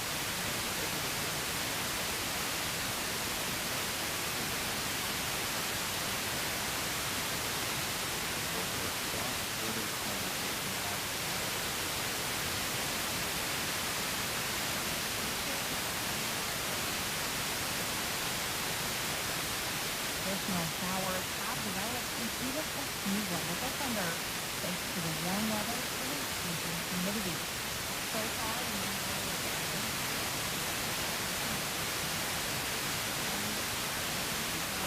storm will continue to develop and spread east.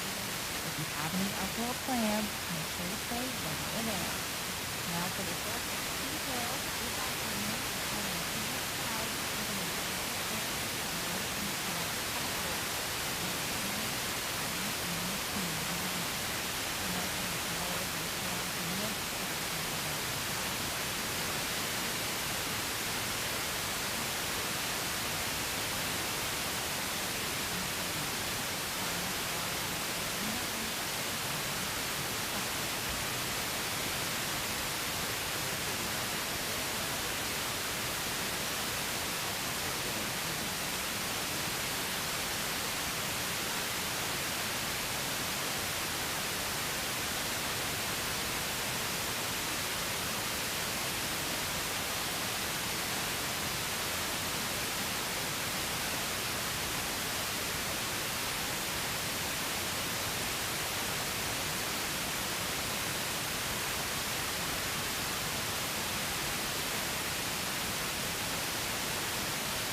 with doctors on a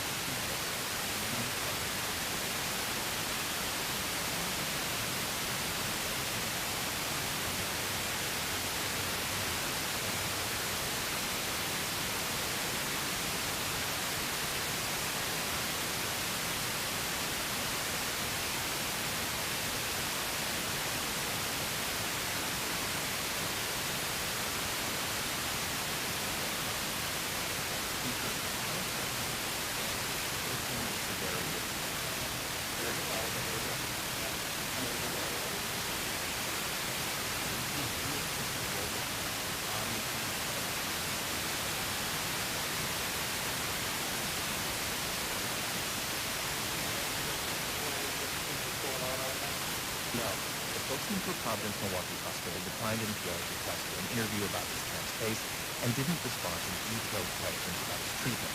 The statement issued to the media by the hospital after this man's death said, quote, "We fell short of our goal of providing safe, reliable, compassionate care to our patients. After interviews with more than a dozen doctors,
Hey, Gene.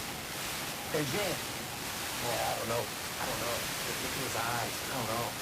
while officers were transporting this man to another medical facility, hoping to get him help, overdose of drugs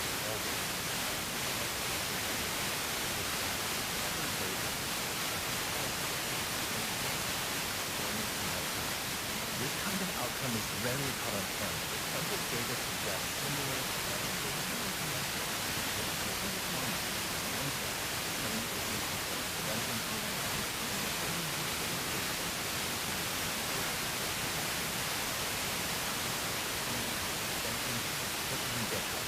Where it comes to substance use disorder, we've not decided for the country. This is an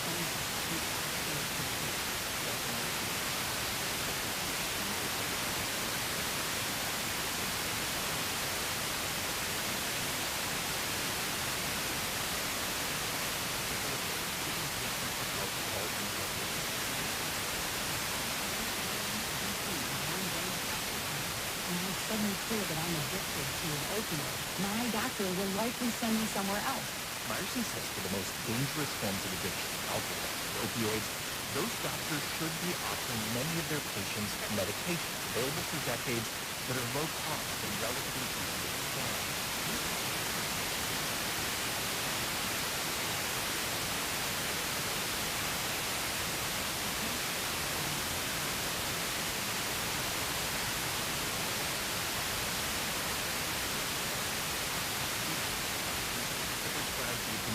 Medications that reduces opioid cravings and withdrawal symptoms, but studies show most still don't. It's even more rare for clinicians to offer medications like naltrexone that reduce alcohol cravings. The obvious question is why? If addiction is common and deadly, but also treatable, why don't more clinicians help? Church at the University of Pennsylvania says many of her fellow doctors view addiction patients with deep suspicion and even hostility. I have observed someone with addiction in the hospital setting in a way that is not friendly to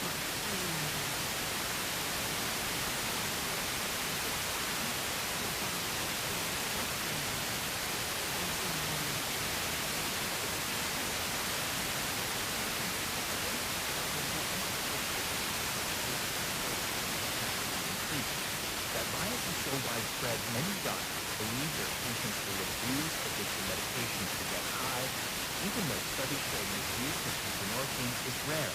Robert Disorders with a group called Shatterproof works to convince physicians to treat substance use disorders. So persistent stigma, right? They don't want these people around them. They don't think that the drugs that they have are really going to actually help them. That is what I would say is the state of law.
Good day. I'm Jake Westhoff. This is Vermont Public. News on the way from Vermont Public.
Based on a single truth.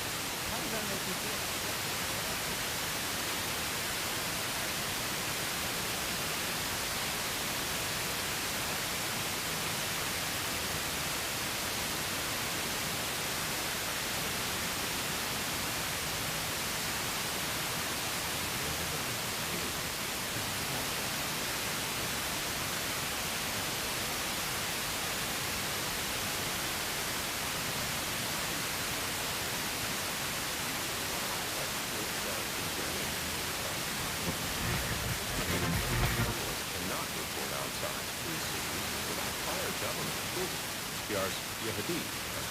The rules were announced in a government WhatsApp group. It came after foreign journalists travelled to Pakistan-administered Kashmir to report on unprecedented protests on the West Bank. The message ordered journalists to report immediately inside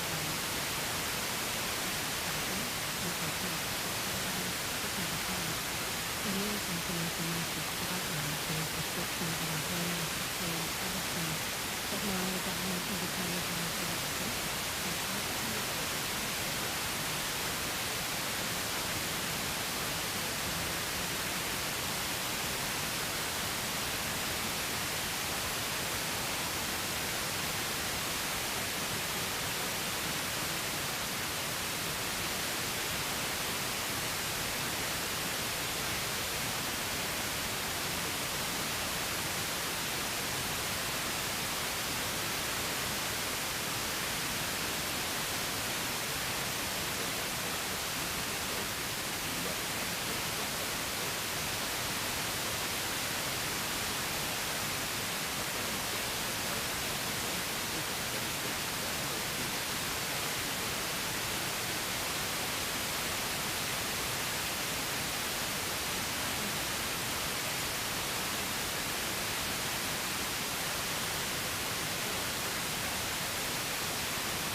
Sanders says he believes progressives are on the verge of redefining the National Democratic Party agenda. He says Trump success as progressive candidate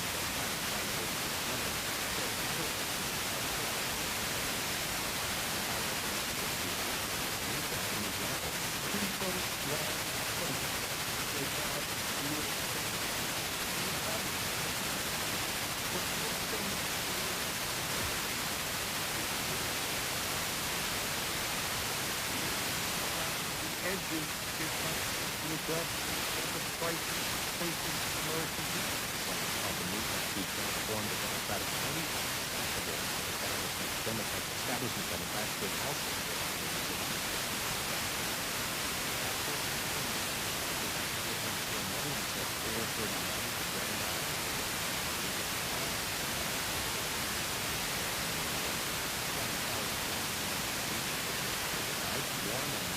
lows in the 60s to near 70s. It's all things considered. Good afternoon. Dave Ross-Martin from Mary English. Support today from Haystack Unit, helping clients happy power delivery.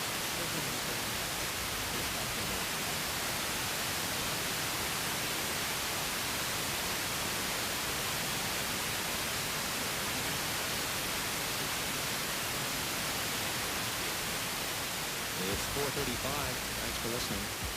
Support for NPR comes from this station and from Progressive Insurance, offering a variety of insurance.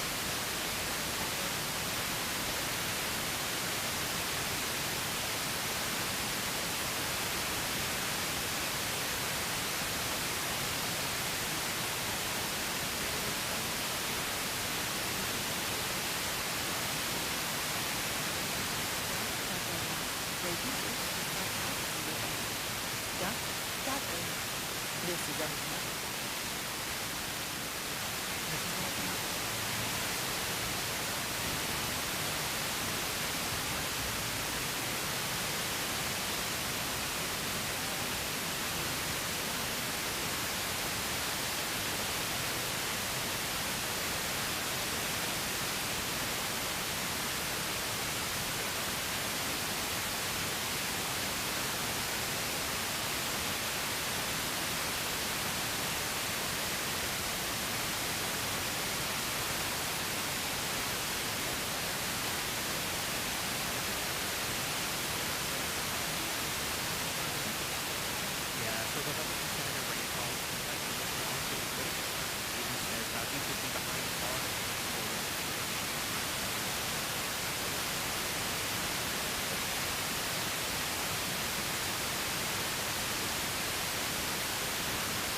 years ago.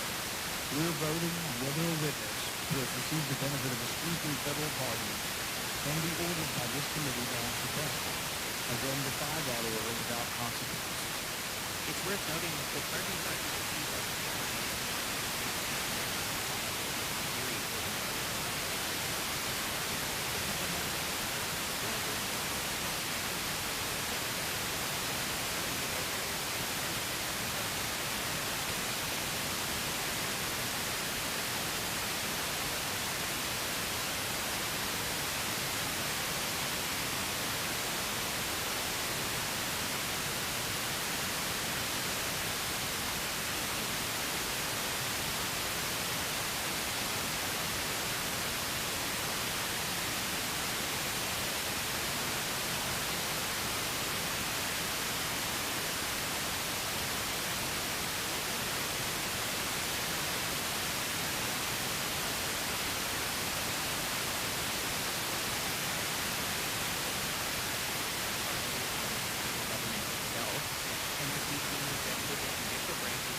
unprecedented power in those domains.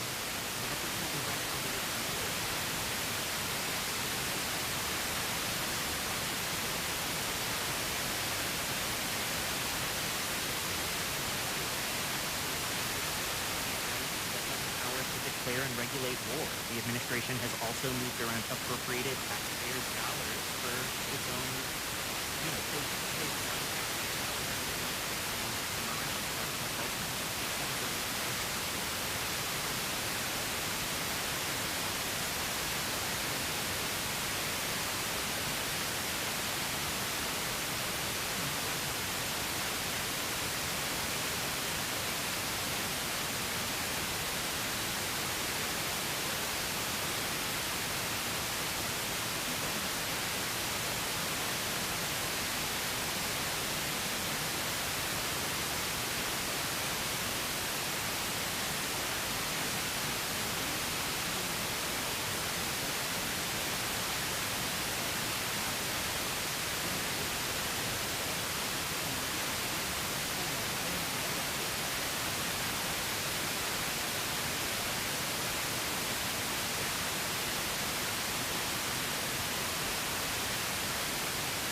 It's part of the city's life and park. It's a natural area. So we butt up to all the fuels. Welcome to what fire officials call the Wildland Urban Interface, or WUI. The forest is densely populated in the Spokane-based almost-established neighborhood. That's how the streets and behind it is broken. These are still under a mandatory evacuation. So, this is a minor pickup for us. Not to discount the destruction, hundreds of homes were lost, but there's a feeling this could have been way worse. No one died.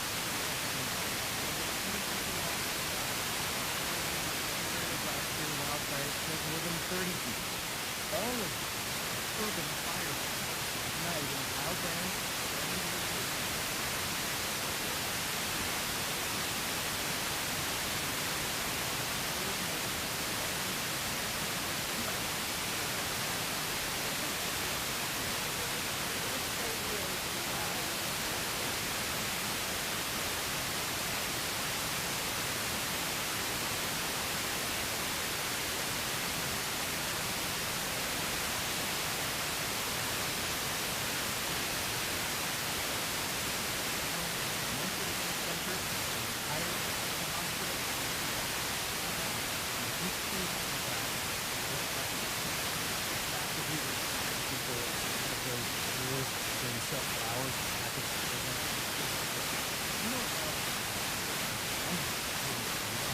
but experts say jurisdictions are getting better about coordinating and learning from mistakes of the past.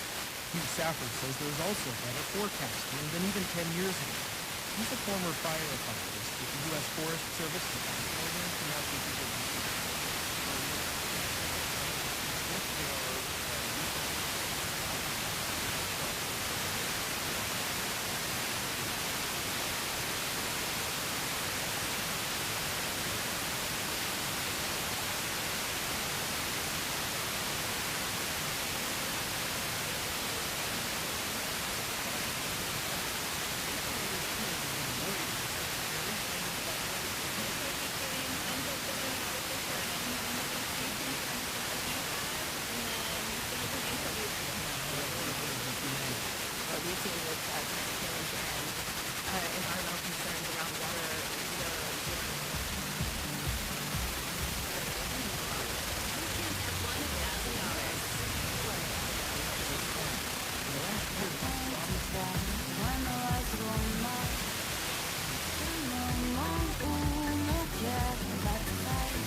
listening to All Things Considered. The government incredibly frustrated with it, and last night in Ottawa, setting on the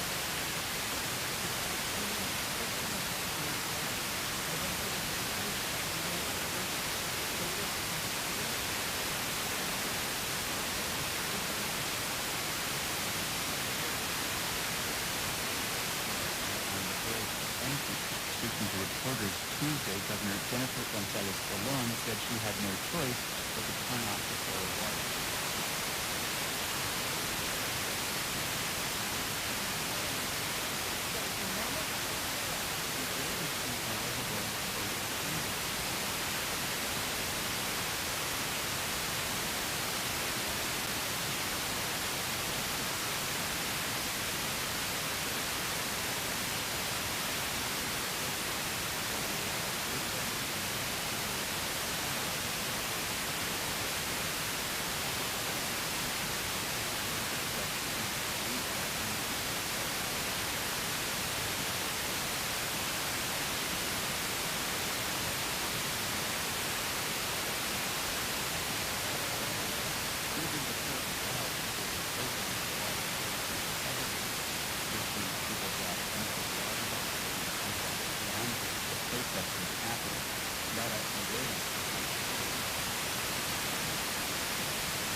If rain remains elusive, water precipitation can remain drastic. This is Olivia and Jeremy from Joint Liberty.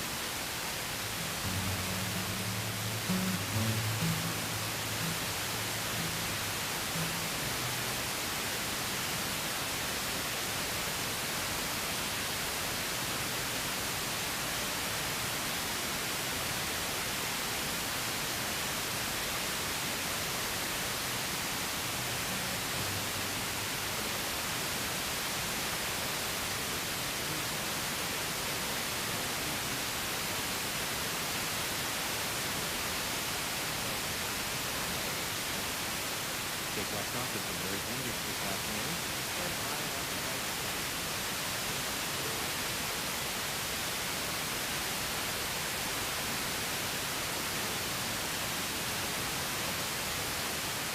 With the new rising algae midnight, our Dr. Edens invites a look at the favorite constellation.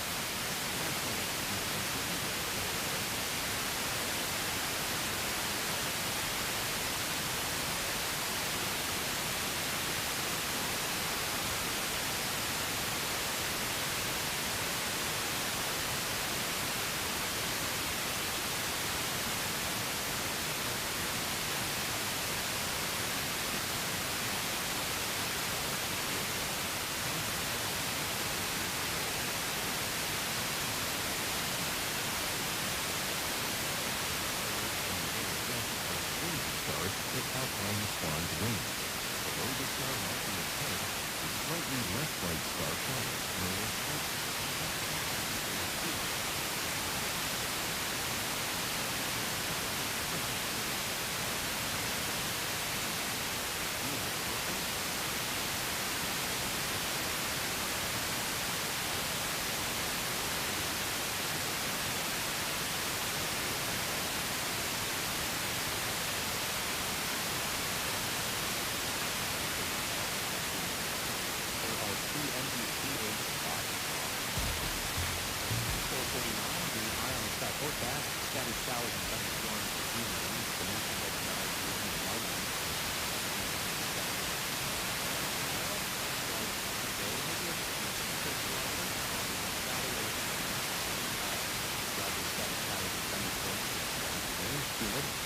lows in the 80s to about 90.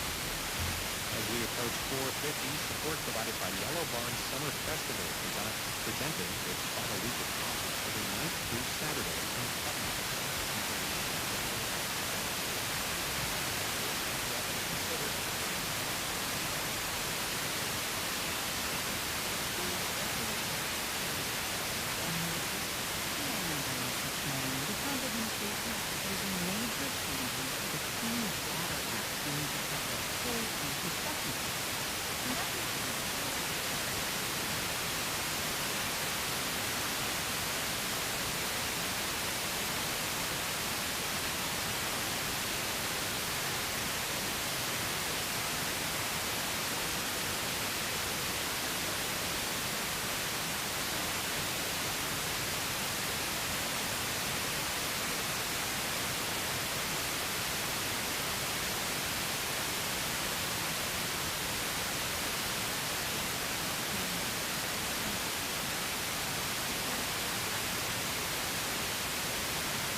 Stunt.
powerfully lubricates emotions, which allows to adhere to the surface while gliding along with minimal discomfort.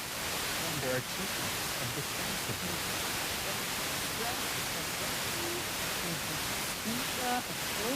Verstanden die Website zum Test. It's B to immobilize. The snails use a protective mucus to seal themselves inside their shell in the winter. And finally, their adhesive mucus allows them to cling to everything with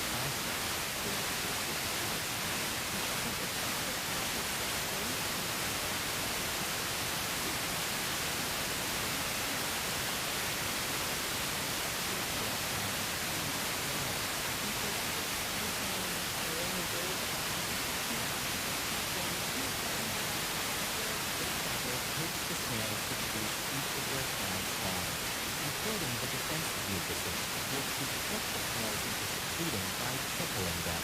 And then collecting the mucus with spatula.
You're listening to All Things Considered from NPR News. Support for NPR comes from this station and from Oldie, a platform dedicated to the flexible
Trump's plan for the U.S. Navy to build new nuclear-powered battleships could have less national security in That's defined in the new report from the Partisan Congressional Budget Office. Against their Scott Marshall.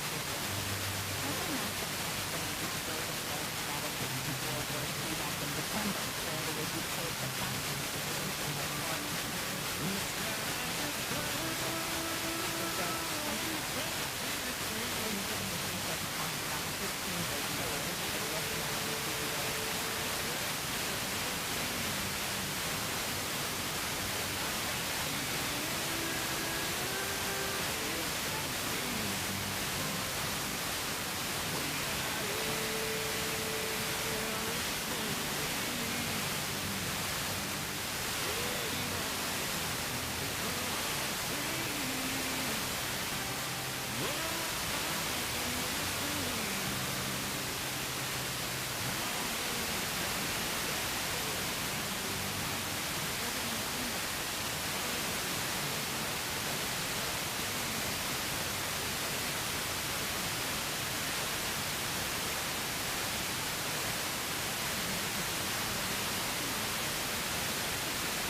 reports province health officials believe most of these cases are linked to travel exposure, specifically Mexico. Officials say no Quebec cases appear to be linked to the ongoing outbreak of the foodborne illness in the U.S. They say they're continuing to investigate to identify exposure areas or common sources. We're less than a week out from Vermont's primary election. Requests for early ballots continue to stream into local town clerk's offices.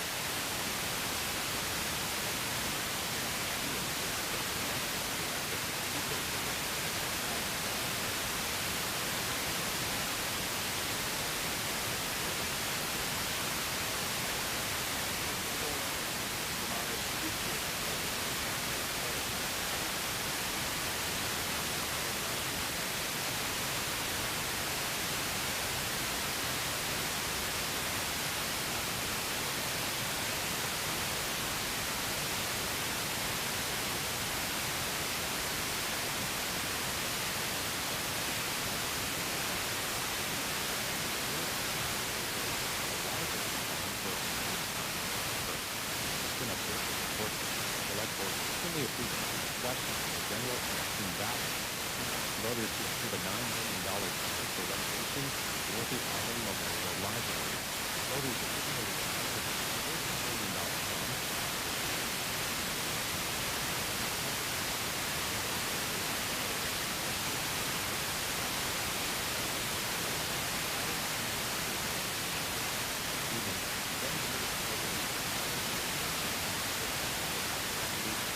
Forecast coming up at 5:18. On Vermont Public, it's All Things Considered with support from Springfield's Cadillac. Use Cadillac Lyric offers a luxury option in the electrical vehicle market, combining performance and sustainability. This is Vermont Public.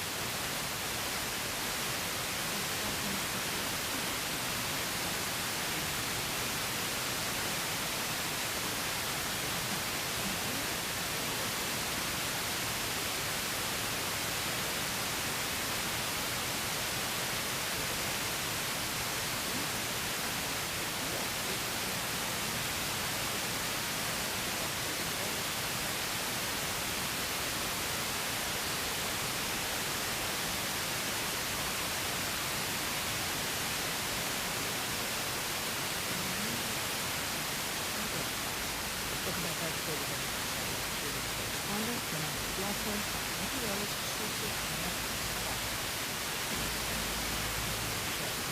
You're bringing us fresh reporting on cyber attacks, alleged cyber attacks by Iran on U.S. infrastructure. What do we know? Yes, there's still a lot we don't know.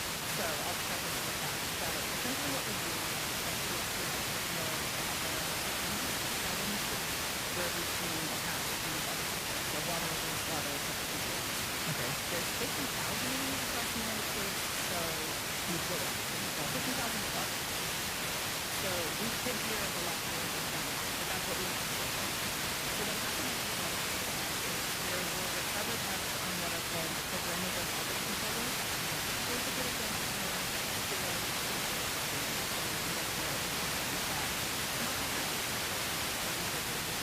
so in water,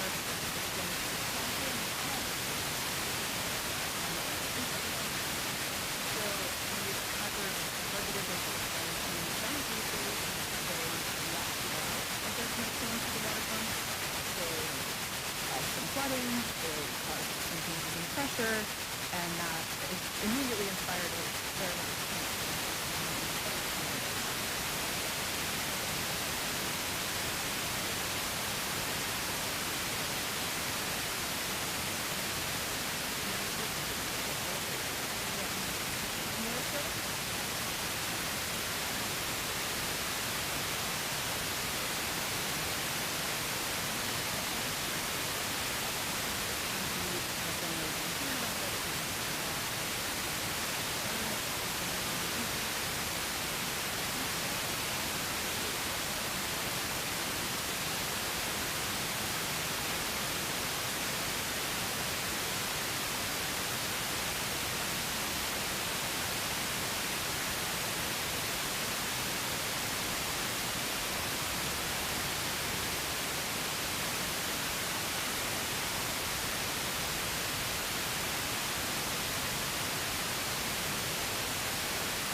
I talked to Michael King, he's a cybersecurity expert at Sonic Web, and he said that these kinds of attacks can be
These tactics and partnership with local law enforcement have been successful, according to the DHS.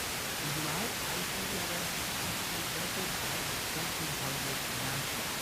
Now, that doesn't mean all of those arrested will be deported.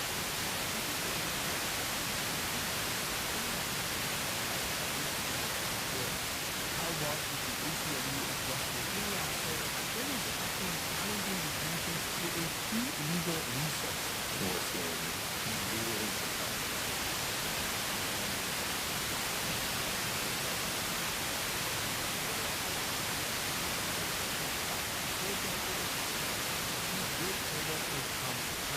We have called the administration's tactics wrong and, quote, an assault on the constitutional order.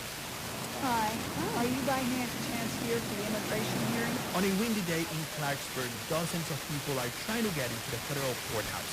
Well, let's go and see if we can actually do anything. Most, if not all of them, are here to show support for Eric Humans, a man who came to the U.S. illegally and was continuing on his job at a popular Mexican restaurant. His U.S. citizen wife, Lauren Hussite, is inside the courtroom stalled, holding a t-shirt in one hand, hoping to catch a glimpse of her husband, who is attending to a video call from a detention center in a different state. I think part of you always wants to believe it's not going to happen to you, too. You know, not me, not my husband. I talked to Lauren outside right after the hearing.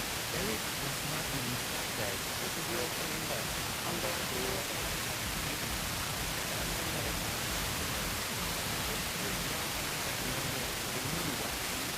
For airing the story, we got in touch with Lauren. Eric is not about to speak to us.